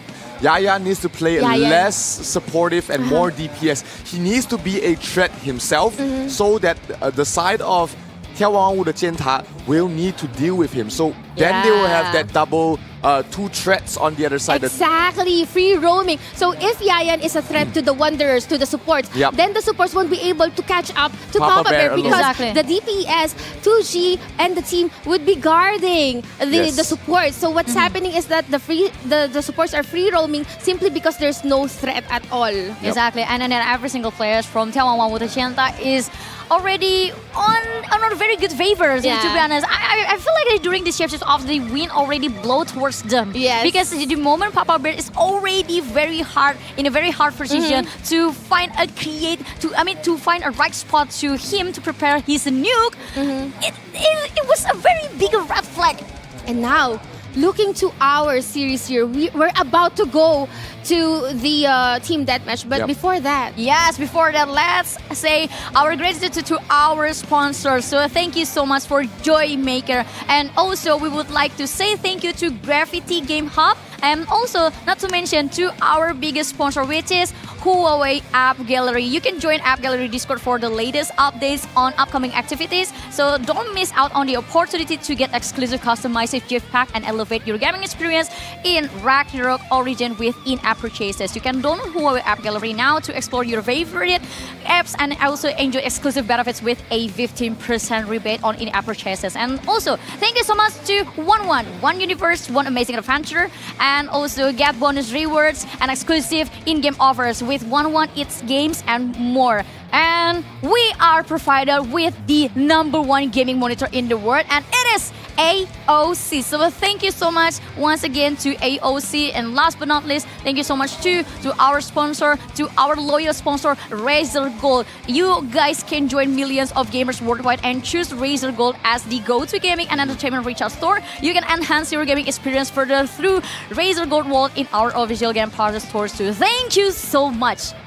ขอบคุณค่ะ ขอบคุณค่ะ Yes, they've been able to provide, support all these players and teams Thank you so much. in this Valhalla World Cup, and we've been watching amazing games from every single team, and it's sad. It's kind of sad that we're coming to an end. We're at the last few pages of the storybook that Abby was talking about. Exactly, the epilogue. Yes, we're almost there. I mean, 2-1 right now.眺望万物的尖塔 coming from the Chinese mainland server. They were the last Chinese mainland team standing, and they've made it all the way here to the grand finals and leading right now 2-1. Next match, team deathmatch. And a map that is not a bit favorable for I don't want to say Monarch. For Monarch. However, probably because could they use Archkin's team, because we know that Archkin's team they're good when it comes to Blood and Gold, which is going to be game number 5. 5 or right? 6, either one. 5 or 6. But do you want to risk it right now, or do you want to tie the series? What are your thoughts? One thing to consider as well is Papa Bear's team deployment. They only have one more entry left. So if they do go for this team deathmatch, they will not. It will be predictable who they are going to be playing against for the side of眺望万物的尖塔. So probably, you want to balance things out. Use we use the black team from the side of Monarch to come out here and try and get the win here. If you do, great. That means you're tied up. If you don't worry. You still have 2 options to play in multiple different maps. So that would be how I would go for it. Ever. Yeah. Yes, but sometimes you have to take the risk. Maybe this is the time to take the risk, play Papa Bear in this team deathmatch, and then hope that Archikins and the rest of the team will be able to get the remaining 2 wins. Well, to be honest, whether they play with Papa Bear, well, yes, we saw that there were a very upsetting match on the previous deathmatch. But to be honest, if they were lose again in this deathmatch, that means we will give them the Chanta side a match point, and also the advantage. But on the other hand, the Archikins, the Archikin guys and also the black teams from Monarch side is not that bad. Yes, they've been winning first point for Monarch. So I believe there was something that actually Monarch can play. So choosing the map carefully, yes, indeed, that will become a one problem for Monarch, because they already knew that Blood and Gold couldn't be worked on their side. And last but not least, Shapeshift Ops also already countered by眺望万物的尖塔. So they need to think which one of these maps available for them that can 100% give them a score. Exactly. I think I'm leaning towards deploying Archkin's team here.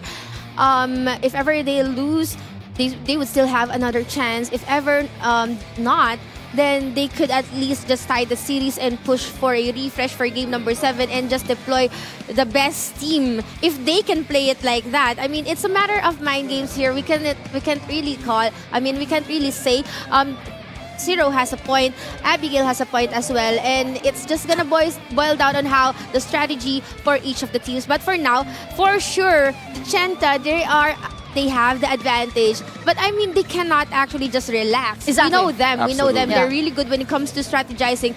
The double Wanderer lockdown. We haven't really seen that that kind of movement during the previous matches. So it's also a surprise for Papa Bear. I think they've really done their assignments. Yeah, they definitely done their homework as well, knowing that this specific lineup is all about buffing Papa Bear. He is the hyper carry. He is where every single bit of support is going to. So how do they lock them down? How do they shut him out? Use the double Wanderers. Just stick to him, annoy him the most that you can, and really just mitigate the entire damage dealing coming from the side of Monarch. Yeah. Okay. We would like to continue the next match of this very grand final, but I think we need to secure a little bit of break time to prepare everything, and we want to make sure everything is going good for you to watch. So let's not going away from your screen after this break.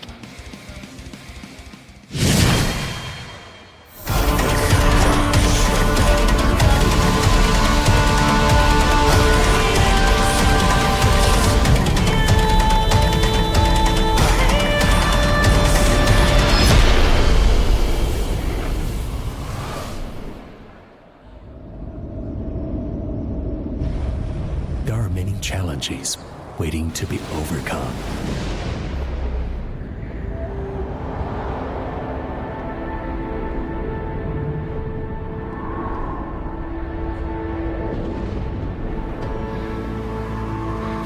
mountains to be climbed.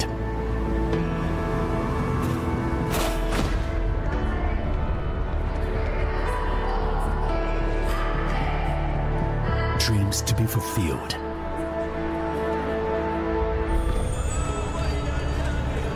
Worlds to be discovered.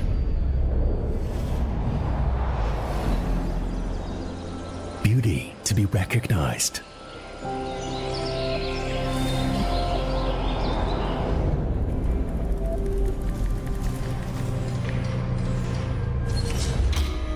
Problems to be solved.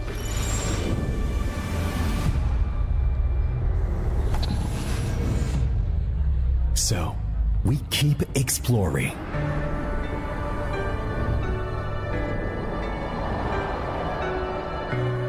And up. Watch the chassis. Back leg in. Checking the turn together. What color is it? It's red. What's red? Red represents passion. What can't stop us will make us explore more.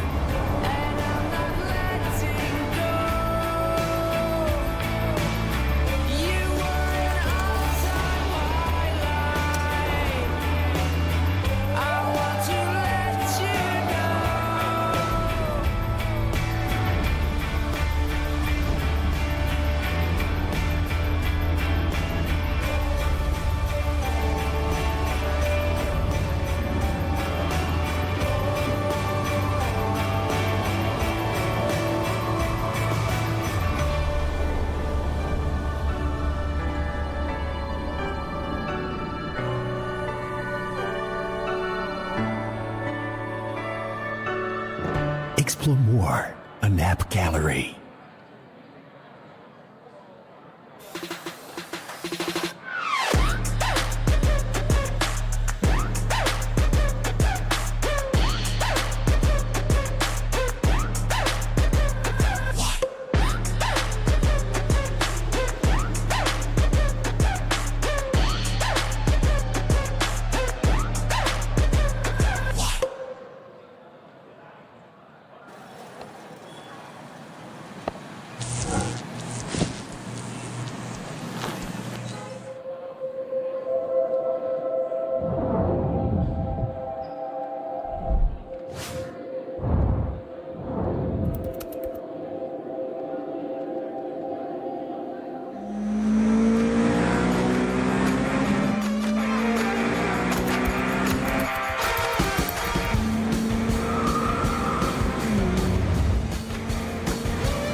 Ragnarok Origin Valhalla World Cup is the pinnacle of ROO tournaments. The best guilds and adventurers across all servers are gearing up for the ultimate clash. The tournament includes Guild League, eliminations, and offline grand finals. The Guild League and eliminations are based on the in-game Guild League. The 8 guilds of Bright Sun rank can participate in the Cross-Server League, Major League, In Major League, after each week's matches, Summit points are awarded based on the rank and ranking. The top 32 guilds and points can advance to the eliminations. The ranking is based on their points earned in cross-server league, and they will compete in a single elimination bracket with matchups arranged as number 1 versus number 32, number 2 versus number 31, number 3 versus number 30, and so forth. The top 2 guilds from each division can advance to the offline grand finals. Offline grand finals are based on the in-game dimension drill, while the grand finals will feature a double elimination format. 8 guilds from 4 regions will be drawn into group matches, ensuring no guilds from the same region are in one group. The champion will ultimately be determined from these group matches. The first World Championship of Ragnarok Origin. Claim the crown in Ultimate Clashes.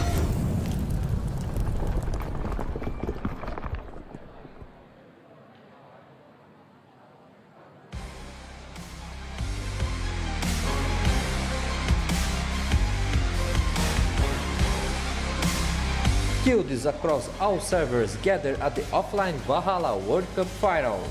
Guilds engage in thrilling matches, the strongest from the servers prevail. The final 2 guilds have emerged, now they are gearing for their last battle. Let's take a look at their journey thus far. Taiwan, Hong Kong, Macau.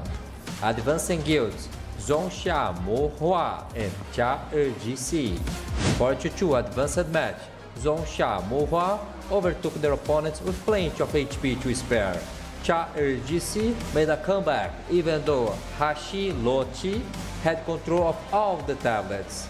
Char'er.GC commanders used a pincer attack to close off Hashi Lochi space. The teamwork and extraordinary performance of the top guild members, Char'er.GC successfully defeat Hashi Lochi. In the end, the one with the most HP is the winner. Advancing guilds, Frontera 1 and MONARCH. Frontera 1 versus Slud. Frontera 1's commander split up the force to successfully defend 2 tablets. Using strong teamwork and members, Frontera 1 took home the win. Home versus MONARCH, a memorable second match. Although MONARCH had the early advantage, Home did fall behind and made a close match. With 10 minutes left, Home tried to occupy all the tablets. At the crucial moment, MONARCH stayed calm and concentrate. It's forced to break through the defense and occupy the tablets. MONARCH won the match with a slight advantage. Advancing guilds, Trinity and BobaCats. 4-2 advanced match, Trinity versus Eternity. We force mainly concentrate on the Moon and Star tablet to defend. Occasionally, an assault force would be sent to ambush the Sun tablet, forcing the opponent to return to defend. Eternity seemed a little weak facing Trinity's change tactics, and in the end, Trinity won the game with a large HP advantage. Legion vs BobaCats, thrilling match. BobaCats used a fast attack and capture strategy, consistently avoid big battles. Whenever the opponent chose to engage directly, BobaCats would retreat and shift to another point. With excellent command and seamless coordination among guild members, BobaCats advanced 2-0. Advancing guilds,仲夏and眺望万物的尖塔.眺望万物的尖塔 are a formidable force. Their team fights and tactics allow them to dominate opponents, dealing huge damage through kills and captures. In both the 8-4 and 4-2 matches, their damage output and kill numbers far exceeded their opponent, securing easy victories. In the 4-2 match,仲夏used their superior combat abilities to inflict half damage on their origin, seizing control of the tablet early on. In the sub-battlefield,仲夏easily defeated the monster, maintaining their lead. In the final moments, Dream Origin counterattacked and gained control of all tablets. However, the early disadvantage could be overcome, and仲夏ultimately emerged victorious. The Valhalla World Cup party is about to begin. Are you all ready? Gather around the strongest guild worldwide and join crowd and cheering for our grand finals.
for 2024 with Ragnarok of Rage and tournaments leveling up in style.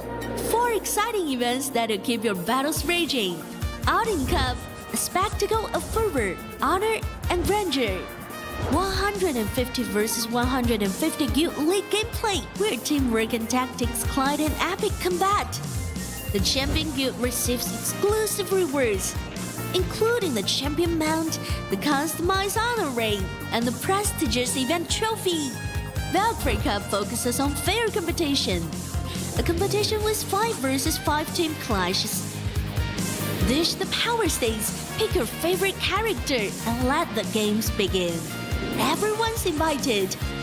And we're even taking the party offline to cities near you. Cash prizes are up for grabs. Thor Cup, 10 versus 10 showdowns.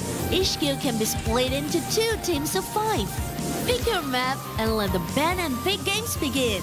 And now our first World Championship. Valhalla is the pinnacle of ROO tournaments. The best guilds worldwide are gearing up for ultimate clash. Offline events, crazy competition, and the quest for the mightiest guild on the planet. Who's gonna take the crown? Stay tuned! It's gonna be legendary!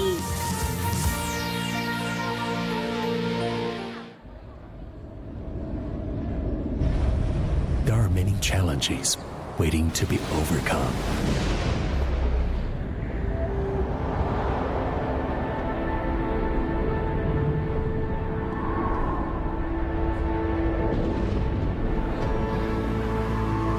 Mountains to be climbed.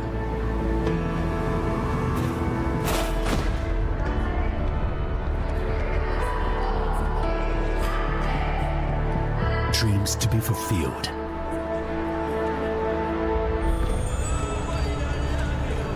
Worlds to be discovered.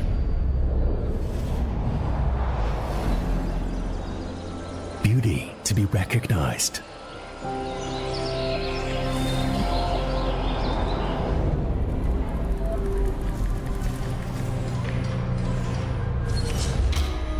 Problems to be solved.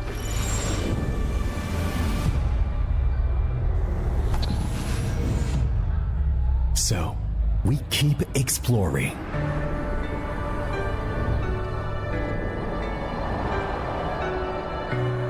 And watch your chassis. Back-legged. Shepherd return together. What color is it? It's red. What's red? Red represents passion. What can't stop us will make us explore more.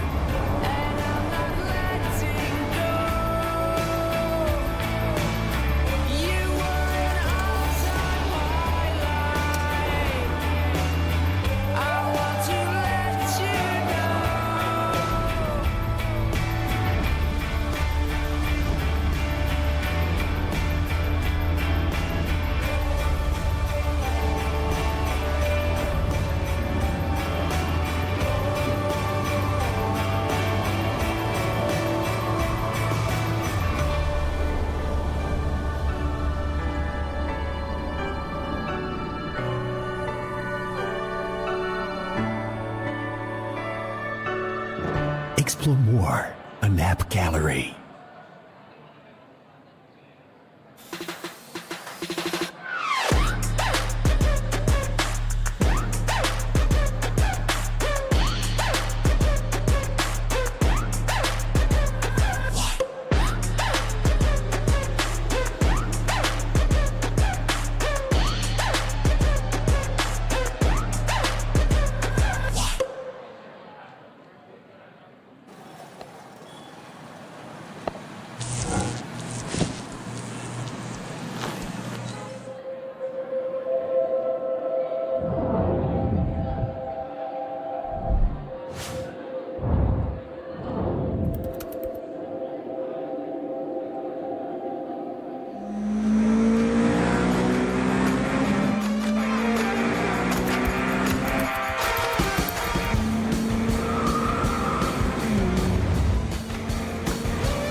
Origin Valhalla World Cup is the pinnacle of ROO tournaments.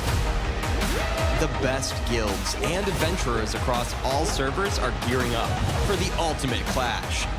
The tournament includes Guild League, eliminations, and offline grand finals. The Guild League and eliminations are based on the in-game Guild League. The 8 guilds of Bright Sun rank can participate in the cross-server league, Major League. In Major League, after each week's matches, summit points are awarded based on the rank and ranking. The top 32 guilds and points can advance to the eliminations. The ranking is based on their points earned in cross-server league, and they will compete in a single elimination bracket with matchups arranged as number 1 versus number 32, number 2 versus number 31, number 3 versus number 30, and so forth. The top 2 guilds from each division can advance to the offline grand finals. Offline grand finals are based on the in-game dimension grill, while the grand finals will feature a double elimination format. 8 guilds from 4 regions will be drawn into group matches, ensuring no guilds from the same region are in one group. The champion will ultimately be determined from these group matches. The first World Championship of Ragnarok Origin. Claim the crown in Ultimate Clashes.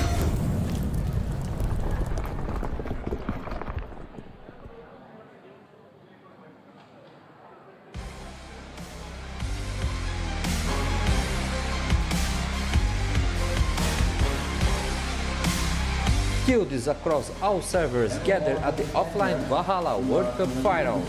Guilds engage in thrilling matches, the strongest from the servers prevail. The final 2 guilds have emerged, now they are gearing for their last battle. Let's take a look at their journeys thus far. Taiwan, Hong Kong, Macau. Advancing guilds,仲夏沫花ธ์ and查尔济斯. 4-2 advanced match,仲夏沫花ธ์overtook their opponents with plenty of HP to spare.查尔济斯made a comeback even though Hashi Lochi had control of all of the tablets.查尔济斯commanders used a pincer attack to close off Hashi Lochi space. The teamwork and extraordinary performance of the top guild members,查尔济斯successfully defeat Hashi Lochi. In the end, the one with the most HP is the winner. Advancing guilds, Frontera 1 and MONARCH. Frontera 1 versus Slud. Frontera 1's commander split up the force to successfully defend 2 tablets. Using strong teamwork and members, Frontera 1 took home the win. Home versus MONARCH, a memorable second match. Although MONARCH had the early advantage, Home did fall behind and made a close match. With 10 minutes left, Home tried to occupy all the tablets. At the crucial moment, MONARCH stayed calm and concentrate. It's forced to break through the defense and occupy the tablets. MONARCH won the match with a slight advantage.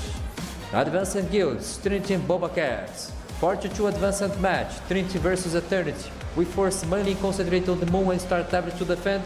Occasionally, an assault force would be sent to ambush the Sun tablet, forcing the opponent to return to defend. Eternity seemed a little weak facing Trinity's change tactics, and in the end, Trinity won the game with a large HP advantage. Legion versus BobaCats, thrilling match. BobaCats use a fast attack and capture strategy, consistently avoid big battles. Whenever the opponent chooses to engage directly, BobaCats would retreat and shift to another point. With excellent command and seamless coordination among guild members, BobaCats advanced 2-0. Advancing guilds, Zhongsha and眺望万物的尖塔.眺望万物的尖塔 are a formidable force. Their team fights and tactics allow them to dominate opponents, dealing huge damage through kills and captures. In both the 8-4 and 4-2 matches, their damage output and kill numbers far exceeded their opponent, securing easy victories. In the 4-2 match, Zhongsha used their superior combat abilities to inflict half damage on their origin, seizing control of the tablet early on. In the sub-battlefield, Zhongsha easily defeated the monster, maintaining their lead. In the final moments, Dream Orange counterattacked and gained control of all tablets, However, their disadvantage could be overcome and Zhongxia ultimately emerged victorious. The Valhalla World Cup party is about to begin. Are you all ready? Gather around the strongest guild worldwide and join crowd and cheering for our grand finals.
2024 with Ragnarok of Rage and Tournaments leveling up in style. 4 exciting events that'll keep your battles raging. Outing Cup, a spectacle of fervor, honor, and grandeur. 150 versus 150 Guild League gameplay where teamwork and tactics collide in epic combat. The Champion Guild receives exclusive rewards, including the Champion Mount, the customized honor ring, and the prestigious event trophy. Valkyrie Cup focuses on fair competition, a competition with 5 versus 5 team clashes. Dish the power stage, pick your favorite character, and let the games begin. Everyone's invited. And we're even taking the party offline to cities near you. Cash prizes are up for grabs. Thor Cup, 10 versus 10 showdowns. Each guild can be split into 2 teams of 5. Pick your map and let the ban and pick games begin. And now our first World Championship. Valhalla is the pinnacle of ROO tournaments. The best guilds worldwide are gearing up for ultimate clash. Offline events, crazy competition, and the quest for the mightiest guild on the planet. Who's gonna take the crown? Stay tuned! It's gonna be legendary!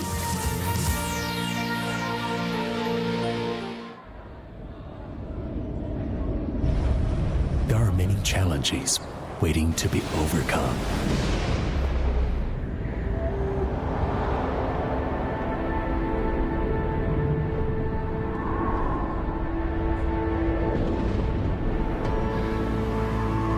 Mountains to be climbed.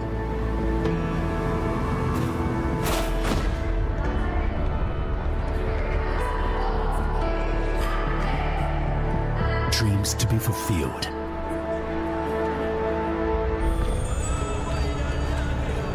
Worlds to be discovered.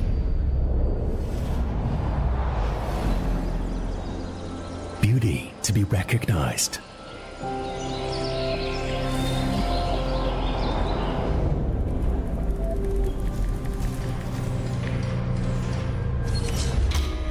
Problems to be solved.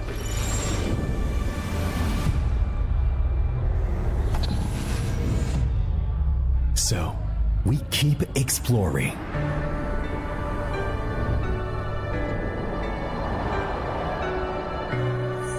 up, watch the chassis, back-legged. Checking the turn together. What color is it? It's red. What's red? Red represents passion. What can't stop us will make us explore more.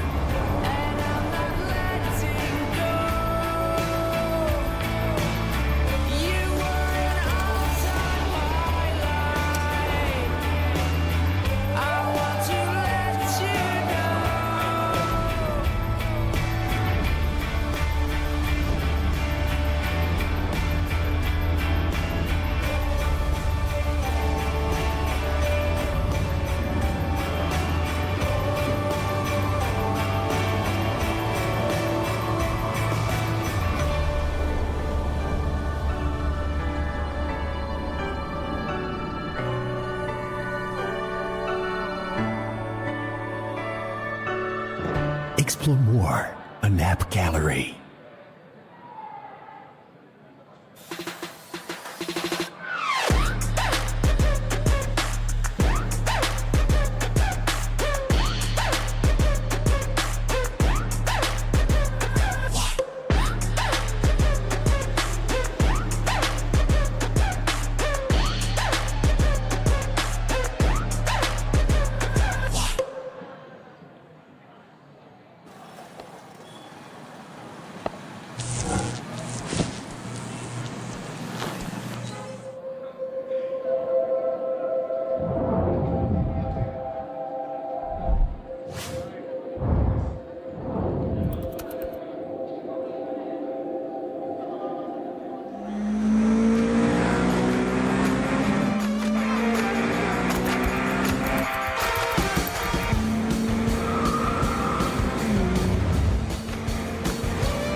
Origin Valhalla World Cup is the pinnacle of ROO tournaments. The best guilds and adventurers across all servers are gearing up for the ultimate clash. The tournament includes Guild League, eliminations, and offline grand finals. The Guild League and eliminations are based on the in-game Guild League. The 8 guilds of Bright Sun rank can participate in the cross-server league, Major League. In Major League, after each week's matches, summit points are awarded based on the rank and ranking. The top 32 guilds and points can advance to the eliminations. The ranking is based on their points earned in cross-server league, and they will compete in a single elimination bracket with matchups arranged as number 1 versus number 32, number 2 versus number 31, number 3 versus number 30, and so forth. The top 2 guilds from each division can advance to the offline grand finals. Offline grand finals are based on the in-game dimension drill, while the grand finals will feature a double elimination format. 8 guilds from 4 regions will be drawn into group matches, ensuring no guilds from the same region are in one group. The champion will ultimately be determined from these group matches. The first World Championship of Ragnarok Origin. Claim the crown in Ultimate Clashes.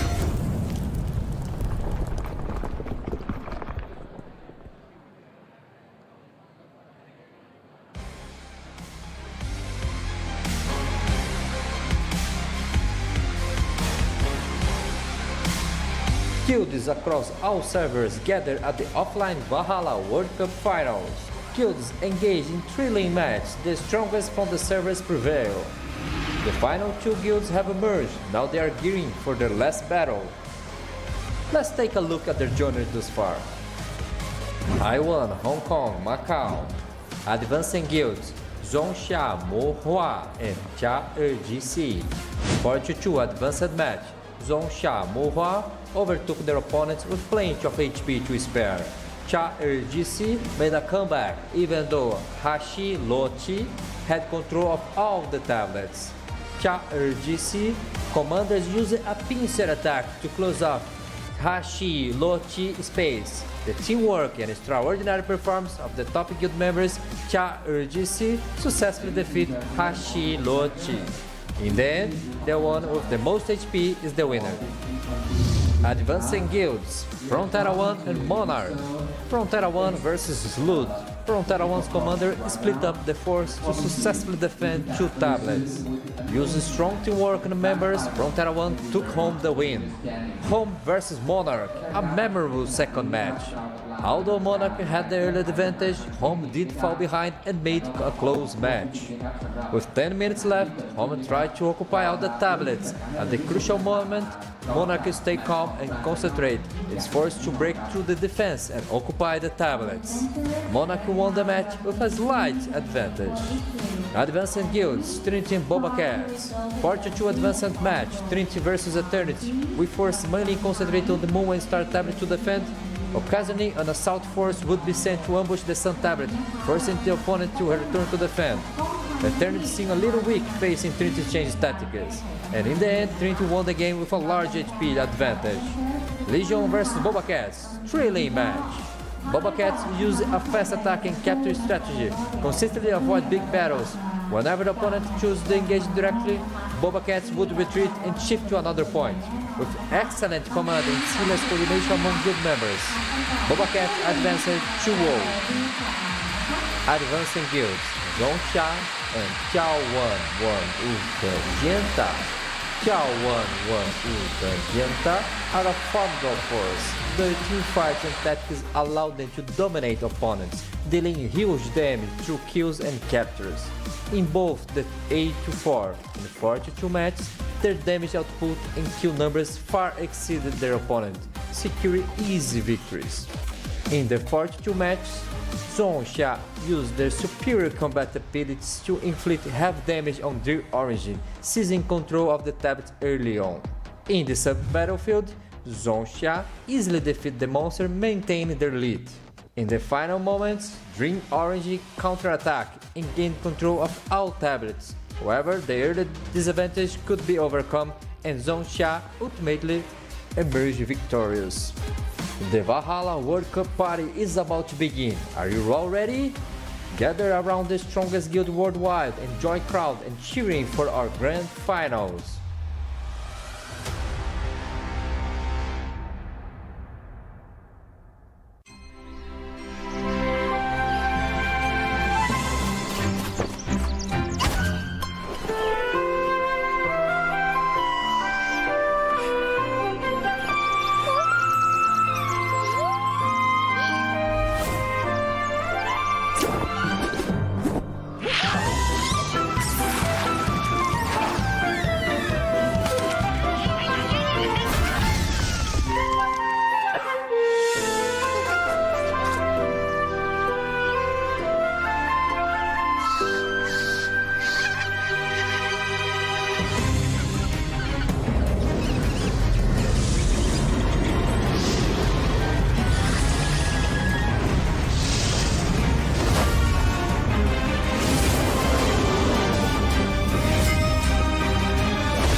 for 2024 with Ragnarok of Rage and Tournaments Leveling Up in Style. 4 exciting events that'll keep your battles raging. Outing Cup, a spectacle of fervor, honor, and grandeur. 150 versus 150 Guild League gameplay, where teamwork and tactics collide in epic combat. The Champion Guild receives exclusive rewards, including the Champion Mount, the customized honor ring, and the prestigious event trophy. Valkyrie Cup focuses on fair competition, a competition with 5 versus 5 team clashes. Dish the power stakes, pick your favorite character, and let the games begin. Everyone's invited. And we're even taking the party offline to cities near you. Cash prizes are up for grabs. Thor Cup, 10 versus 10 showdowns. Each guild can be split into 2 teams of 5. Pick your map and let the band and big games begin. And now our first World Championship. Valhalla is the pinnacle of ROO tournaments. The best guilds worldwide are gearing up for ultimate clash. Offline events, crazy competition, and the quest for the mightiest guild on the planet. Who's gonna take the crown? Stay tuned! It's gonna be legendary!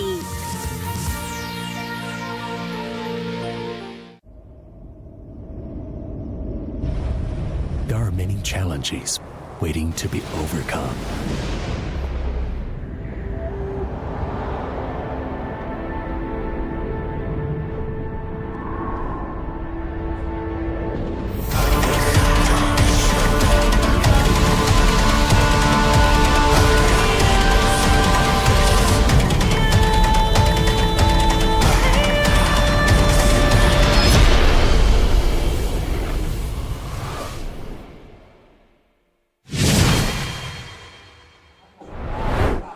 Good evening to every Midgardians offline in Thailand and also in our live streaming. Welcome back to the Ragnarok Origin Valhalla World Cup Season 1 with me, Abigail, Niki, and Zero. But first of all, we are going to apologize to every single person in here for the inconvenience. Yes, there was something that we need to work on. There was a problem, but everything is already set off. But first, we have to talk about the remake situation between these 2 teams. MONARCH and also眺望万物的尖塔. Yes, it's a fresh start. Could be a fresh start simply because we're currently tied up at 1-1 right now.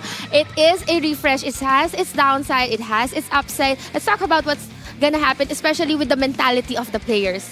They took a pretty extended break there, which could kill their momentum. Yes. Especially for the side of Jinta, right? They've been on a roll previously, but let's see, they're jumping straight in towards game number 3 here. It's the exact same map, but will things play out the same? Remember, they were shutting down Papa Bear previously with the double wanderers. And exactly. You have to keep a lookout for Toto and Yi, as well as Love Feng Huangru. Are they going to do the same thing to try and shut down Papa Bear? Could probably, because it worked during the previous match, they can actually do that as well. Now they are actually catching up to Papa Bear, but Smashy just going up to this sorcerer. This is Tucci. Yep, Yayan being caught out there. We talked about how Yayan needs to go for a more damage-centric build. He needs to be the secondary threat on the other side. Papa Bear, Tucci is caught out. The Oblivion as well as the damage. The flame out. Tucci dropping very low. He pumps the Zephyr just in time. He stays alive.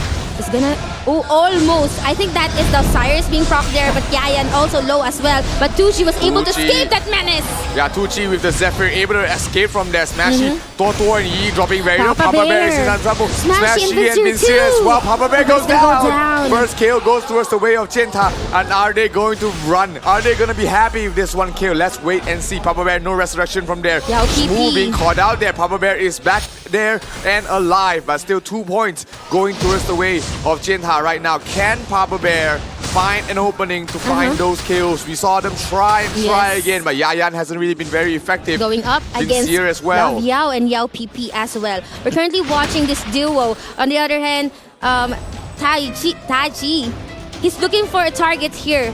And he is also indeed a target.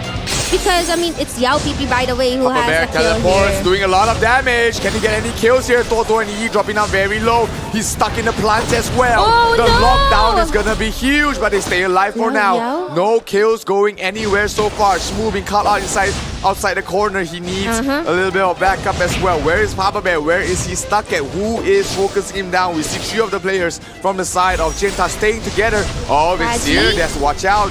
Taji here has transformed together with Yao PP. They are going after Smashy.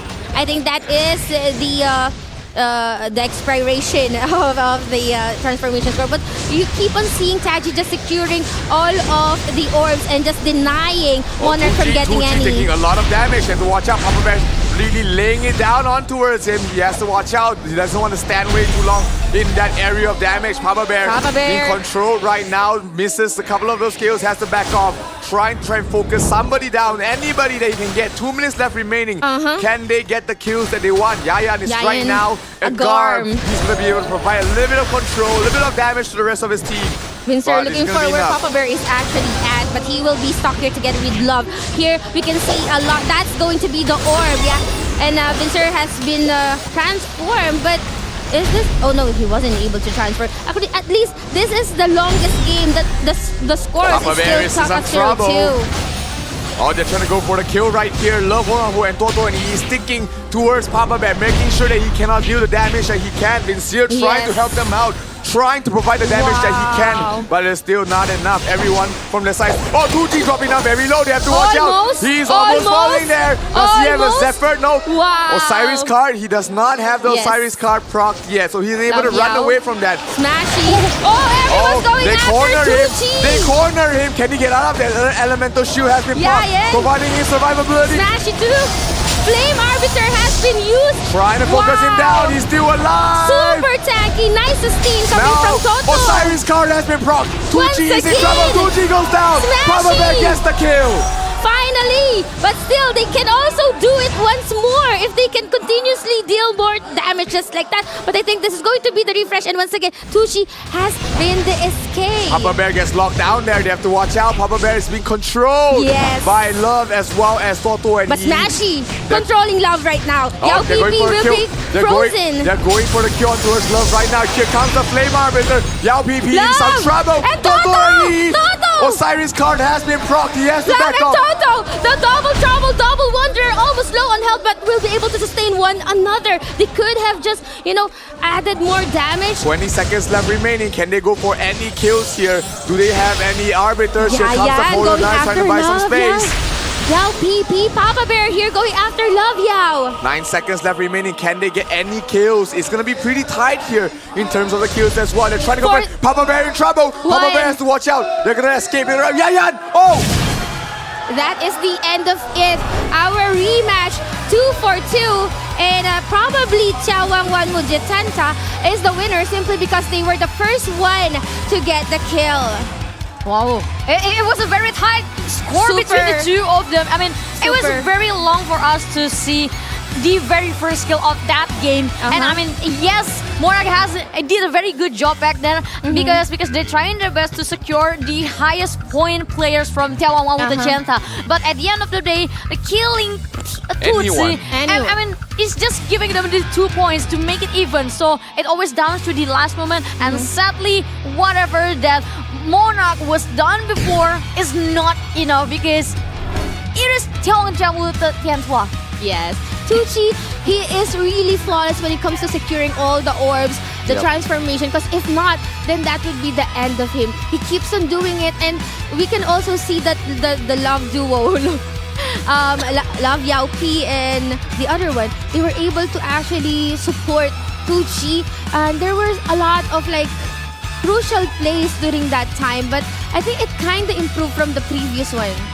They also, for the side of Jinta, they almost brought down Yayan as well. Yayan was dropping down so low, they could have gotten and secured the win in a more spectacular fashion, but instead they have to go for the tiebreaker method, and it is Toto and Yi getting the MVP for this map. It is Shapeshift Ops, Papa Bear, we were talking about how this is probably one of his better maps, being able to run around quite often, but unfortunately they were not able to get the win here. So taking a quick look at the statistics, it was only 1 kill towards both sides. And it went down towards, I believe, the first one who got the kill, and that's gonna be Yao PP. Yeah, we're going to use a tiebreak system between the two of them because it's very tight.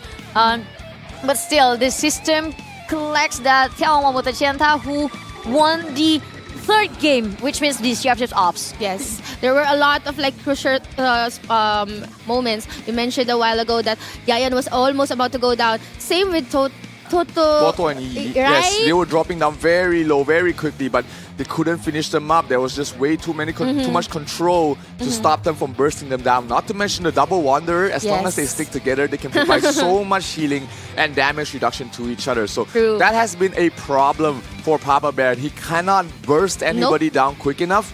And right now they're down 2-1 for the side of Monarch. They have to claw their ways back in the next match, which is the death match. Yes, and the death match become a big problem, to be honest, for Monarch, because at the very first death match of today's grand final, they deploy Papa Bear and it doesn't work out. It wasn't work out on their favor. Yes. And to be honest, they need to change the strategy in the second deathmatch. Otherwise, they'll leave behind too far. Yes, could be a change in strategy, could be a change in lineup. We won't know until we find out later on. But that was really an intense battle, an intense fight. We've waited for so long, but they've given us a really good battle. There were a lot of openings and there were a lot of improvements wherein we've seen that Papa Bear's no longer being that focus fire anymore. Yayan actually stepped up together with Smashy, providing more area for Papa Bear to run. However, it didn't really, you mentioned it's not enough. Keep on mentioning that is true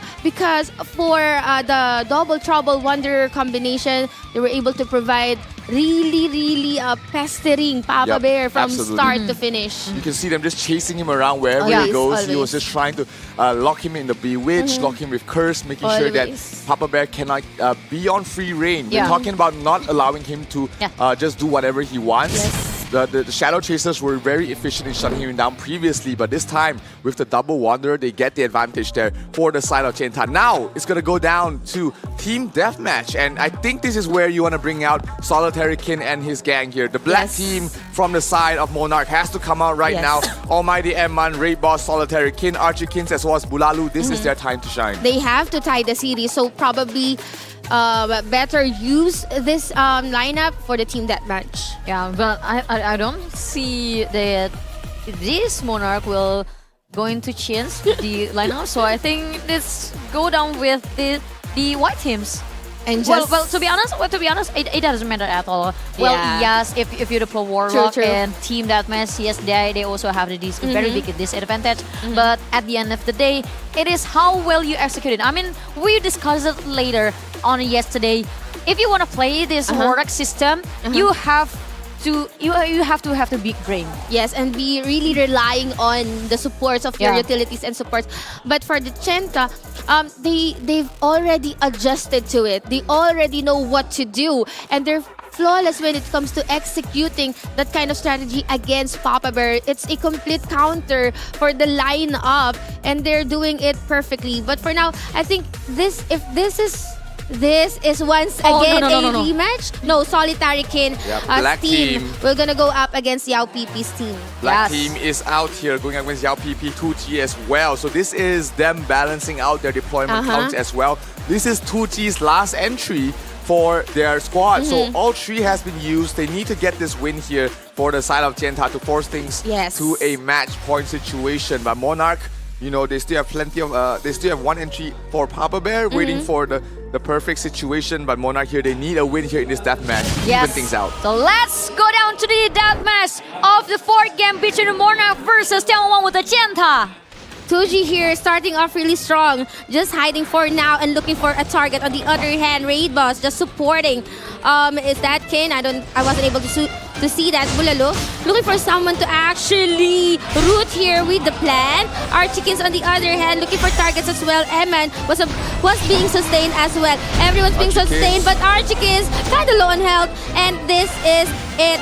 The perfect timing for you to use your oblivions, but Emma's about to go down together with Solitary King. But Yao PP is about to go down together with 2G. Almost. Osiris card has been used, Solitary King as well, but still we're currently at 15-14. Solitary King got resurrected. No, but he gets brought down once again. 14-14 right now. 15-14. The resurrection comes up just in time as well. Kin dropping down very low. 2G is on trouble. Polar Knights. Osiris card has been proc. He does fall. 2G is gonna fall. Still surviving, still alive. No, he falls. Getting that final hit to 2G, and this is our 15-12. 46 seconds. We have a lot of things to do. There's a lot of time now. Bulalo trying to actually control Love. No, you cannot go near 2G. No, you cannot support your DPS, and that's what they're doing right now. The whooping fines are really creating such an issue. They're not allowing them to get the hell out of that area. 12-15 at the moment. Monarch still perfect health. Kin dies again. Can they resurrect him? Eman in some trouble as well. You have to watch out. Eman dropping low. Eman falls. Can they get the resurrection? No. Eman is Archikins dropping very low as well. Archikins! Bulalo too needs to get up for a bit. Archikins needs some sustain. This is the perfect time for the Dentao to actually turn the tides to their favor. Archikins! 12-12! Once again, 12-12. It's 3-1 for 眺望万物的尖塔 against Monarch. Well, the score was very intense. The game was very intense. The score is even until the last second. Yes. But the last kill, it was taken by 尖塔side. Yes. I mean, that was crazy. I mean, every single game. I mean, at the end of the last 3 games, yes, we couldn't see the winner until we saw the assets. Yeah, it was so tight towards the end. I mean, we saw Monarch getting a 15-12 lead almost up to the last 20 seconds. Yes. 20 seconds. They got 3 kills. No resurrections coming from Raid Boss. No way for them to pull anybody up, and that was just difference maker. If Raid Boss or Archikins managed to resurrect any single one of them, they would have won. But right now, 眺望万物的尖塔, they are 1 win away from locking down the Valhalla World Cup. Yes, after they taken down 2G, that's what happened is that the rest of the team from the Chentao, they just advance. You know, we don't have DPS, no problem. We can just push and push and push until such time that your procs from the Osiris is no longer there. And even they were able to kill Archikins, and even you mentioned that Raid Boss wasn't able to actually resurrect anyone. But for now, it's going to be our MVP here, 2G. Because he has here 67.59 million damage. And then not just that, we've always seen him actually being targeted, and he's really good when it comes to surviving. I mean, well, to be honest, on the Monarch side, Archikins did a very good job. I mean, he is the center of the rotation of each players in Monarch. So he always on the middle and also providing support to both sides. I mean, because the formation of the Monarch is separated to 3 positions, 2-1-2. So 2 players chasing down 2T, and while on the other hand, Archikins on the middle providing support, and the other 2 is trying their best to prevent every single player to reach out to every single player at the other side who chasing the 2T players. Yeah, when we take a look at the post-game statistic here, Love, Yao P, and 2T doing so much damage. Meanwhile, on the other side, they were very much lacking damage. Solitary King only doing 10 million damage. M1 12 million. Archikins was on a pure support build. Bulalo, of course, the plant genetic can't really provide too much damage. So that was a huge, if you look at just the damage dealt, it was just such a stark difference in terms of it. And I'm surprised that Monarch, you know, with their shutdown, with their focus fire, they were able to bring down 3 players at the start, but they weren't able to sustain through all the damage that came out later on. Look at how many damage the Dentao was able to actually provide to us here. 18 million, 36 million, 38, 67. Everyone dealt so much damage, and that is it. Having your double wonder, they also gives out damage. Yes. And then also not to mention about how Monarch already they're trying to funnel one shot only for one player, which is the Tutsi, and it doesn't enough. I mean, yes, Tutsi was taken down, but the point is how you survive with the highest point. And that was something that actually Monarch was failed to hold on. Exactly. So that is very crucial because that's going to be game number 4, and the current standing right now is 3-1. When we go towards game number 5, it's going to be a match point for these two teams, with the眺望万物的尖塔having the advantage against Monarch Guild. Now the question is, how are they going to bounce back knowing that Archicans team only has one more deployment, and then Papa Bear's team has one more deployment? Well, they do know Tucci is out. They have no more Tucci, no more Toto and Yi. Yes. Which have been winning a lot in this game. So they can breathe a little bit easier knowing that, hey, you know, one part of the equation is out. They only have to deal with one more squad. So no more unknowns for the side of Monarch. So if they want to make a comeback, it has to come from the next map. Hopefully they get the map choice. They pick Blood and Gold, get the win there, and then they will have to decide how are they going to play the final map. Well, our eyes are often focused to the Tutsi player, but I think there's also another deadly duo from眺望万物的尖塔. We forgot to mention the Love Mary Jane. The Love Mary Jane and the Love Yelpi. Yeah, the Love Mary Jane is also a very good sorcerer in the Chienta side. So in terms of damage, Love Mary Jane doesn't lack any of it. And in terms of coordination, the second team from眺望万物的尖塔also plays as good as the Tutsi teams.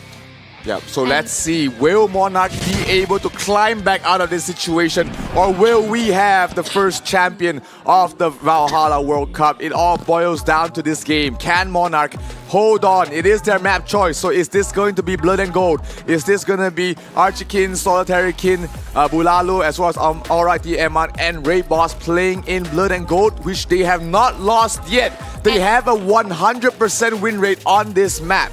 Let's find out if they'll be able to continue having their 100%, or will the Chienta be able to actually destroy the win streak here at Blood and Gold. Now we can see this is the last deployment count for Solitary Kin, Raid Boss, Almighty Amen, Archikins, and Bulalu. And here is their favorite map, Blood and Gold. And with this, if ever they win this one, it's gonna be prolonging the game to 2-3. But if ever the Chienta will be able to win Blood and Gold, then it's over. Yeah, and to be honest, Almighty Amen will be the center of attention from眺望万物的尖塔 side. But on the other hand, the Monarchs player need to have a focus to Love Mary Jane. Love Mary Jane is one of the best damage dealer from Chienta side. So I think this is going to be the battle between objectives from both of them, because yes, Blood and Gold was taken by Monarch on the previous game because they were very focused on objectives. So this is something that Chienta couldn't be lack of.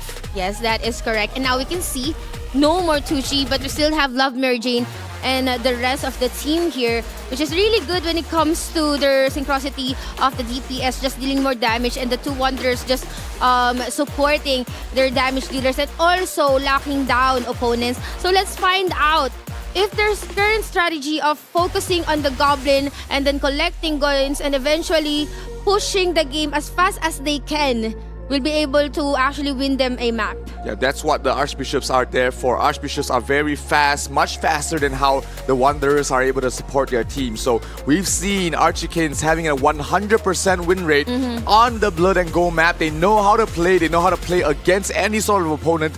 Now it's down to Chienta. Can they find the opening? Can they find the weakness in their strategy, the chink in their armor, to force to end this game right here, right now? Yes, because it's already match point for眺望万物的尖塔, 1 point away to secure the champion title of this Ragnarok Origin Valhalla World Cup Season 1. And Monarch really need to win this game no matter what happens to prolong their breath here. So let's take a look what will happen in the second Blood and Gold. Will Monarch keep their 100% win in this map? So this is your game.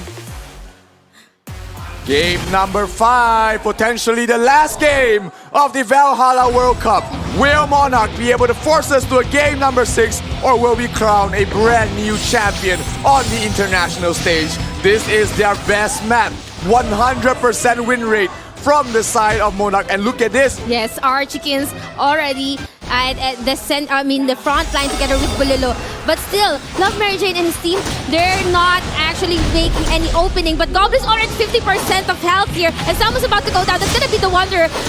They're taking a lot of damage. Even the Sieges, even the Oblivions are being used, and the Frozen Burst as well.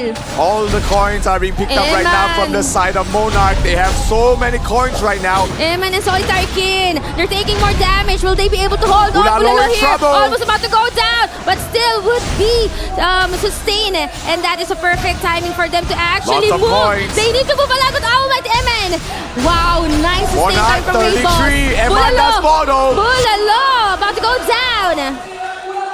All right, Eman will fall, but 36 to 23 right now is the current coin count. Monarch still in the lead. Kotala is gonna fall there, 36 to 24. But the coins still firmly in favor of Monarch. They need to run, they need to fight, they need to hide. But they don't have any mana with them. Will they be able to do so, to do anything without mana? Raid Boss. Raid Boss is being Bulalo in trouble. targeted. Bulalo here Oh, at the he's midst of getting everyone. focused Almost about to go down. Oh But do no, they have coins dropping. no coins? Okay, 34 to 22. 20 seconds. This is a lot of time. Archkins need to be sustained. Bulalo just sleeping there. Solitary Kid about to go down. Alvete Evan as well. 2 Sorcerer about to go down. Raid Boss Solitary and Kid in Archkins. trouble. They need to support them. Eman falls. Raid Boss. Can they pick up the coins in time? Can they finish off Solitary Kid in time? 3 seconds, not enough. Monarch will survive another round. And we are going to a game number 6. Game number Proving 6. us that this is their map. Yes, Blood and Gold still 100% on Monarch's hand. And if you look through what just happened on the Blood and Gold map, actually眺望万物的尖塔was late 2 steps before this Monarch team, because the moment the game started, it was 4 and 1 gold. 4 for Monarch, 1 for眺望万物的尖塔, and I can see the lust from players of眺望万物的尖塔 to taking down every single players from Monarch. I mean, that was a very greedy movement from眺望万物的尖塔, to be honest, because they were really focused to the objective. They prioritizing killing players from Monarch first.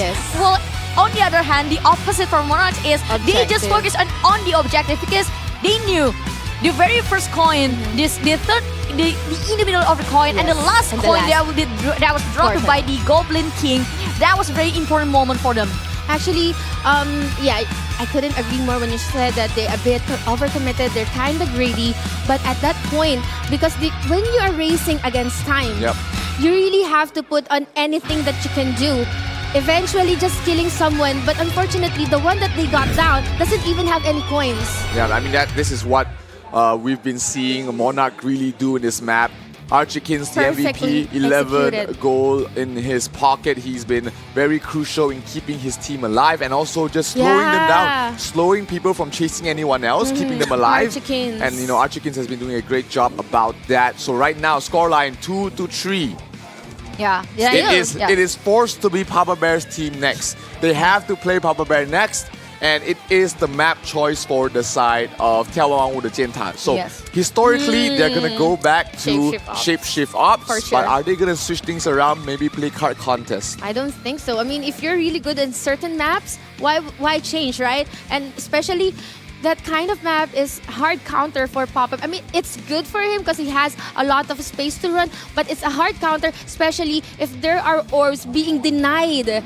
And Papa Bear cannot even secure one. And now let's look at the stats here. We can see here that Archikins, Raid Boss, both of our supports, the tanky ones, are the ones who got the cold coins. On the other hand, Chentao, minimal amount of kills simply because this team, they're very much solid when it comes to surviving and playing Blood and Gold. And Abigail also mentioned that they're so good when it comes to securing the objectives. Exactly, because I saw the early momentum of this Blood and Gold. It was Solitary King who deployed damage to the Goblin King, and it was Archikins who collect the golds. And not to mention, he this Archikins guy had a very, it had a very big job. First, not only collected the coins, he also had to support his friend. He had to, slowing down the opponent. So it was like, it sounds like Archikins is out of hand, but he done it perfectly. Yeah, it's as if he has so many hands to handle a lot of stuff here, and they were able to secure a map rather. That's going to be a 3-2 forcing map number 6. We are drawing near the end of our tournament. I'm super excited to know who will be winning our champions. But now the question lies on, we only have one more deployment count for Papa Bear and also one more deployment count for Love Mary Jane. What are your thoughts going towards game number 6-0? It is the map choice for Jinta. So yes. If they want to win, then they'll pick Shapeshift Ops. That's Yeah. something that they've been proven again and again that they've been able to win very consistently.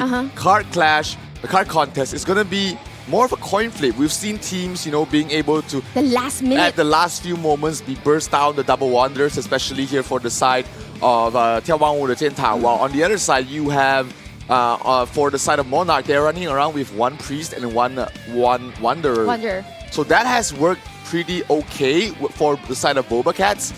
With Kaz as well as Kia, the combination.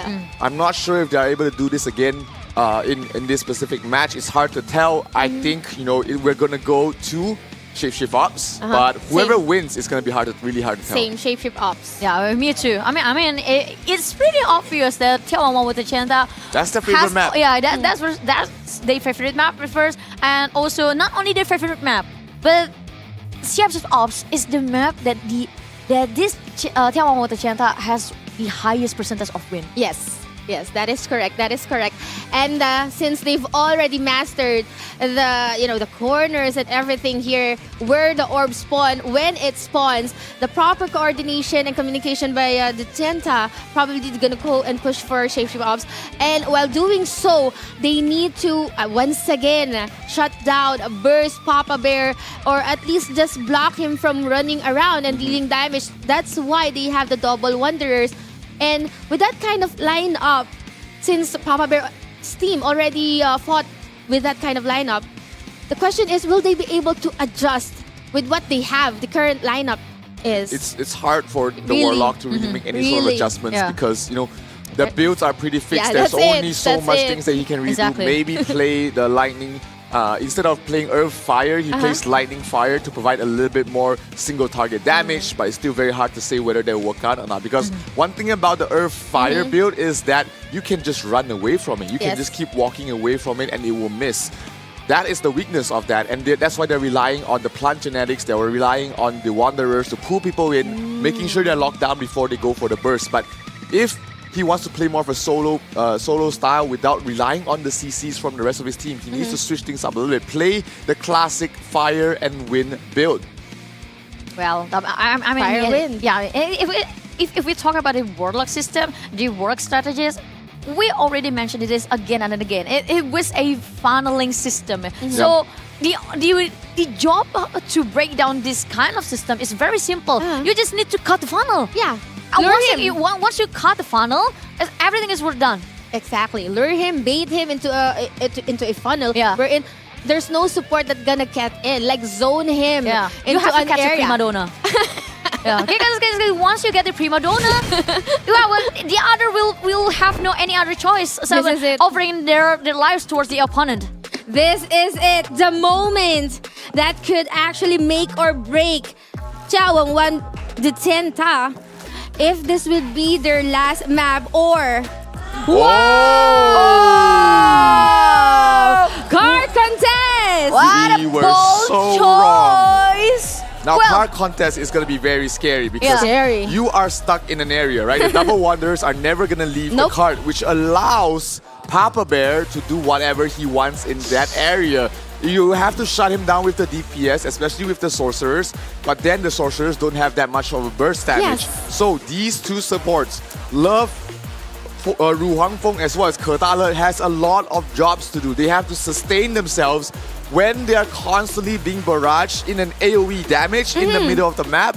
Papa Bear might be very happy with this. Well, yes, that could be a point from Monarch's side, but I still see a very bright future for眺望万物的尖塔with this kind of setups because the early game momentum will play a very crucial part for眺望万物的尖塔because if they can execute the Oblivion plus a Polar Knight towards the players of Monarch in the very right moment at the early of the game, so they can create a situation where they can control it over the map and push every single players from Monarch away from the card. That will be the big advantage for眺望万物的尖塔. That is a great scenario. If眺望万物的尖塔be able to actually pull off that kind of strategy to actually get the middle of the origin, where the card origins or spawns, and having control of it early in the game, that is a really good scenario. However, we all know that these people, they're using Moonlight. So, yeah, they're so fast when it comes to running towards the card. So I think it's just a matter of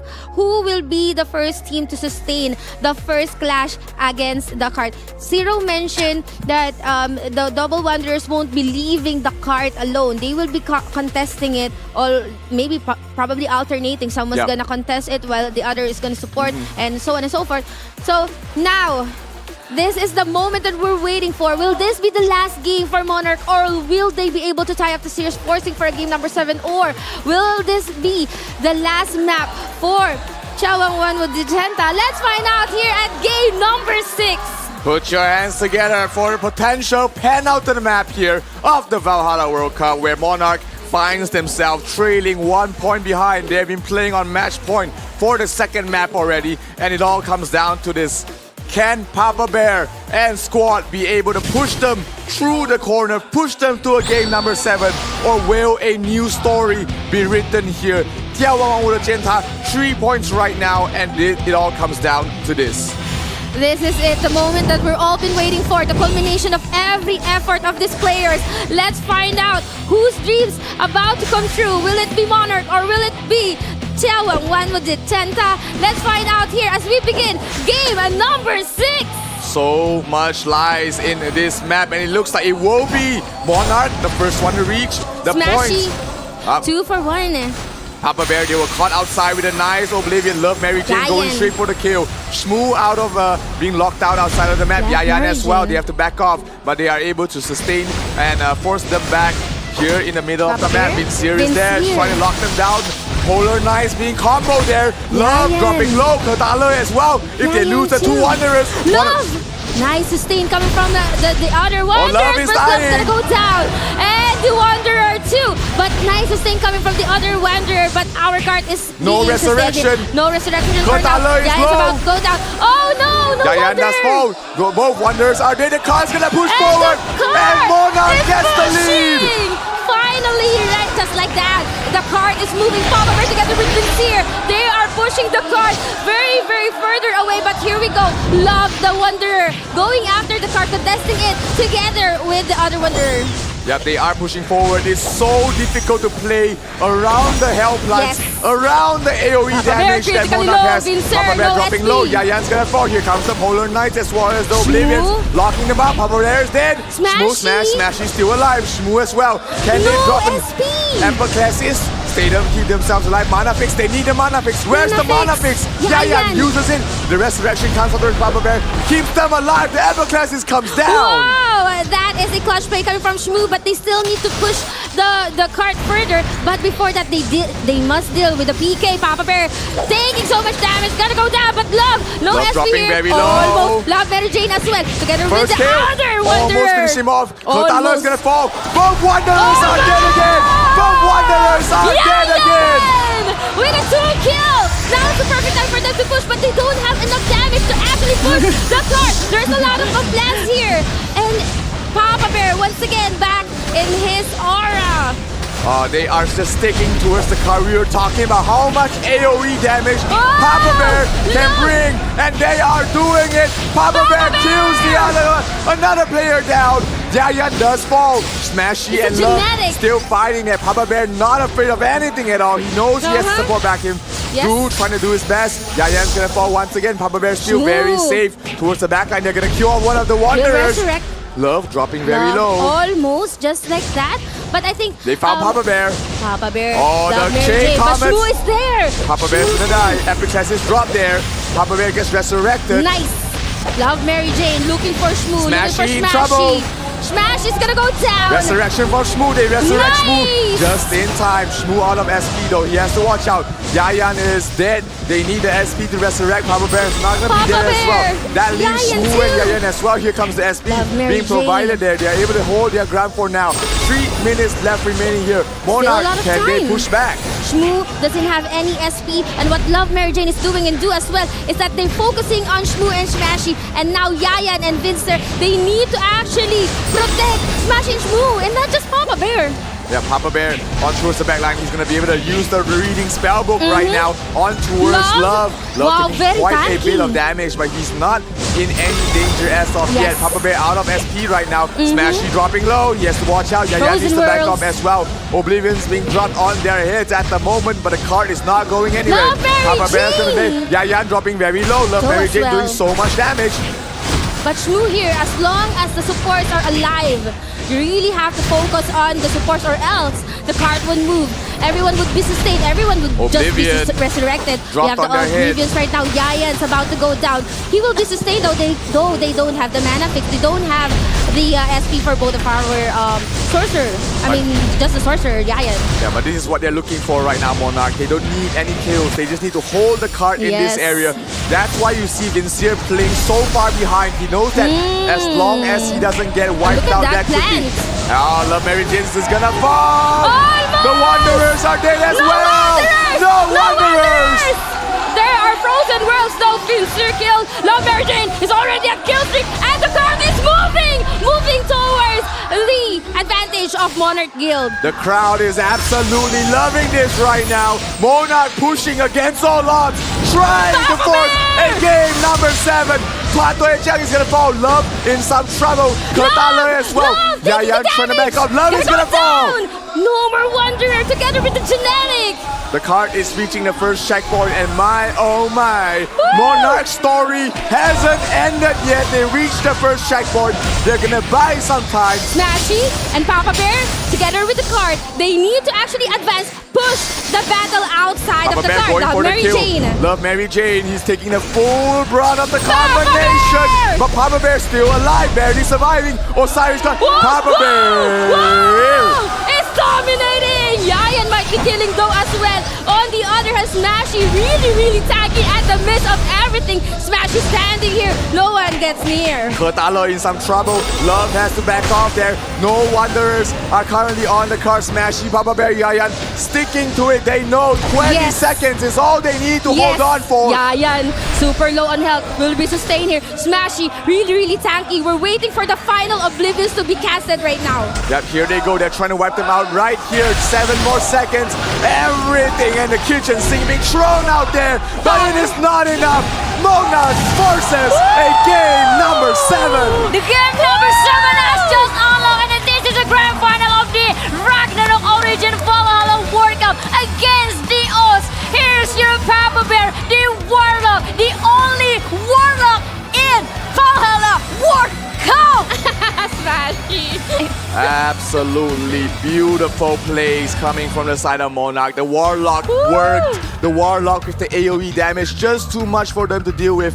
And you could hear the crowd really vying behind the last hope of Southeast Asia. Monarch is able to force us to a final game. Yes, the final game, the last deathmatch of today's grand final, the Ragnarok Origin Valhalla World Cup Season 1. Monarch did a very good job, and finally we were able to witnessing the true beast of Papa Bear in the correct map, in the right map. Yes, and that is the question. Why did they choose card contest?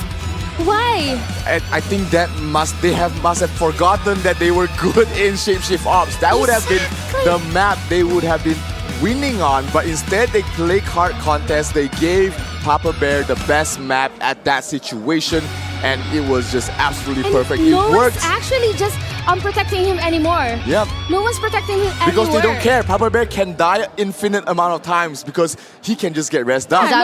No score will be added. Exactly. No score will be added because at the end of the day, when you play card contest, it's the one who scored the card first. And those are the supports and your utilities. Exactly. Well, to be honest,眺望万物的尖塔 actually did a very good job. You can see the deadly trio from眺望万物的尖塔trying to get inside the card itself to prevent Papa Bear. But honestly, the only problem that they forgot is Papa Bear because Papa Bear, if you look through, he was nowhere to seen. Yes, the only moment, he's so sneaky. He was so sneaky. The only moment you saw him is when he was ready to nuke every single people near the car.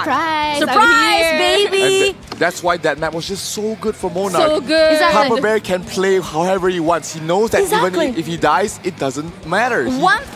One thing for sure in the card contest which makes it very different with Chef's Ops, there was so many choke points. Yep. Yes, that is true. And that's where we saw Vincier really becoming a huge hit as well. He puts the plants on the respawn points, on the portal, on the ramp downwards as well, creating an area where the opponent cannot run down to or regroup very quickly. And that just caused way too much damage being soaked up there by Love, Lu Wangfeng as well as Kertala. There was just way too much damage that both of them could not sustain. And remember, this is AoE damage. Exactly.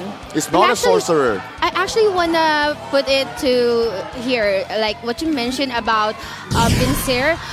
He is a pest. He keeps on pestering the DPS. Yes. And now the focus of the DPS has been shifted to Vincier instead of Shmoo and Snashy. Yes. Oh my god, this is going to be so hot in here. I would like to change the cam to the audience because the audience is going like crazy supporting the team that they love the most. The support for the眺望万物的尖塔 is already so hot, but yet the support for Monarch is also very hot too. The last hope of Caesar.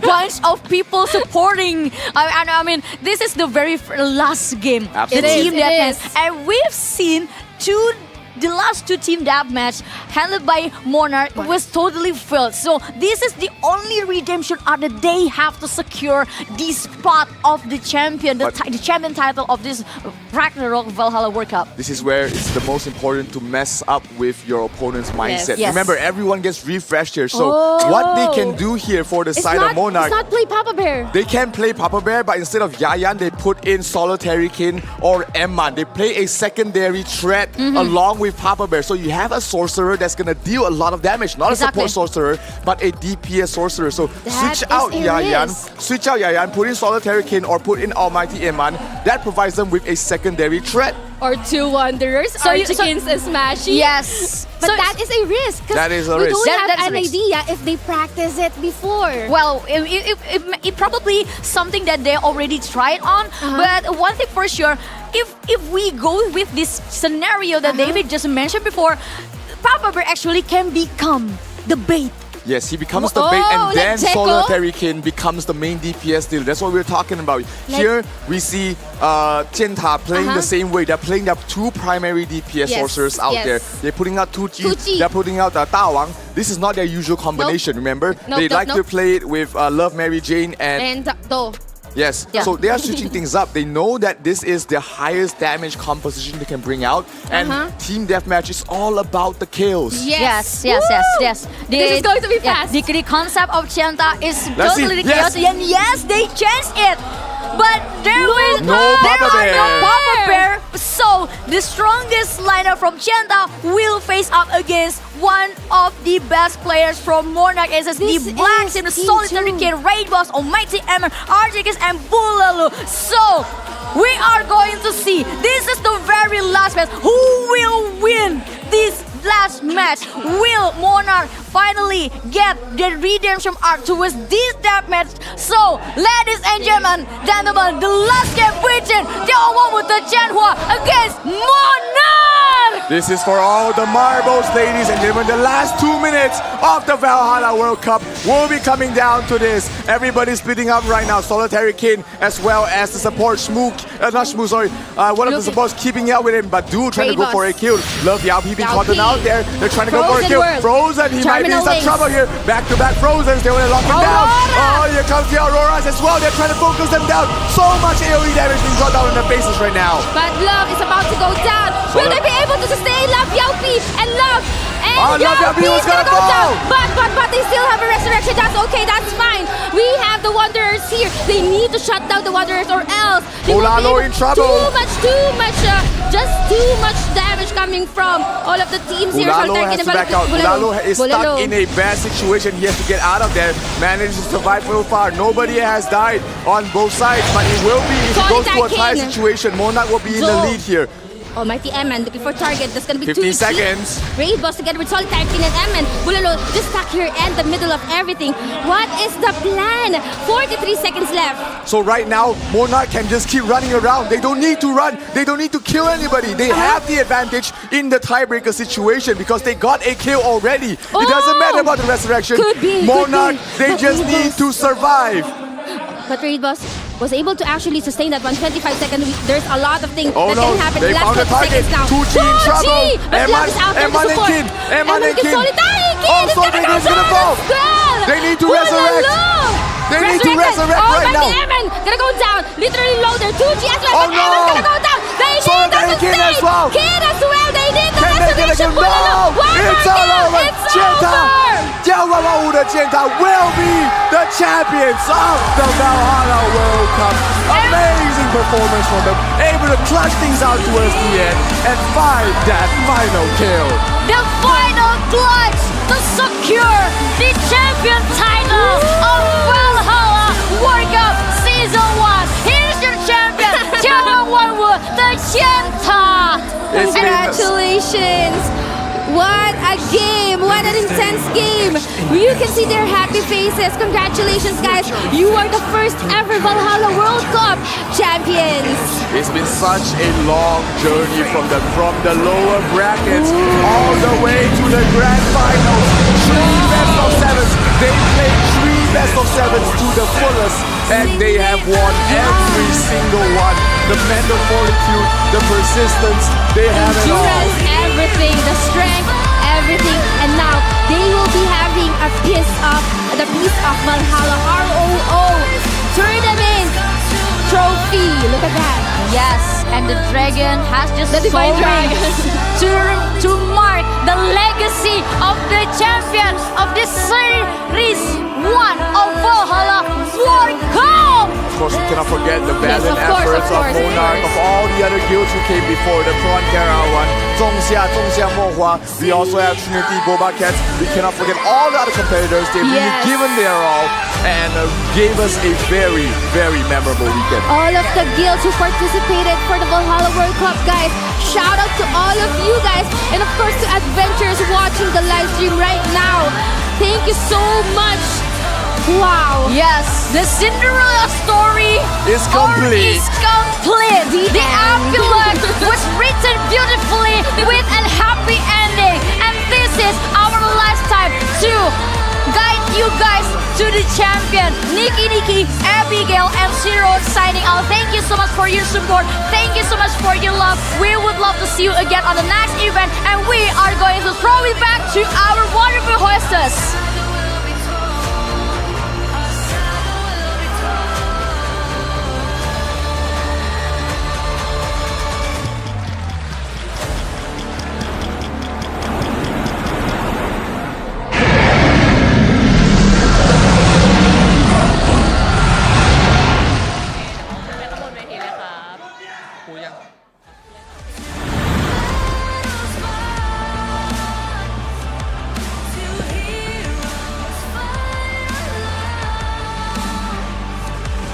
Congratulations to 眺望万物的尖塔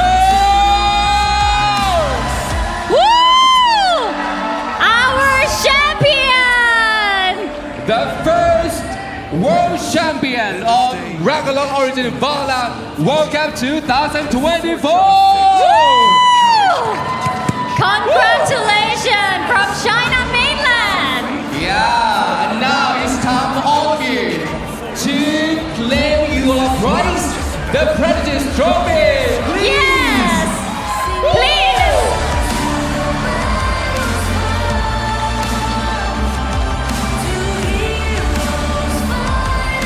All right.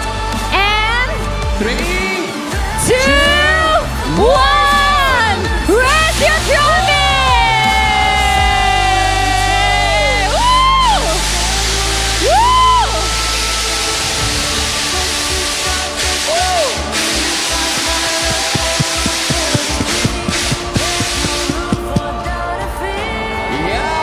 Yes, congratulations. Wow. Amazing. Amazing work. Congratulations once again.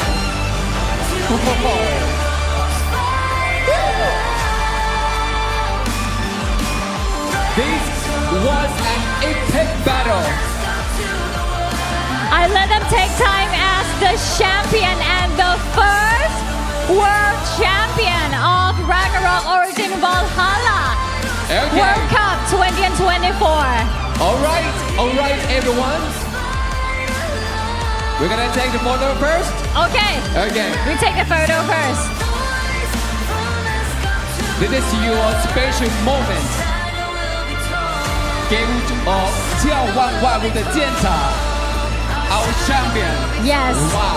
And That's we let such them a take wonderful- time with the trophy Yes. and the success and the achievement that they got. ขอเสียงปรบมือให้ด้วยนะครับ ขอเสียงปรบมือ Please give a big ค่ะ hand to our champion. Wow, you are so amazing. Amazing now- teamwork. I think we would like to talk to you a bit, okay? Okay. Okay. Please. This is a big moment of your guild to become the first world champion of Ragnarok Origin Valhalla World Cup 2024. So could you please share your feelings with us right now? How do you feel? 这是我们 MMORPG RO 系列中第一个盛大的世界级冠军。你们的工会获得了如此盛大的荣誉，你有什么想要和我们粉丝朋友们分享的吗？ OK 喂，我想说的就是从知道这个赛事要准备以来，然后我们一起过的这1-2个月，在比赛服的练习啊、研究套路啊，然后熬夜的去探讨、开会啊，然后一直到昨天晚上、前天晚上还在熬到3、4点去商量打法吧。那就非常感谢各位队友吧，一直付出的这个辛苦和时间，然后大家都一直非常团结，互相非常的信任，就很感谢大家。 It's never an easy victory. It's been through months of days and nights, seminars and meetings, even staying up every night. Literally from even last night, we were still in a really aggressive conversations, and I believe it's not just because of the time we spend together make us win, but also the trust, the bridge, the foundations of love to connect us together. Thank you. Wow! Please give me a big hand. There is a lot of preparation and a lot of Yes. strategy and a lot of planning. So today you already achieved the first World Cup. Do you have any message that you want to say to your fans or anyone in our community? 拿到了这一个世界级的冠军了之后，你对我们的粉丝以及咱们社区有什么想要分享的吗？我想说一句话，就是无所谓，我们无敌。 Doesn't matter anything happened, we are bulletproof. Bulletproof, right? Yeah. Really great. และนี่เลยครับก็คือ สิ่งที่ทำให้พวกเขาเหล่านั้นนะครับมาถึงวันนี้คือความมุ่งมั่นพยายามนะครับแล้วก็เขาก็พิสูจน์แล้วเรียบร้อยนะครับ so please make some noise once again to our champion Congratulations and now it's time to award all of you the medal okay okay ในโอกาสนี้นะครับเดี๋ยวเราจะเริ่มต้นสำหรับการเรียนเชิญท่านผู้บริหารนะครับในการขึ้นมอบรางวัลครับ Alright, so I would like to invite on stage first Mr. Jin Kim, Business Division Director of Gravity Company Limited. Please welcome. To welcome him. Next up.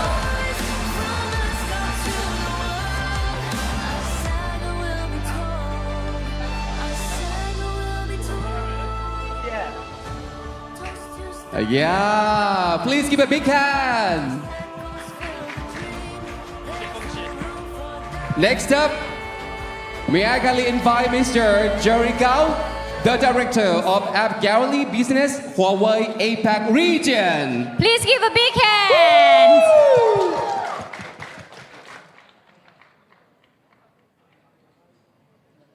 All right. This is moment. Your moment. Yes. The wonderful medal. So each players in the team will get the gold medal of their achievement and besides then the trophy. Mr. Steven Xu, CEO of Joint Maker. Please give a big hand. He like a superstar. Yeah. Yes, good. Number one, right? Oh, thumbs up for everyone. Yes. For everyone, yes? Yes. Yes. And I would like to invite all the VIP guests to take the photo together with our champion. Yes. Okay? Okay, so everyone look at the camera. Give us your successful smile. Yes. Okay? Okay. Thumb up, please. Thumbs up. Okay. Yeah. Yeah. Yes. And for the last shot, I will say 3, 2, 1, then yeah together, okay? Okay. Okay? 3, 2, 1. Yeah! Woo! Thank you very much. Thank you very much. Thank you, Mr. Jin Kim. Thank you, Mr. Jerry Gao. And thank you, Mr. Steven Xu. And please. Please. Okay, stay with us. Stay with us. We would like to stand with our champion. Yes. And now I would like all of you to help us to draw and find the lucky winners. We have some more prize that we will give to our fans here today, Okay. which is the in-game special items. Wow. All right. Okay, we have 3 prizes. Yes. I would like each of you to help us counting down together from 3, 2, 1, okay, to random and find the winner. Okay. Say that again. ตอนนี้นะครับเรากำลังจะหาผู้โชคดีนะครับที่จะได้รับรางวัลจากเหล่าแชมเปี้ยนของเรานะครับมี3รางวัลใหญ่ด้วยกันนะครับเป็นสเปเชียลในเกมที่บอกเลยว่าราคานี่คือสูงมากครับไม่อยากให้พลาดกันนะครับ Are you ready เดี๋ยวฟังสัญญาณจากทางแชมป์ของเรานะครับโอ้ ของรางวัลของเรานะคะ โห ที่เราจะให้กับผู้โชคดี Yeah ซึ่งแชมเปี้ยนของเราจะเป็นคนหมุนด้วยตัวเอง นี่เมื่อกี้นี้เขากรี๊ดกราร์ดการแสดงว่าอันนี้มันต้องสุดยอดมาก นะคะ Okay Are you guys ready Our champion Are you ready Our champion Are you ready Okay Yes Please okay count down together from 3, 2, 1 and we're gonna find out Yes the lucky ones Okay Let's Please 3、2、1，开始。 And the winner ticket ID goes to 6699 Nice number เลขสวยมากนะครับใครที่ได้รับรางวัลนะครับเดี๋ยวไปติดต่อรับได้ที่จุดลงทะเบียนนะครับ Please go claim your prize at the days over there. Yes, for the prize winner, you have to claim it. Yes. Okay. And we have 2 more to go. Okay. Please. Okay. 3、2、1，开始。 Let's go. Number Lady ออกก็คือ 6591 6591 นั่นเองนะคะ แสดงความยินดีด้วยค่ะ มาถึง the last prize. The last one. Okay. 3、2、1，开始。 Let's go. ไปเลยครับ นับแล้วนะครับ โอเค Okay. Wow. 6710 โอเค โอเคเลยนะคะ และนี่คือผู้โชคดีของเรานะครับ อย่าลืมว่าไปรับรางวัลด้านนู้นกันด้วยนะครับ ข้างๆกับรถเทสลาพูดถึงเทสลา อุ้ยเทสลาก็ต้องมา ก็ต้องมา โอเค it's time for the Tesla ครับ the biggest prize of the event Are you ready? Yeah. And now I would like to invite Mr. Fei, Vice President, Business Planning and Revenue of One up on stage. Please welcome. Yes. Okay. Firstly, Please. congratulations, China team, for winning. Yeah. Please be the center Okay. of the stage. Yeah. Okay.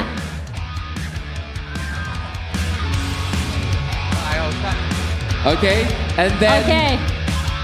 our VIP will give the signal to count down and find the luckiest person of today, In right? a few seconds, we will know that who will get that Tesla, right? Wow.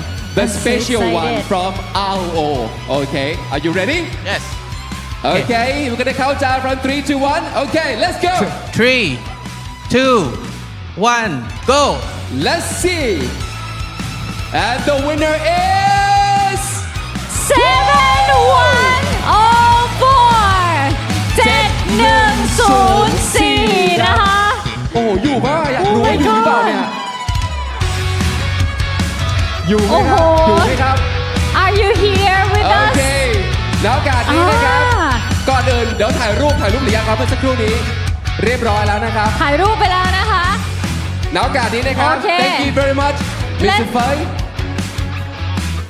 ระหว่าง Thank นี้ you นะครับ so เดี๋ยว much เราจะได้เห็นว่ารถ RO ที่ตกแต่งในสไตล์ของแบบคาแรคเตอร์ ใช่แล้วนะคะ กับเทสลาครั้งนี้จะเป็นอย่างไร แล้ว บ้างค ก็ รับ คือลายอะไรใด ๆ ก็คือจะเป็นแบบนี้เลย ทุกคน ว้าว ก็จะได้กลับไปแบบนี้เลยนะคะ สวยงามมากๆ แล้วก็ไม่เหมือนใคร มีหนึ่งเดียว Yes ใช่แล้วสำหรับ World Cup 2024 ของเรานั่นเองค่ะ แต่ว่า โอ้โห ความสนุกสนานและการเฉลิมฉลองยังไม่หมดนะครับ เพราะว่าเดี๋ยวหลังจากนี้นักแข่งในแต่ละคนทุกกิลด์ของเราครับ จะไปร่วมเฉลิมฉลองบนเรือสำราญเป็นครูซปาร์ตี้ด้วย Yes, and after all these festivities is not ended yet because all of the players from all the team that participated will have the cruise party sponsored by Huawei App Gallery. Please give a big hand to Huawei App Gallery.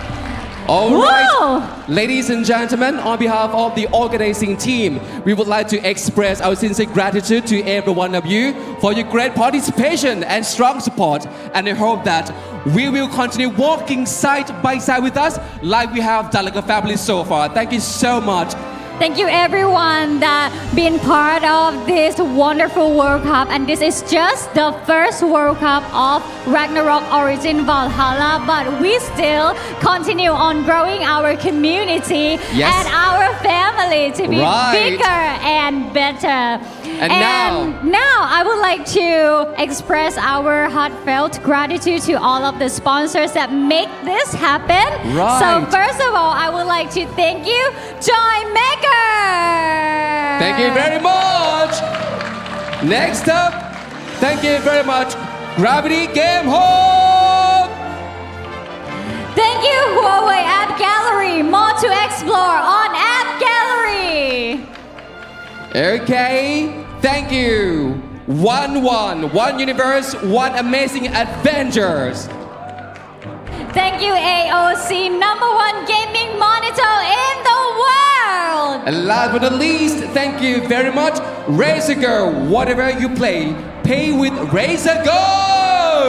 And please stay tuned for more esports competition in the future. And I hope you enjoy from the start until now all the competition, all these tournaments, and enjoy every moment like our players do.